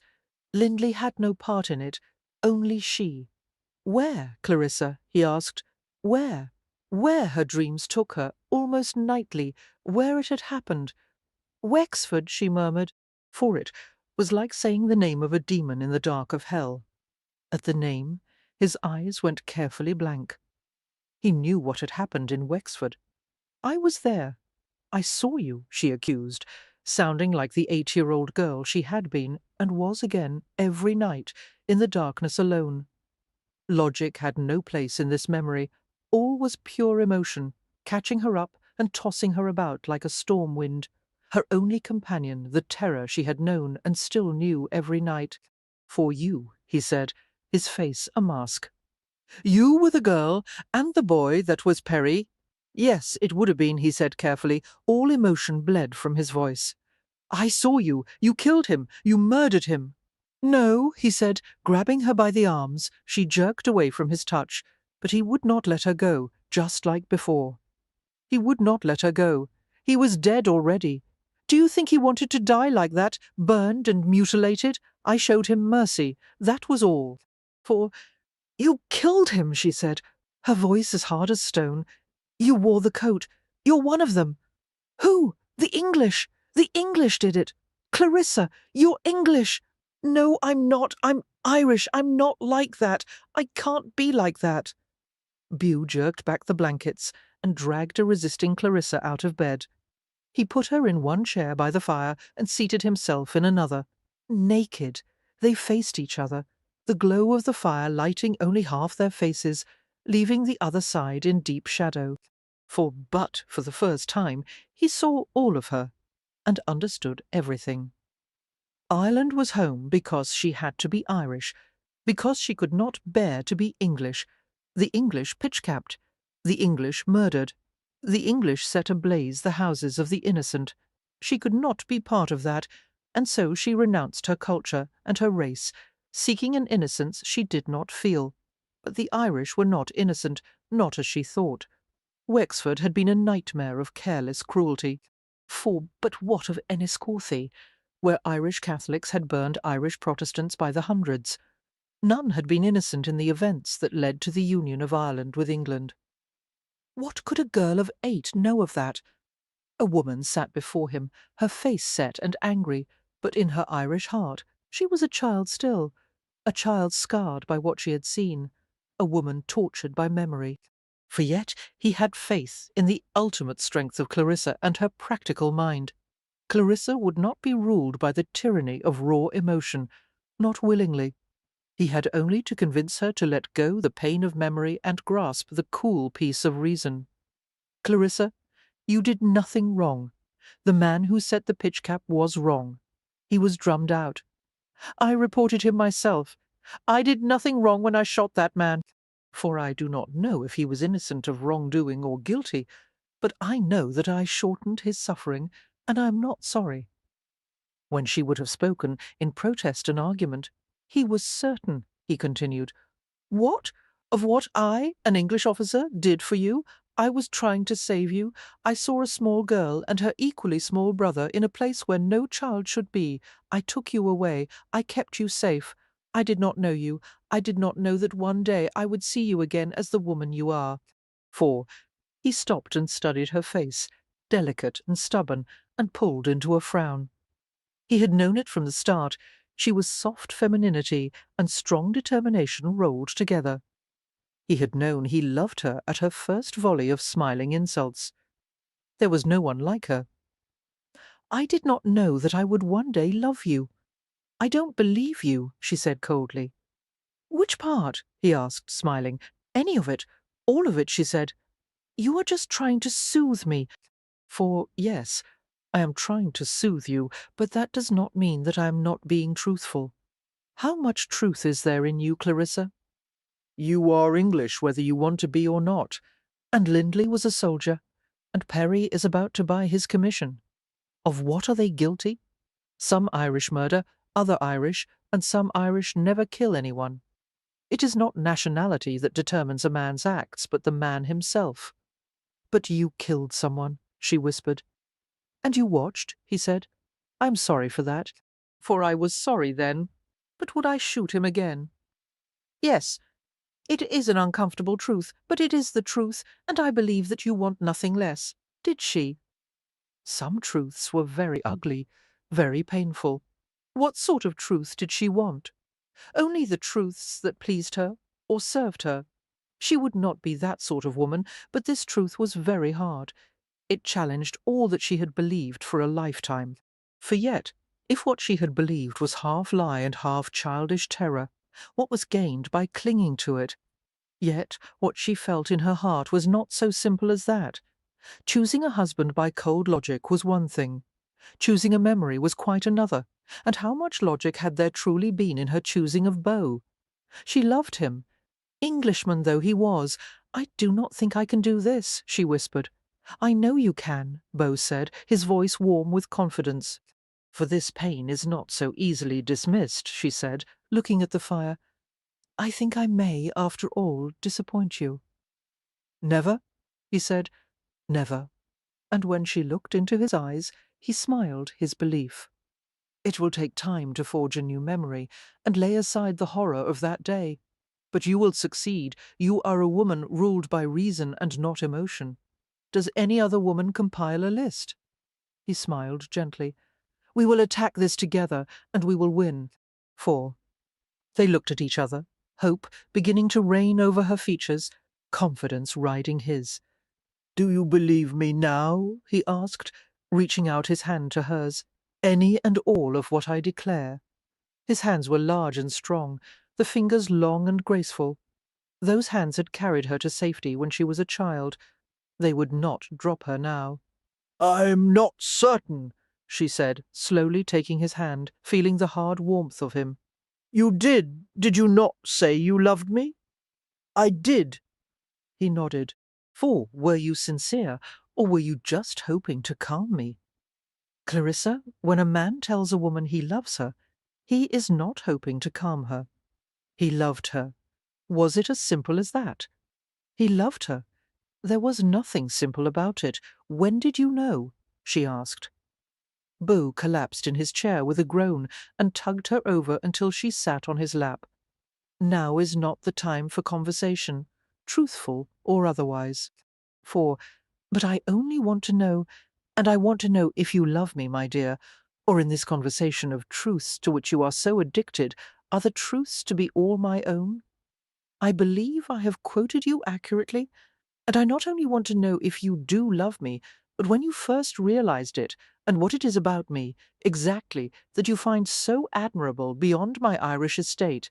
That is, he grinned, awaiting her response. Tell him she loved him this early, in the marriage. Hardly wise, for his arrogance would be insufferable if he knew he had won her heart so easily. There was time enough to confess her love, perhaps in a year or 2. She grinned in return before saying softly against his ear, You are so right. This is not the time for conversation. Really? He asked, running his hand up her thigh to her hip. Convince me. Prologue. A doll just like the one in Worcester's window. That's what I want for Christmas. For Prudence smiled slightly at her sister's words as the younger girl hugged their mother and kissed her good night. Charlotte had been making her wishes known for weeks now, and Prudence and her mother had been working very hard at making a similar doll for her for most of that time. The doll itself was finished, though not completely satisfactorily. They were not professionals at the job, but they had done the best they could. For Charlotte was a good girl, though.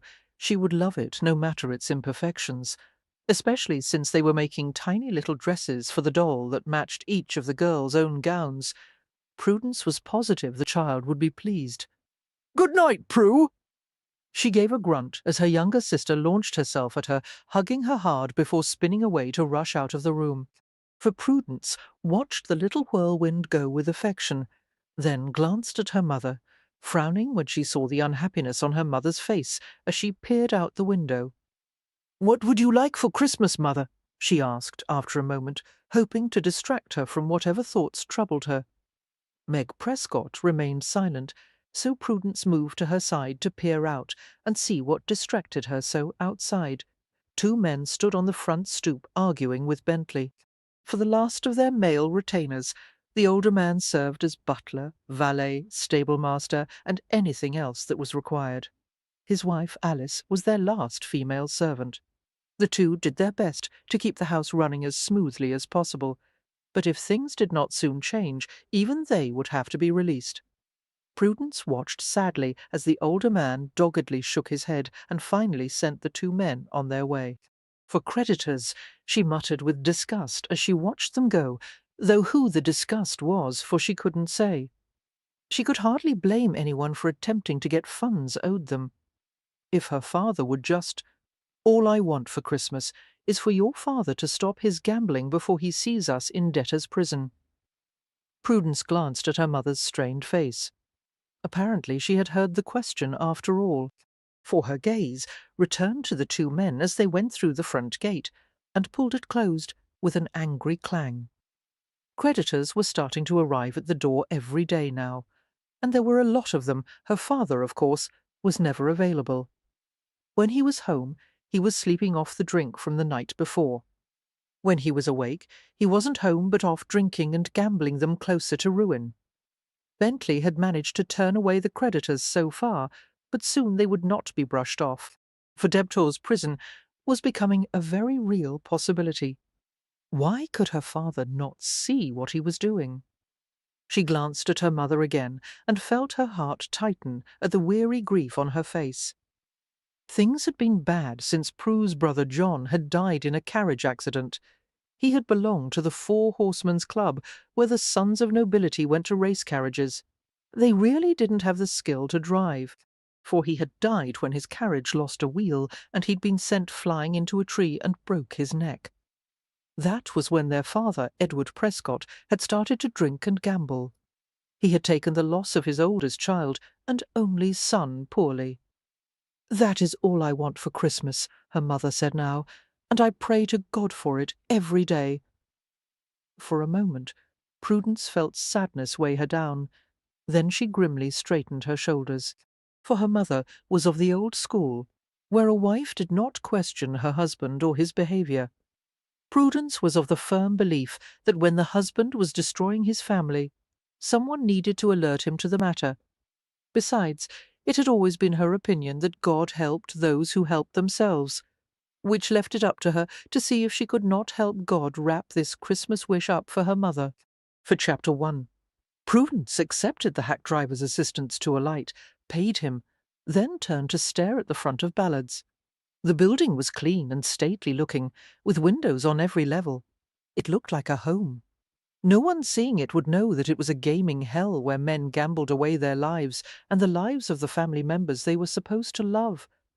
Prudence blew an irritated breath out as her conscience pricked her, for she supposed calling it a gaming hell was not being quite fair. There were no Captain Sharps here waiting to cheat the gamblers who frequented the establishment. This was, by all accounts, an honest concern, but it was not a private club either. Membership was not necessary to enter. However, it did only cater to better quality patrons. Proper decorum and a certain calibre of dress were required to enter, as well as the desire to stay and gamble your life away.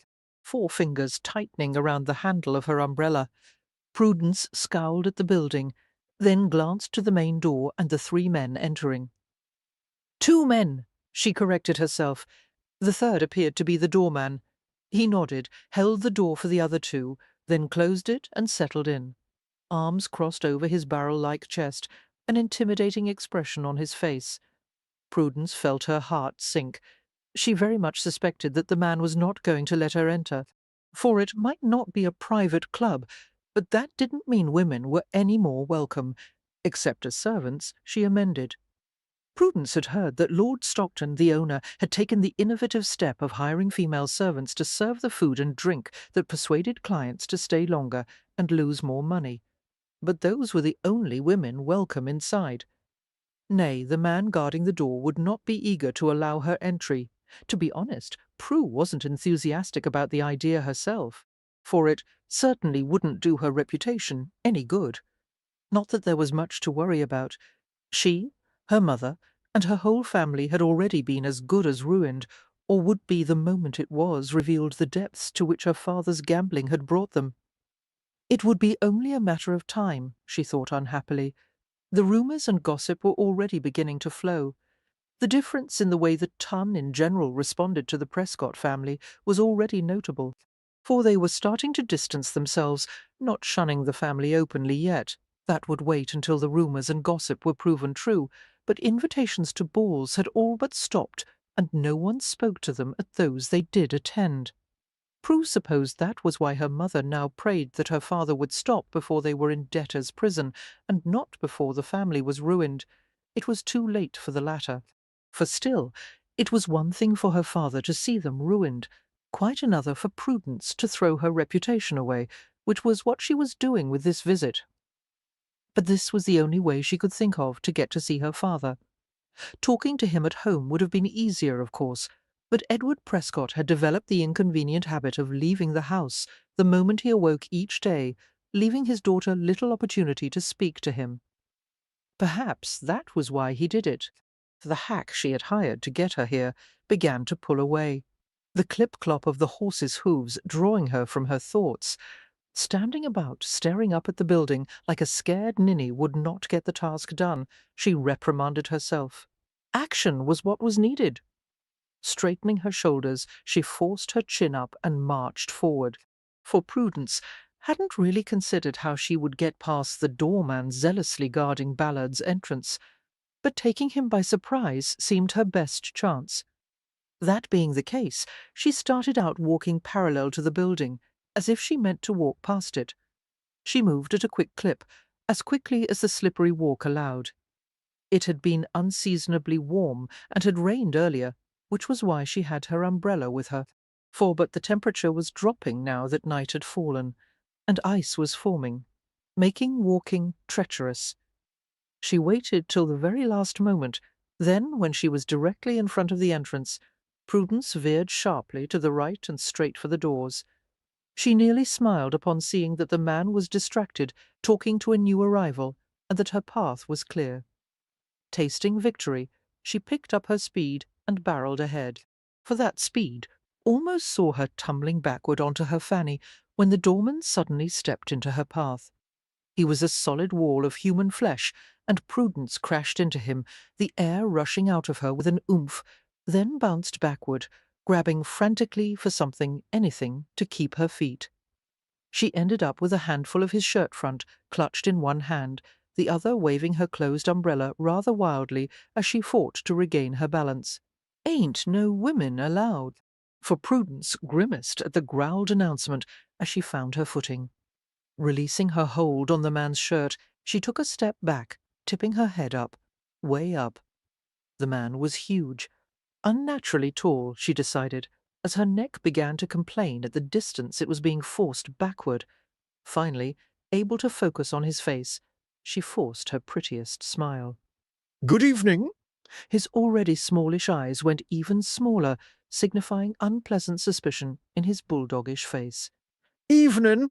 For, "I am sorry to trouble you, sir, and I do realize that ladies are not generally allowed inside. However, never, never?" she asked warily. "Ladies ain't never allowed. Never, ever." "Never, ever?" she repeated dully, then scowled. "Aye, but you see, this is a somewhat urgent matter, so if you would—" "What sort of an urgent matter?" Prudence paused, her mouth still open and her mind blank, for she really should have considered a handy lie with which to answer such a question. She realized with dismay. He began to nod his head knowingly. "It ain't real urgent, is it? Oh, but—" Feeling panic set in as her chances of entrance dwindled, Prudence let her reticule drop to the ground between them. As one would expect, the doorman bent to pick it up. Seeing the opportunity, Prudence, quite without thinking, cracked her umbrella down hard over his big, thick head, for much to her alarm, rather than bringing down her intended victim. The umbrella snapped in half. "Now, what did ye go and do that for?" the man asked irritably, scowling at her as he straightened. Prudence stared wide-eyed from him to her broken umbrella, quite overcome with shame and horror. She had never, ever used physical violence in her life. It only served her right that the first time she did, she'd broken her umbrella. Oh, this wasn't working at all, for she would never convince her father to quit his gambling and drinking. They would all be in debtor's prison by Christmas, and would probably die there. She pictured her mother there, wasting away, her little sister's youth and beauty fading, her own hopes of a husband and children dying a slow, miserable death, and, much to her horror, she felt her eyes brimming with tears. Oh, now, don't start crying. That won't work with me. For Prudence heard the panic that belied the man's words, and that only made the tears come faster. When he moved closer and began clumsily patting her, she turned instinctively into his chest and blubbered like a baby. "Please stop now. I ain't angry with ye. Ye didn't even hurt me none, if that's what you're crying about." When that simply made her cry harder, the doorman began babbling desperately. "Ye can hit me again if ye like. I'll let ye inside, I will. For just stop your crying and—" Prue's tears died abruptly. Her eyes shining with hope and gratitude, she peered up at him. "You will? Ah, damn!" The man sighed unhappily. "You're going to see me out of a good job, aren't ye? Plunkett, what goes on here?" Hands whipping quickly behind his back, the doorman stepped away from Prudence and whirled guiltily to face the owner of that commanding voice. Stephen. Lord Stockton, for Prudence recognized the man at once as she turned to see him stepping down from his carriage. Everyone knew Lord Stockton. The dashing man was rather infamous, a member of the nobility who was accepted only reluctantly by the ton. If they could, Prue felt sure society would have given him the cut direct and excluded him from the more elite balls and soirees. For it wasn't that the man wasn't noble enough. His blood was almost bluer than the king's, and his history could probably be traced farther back. Unfortunately, the man had committed that dreaded sin. He worked for a living. If one could call owning one of the most successful gambling establishments in London working for a living, she thought with irritation. It was his club that made him both undesirable as far as most of society was concerned, but also made it impossible to cut him out, for the ton could hardly exclude him and risk his calling in the many markers he had on the majority of them. Prudence watched the man approach and silently cursed her luck. She was sure the doorman Plunkett, as Stockton had called him, had been about to let her slip inside. She was also quite sure that Stockton's arrival would put an end to that likelihood. The blasted man, she thought now with annoyance. She had been so close, for Stephen approached slowly, his eyes narrowing first on his new doorman, then on the young lady the beefy employee had been mauling just moments before. The woman looked angry, but there was no missing the trace of tears on her face. As for the large man he had hired to replace his previous doorman, Plunkett stood with his hands hidden guiltily behind his back, a culpable expression on his face. He was also avoiding looking at the woman. Forepausing before the large man, Stephen snapped, "Explain yourself, Plunkett." The doorman's round face squinched up in alarm, his eyes filling with panic. "I? She? You?" His gaze shot wildly from Stephen to the woman, then to the door of the club, before returning to his employer's steely expression. Finally, his shoulders slumped in defeat. He rumbled, "I knew this job was too good to keep." Much to Stephen's amazement, that seemed to upset the woman even more. For a scowl covering her face, she turned on him. "You cannot fire this poor man. He did absolutely nothing wrong. He was mauling you just moments ago," Stephen pointed out quietly. "Nay, he was attempting to comfort me. I had—" She seemed to struggle briefly, her gaze dropping to the mangled item in her hand before she visibly brightened and held it up, as if in proof. "My umbrella. I had broken it and was quite distressed. He, kind gentleman that he is, was attempting to offer assistance." For a cagey smile came to her face as she turned to the doorman and said, "So, while I thank you for your effort to assist me, it is completely unnecessary. Now, if you gentlemen will excuse me, I should be on my way," nodding to each of them. The lady started calmly forward, a pleasant smile on her face that died abruptly when Stephen caught her arm and drew her to a halt. "My apologies, my lady, but your brief upset appears to have rattled your sense of direction. For—" he turned her firmly away from the door to his club, unsurprised to see the vexation on her face as she found herself facing the street. For a moment he thought she would go about her business, but then she turned determinedly to face him. "I realize that ladies are not generally allowed inside. Never ever," Plunkett rumbled, shaking his head sadly.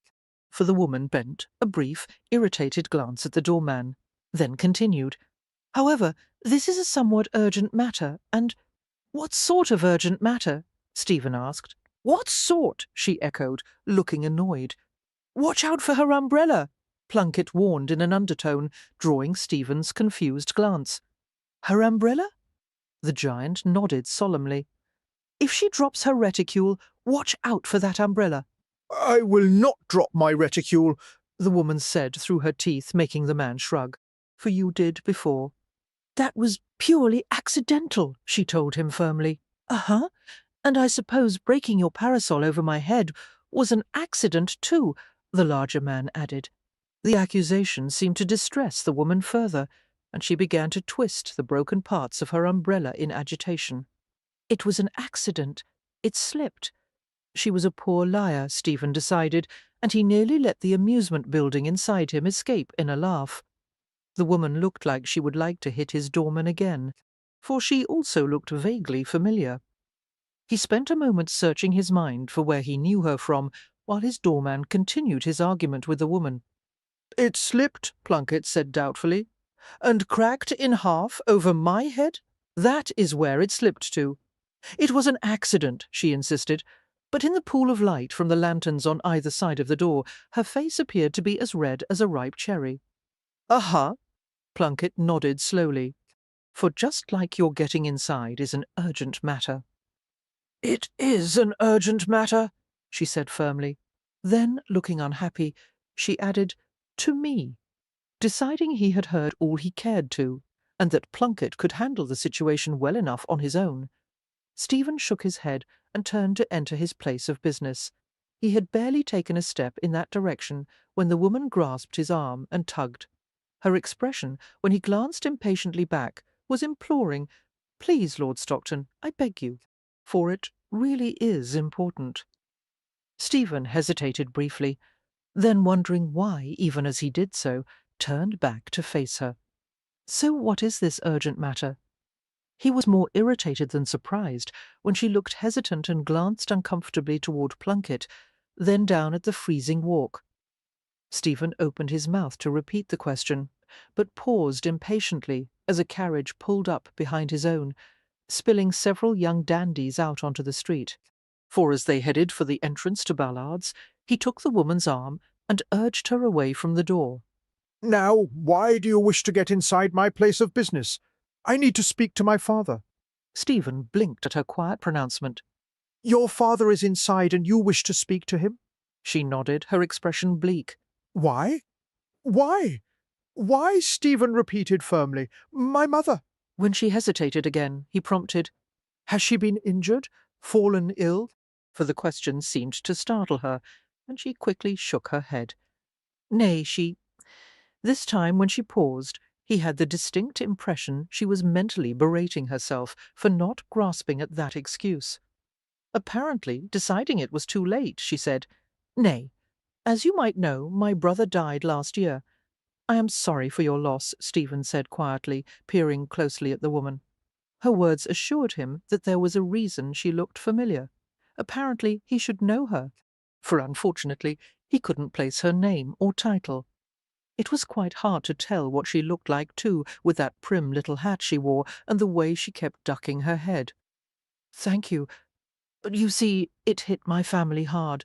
My brother was the only male child, and it was an accident, unexpected. So—" She hesitated, head lowered, eyes fixed on the agitated movements of her hands. Then she took a chance. "My father took it poorly. He hasn't really recovered." For, in fact, he is drinking heavily, you see, and gambling. "I am sorry that your father is not dealing well with his loss," Stephen interrupted. He knew who she was now.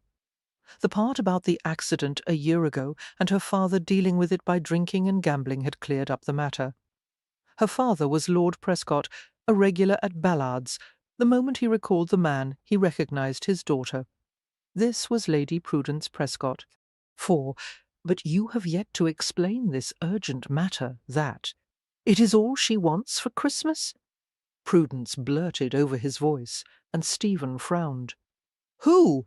Stephen asked in bewilderment. What was this lady blabbering about? "My mother. She has been just as distressed by John's death, but is now troubled further by father's behaviour. He is gambling without restraint. The creditors have begun to visit daily, and he is not even aware, or if he is, he does not care, for he insists on drowning himself in drink and—" She paused, taking in what Stephen knew was an uncomfortable and even slightly embarrassed expression on his face at hearing such personal details, then forged ahead determinedly. "Several days ago I asked my mother what she wanted for Christmas. Her reply was for your father to stop drinking and gambling our lives away and come back to us before he lands us all in debtor's prison. And I thought, well, the good Lord helps those who help themselves, and if I could just make him see what he is doing to us all, if I could just make him see. But he will not stand still long enough for me to approach him on the matter. He is out the door the moment he awakes. He heads straight here to gamble," and her voice faded away, and Stephen glanced reluctantly back to her eyes. He really didn't want to know all this about the Prescotts, for he really didn't wish to become involved in their problems, and had let his gaze wander, his mind searching for a polite way to excuse himself. Now he saw her disheartened expression and felt guilt prick him. The man was gambling his family's lives away while they stood outside in the cold winter air. "Where is your carriage?" he asked abruptly, then cursed himself for the stupid question when her hands tightened on her broken umbrella and she blushed, for he was surprised by the candour of her answer, and admired the proud way she raised her head and the dignified voice she used to give it. It was sold for the creditors. Nodding, he glanced toward his carriage, then took her arm and urged her toward it. "What are you doing, my lord?" the girl asked, sounding more startled than alarmed. "I'm having you taken home." He paused beside his closed conveyance to open the door, then tried to hand her up into it, but she was having none of it. For digging her heels in, she turned on Stephen, her eyebrows drawing together in displeasure. "I have no wish to go home. I need to speak to my father. He is a fully grown man, and he is your father. He knows what he is doing."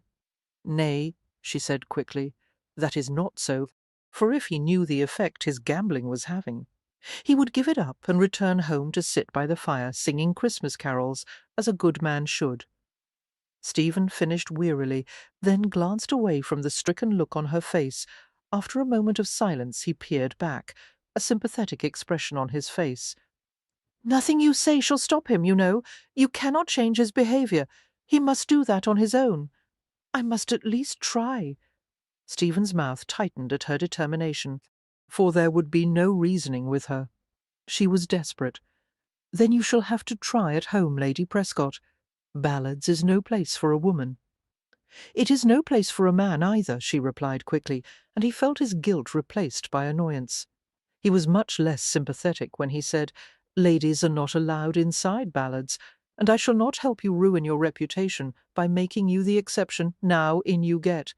This time, when he tried to hand her into the carriage, she went, for reluctantly, but she went. He closed the door the moment she was inside, afraid she might change her mind, then asked for her address through the window. She gave her answer in such a low voice that he had to strain to hear it.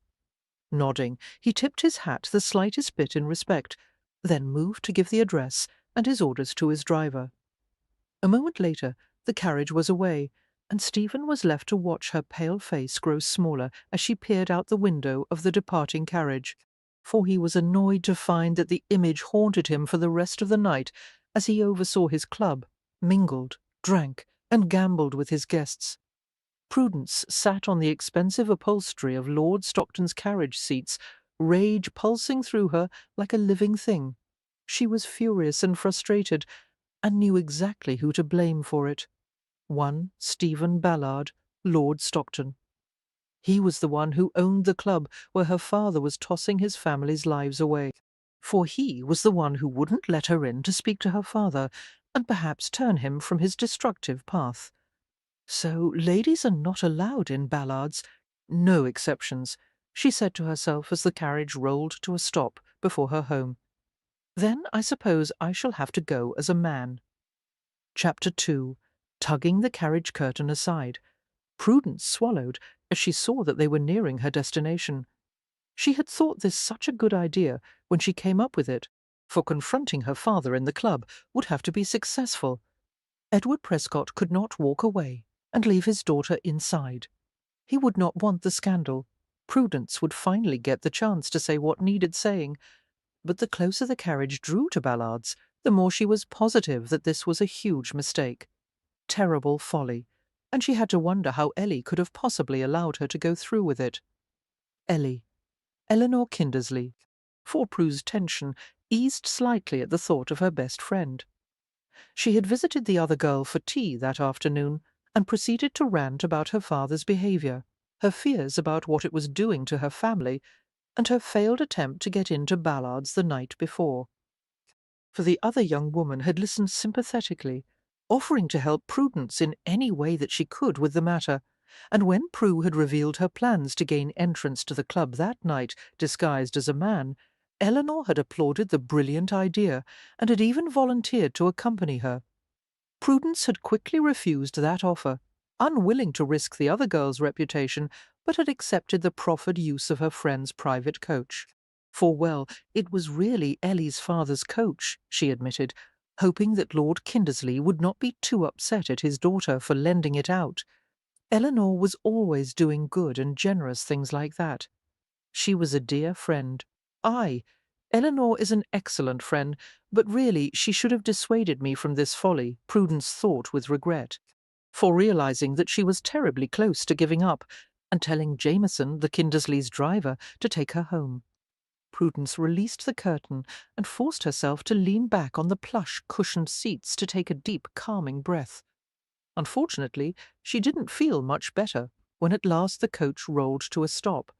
Peering out the window to see Plunkett standing, grim-faced and arms crossed, before the door of Ballards did not help much. For feeling her courage dwindling further, Prudence pushed the door open and burst out of the carriage, coming up short as the Kindersleys' coachman came to an abrupt halt before her, his expression horrified. Prue heaved an inner sigh, but managed an apologetic smile. Eleanor, of course, would never have bustled out of the carriage before the man could open the door for her. But then Ellie was always a perfect lady. Prudence was not, for perfect ladies did not rush about in men's clothes, chasing their fathers out of gambling establishments in efforts to save their families. Ah, well, She thought philosophically, no one is perfect. Besides, she had more to worry about than behaving like a perfect lady, especially while dressed as a man. With that concern out of the way, she straightened her shoulders, stepped around the disapproving driver, and started forth. For Prudence had barely taken half a dozen steps when her breeches began slipping down her hips. Slowing her step, she jerked at them under cover of the cape she wore. Both items were her father's, as were the shirt, waistcoat, and cravat she wore. Unfortunately, when Prudence had devised this plan, she had not considered the fact that Edward Prescott was a jolly little man of about twice her width. For neither had she recalled that her mother had given her brother's vestments away to charity after his death. Not that John's clothing would have fit properly either. They, too, would have been large on her, but at least she wouldn't have been swimming in them as she was in her father's clothing. Prudence had spent a goodly amount of time this evening tucking and pinning the breeches in the back in an effort to make them look more presentable, and she had succeeded for the most part. For, well, they looked passable in the front. Unfortunately, it appeared that her handiwork was coming undone. The moment she released the breeches, they began to slip again. Scowling in irritation, She yanked them up once more, this time anchoring them in place with a hand on her hip, under the cape. For realizing how foolish she must look walking like that, she tried to add a swagger to her step to appear more manly, but found that the excessive activity made her head bob, sending the top hat she wore shifting forward on her head. It, too, was her father's and was too large for her. At first, that had seemed something of a blessing, since it allowed her to tuck her long chestnut hair underneath. Now Prudence found it more of a problem, for she feared it might slide right off her head, spilling her hair and revealing her gender. With her father's old cane in her right hand, and her left hand needed to twist the breeches on her hip, she was rather at a loss as to what to do. After one frantic moment, she raised the cane she held and used it to push the hat back. Fortunately, the action worked. The hat shifted into place, and Prudence was able to continue forward, for she did so much more cautiously, trying to keep her head steady as she approached Ballard's front door, and Plunkett.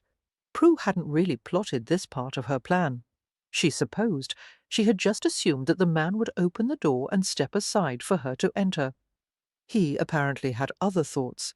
He merely stood in place, his expression turning mean as he squinted at her approach. For pip, pip, cheerio. She tried in her deepest voice, hoping her mounting panic did not show, as she attempted to maneuver around the man to get to the door. Her heart sank when he stepped sideways into her path, firmly blocking her entrance. "You look familiar," he rumbled, making Prue's heart skip a beat. "Aye, well, undoubtedly that would be because I am a regular at this fine establishment," she forced out, following the lie with the deepest laugh she could muster. For unfortunately, the effort scratched her throat and sent her into a coughing fit. Eyes rounding in horror, Prudence reached up quickly to anchor her hat in place with the hand that held the cane, nearly braining Plunkett in the process. The doorman managed to avoid the blow with a quick duck and feint that would have done any boxing teacher proud, then scowled at Prudence, who, with both hands occupied, proceeded to cough rudely all over his folded arms. For apparently deciding that holding her up was not to his benefit, Plunkett promptly opened the door, using the act as a way to step clear of her moist coughing. Thank you. Prudence rasped as she rushed forward, eager to get inside before the man changed his mind. The door closed behind her with a snap, and Prudence had just begun to take a relieved breath when she realized that she had only managed to cross the first hurdle. For she was not now in the gaming room. She was in an entryway with a cloakroom off of it. There was another door to get through, and two servants between her and that door, squelching the panic that rose in her as the two servants rushed forward, reaching eagerly for her hat and cloak. Prudence let go of her hat long enough to brandish her cane threateningly before her. "I shall not be here long enough to have need of your services," she said quickly, then rushed between them.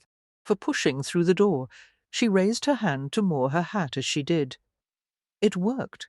The first thing to strike Prudence as she burst into the gaming area was the noise. There were well over 100 men in the large room, and every single one of them appeared to be talking or laughing, each voice just a bit louder than the next in an effort to be heard. It appeared men were much noisier when women weren't around. Or at least when ladies weren't around, she corrected herself, as she noted that what she had heard was true. Ballards did have female servants. There were several moving through the crowd, carrying trays of drinks and various food items. Prudence watched one such servant distribute drinks at a nearby table and paused to admire her outfit. The long, deep red skirt and snow-white top were really quite fetching. Of course, it was nothing she herself would have dared wear, for the skirt was just a touch short of being considered proper. Prudence even caught a glimpse of the girl's ankles as she hurried about. The scoop-necked top was a touch risk as well, she decided critically, but all in all it was an attractive uniform. Since every woman present wore it, she decided that it had to be a uniform. The entrance of new arrivals behind her forced Prudence to give up her consideration of the apparel Lord Stockton had chosen for his servants. For moving away from the door, she started through the room, her gaze shifting over the sea of men in search of her father. She had reached the back right corner of the club before spying Lord Prescott, deeply involved in a game of cards at a table in the opposite corner. Spotting the pile of money in the centre of the round surface, she wondered bitterly how much of it her father had added to the pile. For the sum there would go a long way toward paying off their debts should he win. She could not help thinking, but that was the trick. He would not win. She would lay odds on that, determined that, however much he had already gambled away, he would be losing no more. Prudence straightened her shoulders and prepared to confront him. She was about to stride forward when a cry of pain by her side made her hesitate and glance over at a dispute taking place. For nearby, a tall, hawkish man had one of the serving women by the arm and was shaking her rather viciously as he hissed into her face. Frowning, Prue moved close enough to hear what was being said. "You stupid, clumsy strumpet," the man said, snarling. "This waistcoat cost more than you will make in a lifetime." "I am sorry, my lord. I didn't mean to spill ale on you, but you bumped my arm, and are you suggesting that it is my fault?" For the noble barked, giving the servant a bone-rattling shake that had Prue's teeth aching in sympathy. Putting aside the matter of her father for the moment, she slipped closer to the pair. "I say there, my good man," she said lightly, doing her best imitation of her father's cajoling voice. Surely the gel did not mean to. Prue's voice ended on an alarmed squeak as she found herself suddenly grabbed by the cravat and jerked nearly off the floor. 4 feet slipping in her father's overlarge boots, she was suddenly standing on the very tips of her toes and nose to nose with the hawk-faced man. "Did I ask for your opinion?" Wincing at both the pain he was causing in her neck and the cloud of whisky fumes that spewed from his mouth. Prudence glanced from him to the serving girl, who had tumbled to the floor as he had abruptly pushed her away. The servant appeared rather relieved to be on the floor, and Prudence couldn't blame her. For the wooden surface was looking a fairly comfy place to be at the moment, she thought, then noted the shocked horror now coming over the girl's face. "A woman!" Prue's attention jerked back to the hawkish man at that exclamation, only then noting that her head was feeling a touch cooler than it had moments before. For alarm rising up within her, she forgot about the cane she held and reached up instinctively to feel for the hat that should have been on her head, nearly knocking herself senseless in the process. Prudence actually saw stars as pain exploded through her head, but it might have been partially due to the fact that the man had lifted her higher in his surprise, and she was now dangling off the floor, her cravat becoming a rather effective hangman's noose. For, struggling for breath, Prudence acted instinctively and brought her cane down square on top of Hawkman's head. Her tormentor released her at once, sucking in great gasps of air. Prue stumbled backward, just avoiding the retaliatory fist the man sent flying at her face as she tumbled to the floor beside the serving girl. She wasn't terribly surprised that the man had tried to hit her, despite knowing she was a woman. After all, he hadn't been treating the serving girl very well. For everyone was surprised, however, when the blow he intended for her landed squarely on the jaw of a large blonde man who had apparently stepped forward to intervene. The blow was enough to send the man crashing to the floor, and Prudence bit her lip and winced in sympathy, but was more than grateful that she had not managed to stay on her feet for that shot. Silence fell in a wave that spread to the far corners of the room as the blonde shook his head and regained his feet. For then Hawkman, looking pale and frightened, blurted, "I did not mean to hit you. I was." It was as far as he got before the blonde man's fist ploughed into his face. Prudence almost cheered at the blow. She did hate cowards, and any man who was so vicious to women, then quavered when confronted with a man his own size, was definitely a coward. For she watched with satisfaction as Hawkman stumbled backward, then winced as he crashed into a serving girl who had just come through a nearby door with a tray of beverages. The tray upended, sending the drinks flying over a pair of men. Then all hell broke loose. The 2 men promptly joined the fray and were quickly followed by others, everyone soon striking out at his neighbours. For the violence moved in a wave much as the silence had a moment before, rippling out over the crowd until everyone seemed to be involved.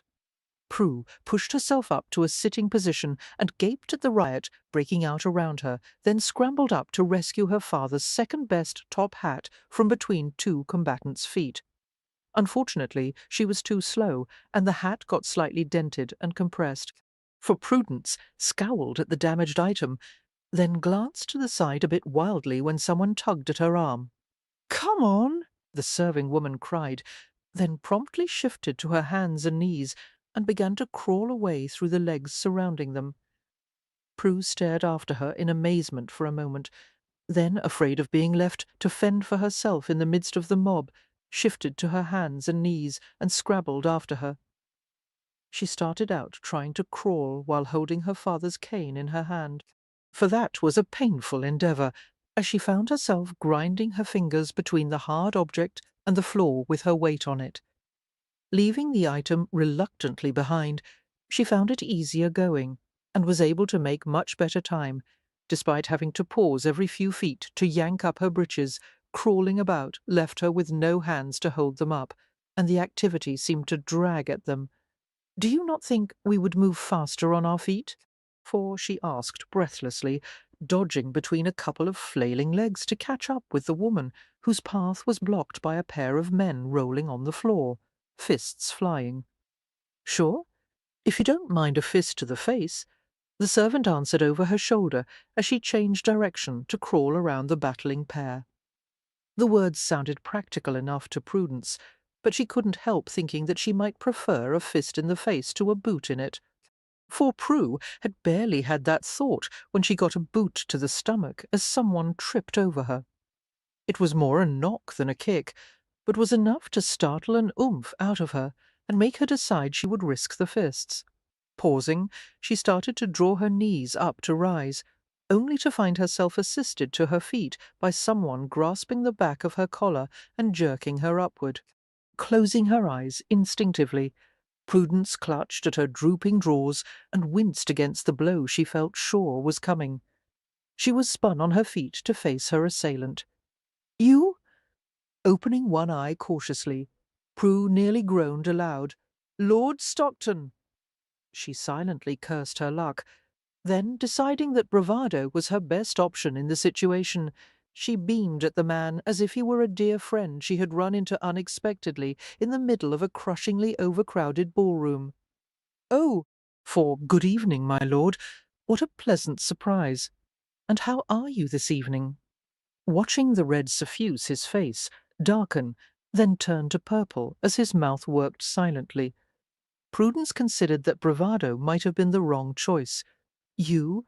This time the word was not shocked so much as a long, drawn-out, frustrated and furious sound. Yes, she had definitely made the wrong choice with bravado, for perhaps throwing herself into his arms with relief and pretending to desire his protection from the mad horde around them would have been a better approach. She almost carried that thought through to action, but was denied the opportunity when a pair of struggling combatants suddenly rammed into her captor, sending him reeling. For Prudence actually almost rushed forward to catch him and help him regain his balance, then realized that she would hardly be doing herself any favors, and decided that fleeing was the better option. She whirled away and started to try to fight her way through the crowd, only to quickly understand what the serving girl had meant. Not only were fists flying, but elbows were thrusting, and bodies were banging. It was almost impossible to get through the men on foot, for glancing over her shoulder in a purely panicky action to see that Stockton had regained his balance and was now fighting toward her.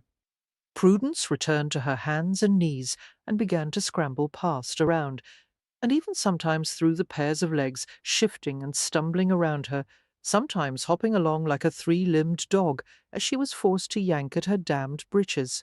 For still, she was able to move much more swiftly like this, and she was just congratulating herself on the maneuver when she was collared again, dragged to her feet, then hustled through the crowd. Stockton had pushed his way through the fighting men much more effectively than she had managed, she admitted unhappily, as she was half pushed and half dragged through a door, for finding herself in the kitchens amidst the culinary staff and few servers who had managed to reach the relative safety there. She forced another smile to her face and tried to turn it on Lord Stockton. It was no easy task, with the way he still grasped her by the neck of her cape. She ended up smiling into her collar as she offered a cheerful, "My goodness, I am forever in your debt, my lord. I was finding it nearly impossible to make my way through that mob." For she did not think it was a good sign when he merely ground his teeth a little harder than they had already been grinding and jerked her along, ushering her through the kitchens to another door. It turned out to lead to an office. His, she supposed, as he pushed her inside and slammed the door. For she glanced briefly over the small, neat room, with its sparse furnishings of a standing cupboard and a desk with one chair behind it and one in front, then turned to eye the man standing statue still before the door. "I do not say it," he interrupted harshly, beginning to pace. "but you do not even know what I was going to say," Prudence protested. "I do not care. Do not say anything. Anything at all," he snapped. For, oh, now, surely! Her words ended on a startled gasp when he suddenly whirled and strode forward with an expression that did not bode well. Alarm coursing through her, Prudence lurched back, only to come up against the chair before his desk. She opened her mouth desperately, ready to babble that she was sorry and would remain silent, only to have his mouth close down over hers as he paused before her. For eyes wide open, she stood completely still as his mouth moved over hers, her heart seemingly dead from shock in her chest. Then she felt the first smoky tendrils of passion stir to life within her, and she softened under the kiss, only to be left gasping when he suddenly tore his lips away. She started to lift one hand to her lips, but he had grabbed her by the upper arms and still held her. "You kissed me," she said in a gasp, for his mouth twitched at her startled announcement, then twisted when she added, "Why?" "To silence you," he answered abruptly. "Oh." She heard the disappointment in her voice and nearly winced at the softening it caused on Stockton's face, positive he would now feel pity for her. Prudence wasn't left to worry over the possibility long, for despite his claim that he had kissed her to silence her, and the fact that she had finally fallen silent, he suddenly covered her lips again, his mouth moving warm and firm over hers. Prue tried to resist the feelings the kiss stirred in her. Well, all right, perhaps she didn't try very hard. It wasn't more than a moment before she gave in on a soft sigh and let her hands slide up around his neck as she kissed him back. For he had opened his mouth over hers, prodding gently at her lips with his tongue to urge them apart, turning the kiss into a terribly interesting experience for Prudence when a knock at the door interrupted them. Breaking away, Lord Stockton moved a couple of steps away and turned to call out for the person to enter. Prue sucked her lower lip into her mouth, tasting him on it as she watched the door open to reveal Plunkett. "For I put an end to the fighting, my lord, and—" The large man's words died as his gaze slid to Prudence. Seeing the shock on his face, Prue grimaced, knowing that the large man no doubt now recognized her and understood why she had seemed so familiar. But then Stephen frowned and followed the man's gaze, his expression changing to one of consternation. When he quickly stepped in front of her, sheltering her from view, she had the most horrendous idea that, glancing down, she cried out in horror, for her father's breeches were lying in a pool around her feet. She had given up her hold on them to put her arms around his neck, and apparently the kiss had been sufficiently distracting that she hadn't noticed when they glided down her legs. Only her father's overly large shirt was left to cover her where the cape was open, and that reached only part way down her thighs. For her face burning with embarrassment, Prudence bent quickly to pull the trousers back up, not even hearing Stephen's babbling excuse. She pushed past both men and fled as fast as her feet would carry her. Stephen took a step forward, intending to chase after Prudence, then caught himself with a sigh. The poor girl had been thoroughly humiliated. His chasing after her would achieve nothing more than to embarrass her further. Besides, he had already proven that he couldn't be trusted around her, for he had been enraged when he had spotted her there in his gaming room, shocked that she would dare enter, dressed as a man no less, and furious that she would risk her reputation so. But all that shock and fury had quickly turned to a different sort of fire the moment he had gotten her alone. And hadn't that been a brilliant idea? He took a moment to berate himself for treating her so cavalierly. At the time, kissing her had seemed an acceptable alternative to the throttling she deserved. For obviously he hadn't been thinking very clearly. No lady deserved to be treated as thoughtlessly as he had just done. Not that she had fought him off, he thought, enjoying the memory, then gave himself a shake. The girl was obviously as innocent as a babe. She had probably been overwhelmed by his attention.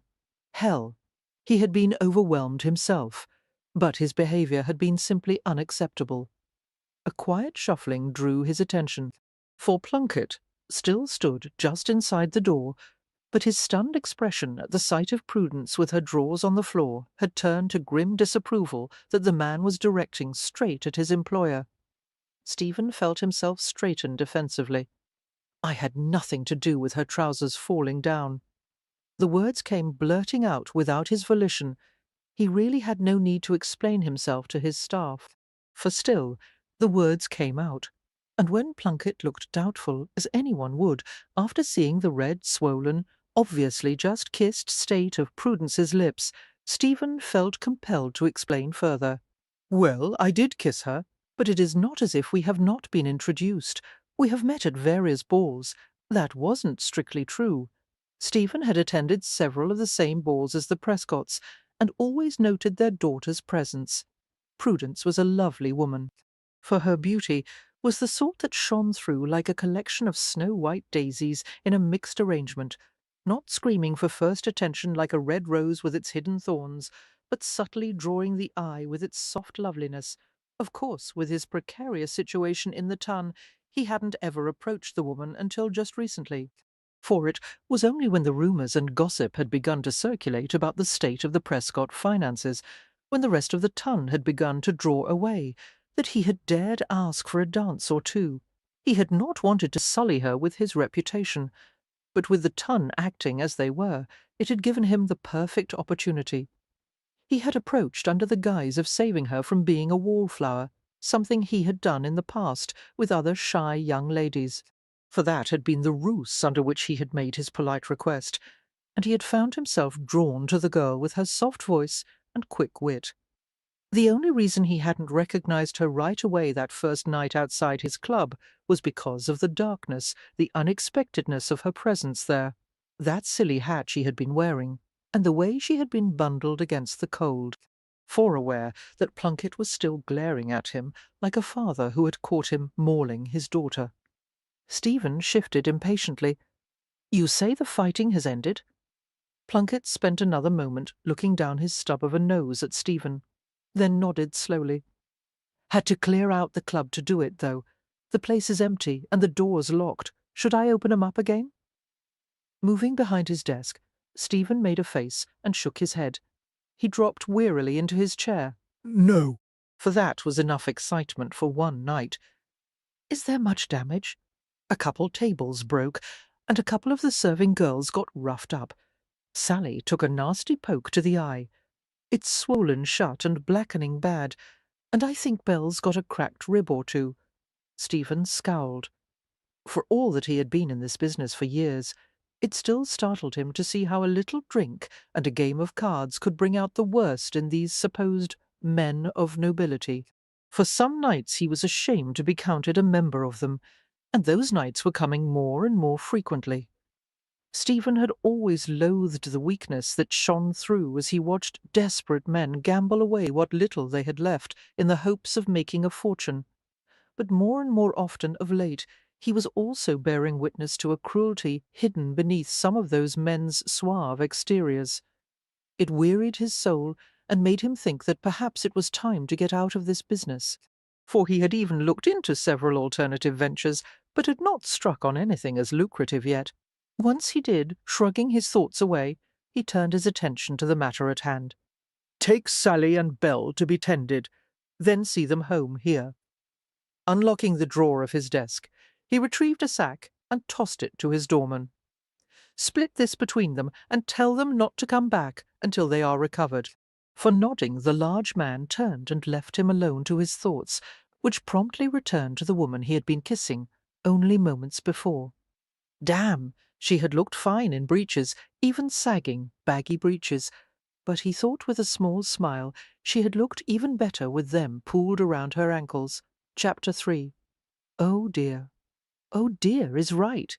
Prudence quit her pacing and dropped glumly onto the settee beside Eleanor, for the Kindersleys' town house was where Prudence had taken her father's clothes to change into them before attempting her infiltration of Ballard's. After fleeing the scene of her humiliation, she had been forced to return to change back into her gown. She would have preferred to have Jameson take her straight home, where she could weep over her humiliating failure in private, but, dressed as she had been going home, had been impossible. Meg Prescott was not aware of what her daughter was up to, for it was her Christmas wish, after all. Besides, she probably wouldn't have approved. Now that she was here and had revealed the humiliating results of her venture, Prudence found that she did actually feel a touch better. Eleanor's sympathy was a soothing balm. What was it like?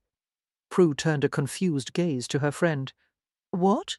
Realizing that I was standing there with father's breeches down around my ankles like some— Nay, for the other woman started to smile, but bit it back quickly.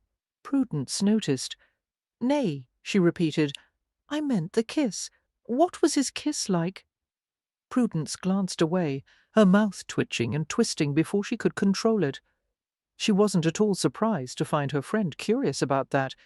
They had often talked about the members of the ton, discussing the men they found attractive and such. Stephen had been one of them.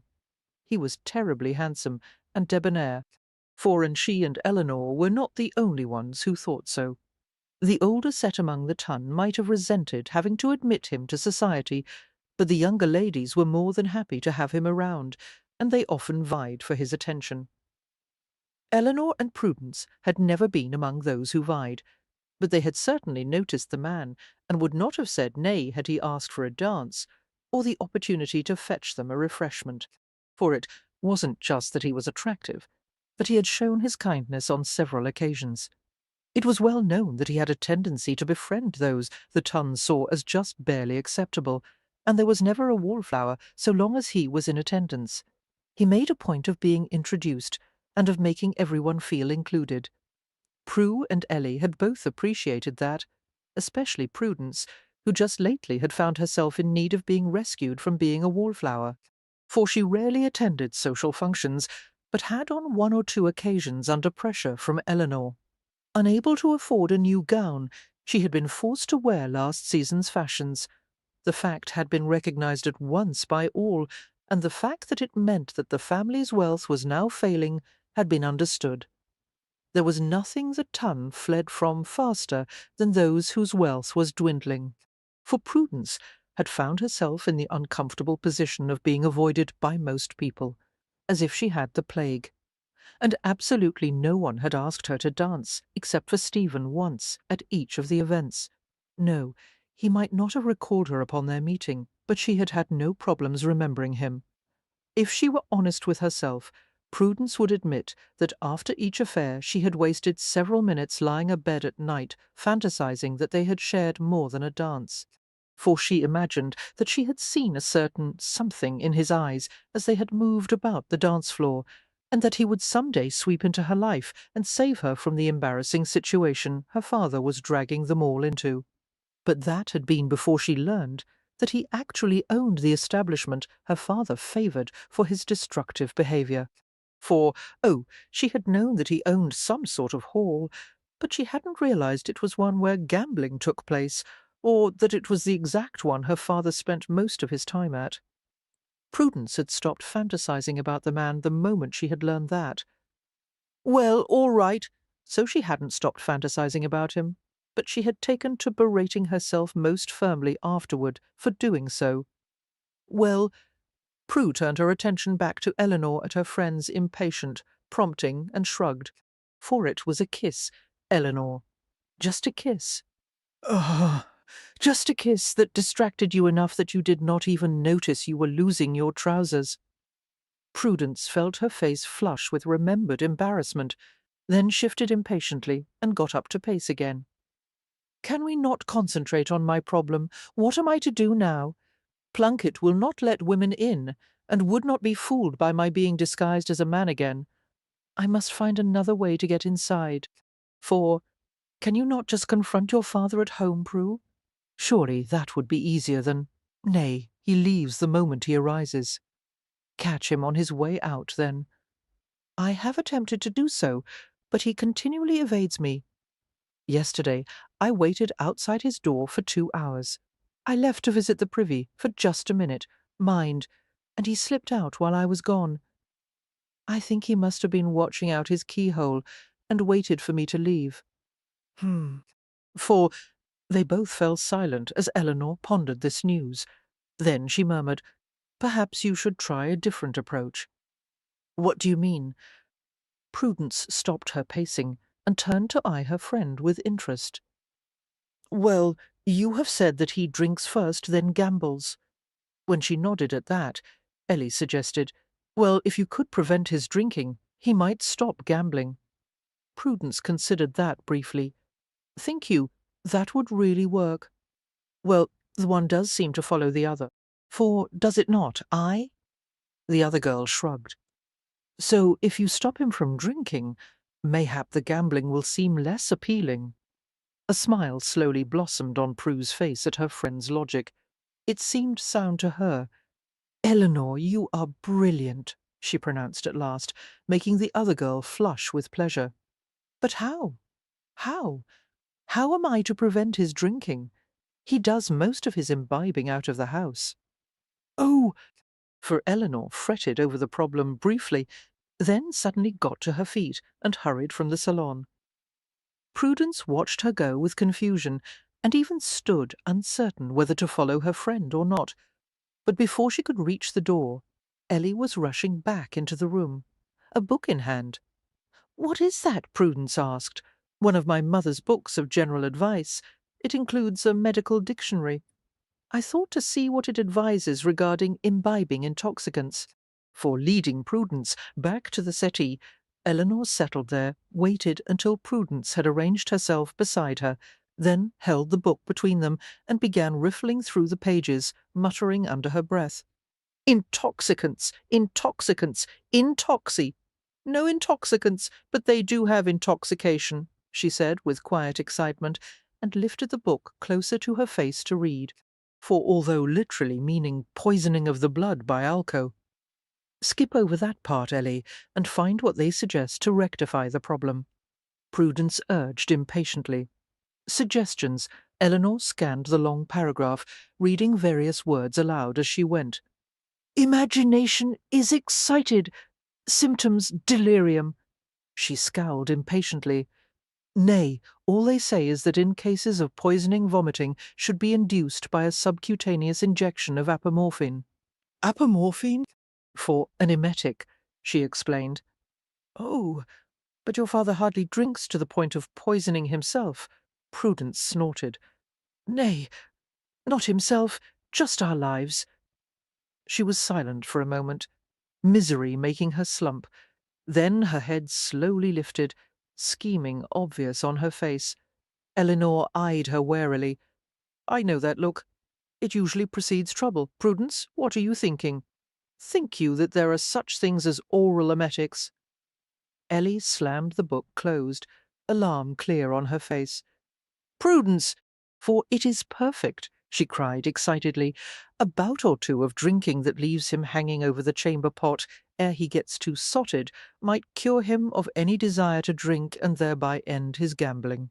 Prue, oh, do not look at me like that, Ellie, she snapped with irritation.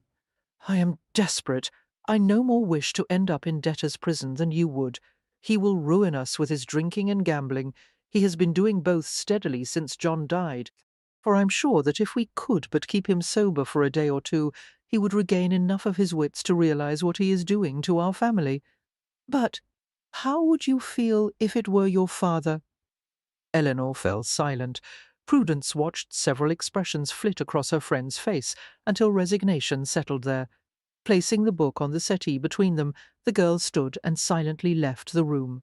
For Prudence promptly picked up the book she had left behind and leafed through it. looking for gambling, betting, and excesses, but none of those terms were to be found. It seemed such was an ailment of the soul, not the body. Sighing, she had just set the book aside when Eleanor hurried back into the room, a large bottle gripped tightly in her hands. "What is it?" Prudence asked curiously, as her friend handed it to her, her lower lip caught between her teeth. For do you recall when Bessie had a sour stomach? Bessie? Prudence shook her head with confusion. Your horse? Eleanor nodded. At the time, the stable-master was sure she had eaten something she shouldn't have. He procured this to help her remove it. When Prudence stared at her blankly, she sighed and elucidated. This concoction encouraged her to bring it back up. It is an emetic. Prudence's eyes widened incredulously. You think I should give my father a horse emetic? For the other girl hesitated, looking uncertain. Perhaps it is a bad idea. Nay. Prudence stood and moved swiftly out of reach when Ellie tried to grab the bottle back. Crossing the room, she peered at it with fascination. A horse emetic, Prudence. I do not think— Eleanor trailed her across the room anxiously. But it is perfect. It should have the same results with Papa, do you not think? How much did your stable-master give Bessie, and how long before it took effect?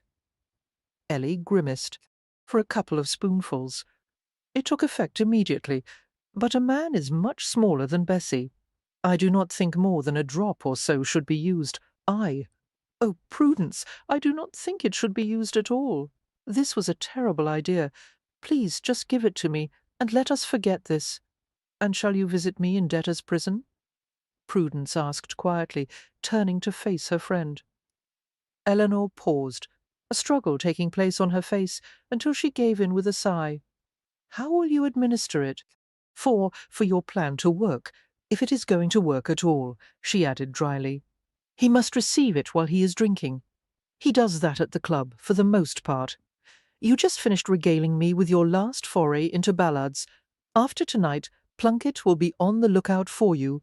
Disguising yourself as a man will not work. Aye. Prudence murmured thoughtfully, then slowly smiled. Plunkett will never again let me through Ballard's front door, for turning away from the ale barrel. Prudence took a few steps, then paused to scowl down at her chest. Muttering under her breath, she balanced the tray with the single mug of ale in one hand, using the other to tug uselessly at the neckline of the white top she wore. Honestly, it was as indecent as could be, she thought impatiently, and wasted a moment wishing she had worn one of her own gowns. Of course that was impossible, for she had seen for herself that all the girls wore the same costume, the red skirt and rather blousy white top with a scoop neck. But this one seemed extremely scooped to Prudence. Her nipples were nearly showing. Realizing it was a wasted effort, Prudence gave up tugging at the top. She had had to work hard for the use of the indecent outfit for the night. Well, not the whole night. For Prue had assured the girl she would need to take her place for only a matter of moments, just long enough to get a message to the man she loved. That was what she had told the girl. Of course, the truth was that she wanted a way to deliver the emetic to her father, but she could hardly have told Lizzie that, for the servant's gratitude for Prue's intervention with the hawk-faced man had stretched far enough for Lizzie to agree to loan her gown to Prudence and let her briefly take her place as a servant inside Ballard's, but she suspected it would not have done so had the girl known Prue's true intentions. Prudence had salved her conscience about the lie by telling herself that it wasn't a complete falsehood. She did love her father, and the emetic was a message of sorts. For deciding it was a sad day indeed when a woman began lying to herself. Prudence moved out of the kitchen, then paused to peer around the club proper. She had waited outside the back entrance of the establishment the night before, doing her best to ignore the fact that she was standing in a dark, stinking alley as she had waited for the place to close and the workers to leave. Most of the women had left in pairs or groups. At last, Lizzie had straggled out, all alone and one of the last to leave. For when Prudence had recognized her as the serving woman that the hawk-faced man had been manhandling, She had pulled her cloak closer about herself and proceeded to follow, trying to move silently and staying in the shadows as much as possible. She had trailed the girl up the alley leading from the back of the building around to the front, for she had followed Lizzie along several roads, grateful to know that Eleanor's driver was following her for protection, even more grateful that her friend had insisted she use the coach and the family's discreet driver for the excursion. Once far enough away from the club that she thought no one from it would witness the exchange, she had approached the girl with a story of true love, hampered by disapproving parents and her need to get a message to her lover. For Lizzie had been sympathetic, but the girl was also the pragmatic sort and hadn't been willing to risk her job to aid in the escapade. Prudence had been forced to resort to bribery, doing her best not to wince as she had bartered away a necklace of some sentimental as well as monetary value. It had been a gift from her grandmother when she was still alive, but if the plan worked, it would be well worth the sacrifice, she assured herself. And she was determined that it would work, for, of course, Ellie was positive that it would not. She felt sure that Prudence would be recognized and escorted from the property. But Prudence was of the opinion that no one paid any attention to servants. Neither Stockton nor her father would give her a second glance, she hoped. There would be no negative thinking now, she remonstrated herself. So far everything had gone without a hitch. For Lizzie had met her as promised, entered Eleanor's borrowed carriage, switched clothes with Prudence, and told her, "Just walk in like ye belong. Grab an ale, so it looks like you're working. Find your lover, give him the message, and get back out here so I can get back to work. And don't get caught. I could lose me job if aught find out about this." For so Prue had walked in, doing her best to look as if she belonged there, grabbed an empty mug, then slipped back outside, where she had carefully administered a couple of drops of Bessie's tonic to the empty mug from the bottle, presently strapped to her thigh. She had worried over that part. The bottle Eleanor had given her had been rather large to cart around unnoticed, so she had had to find a smaller one to place the liquid in. Then she had suffered a quandary about where to keep it, for it had to be somewhere within easy access. Tied tightly to her thigh, upside down with two pieces of cloth, had seemed the safest place, which appeared to be working. She had doctored the empty mug, replaced the bottle, and slipped back inside, walking boldly up to the open ale barrel to fill the mug with yeasty brew. Well now, what have we here?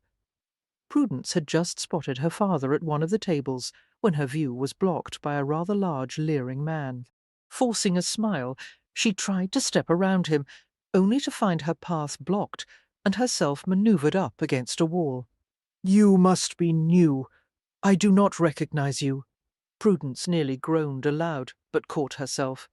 She truly did not need a half-drunk lout to pester her. "Excuse me, my lord, but I must deliver this drink. Now don't be so unfriendly."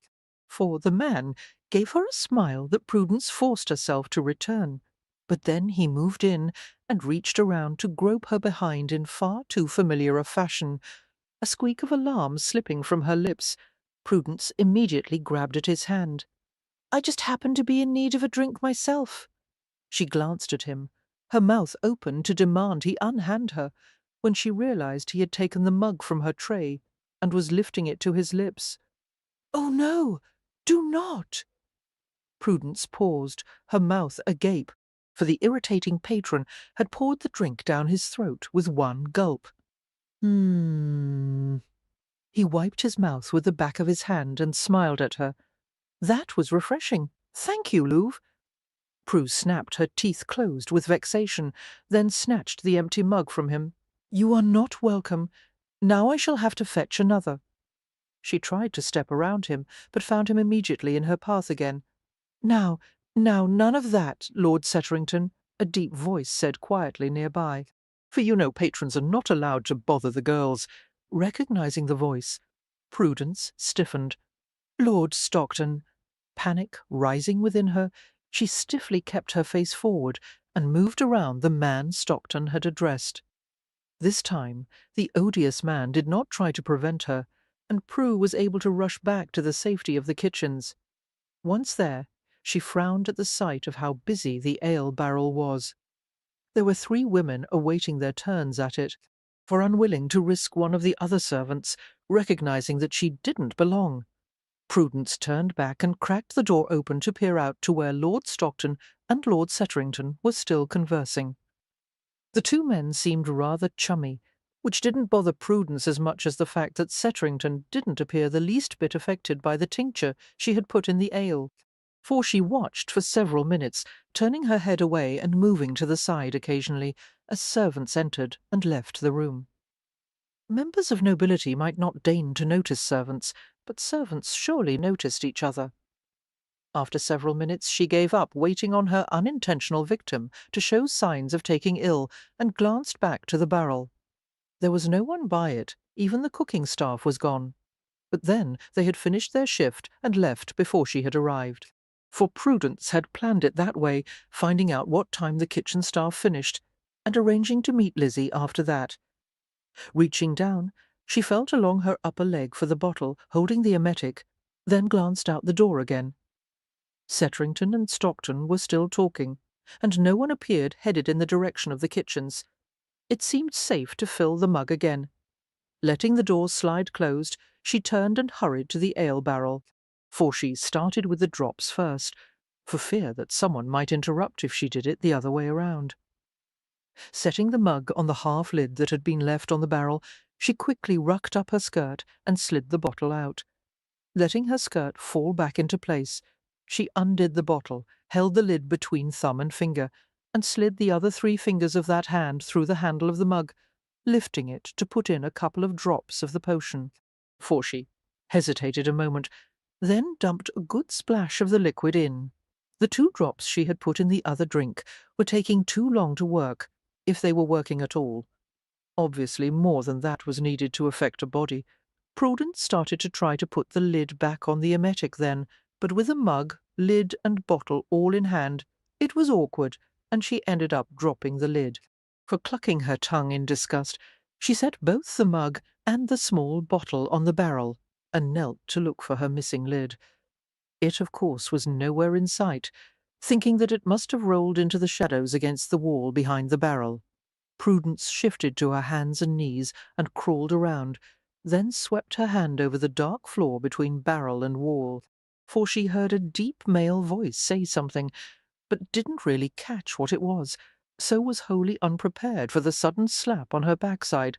Squealing, she jerked to the side, crashing into the barrel, then straightened on her knees and peered around in time to see one of the male servants swaggering out of the room through the door that led to the alley behind the building. "Men," she muttered, with agitation, then grasped the lip of the barrel to get back to her feet. For once there, she saw that while the mug was still in place, the bottle of emetic was gone. She glanced around briefly, but it was nowhere on the floor. Either it had rolled into the shadows as the lid had done, or the male servant had absconded with it. Her gaze slid to the door leading to the alley, and she took a step toward it, then changed her mind. The fellow was probably on a break, and thought he had stolen her private stock, for he was doubtlessly gulping the sweet-smelling liquid down at that very moment. She hoped it was a big swallow, for one was all he would probably take, and Prudence rather hoped he downed enough of it to end up retching for hours. It served him right for touching her behind. Smiling to herself at that thought, she dipped the already doctored mug into the ale barrel, then turned back to the door to the gaming room. Cracking it open, she saw that Stockton and Setterington had moved away, for, in fact, neither man was in sight. A sudden, excited outburst at the centre table drew her attention. One man was laughing happily as he scooped up a rather large pile of money. Everyone else at the table looked decidedly unhappy, though they were doing their best to hide it, as they slapped the man on the back in congratulations. Here, the winner suddenly called out to a nearby servant, "A round of ale for everyone in the club to celebrate on me." For Prue's eyes widened as every single servant in the club made a sudden exodus toward the kitchen doors. Deciding that it was time to move now, or risk being discovered as an impostor, Prudence scampered determinedly out of the kitchens and straight to the table where earlier she had spotted her father playing cards. For her eyes darted nervously about the room with every step she took, watching warily for Stockton, or for anyone who might intercept her and steal her precious drink, as Setterington had done. She was nearly at the table where her father was playing cards when she spotted him. The grey-haired fellow who had been seated at the card table next to her father had apparently left, and Stockton sat there now, for Prudence nearly turned on her heel and fled for the kitchens again. But then she caught herself and forced her feet to continue. Stockton would not notice her, she assured herself firmly. She would keep her face averted, approaching with her front to her father and her back to Stockton. She would slide in, set the drink down, and leave. The man would see only the back of her head, and her father wouldn't even glance at her, for members of nobility never looked at servants, or if they did, they rarely saw them, and her father was no exception. Dear God, please don't let father be the exception. She prayed as she turned to slide between the two men, her back to Stockton, as she set the drink at her father's elbow. He did not glance up from his cards, at least no further than to notice the drink and cluck his tongue in annoyance. For, "I didn't order that," she heard him grumble, as she quickly started to slide out from between the two chairs. But she kept on going, hoping that if she left it there, he would drink it anyway. "Girl, 'tis all right, Prescott," she heard Stockton say. "I shall drink it." It made Prudence pause. Swinging back in alarm, she saw the establishment's owner pick up the mug and swallow a good quantity of its contents. She didn't say anything, at least nothing comprehensible, for instead there came more of a squawking sound that slid from her lips as he lowered the drink, and she saw that more than half of it was gone. It was enough to draw Stockton's gaze to her over the rim of the mug he was again lifting to his lips. Prudence nearly stopped him, but realized that there was really no use. He had already downed enough of it that there was no way he could avoid reacting, especially since she had put in such a large amount. For he was not going to be happy about this at all, Prudence thought faintly, and took an unconscious step backward. She was paling, and knew it. She could feel the blood drain from her face as the man's eyes narrowed on her. She started to back away faster, wincing when his eyes suddenly widened in recognition. She gave a gulp as he excused himself from the game and started to his feet, and she whirled away, heading for the kitchens at a dead run, for she had reached the kitchens when he caught up to her. In fact, she had pushed her way past the half-dozen servants around the ale barrel and nearly made it out the back door into the alley. But he caught her hand and drew her to a halt. Prudence whirled, mouth open to demand he release her, but he was already starting for his office, pulling her behind him. Catching sight of the curious servants, she decided not to cause a scene, and allowed him to drag her where he would, for tugging her inside the small, cramped office he had taken her to the last time. He released her abruptly, slammed the door, and leaned his back on it to glare at her. "Why are you back to work? Surely your family's situation has not deteriorated to the point that you have actually been forced to seek a paid position." It was the way he said the word work that suddenly calmed Prudence, for it sounded sarcastic and bitter on his lips, reminding her of the snubs and insults he had suffered for having to make a living in the world, a torment she would not wish on anyone. Her annoyance at his drinking the potion meant for her father was briefly forgotten, and she said gently, "There is nothing wrong with earning your living." He gave a disbelieving laugh. "Certainly there is. Just ask anyone, and they will inform you of it. For every one of them thinks I am beneath them, because I am not everyone," Prudence interrupted, bringing what she was sure would have been a long rant to an end. He eyed her speculatively for a moment, then said, "I personally choose my workers. You are not employed here. You also made no attempt to talk to your father, which was the reason you gave for wishing to get inside Ballards. You did not say a word to him when you had the chance. So, my lady, why are you here?" "For I did not come here this evening to talk to my father," Prudence answered evasively. He stared at her for another moment, then said, Perhaps you came here to see me. Startled by that suggestion, Prudence was slow to notice that he was moving forward. Backing nervously away, she shook her head. Nay, Her words died as he slid his palm gently against her cheek. His voice was husky when he spoke. Nay, for Prudence started to shake her head, but paused and swallowed when his other hand trailed lightly down her arm. It was as if one of her fantasies had come to life. Not that she had ever fantasized quite this situation, but the look in his eyes was quite the same. A little more heated than adoring, perhaps, but I'm sorry for that unfortunate incident the other night, for I would never have allowed Plunkett to enter had I realized. He cut himself off and grimaced when Prudence suddenly flushed bright pink at the reminder of her humiliation. I am sorry, he repeated. Then she watched wide-eyed as his lips lowered toward hers. Her breath caught in her throat, and her eyes slipped closed as she waited for the soft caress of his mouth on hers, and waited, and waited. He had never taken this long, finding her lips in her fantasies. Frowning, she popped her eyes open, for his face was a mere few inches away, but it was no longer moving closer. He appeared to be almost frozen, and he had the oddest expression on his face.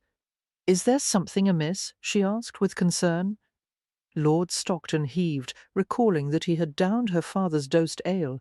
Prudence watched in horror as Stephen clapped his mouth closed, his cheeks bulged, and his eyes were huge in his face as he whirled away. After a brief but frantic glance around, he rushed for the window. "Oh dear," she murmured, as he threw it open. The next moment he was hanging over the ledge, being ill, biting her lip. Prudence shifted on her feet, unsure what to do. Then she moved forward and patted his back rather limply. He straightened. "Feeling better?" she asked, hopefully. He started to nod, then whirled back to hang out the window again. "I guess not," Prudence muttered, wondering how to help. For were she home, and he, Charlotte, she would have wiped her younger sister's forehead with damp cloths and murmured soothing sounds. Her gaze moved to the office door, and she had an idea. She left him and hurried out to the kitchens. There had to be water and cloths somewhere. This was a kitchen. Unfortunately, it was a rather large kitchen, and empty again, so that there was no one to direct her to find what she sought. For she searched for several minutes before coming up with a cloth clean enough to suit her, then wasted several more looking for water. She was wringing out the damp cloth when she became aware of the assorted sounds coming from the next room. There came a rather loud screeching of chair legs on the wooden floor and the panicky shuffling of feet, and it drew her to the door. Cracking it open, she peered out curiously. For nearly every single man in the club was on his feet, darting madly about, some rushing this way, some rushing that. Prudence gaped at the madness briefly, then a noise behind her made her turn. Lord Stockton stood leaning weakly against the doorway to his office. "Are you feeling any better?" Prue asked with concern. "I thought you left," was his answer, and there was no mistaking his relief that she hadn't. Prudence smiled softly and held up the bit of wadded material in her hand. "Nay, for I thought to find you a damp cloth," she explained, then glanced toward the door as the sounds in the next room changed to guttural noises. "What the devil is that?" Prudence stepped aside as Stephen moved to the door and tugged it open. She didn't bother to look out. She had finally deduced what the mad behaviour she had been watching was about.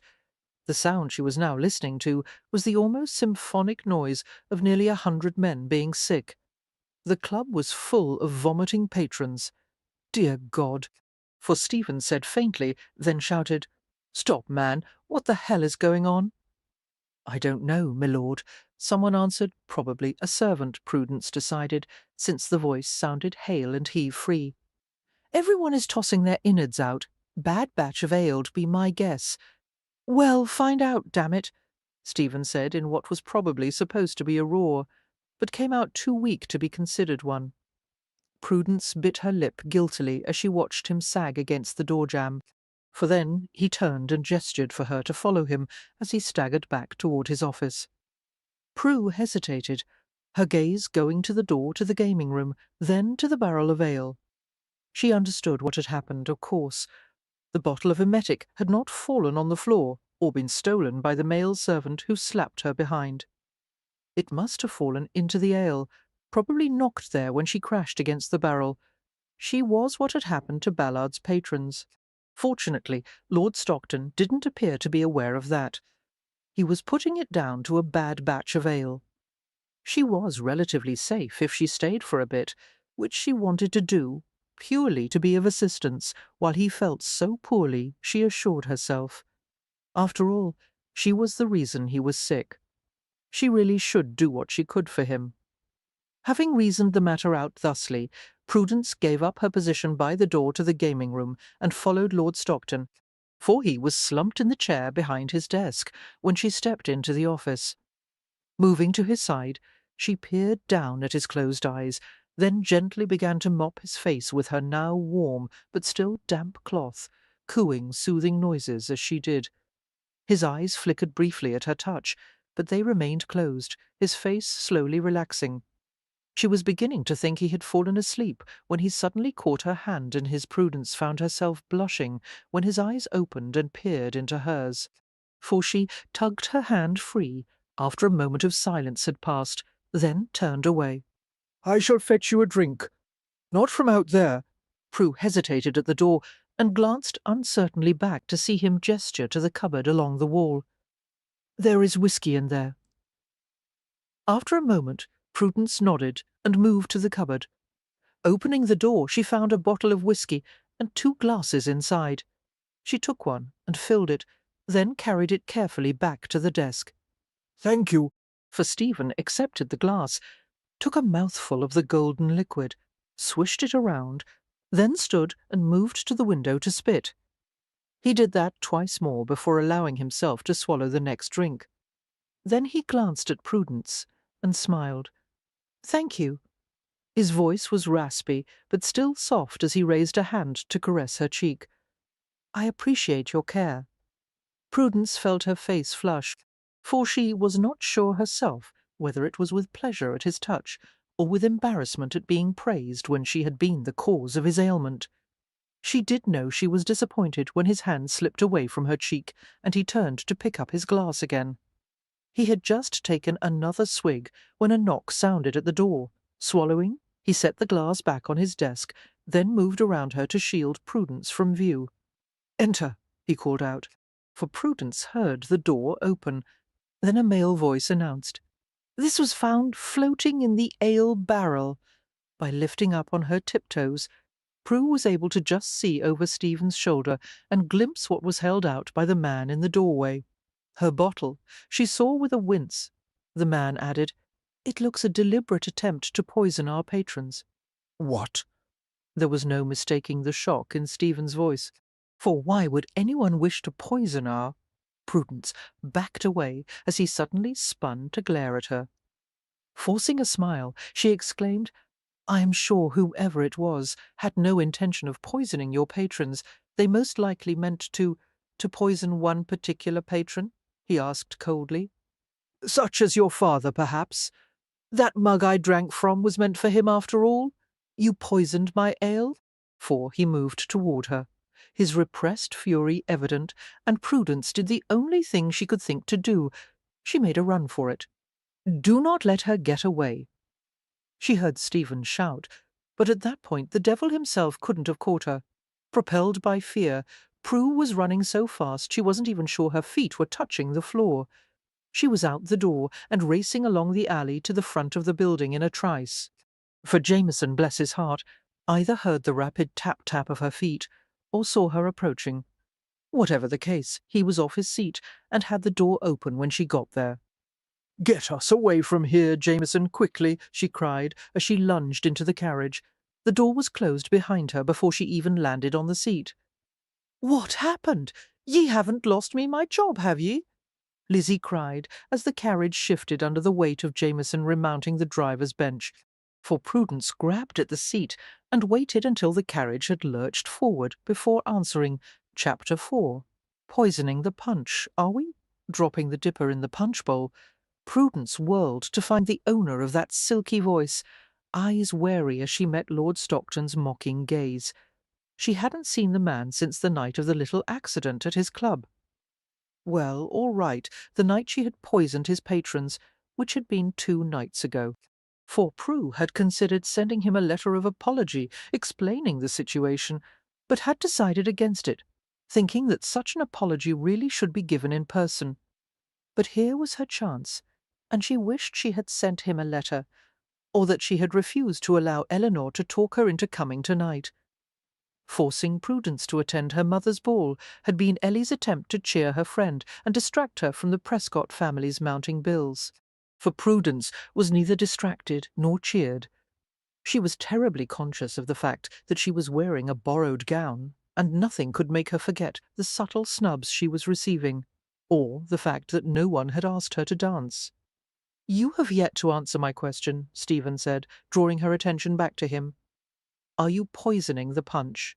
For I ask only because I should like to know if you're out to torment all of the ton for your father's misdeeds, or are concentrating solely on ruining me." Catching the startled glances being cast at them, and the way people around the punch bowl were suddenly setting down their empty glasses, Prudence forced a stiff chuckle. "Oh, my lord, you are such a wit, but you should not jest like that, or people might truly believe that I would do such a thing. For the ones who suffered so foully at my club the other night, thanks to your poisoning, would have no trouble believing."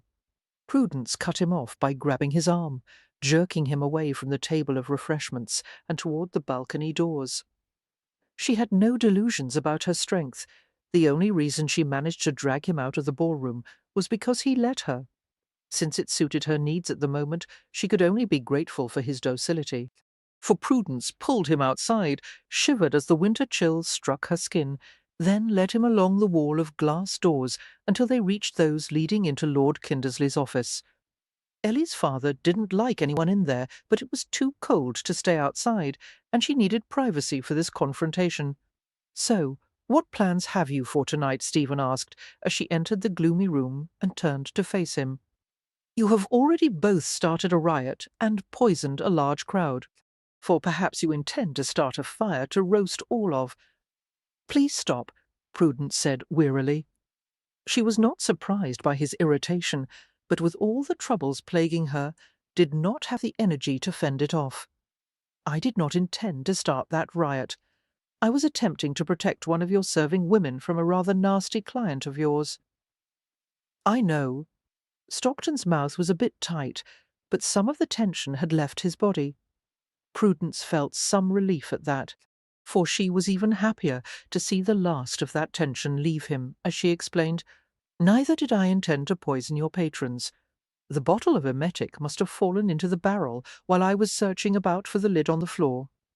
I did not realize that it had, or I would have warned someone probably," she added, because she wasn't at all sure she would have.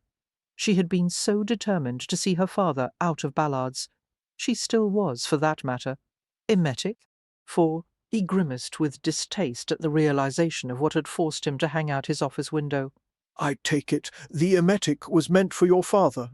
"Aye," Ellie suggested, that perhaps getting him to refrain from imbibing would put an end to his gambling as well. It seemed plausible, so she shrugged. "Ellie. Eleanor Kindersley?" "Aye," she brightened slightly.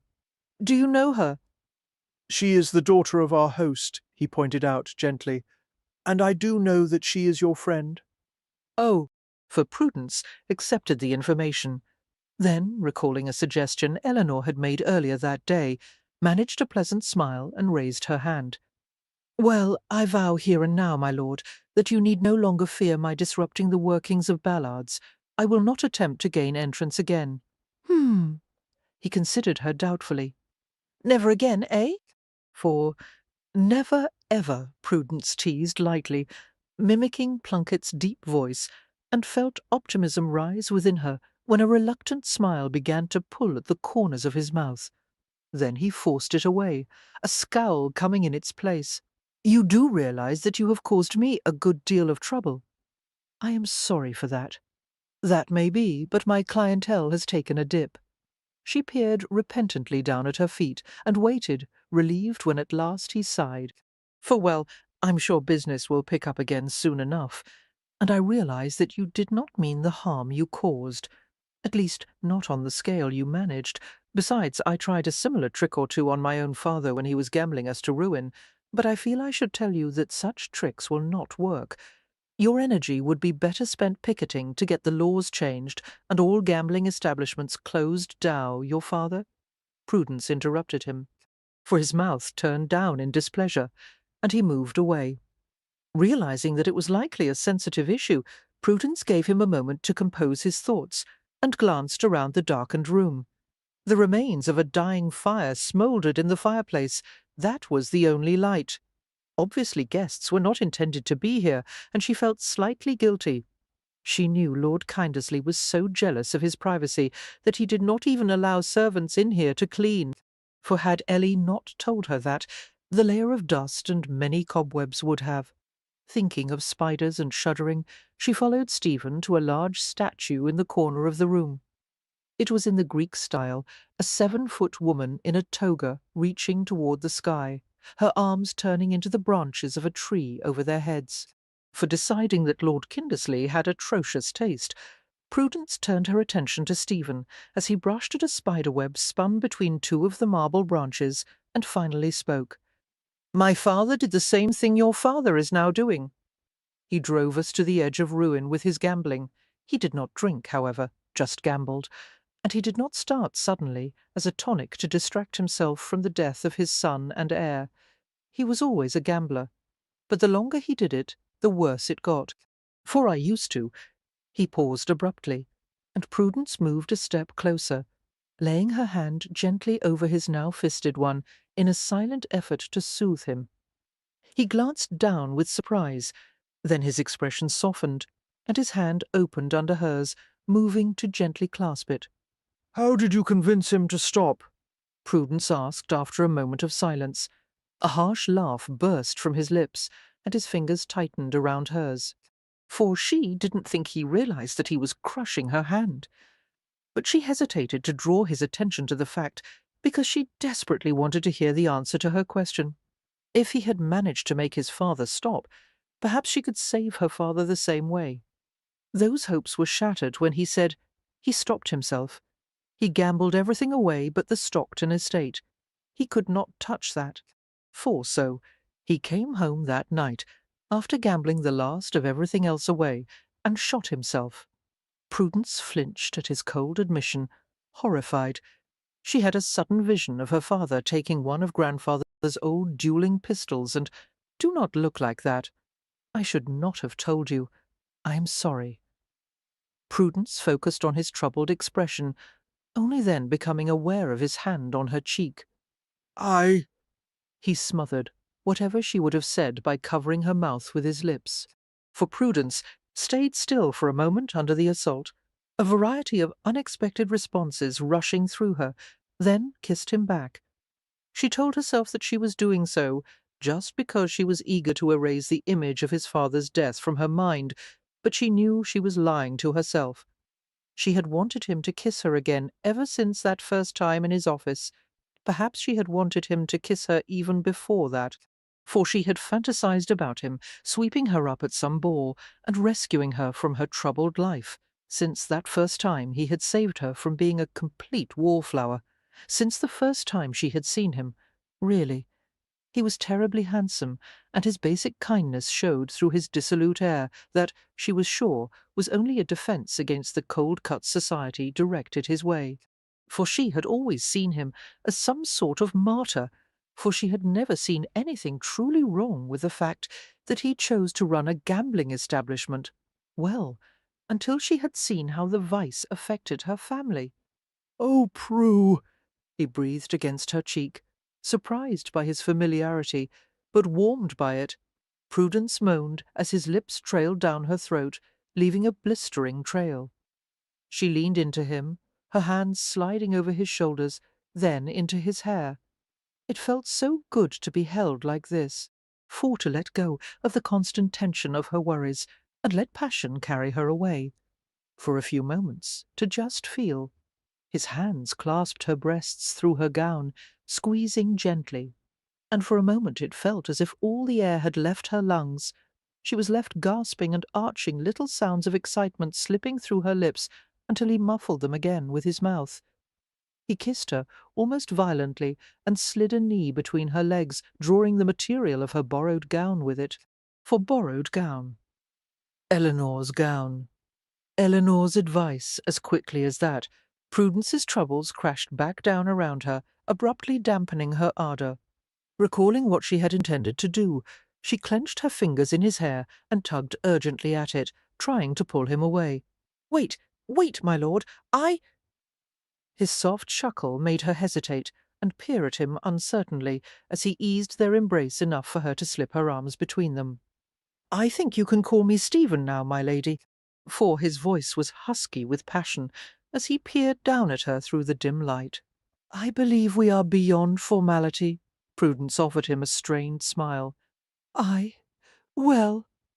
Reluctant to escape his embrace, she began to play with the front of his shirt, keeping him near, yet far enough away that he couldn't kiss her again and muddle her thinking. His eyebrows rose at her hesitation. I wish to ask you. She got further that time before faltering, then forced herself to continue. For, to ask if you would please refuse him admittal.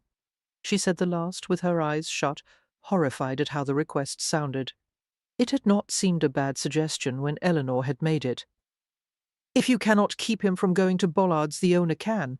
Mayhap, if you ask nicely, Lord Stockton would do that for you," she had said. Of course, Prudence supposed her friend hadn't imagined Prudence being in his arms when she made the request. Stephen certainly didn't appear as if he was reacting well, for his arms tightened around her, his face becoming expressionless. She could feel his emotional withdrawal from her like a physical tearing. "I see. Well, I imagine it could be arranged. It depends." Prudence swallowed at the unpleasant undertone to his voice. "Depends on what? How much more of this might I get should I do so?" Her first reaction was a backward jerk of her head, as if he had slapped her. It couldn't have hurt her more had he actually done so. But her second reaction was chagrin. For what could she expect him to think? She had certainly done everything else she could to save her family, much of it likely illegal. Unquestionably, it was all improper behaviour for a well-bred young lady of the ton. And she had also never made any attempt to hide her desperation. She shouldn't be surprised that he had jumped to such a conclusion. "My allowing you to kiss me has nothing to do with this," she said, with quiet dignity. For, as a point of fact, I brought a halt to the kiss, because I was becoming rather, distracted, and feared forgetting to make the request at all. She could feel her face burning with embarrassment as she made the admission, and was grateful for the concealing darkness. Stephen considered her through the gloom, then said, "So you like my kisses? This is not some new scheme. This is not some way to pay me back, because your father loses money in my establishment?" For Prudence frowned, trying to find an argument in her mind to prove that she enjoyed Lord Stockton's kisses, then brightened. "Surely you can tell if a woman is enjoying your kiss, does it not show?" Aye. Unfortunately, I was rather distracted with my own enjoyment, and did not. His words broke off on a surprised gasp when Prudence suddenly stepped closer, reached up on tiptoe, and pressed her lips against his. For he did nothing at first to make the kiss easier for her, but as she felt the tension in his arms ease, his hands began to move over her back, and his lips moved with true passion. Prudence let a little sigh slip out as her mouth opened under his, her toes curling in her slippers as she arched into him, putting all she had into the kiss. Following his lead, she ran her own hands over his back, enjoying the solid feel of him beneath her fingers. For she gasped and lifted further up on her toes when his hands slid up over her rib-cage to cup her breasts. Then he broke away and trailed his lips over her cheek. "I believe you," he said softly. After several heated moments, "I." Prudence kissed his ear eagerly when it came within reach. We should stop, else I cannot promise. Nay, Prudence moaned, biting his chin at the very suggestion. Nay, I, for a chuckle rumbled from his mouth, reverberating against her throat and making her squeeze her legs together in excitement. I or nay? He asked, sounding both amused and concerned. Oh. She opened her eyes reluctantly, then stilled as a shadow moved into the periphery of her vision. It wasn't a very large shadow, really, a darker blotch in the darkness that surrounded them, but it was moving, dropping, actually, straight for Stephen's unsuspecting head. A spider. For lowering itself on its silken thread. Knowing she was overreacting, but helpless to do otherwise, she jerked in his arms and opened her mouth to warn him.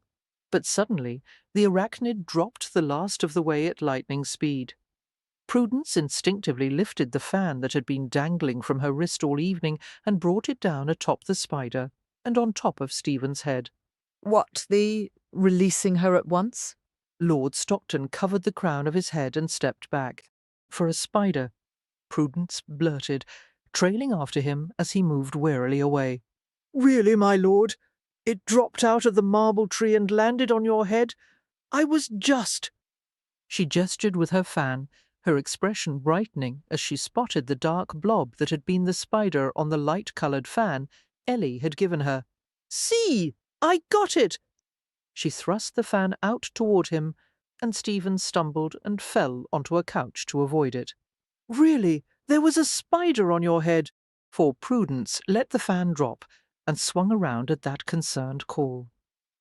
Ellie was walking along the balcony, rubbing her arms and peering uncertainly out into the darkness of the snow-covered gardens. "Prudence, are you there? Father said he saw you come out here." "Damn," she said softly, and turned back to Stephen. Seeing the way the man was eyeing her as he got back to his feet, she threw her hands up in disgust. For the fan, again dangling from her wrist, swung out, neatly clipping him between the legs. Prudence gasped in horror and started toward him as he bent over with a gasp. Are you? "I'm fine!" He held up a hand in self-defense, shuffling back away from her. Just go, but— Prue! Shaking her head in frustration, she turned and hurried outside to find Ellie. You'd better get a look at this, my lord.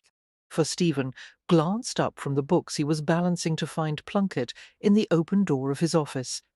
The doorman's face looked even more bulldogish than usual, wrinkled up in concern as it was. What is it? There's a bunch of women out front.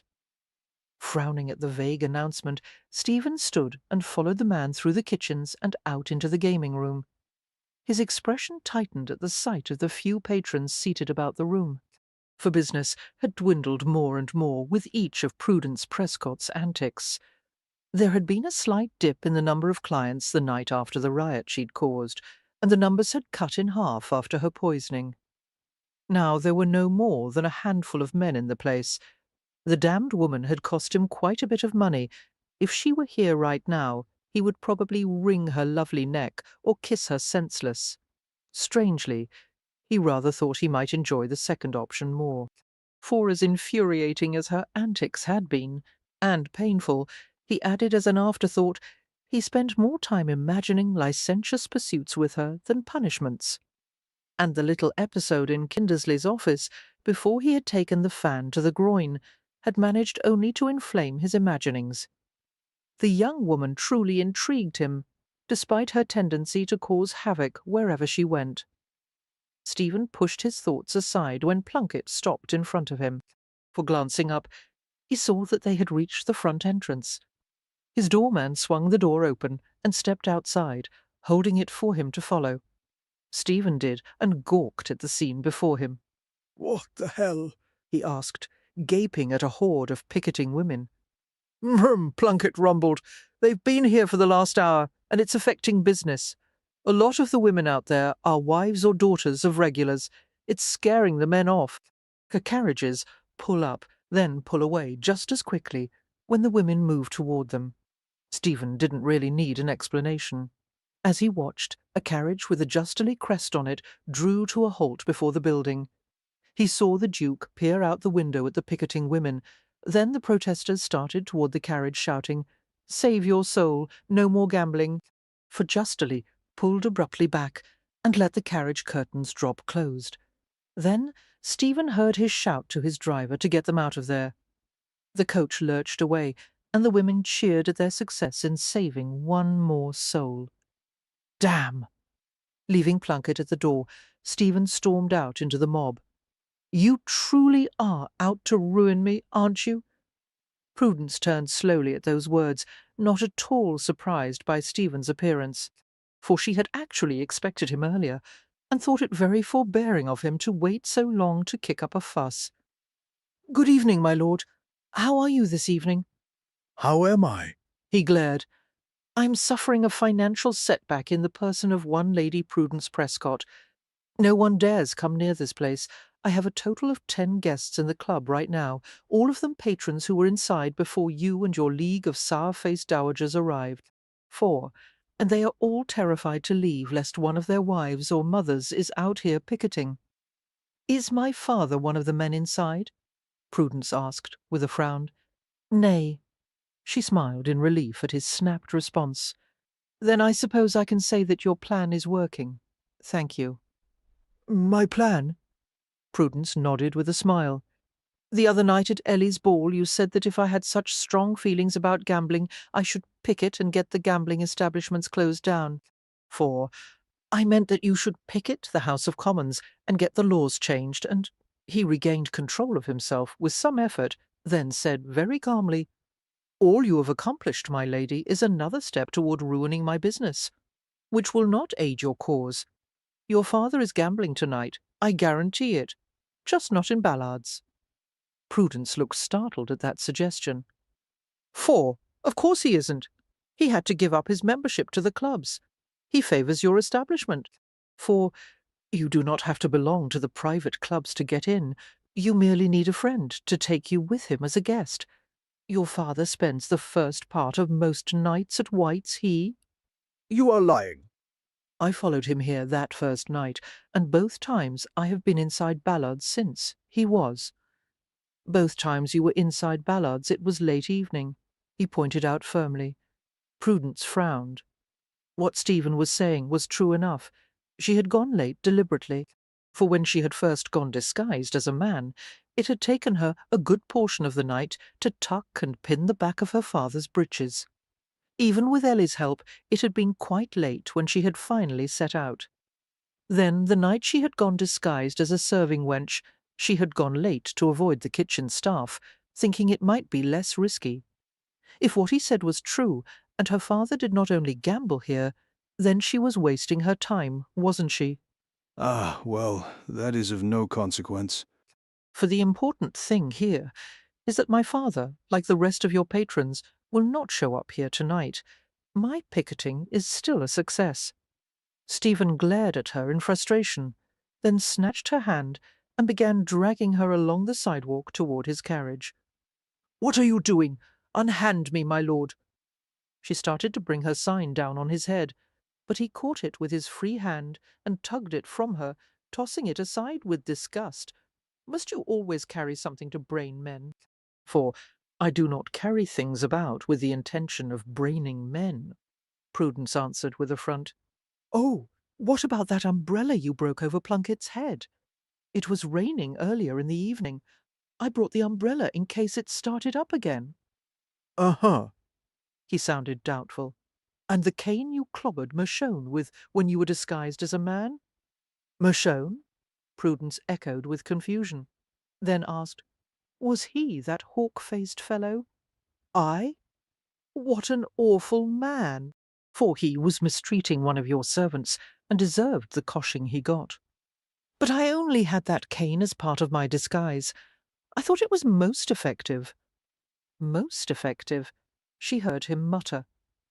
Prudence made a face at the back of his head. "You batted me over the head with your fan at the Kindersleys' ball? I told you I was sorry about that. There was a rather large spider on your head, and you were just about to beat on me with that sign you're carrying." For having no defence for that accusation, Prudence merely sighed and settled on the cushioned seat, then stiffened when she realized that while distracting her with his accusations, He had managed to get her into his carriage. She lunged for the door. "Oh, no, you don't!" Stephen grasped her about the waist and tugged her onto his lap, holding her there firmly with one arm as he banged on the carriage wall with the other. For the carriage was off at once, and Prudence grabbed frantically at his arm to maintain her balance. "You can release me now," she said, once the carriage had settled into a steady trot. "But I rather like holding you." Prudence felt her insides melt at that husky announcement and allowed herself the luxury of briefly enjoying his embrace. For when she felt his breath on her neck, little tingles of anticipation raced through her. Then she let out a breathy sigh and turned into the caress as his lips claimed the sensitive skin there. However, when his hands closed over her breasts through her gown, and the warmth inside her started turning to red-hot heat, she forced herself to struggle out of his arms to the safety of the opposite seat. Stephen let her go. He was smiling at her when she finally glanced across at him. "For I thought you liked my kisses." Prudence flushed. "Aye, well, it is not proper to, and you are so proper," he gently teased. Prudence glanced away, trying not to squirm with embarrassment, and shrugged. "I may not always be proper, my lord, but I do have some sense. And once I was away from your influence, I realized that I really did not wish to become involved with someone who was helping my father, and countless others, destroy their families by gambling. For especially a man who should know better. Your own father should have made you sympathetic to this plight." Stephen was silent for a moment, the smile gone from his face. She expected him to be angry and strike out at her verbally about her own shortcomings, but was surprised by his quiet reply. "I can understand that sentiment, my lady. I did not feel much differently about the gaming hells my father attended or their owners. I have realized since that the owners are not the ones to blame, for which I am about to prove to you." Prudence turned her head and peered silently out the window. "If he were not gambling at Ballard's, it would be somewhere else," Stephen said quietly. "I run an honest establishment and limit how much men are allowed to lose. Should they start to dig too deep, I cut them off and send them home." Prudence turned back to face him. "For is that supposed to make it all right, that you help ruin them, the fact that if it was not you taking their money, it would be someone else?" Irritation flashed across his face. "That is not what I meant." "What did you mean, then?" He opened his mouth to answer, then paused to glance out the window as the carriage slowed. "We are here, come. You will see what I'm trying to say." Opening the carriage door, he stepped down and turned to help her out. For Prudence ignored the hand he proffered and glanced at the building they had stopped before. As she stepped down from the carriage, she saw that he had brought her to White's after our discussion at the Kindersleys' ball. "I looked into your father's gambling." Stephen urged her up to the window to the side of the door. There was a table there with men seated around it. Prudence knew it was considered the best seat in the house, where one could be seen on display. For her father was not one of the men at the table. She saw with relief.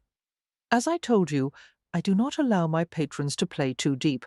For him to have lost the large amounts of money you are suggesting, I knew he must be gambling elsewhere." I looked into the matter. "He usually comes here first, then he goes to one or two of the other private clubs, depending on his mood. Then he goes to Ballard's, where he plays cards until well after midnight. For at that point he heads to some of the lesser establishments. He does not appear to gamble large amounts at any of his stops, but when added together, perhaps—" He shrugged, then suddenly pointed past the table in the front window toward one further in. "There he is." Prudence stared at the man he was pointing to. It was her father, and he was playing cards. She felt her heart shrivel in her chest. Tonight had been a waste of time. Perhaps all of it had been and perhaps she'd known all along and blindly done what seemed would help, no matter how ludicrous. She remained silent and docile as he turned her away from the window and led her back to his carriage.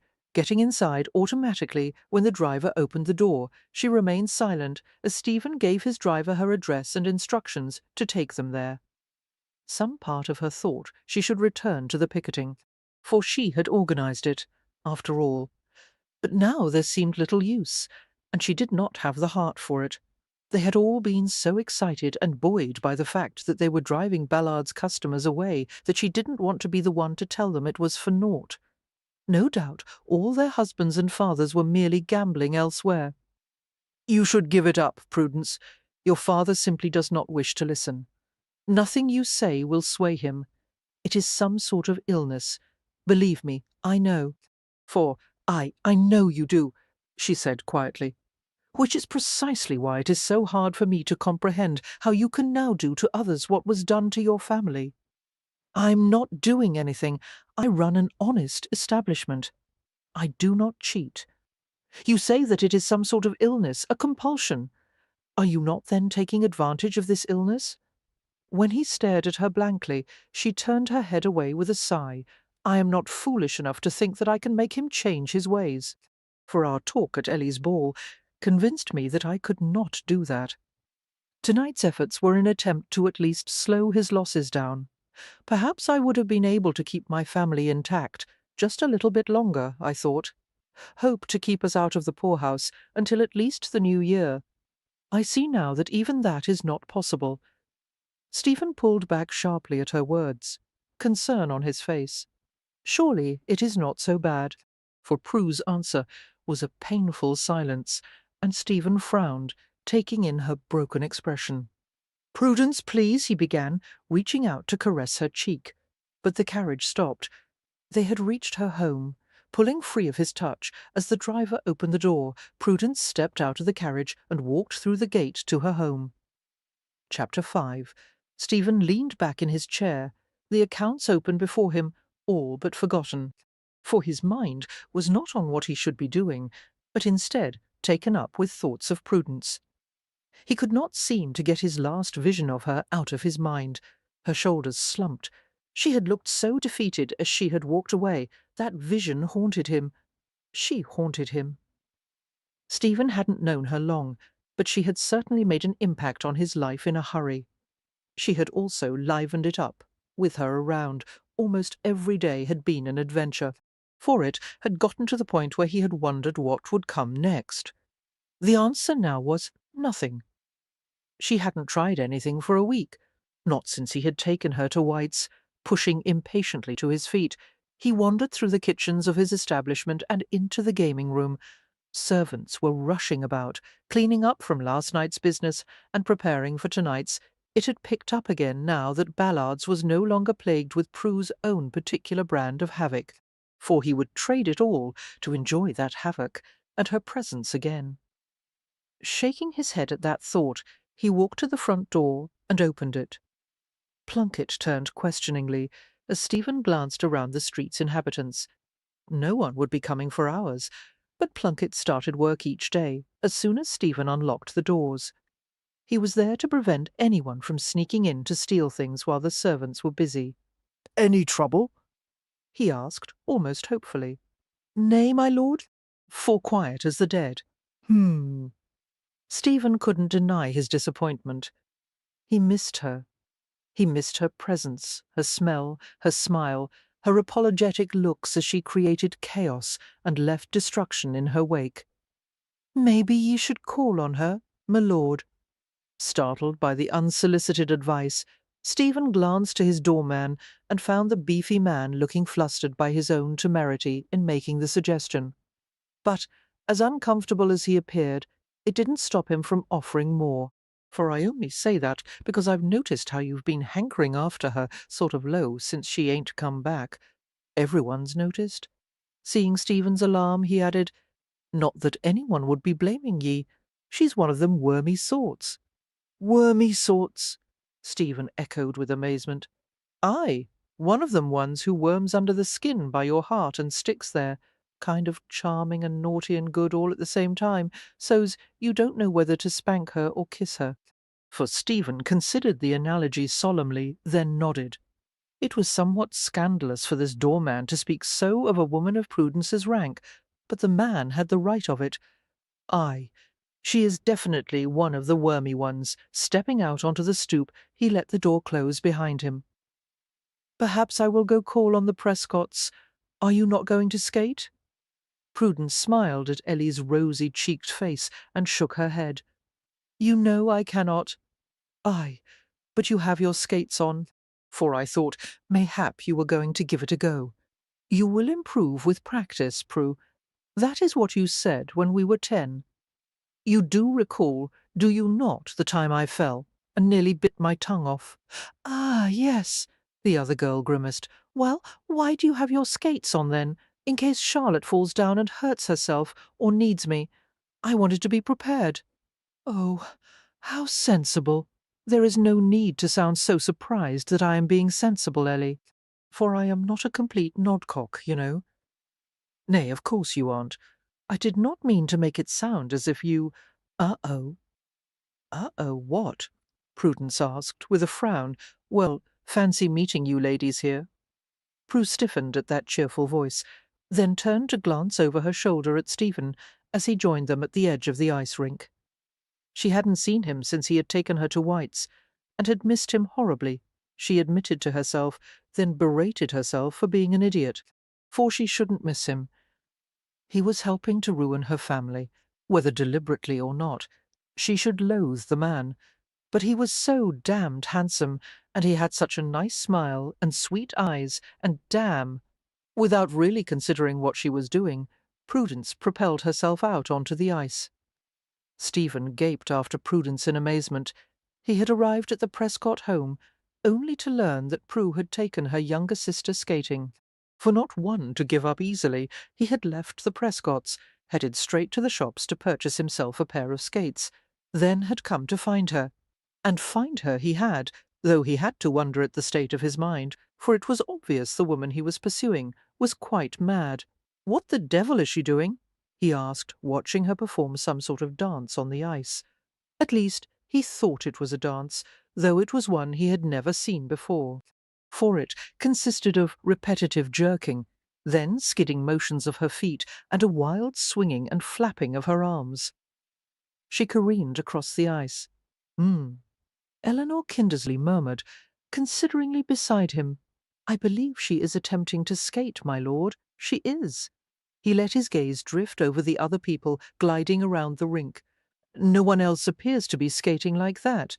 Well, I did say attempting to skate. Stephen raised his eyebrows at Prue's friend, but she didn't notice, for she was wincing at something out on the ice.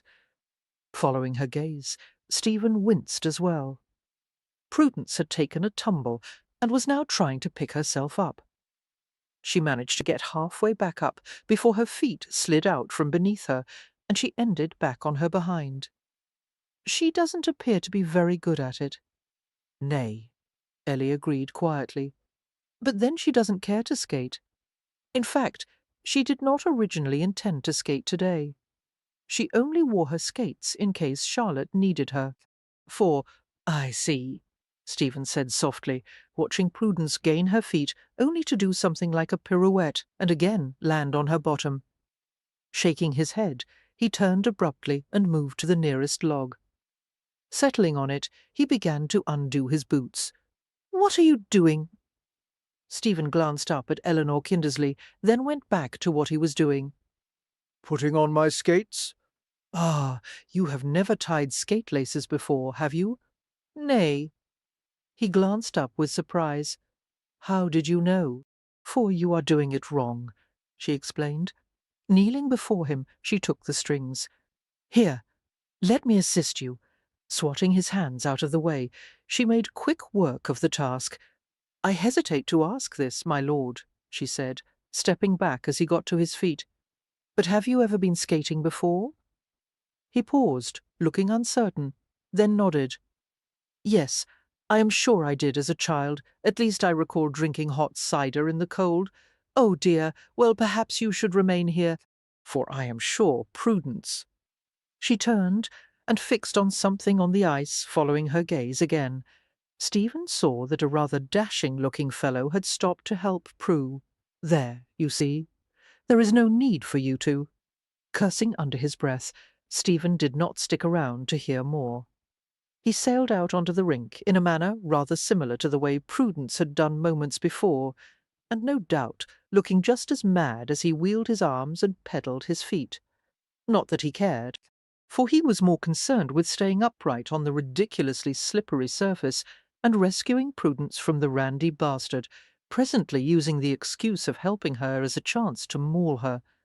The man was holding her far too close to his chest, in Stephen's opinion, and Prudence, grateful for his assistance, was probably wholly unaware of his no doubt salacious intent.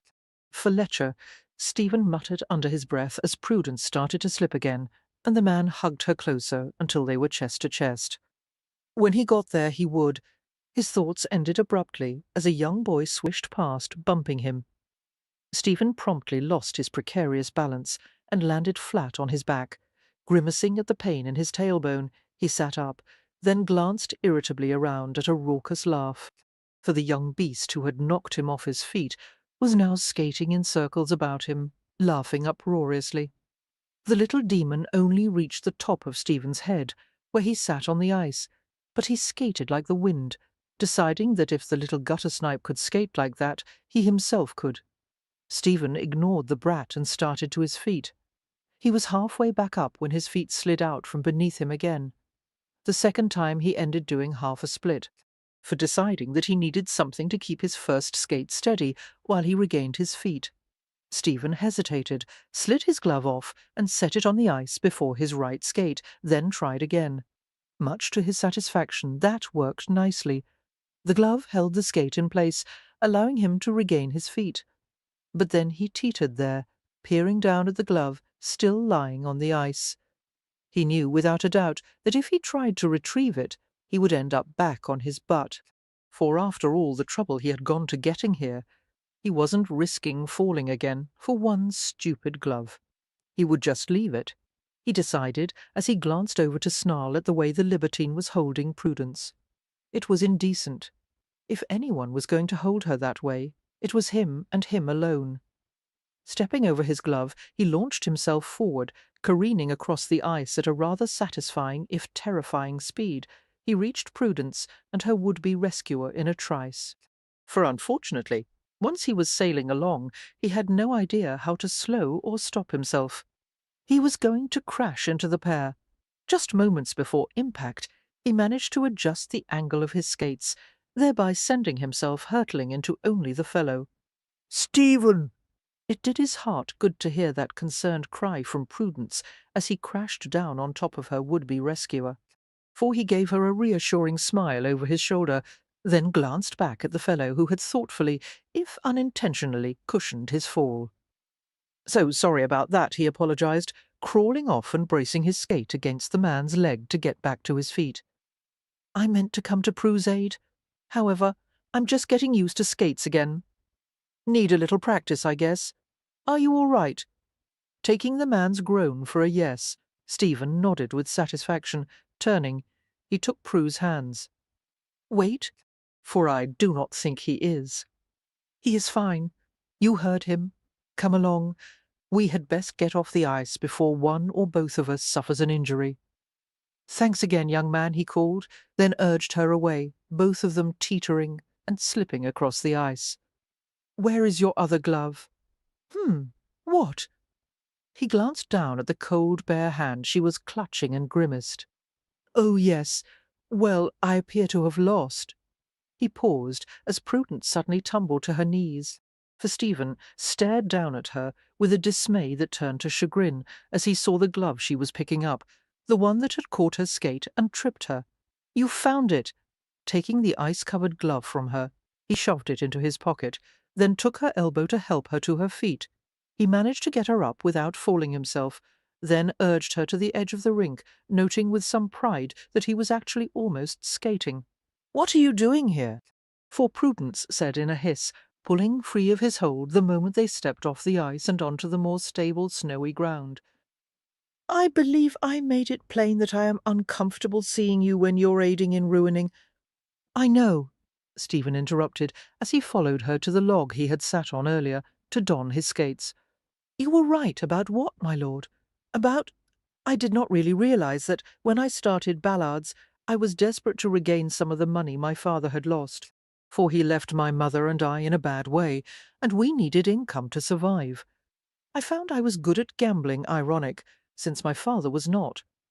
After making a small amount, seeing how much certain clubs could take in, starting Ballards seemed the swiftest way to return my family's estate to what it was, but after that I was tainted. It seemed only fitting that the club should remain open. I did not consider that I was taking advantage of others, just like my father had been taken advantage of. But you are right. I am making money off of the frailties of others. She considered that silently, then asked, "What shall you do now that you realize that?" Stephen scowled and wished he could see her face. She was bent forward, undoing her skates, and he couldn't see her expression. He hadn't really planned what he wanted to say to her. He was stumbling around blind. "Well, I suppose I could ban your father from the club. Why bother, as you proved? He will just gamble elsewhere." For Stephen frowned, his gaze moving absently over the skaters, before he glanced back and complained, "I do not know what else I can possibly do." "Nay, of course you do not." She sounded bitter, and Stephen felt at a loss until she straightened and added, "This is not about my father, Stephen, at least not just my father. This is about you, how you make your way in the world." There was a regret in her eyes that made his heart shrivel. "Prue, guess what?" For Stephen watched helplessly as she turned away toward a young girl who had rushed over to address her. She was a younger version of Prudence, with the same chestnut hair and gamine features. Stephen had the brief thought that Prudence's daughter would probably look very much the same. "Good. You have already removed your skates," Prudence said, getting to her feet. "'Tis time to return home. Where is Eleanor?" Oh, but Prue, the girl protested. "Where is Eleanor?" she repeated firmly, for she said to tell you she had gone home. gone home. Prudence echoed with disbelief. I. She said that no doubt Lord Stockton would take us home, and she was growing cold. "Growing cold, my eye," Stephen heard her mutter irritably as he got to his feet. "I would be pleased to see you home," he said. He saw the inner struggle take place on her face, but then her gaze landed on her sister, and resignation set in. For even as she agreed, he got the distinct impression that she would have walked rather than accept his offer, and would have, were it not for her sister's presence. Ironically, that made young Charlotte one of Stephen's favourite people, and he teased and chatted with her easily, listening with a smile to her chatter all the way to the Prescotts. When the carriage stopped in front of their home, the little whirlwind was out the door at once. But when Prudence made to follow, Stephen caught her arm and drew her back, pulling her into his arms for a kiss before she could protest. It was a desperate kiss, a last-ditch effort to bring her back to him, and at first, as she kissed him back, he felt hope that it might succeed. But then he felt her become still and withdraw, and her expression, when he reluctantly released her, killed his brief hope. He saw on her face that he was one of the bad guys, for just as he had seen the owners of the gaming hells his father had frequented, so she saw him as a vulture. She exited the coach without a word. Stephen's mood was grim when he returned to his club. He found dissatisfaction plucking at him as he peered around the gaming room. It was late enough that the place was filling up, and everywhere he looked were the desperate gazes of men risking more than they should, the slumped shoulders of losers. For at times like this, it all seemed terribly tawdry and unpalatable, and he seriously considered alternative professions. It was also at times like this that he saw his father everywhere. Right that moment, he was even seeing his father in the face of Lord Prescott, and the man's very presence seemed to mock him. Prudence rolled onto her back and sighed miserably. Sleep seemed to be beyond her. Her mind was too full to allow it, for she kept thinking of Stephen, seeing his handsome face, remembering his kisses, his touch, his scent, his smile. He had such gentle eyes, she wished. She threw the bed-covers aside impatiently and sat up to swing her feet off of the bed. There was no use in wishing for things she couldn't have, for it was doubtful that Stephen's interest in her went beyond the carnal, and even should he wish more, She could not, in good conscience, have any sort of marriage with a man who made his living off of the weaknesses of people like her father. Standing, she found her robe and pulled it on, then made her way cautiously through the dark to the door. It was Christmas Eve. She had gone to bed early. The whole household had, except for her father, for he was no doubt out losing the last of their possessions. The creditors had stopped allowing Bentley, their butler, to brush them off. The day before, they had started to take things away in lieu of payment, which was why Prudence had taken Charlotte skating to keep her from having to witness those nasty encounters. For she had intended to take her little sister somewhere else today, perhaps to visit Ellie, but other than 2 large bill collectors who had visited rather early, no one had come around. The day had turned out well, and she and her mother had decided to take advantage of their home while they still had it, stringing popcorn to finish decorating the tree. Prudence supposed even creditors had hearts if they were waiting until after Christmas to empty the Prescott home, for she had made her way along the dark hall and down the stairs before spotting the light shining from beneath the kitchen door. Suspecting it was her mother, and knowing she would need cheering, Prudence forced a smile to her face and pushed into the room. Inside, she froze. It wasn't her mother. Instead, her father sat at the table, looking dazed. "Father, whatever are you doing home?" she asked with surprise. "Why are you not out?" "I have been banned from everywhere, that is why. For where has all the liquor in this house gone?" "You drank it," she answered distractedly. "Did you say you were banned from everywhere?" He nodded morosely. "Someone went around and paid all my debts, every last one, but in exchange the owners were to bar me from entry." He shook his head miserably. "I am not even allowed in to drink. Who the hell would do a thing like that? Papa, you are sober." He glanced up with a startled expression. "I? Why does that surprise you?" "For I have not seen you sober in a long time," she said gently. Surprised realization crossed his face. Then his gaze moved to the door as his wife entered. "What is this about?"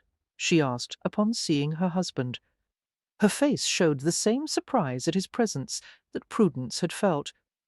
"Papa has been banned from the clubs. Someone has paid his debts, but he is no longer allowed in them even to drink."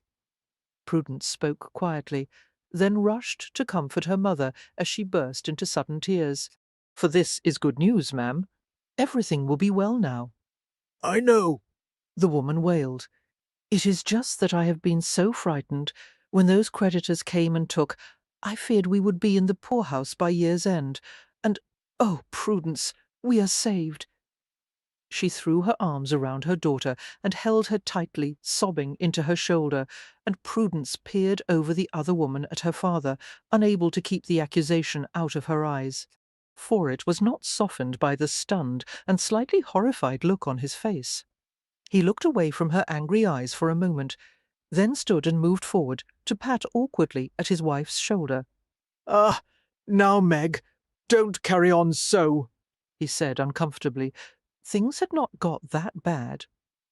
"Not got that bad?" Lady Prescott shrieked, turning on him in the first show of temper Prudence had ever seen from her. "The creditors were here yesterday and this morning, for they took my mother's diamond necklace and—" "What?" Lord Prescott interrupted, looking thunderous. "Why did no one tell me?" "Because you were never here to tell," she roared. "You have been avoiding us for weeks now, dragging yourself back in the middle of the night, passing out in the guest chambers, sneaking out the moment the way was clear." He flushed guiltily at the accusations, then wearily sank back into his seat. "I have been an ass, haven't I? I've made you both so miserable." For grasping his wife's hand, he pressed it to his forehead and closed his eyes. "I do not know how it started.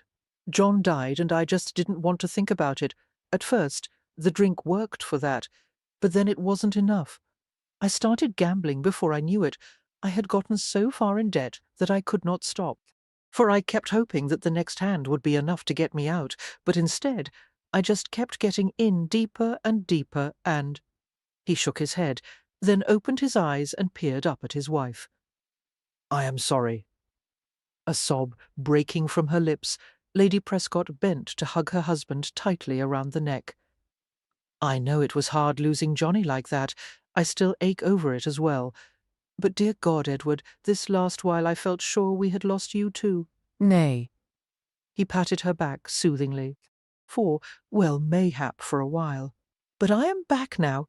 He blinked, as if looking at the world through new eyes, sober eyes.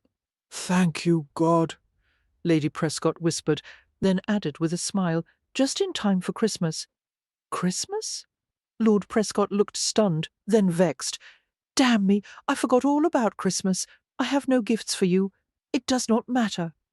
Prudence's mother gave a watery laugh, joy spreading on her face. I got all I wanted for Christmas. Her husband's confusion was plain to see. For what was that? I prayed that she would stop drinking and gambling, that we wouldn't spend Christmas in debtor's prison, and I have that now. Damn! He sighed miserably. I have been an ass. I'm sorry, love. I will try to be a better husband. I will try very hard. That's all a woman could ask, Lady Prescott said quietly, and helped him to his feet. Prudence watched them head up the stairs, a soft smile on her face. She knew it wouldn't be easy. There were still hard times ahead. For there were days her father would be miserable and unhappy for want of the liquor. But there was finally hope, and her mother looked so happy, almost as happy as Prudence felt. A thought coming to her, she headed for her own room, but not to go to bed. She needed to get dressed. She had someone to thank for this miracle, someone unexpected. Chapter 6. My Lord. Stephen glanced up from the fire he had been morosely contemplating, and lifted an eyebrow at the sight of his butler. "For you have a guest, my lord?" the man announced. Stephen started to say that he had no wish for company, to send whoever it was away, when he spotted Prue's gammon face peeking around his butler's ample girth. He lurched out of his seat. "Prudence, what are you doing here?" he cried in astonishment, waving the butler away as he hurried forward to greet her. "I had to talk to you." "But you could be ruined if anyone—" "No one saw me," she assured him quickly, "and I will stay only a moment." For, his expression easing somewhat, Stephen nodded and led the way toward the 2 chairs in front of the fire, gesturing for her to take one. He waited politely while she seated herself, then moved to lean against the fireplace. "You did it, didn't you?" she asked the moment he was settled. Stephen shrugged, not bothering to ask what she spoke of. He knew she meant her father and his gambling debts. Why? For uncomfortable under her shining gaze, he turned away, bracing his hand on the mantel and peering down into the flames. "You were right when you accused me of refilling my coffers at the expense of others.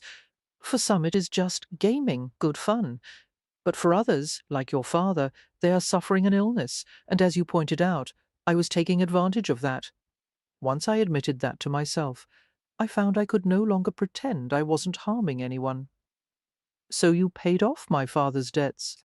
"4." He shrugged, as if it were of no real consequence.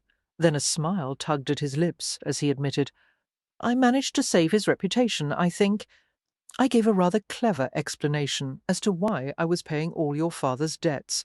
Before she could question him on that, he added, I also told them that he was not to be allowed inside the gaming halls any more, and they agreed to this." His expression turned wry at her obvious surprise. "I do have some influence around town, for most everyone owes me money." He scuffed at the corner of the rug before the fire with his boot, then added, "And then I sold ballads." Prudence leaned forward in her seat. "You what?" "Well, it shan't be ballads much longer. The new owner is renaming it." Sticking his hands in the pockets of his coat, he shrugged again. "I'm looking into other ventures. I already have several. I may invest in." He turned back to the fire. "For would I be right in supposing that your father is now grumpy as hell, but at home and sober?" When she fell silent, he glanced over his shoulder to see her biting her lip uncertainly, her gaze sliding around the warm and cosy room they were in. Then she heaved a little sigh, straightened her shoulders in a habit he was coming to recognize, and faced him to ask. Did you do this because you felt guilty? Stephen considered her question solemnly as he turned his back to the fireplace. For that may have influenced me. However, I have considered getting out of the business for a while, as for paying your father's debts, that I did for you. I could hardly let the woman I love end up in debtor's prison for Christmas. Love? She looked as if she were holding her breath. Oh, Stephen, launching herself out of her chair, she threw herself at him. He staggered back against the fireplace as she pressed tiny little kisses all over his face. Thank you, thank you, thank you. For, she cried between kisses to his nose, his cheeks, his eyes, his chin, and finally his lips. There he brought the spate of little butterfly kisses to an end. Catching the back of her head, he held her still when she would have continued on with her exuberant rampage, and he moved his mouth on hers. Prudence didn't seem to mind. She gave no resistance. In fact, Stephen felt her smile against his mouth before she opened to him, inviting a deeper kiss. For he immediately took advantage of the invitation, devouring her with a passion that had him hardening to shameful proportions. His body was reacting like an untried lad's, and he was heeding its plaintive urgings. Within moments he had Prudence on her back on the fur rug in front of the fire, his hands busy everywhere. One was pushing the skirt of her gown up, the other tugging the top of it down, for his lips were leaping from hers to the curve of one breast, then back, eager to taste everything, as she writhed, arched, moaned and sighed beneath him. "This is not good," he muttered, kissing his way over the curve of her breast. Prudence sighed dreamily and arched against him as he took one erect nipple into his mouth. "It feels very good to me," she purred. Stephen smiled against her flesh. She felt it, apparently, and slid her hand into his dark hair. "You are smiling," she said. "For I have been doing that a lot since I met you," he admitted, his smile widening. "It is the same for me," Prudence confessed on a half-giggle, half-sigh. He laved her nipple. "I must thank you." Stephen raised his head to peer at her questioningly. "For making you smile?" "Aye, for that, and for this," he asked, catching the tip of her breast between his teeth and licking in. Releasing it, he added, "Or this." The hand that had been resting on her thigh rose up to cup the centre of her. "Oh," for Prudence pressed into his touch and shook her head a touch frantically on the fur. "If this is being ruined, I think I like it." Stephen stilled at those words, concern for her gripping him, but she opened her eyes and smiled at him gently. "Pray, do not stop. I do not wish you to stop." She hesitated, then added, "But I do want to thank you for giving my mother everything she wanted for Christmas." For aroused and pleased by the good he'd done, Stephen rubbed a thumb over the damp nipple he had been suckling, enjoying the way she arched and purred in response. "And what do you want for Christmas, me?" She seemed surprised. You," he said. Then he stilled as he realized that it was Christmas Eve. He could not buy her a gift until the shops reopened. For vexed that he hadn't thought of a gift before this, he warned, "I shan't be able to procure it until after the shops reopen. But what I want cannot be purchased." Stephen drew back at that soft assurance. "What? I would like more of this," she said huskily. Laughing, she drew his head toward her own. Stephen allowed her to pull him forward until his mouth was a bare inch away, then paused and murmured, "I'm not sure." "What?" For he couldn't tell if she was more affronted or shocked by his refusal to take what she offered, and he nearly smiled at her reaction, but managed to keep a solemn demeanour. "Well," he amended, "perhaps I could be persuaded if you were to agree to give me what I want for Christmas in return." Prudence suddenly looked wary. "What do you want for Christmas?" "All I want in the world for Christmas is for you to make an honest man of me. Marry me, Prudence." For Crewe caught her breath at Stephen's proposal, nearly squeezing him silly. She wanted to shriek, "Yes," but she hesitated and pushed at his chest until he eased the embrace, Solemnly, she said, "You do not have to marry me. We can stop this right now.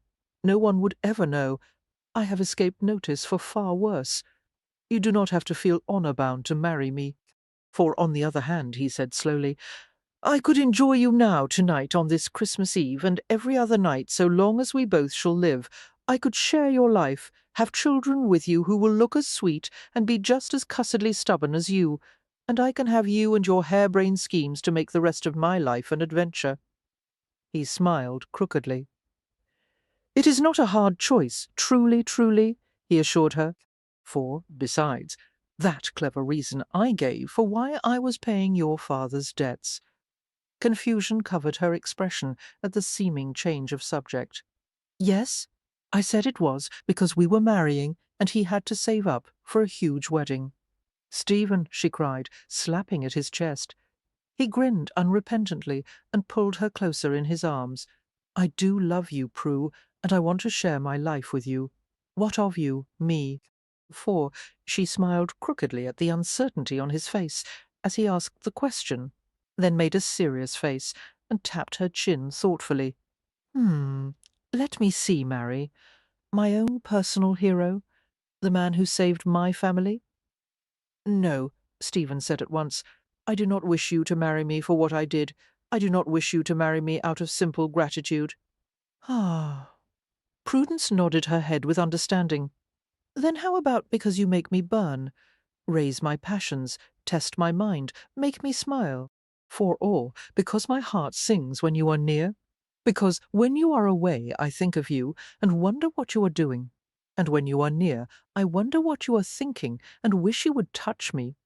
Would that be reason enough? Or perhaps because I love you," she gasped, when he hugged her tightly, then rolled on the floor with her until she lay atop him.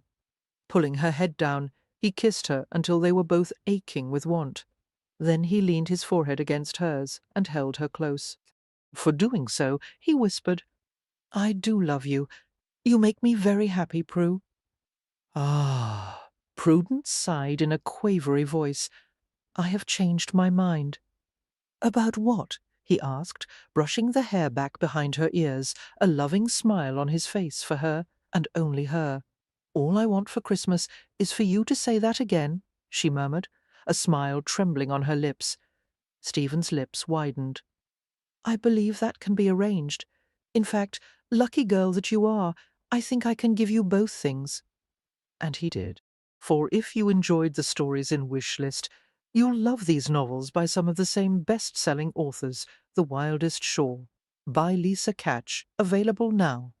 A shipwreck leads a beautiful young lady's maid to the island of her dreams, the man of her fantasies, and the adventure of a lifetime. The Marriage Bed, by Claudia Dane, available now. A reluctant monk and a sensual lady seem an unlikely pair until the banked attraction between them catches fire in the marriage bed. For the reluctant reformer, B. Y. Lindsay Sands.